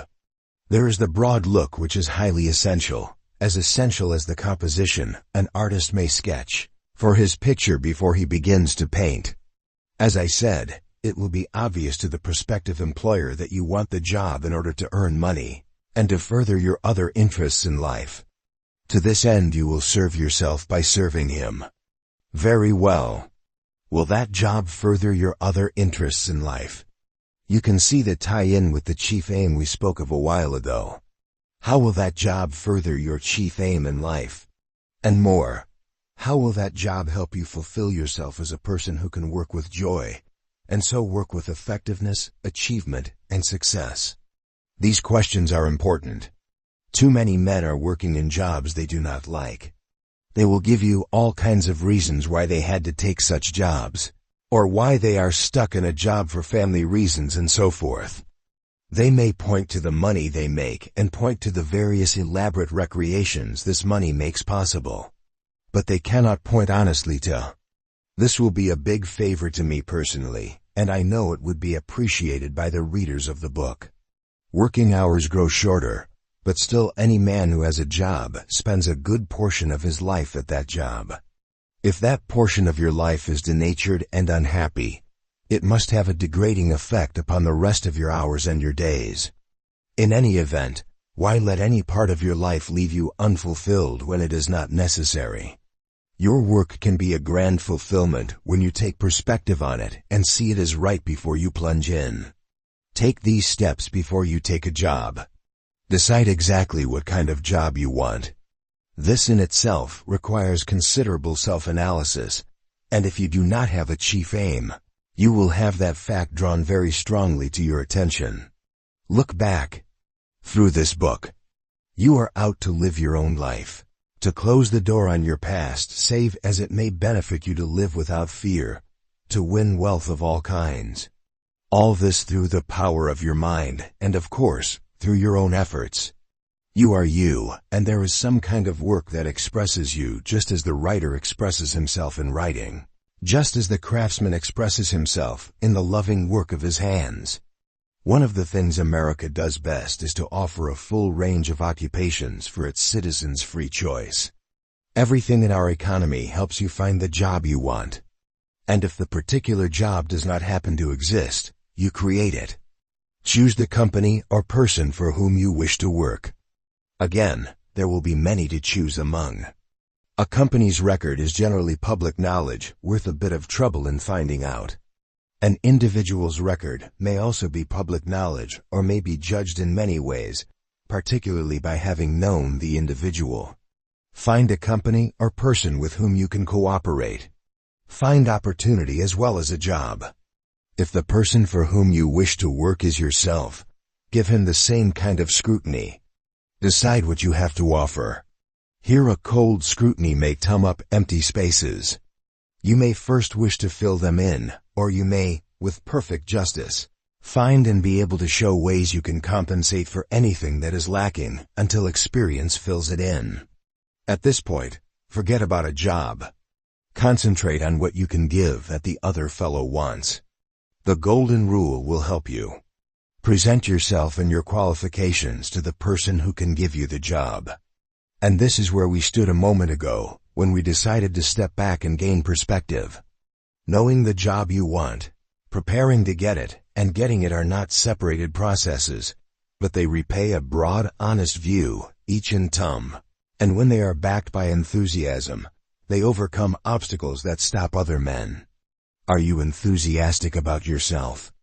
Enthusiasm flows contagiously from one mind to another, and that is how we generally see it in action. Received make me sure they should be reproduced again. With something behind it? It can be a good deal of fun, and very instructive, to take that step back from yourself, as though stepping out of your own skin, and then look at the person who bears your name. When you can feel enthusiastic about that fellow, fine.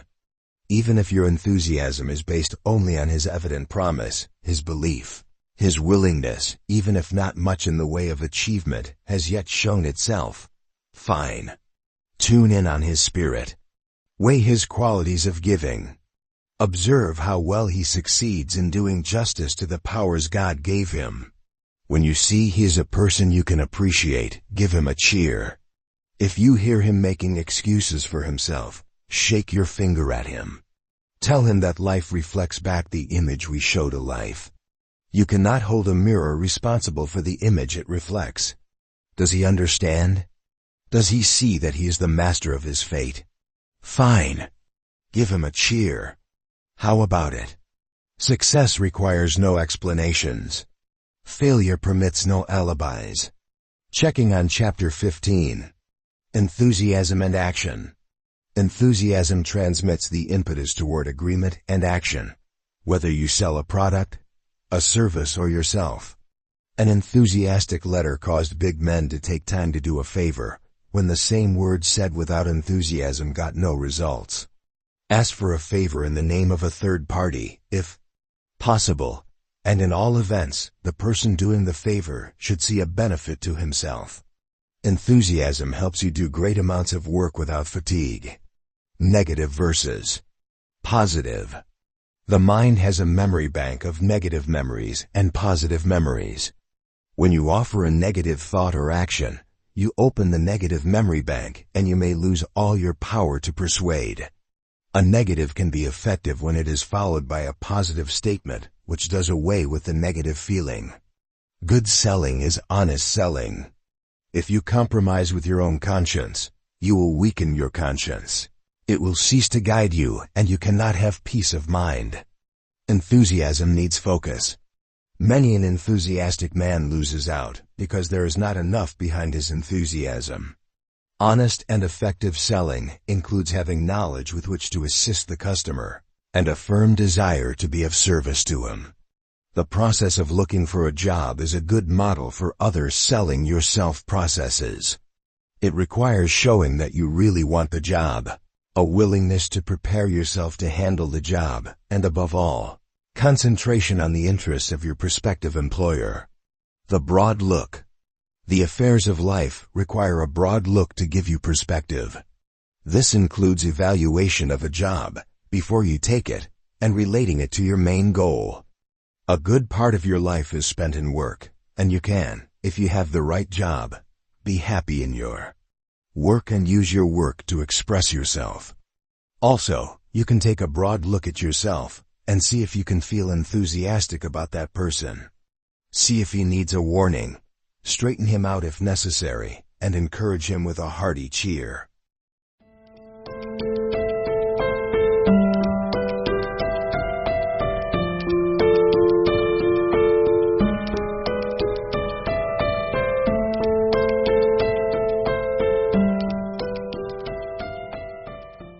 Chapter 16. It is up to you to live the life the Creator gave you. The golden rule can be applied all out in a way that will transform our economy for the better. When people are helped to turn their ideas into the realities of business and production, everyone in the United States will have more wealth and happiness. Most of us believe in man-made gods and man-made devils. Fear has no place in a well-lived life. Put your faith not in a creator who bosses you, but one who makes it possible for you, as a human being, to win success by your own efforts. Wealth now can be yours. Peace of mind now can be yours at the same time, but remember, this greatest of all wealth is known only to the person who possesses it. "Help me find peace of mind," the rich man said. This was some years ago. A trip across the country was not then a matter of 6 hours in a jet plane, but he had come across the country to talk to me. "I have everything money can buy," he said, "and I have lived long enough to find out that money cannot buy peace of mind. Please help me find it." A good part of this chapter consists of what we discussed, and which I shall give to you in a conversational manner. First, we went into everything this book has covered. I shall omit that part. And then we branched out into what has been for many years my most cherished project. It is a business project and a peace of mind project. It could bring joy and prosperity to millions of men and women, especially to those who need help in finding their places in life. It would work hand in hand with our American economy. It would not be a make-work project, since it would provide services whose need is proved. It would make profit, that indispensable factor whose virtues have at length been recognized even in the Soviet Union. It would be a business project that first of all would be a human project devoted to creating wealth through sharing wealth. A job for a dedicated man. Before I tell you about my project, I said to my visitor, I want to make it clear that it will need a dedicated man to get it going. A man who has plenty of money, plenty of time, and plenty of executive know-how, for all these are needed to turn the idea into reality. He would have to be a man who would go to work with no thought of what he would get out of his efforts. I say he would have to have plenty of money, because he might lose some of his money, and he would also have to be psychologically suited to accept this fact, without losing the peace of mind the project would give him. Tell me more, said the man from California. Well then, what I have in mind is a nationwide organization to be called the Golden Rule Industries of America. The visitor looked puzzled. Where does the Golden Rule come in? Suppose you had just about enough money to live on, or even less, but you had a sound business idea you wanted to develop. What would you like someone to do unto you? I surely would like someone to come along and give me capital. That's what I meant. The Golden Rule Industries of America would devote itself to finding people who have sound business ideas, capitalizing those ideas, and helping those people get started in their businesses. Then it would follow up with business management advice, as might be necessary. It would take care of the two major factors which make businesses fail: lack of capital and unsound management. It would fill those needs for honest people, who want to get ahead but cannot fill those needs for themselves. My visitor looked thoughtful. There must be thousands of such cases. I am sure there are. Let me tell you of a few I know to exist. There is a young woman who is clever at designing. She wants to design and manufacture women's garments for the retail trade. Golden Rule Industries could set her up in business, make sure she got started on the right foot, and watch her grow. Eventually she would give employment to hundreds of people.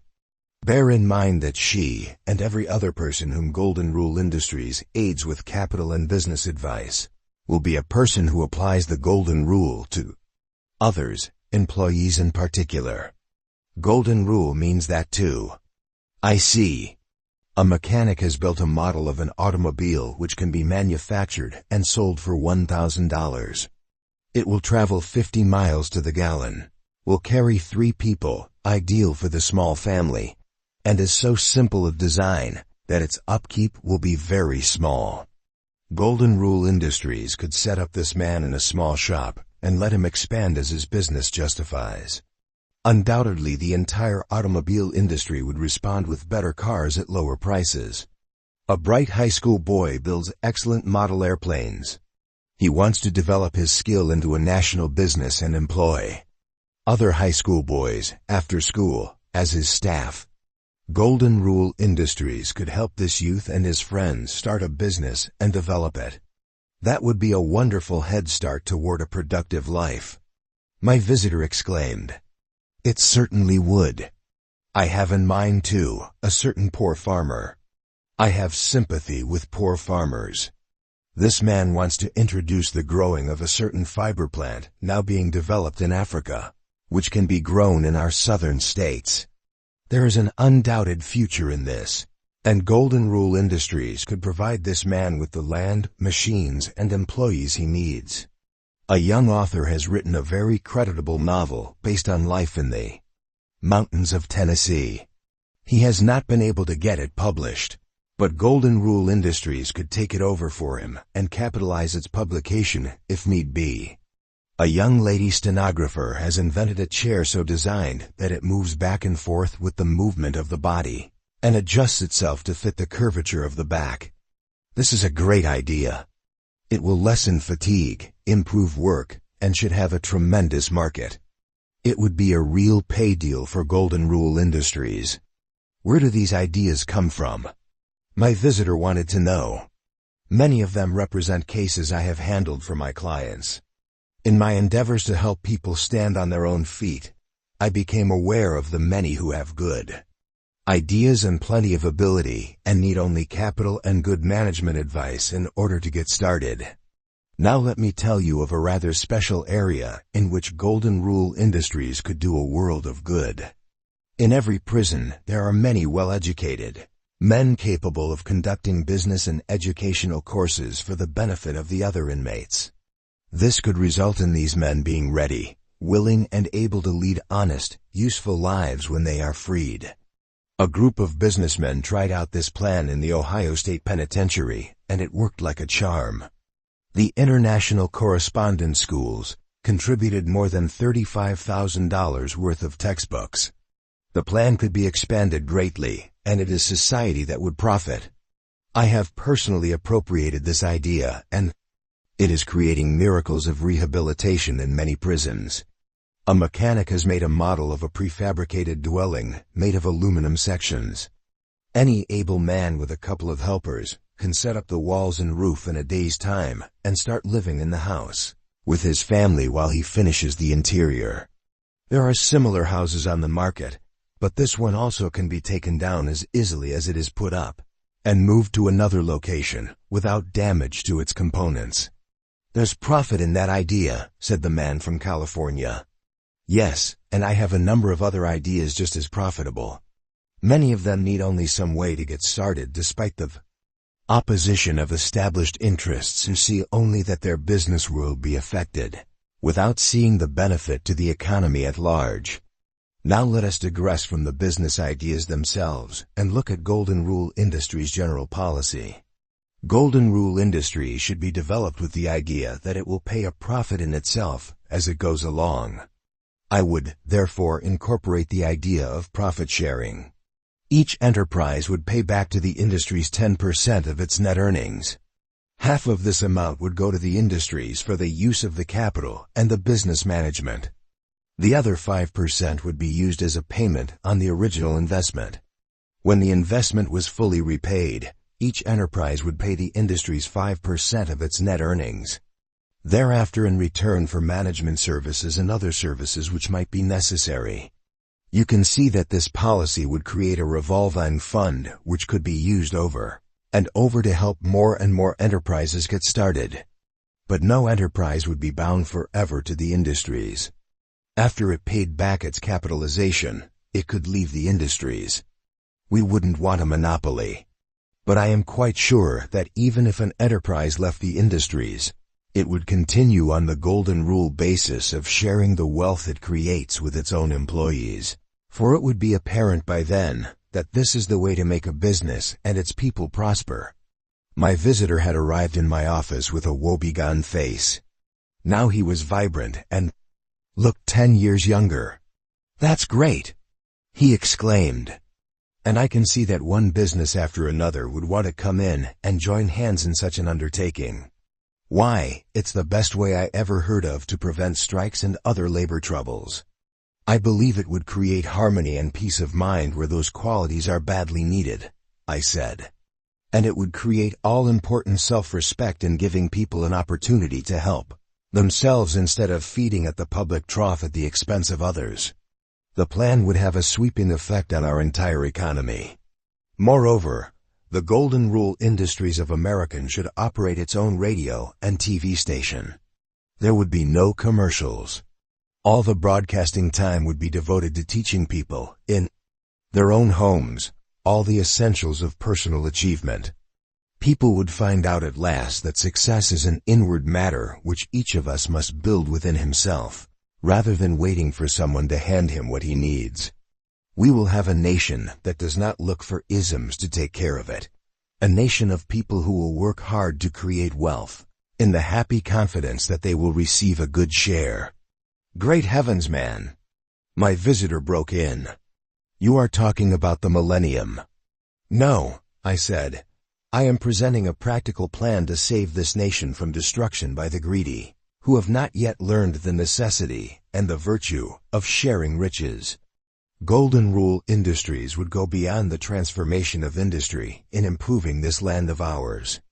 It would run a school for training men and women for public office, everything from dog catcher to president. I hope this school eventually would attain such status as to make sure the voters may select public servants on the basis of their ability instead of on their astuteness in swinging votes, with the application of suitable amounts of money. Amen, amen, said my visitor. Along with this school of political economy, there would be a citizens' committee of men and women who are capable of examining and grading all candidates for public office. The people would once again come into full possession of their government. Great!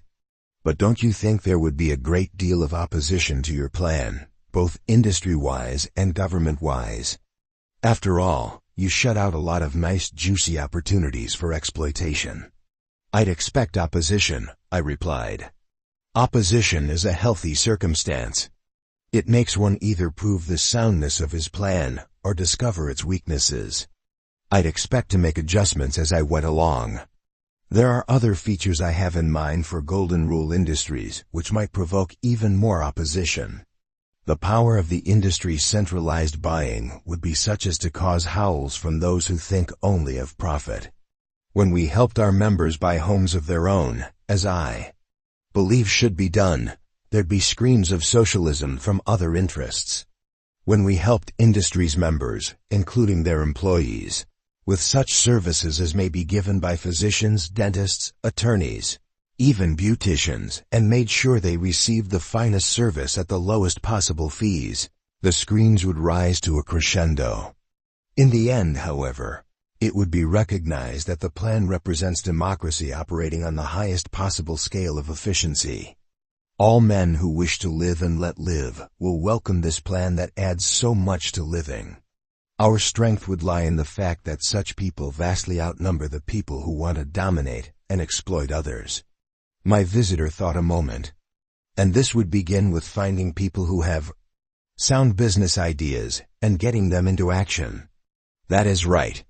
It would bring worthy beliefs of the human mind onto the plane of worthy achievement.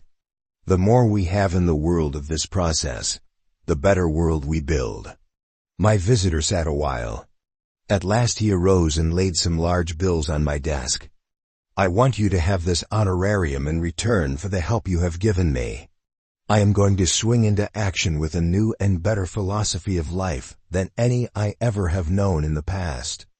I do not know if I am the man with the money, the time, the philosophy and the business experience to initiate Golden Rule Industries. But I see now what life can be when men cooperate in the production of goods and services for each other. I see why I made money but never found peace of mind. I see what has been lacking in my life, and I feel better, Dr. Hill. Yes, sir, I feel better than I have felt in years. You have done more for me than a number of doctors have been able to do. My visitor never returned. Golden Rule Industries still remains a dream, yet, in part, it is a dream I see coming true. Our economy grows less and less the hunting ground of the industrial pirate.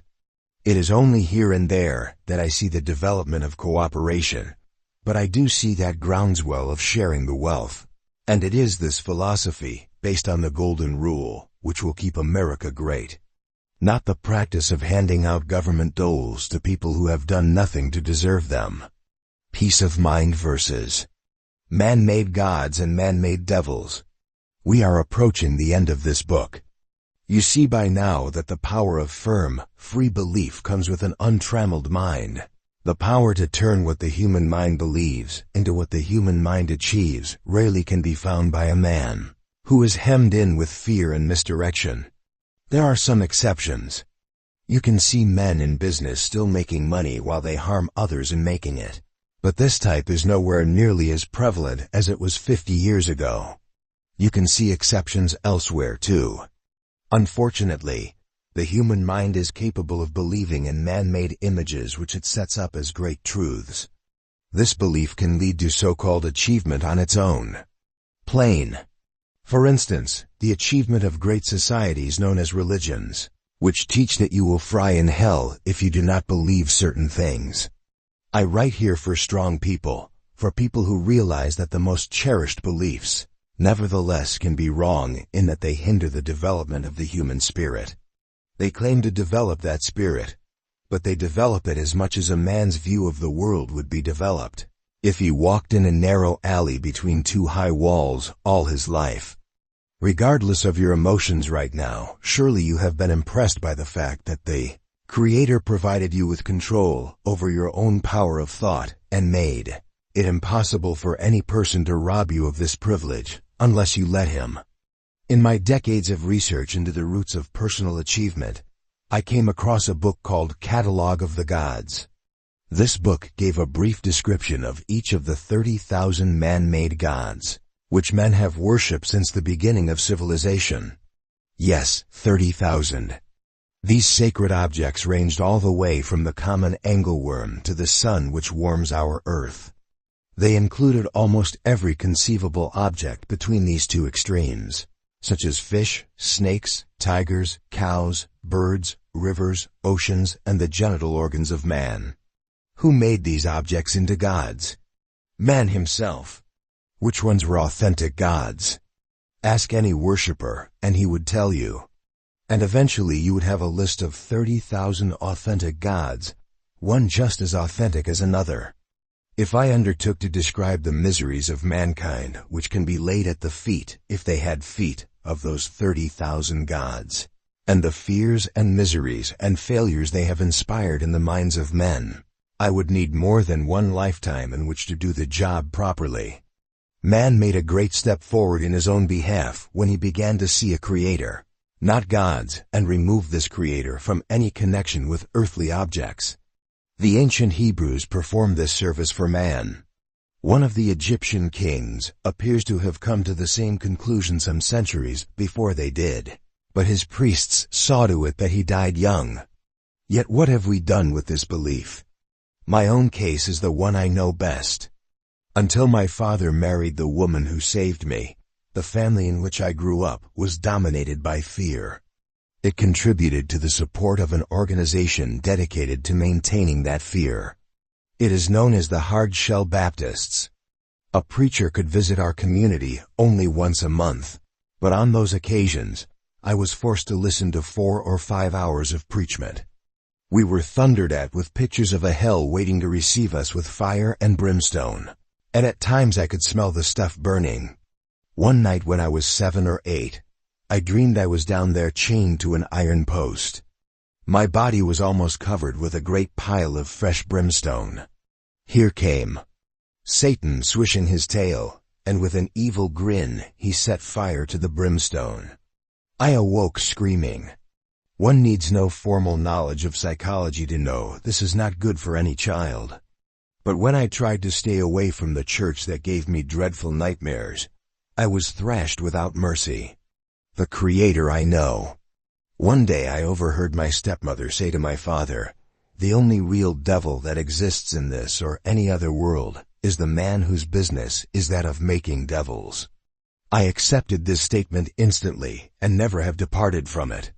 I have taken pains to put into this book the fact that my father's prayers seem to have focused powers of healing beyond medicine, which saved my life when I had typhoid fever. That was his time of faith, not fear. In denying that I have anything to fear, I also deny that anyone has knowledge enough to tell me anything definite about the spirit that rules the universe. A theologian might say, although these days they are becoming wary of saying it, somewhere up there is heaven, where God dwells, and all his acceptable children go there when they leave their earthly bodies and gather around him.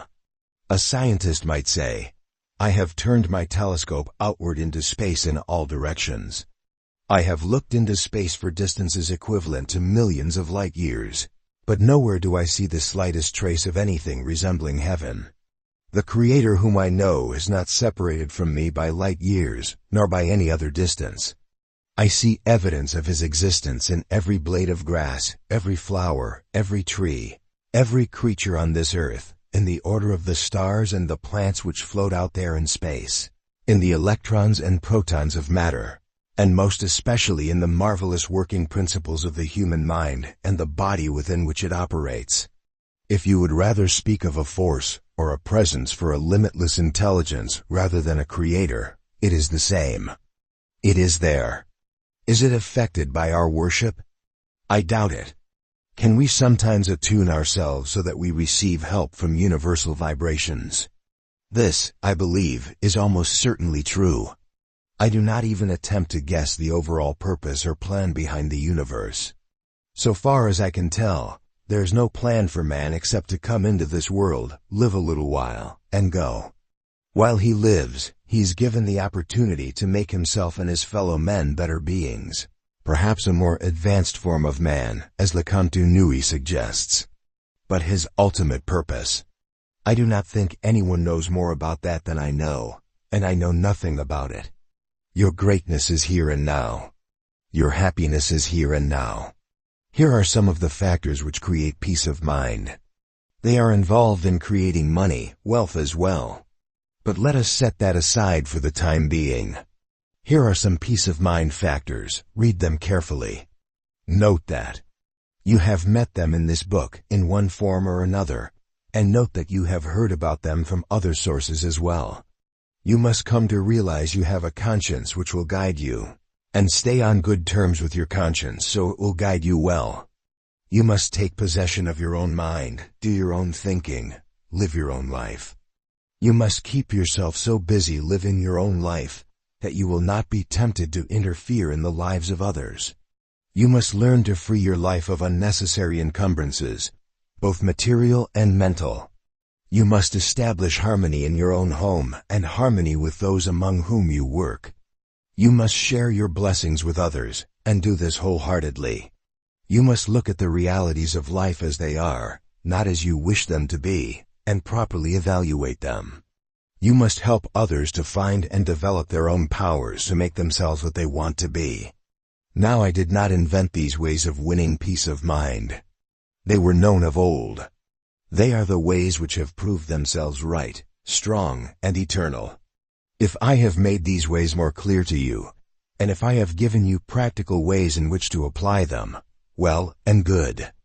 But the wisdom behind them is the gathered wisdom of mankind. And so you have heard before of these peace of mind factors. Perhaps they were told to you as ways to help yourself get to heaven. This belief leaves you up against a blank wall. I give them to you as representative of the tried and true methods which help you live a healthier, wealthier, better life here on this earth now. Is this not sufficient? The Creator in your life.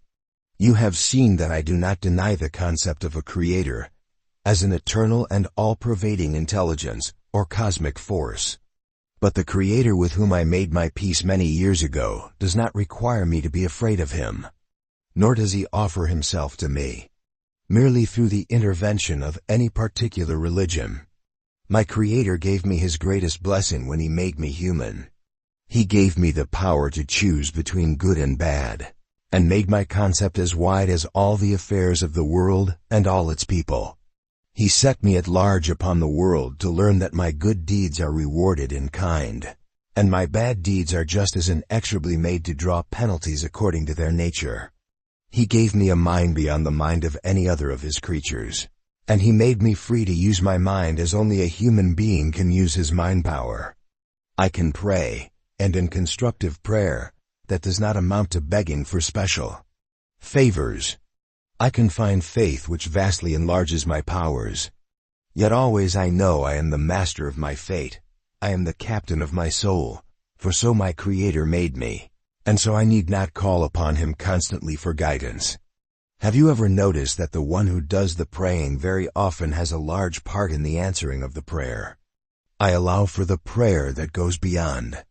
But I believe that many a prayer stays within the one who prays and strengthens him in his realization of his own human abilities. The Creator's place in your life is to help you be more triumphantly your own master. The Creator made you a creature who can think for himself, be himself, believe in what he wishes to accomplish, and mightily achieve. Do less than this, and You cannot possibly fulfill yourself in all your glorious humanity. The mind of man is filled with powers to be used, not to be neglected.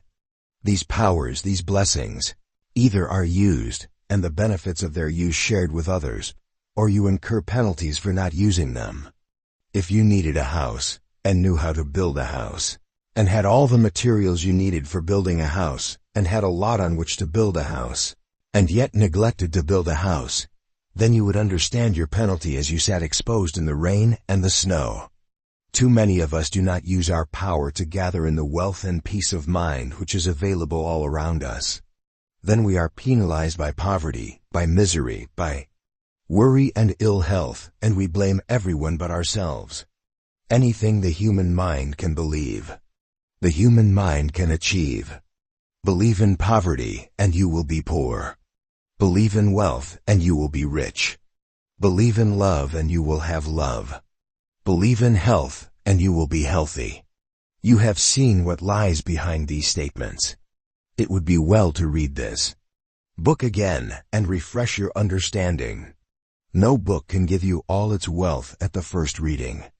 Make friends with this book, read it again, put it away for a while, take it out and read it once more, and you will read much between the lines and much that applies to you.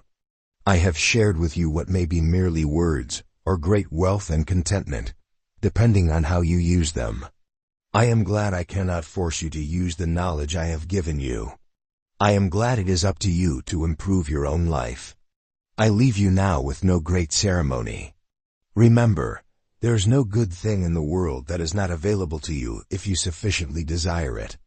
And remember, no matter what others may see of your possessions after you make a great deal of money, no matter how they may respect your offices and influence and talents, no matter how much they may admire your generosity, your kindliness, your willingness to live and let live, you yourself are the only one who can hold and enjoy your greatest treasure, peace of mind. Cherish your visions and your dreams. They are the children of your soul, the blueprints of your ultimate achievements. Checking on Grow Rich with Peace of Mind. Know your own mind. Live your own life. You can make your life what you want it to be, but it must be your own life. We all have a great effect upon each other, but the dream you make into solid reality is your dream. Let your effect on others show itself in helping them realize their own powers, in finding their own high destiny. Setting a time limit for a specific accomplishment is a vast aid in attaining your goal despite any obstacles. Go back and read how to set up spiritual defenses within your mind so that your thoughts remain your own, attuned to great powers. Close the doors on your past. Look to the past only for what it taught you.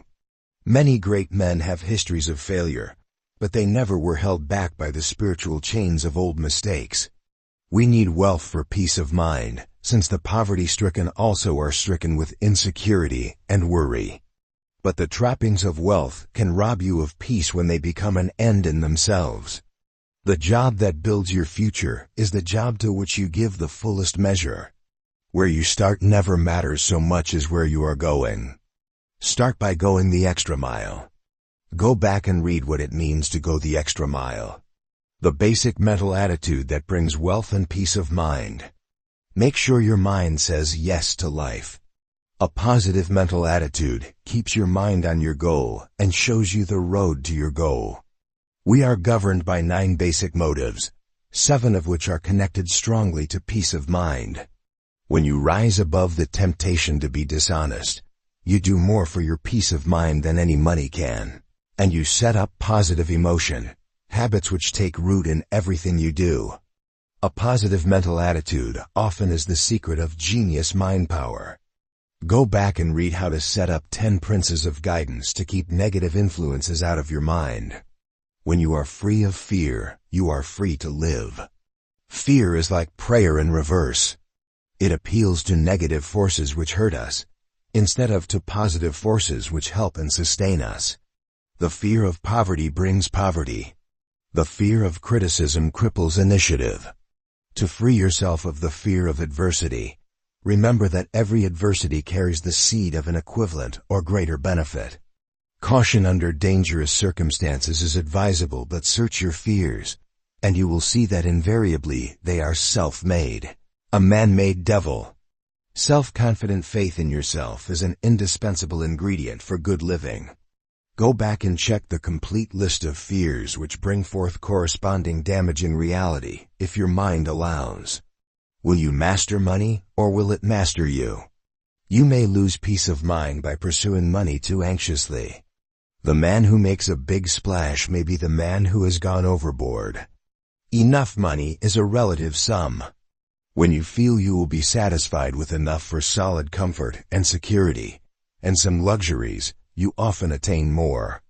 Work is a human necessity, and anyone who gets his money without work, as is the case with many rich men's sons, has been robbed of his birthright of self-reliance.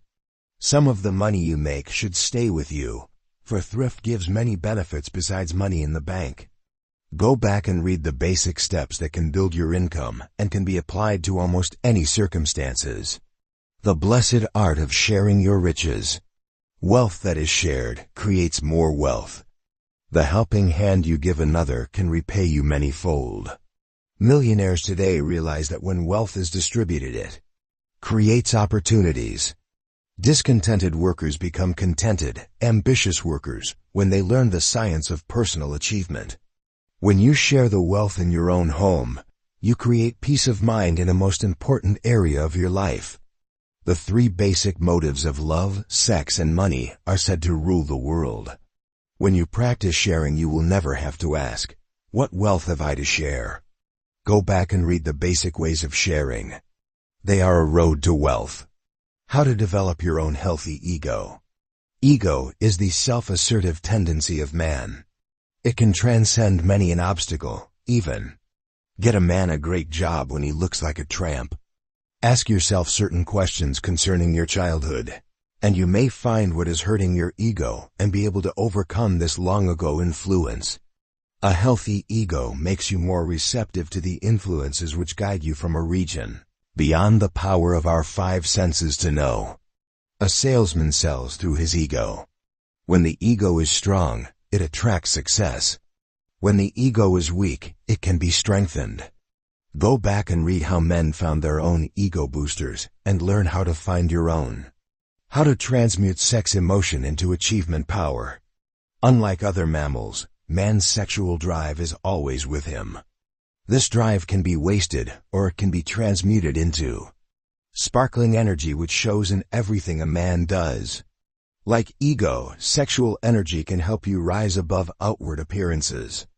Many a man uses his energy in the wrong direction, but performs miracles of achievement when he puts himself on the right path. You can make sure you are the beneficiary of your sexual drive, not its victim.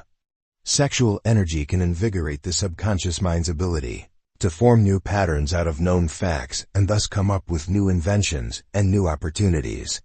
Go back and read about the connection between experience and intuition. See what intuition can do for you. To succeed in life, succeed in being yourself. Let nothing be bigger in your life than being yourself. Many a man has been bribed away from the job in which he fulfilled himself, and now has riches but no peace of mind. You can help others without interfering with their possession of themselves.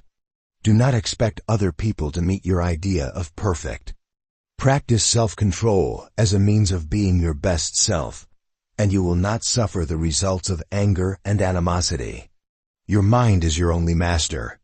Be sure to live your life exactly as you wish to live it. For a while every day do only what pleases you. Be patient in your search for peace of mind. That great quality is built out of many days of progress. Go back and read about the definite, forceful ways you can practice being yourself. The Mastermind Group. A power beyond science. A great deal of knowledge in other minds can be transferred to your own. You can get in tune with a mind sympathetic to yours and double your mind power. Modern discoveries tie in with older theories as to why one mind should be able to communicate with another's. And one day we may be able to tune in one mind to another, just as today we tune in radio stations. When you see your problems through other eyes, you often see the solution of your problems. Form a mastermind group of friends who share your interests, and all can reap benefit from the spoken and unspoken thoughts you exchange. Go back and read the rules to follow for a successful, profitable mastermind group. Win mighty aid from the eternal law of compensation. Emerson's essay on compensation is must reading for people who want understanding and wealth. When you give of yourself, the law of compensation assures a reward will come back to you, although it may take a long time. You will be compensated by punishment for any wrong done. Unseen forces influence us constantly. The tendency to envy others and take advantage of others will disappear when you understand the law of compensation. Philosophy sometimes is out of this world, but it can be practical and positive. The true philosopher is proof against much that upsets and defeats other men. Go back and read everything quoted from Emerson. You are very important, for a little while. Nobody builds his success through his own efforts alone. Self-importance hurts the conscience, but true perspective on yourself aids peace of mind. Ultimately, nothing matters. This world matters now, however, and accounts are balanced in this world before you leave it. In the jungle of life there are unseen watchers. A great reservoir of wisdom is kept for the benefit of mankind, and those who conquer the enemies of man come through the jungle unharmed and are ready to take the next step upward. Your life experience can and should qualify you for wealth and peace of mind to enjoy for yourself and to share with others. Go back and read the list of the enemies of man. See how many you met today. Not too much, not too little. Wealth comes to the man who sees and uses his potential for wealth. Potential all around you is not wealth till you bring wealth into being. Grabbing for wealth may cause you to lose that wealth. Do not limit what you give, only what you take. The golden rule, ancient in the time of Jesus, remains a true guide. Give the other fellow what he needs, and you do justice to the golden rule. You can notice the effect on character when a person never has allowed the golden rule to enter his life. A man's services generally are worth what he has paid for them, and a man has a way of putting a price on himself. The golden rule cannot be cheated. Go back and read and remember the golden rule in the form that really makes it work. The magic power of belief. Anything the human mind can believe, the human mind can achieve. This is the supreme secret. A wish occurs on the surface of the mind. A true belief becomes part of you. Decide on the belief you want, send it down into your subconscious mind, and your subconscious will thereafter see to it that you act on the belief. Nobody knows the limit of the power of belief. It even affects physical changes in the body. The human mind now is transforming humanity and the world in which man lives. You can take your part in this mighty process by using every bit of your human power. Go back and read how to implant belief in your subconscious mind through the art of autosuggestion. Enthusiasm and something more. What you say without enthusiasm may get no results, while the same thing, said with enthusiasm, wins 100% achievement. Enthusiasm helps in selling anything, but it cannot make up for lack of honesty and a true regard for the customer's best interests. Enthusiasm opens vast reserves of energy. Any negative thought or action interferes with the process of selling, but a negative can be transmuted into a positive. Focus your enthusiasms toward a goal, and know that if your goal is not honest, you cannot feel and use the magic of enthusiasm. Take a broad look at yourself and see if you are a person who arouses enthusiasm in yourself. Go back and read the formula that can get you the job you want. It is up to you to live the life the Creator gave you. A rich man who could not find peace of mind found out a way to run business that could give peace of mind to millions and wealth as well. It is the golden rule applied to our economy. Too many of us are reared according to rules which require us to live in fear and believe in a Creator who must be placated. Man has made 30,000 gods. Can they all be authentic? A few of the rules for peace of mind may sound like rules you learn for going to heaven, but they refer to happiness here and now, happiness you can attain for yourself. The mind of man is filled with powers to be used, not neglected. Think a while. See what part of this book comes most strongly to your memory. Back and read that part very carefully. You have kept it in your subconscious. Therefore, it must have, somewhere in it, a message of special importance to you. I hope you enjoyed reading Grow Rich with Peace of Mind by Napoleon Hill.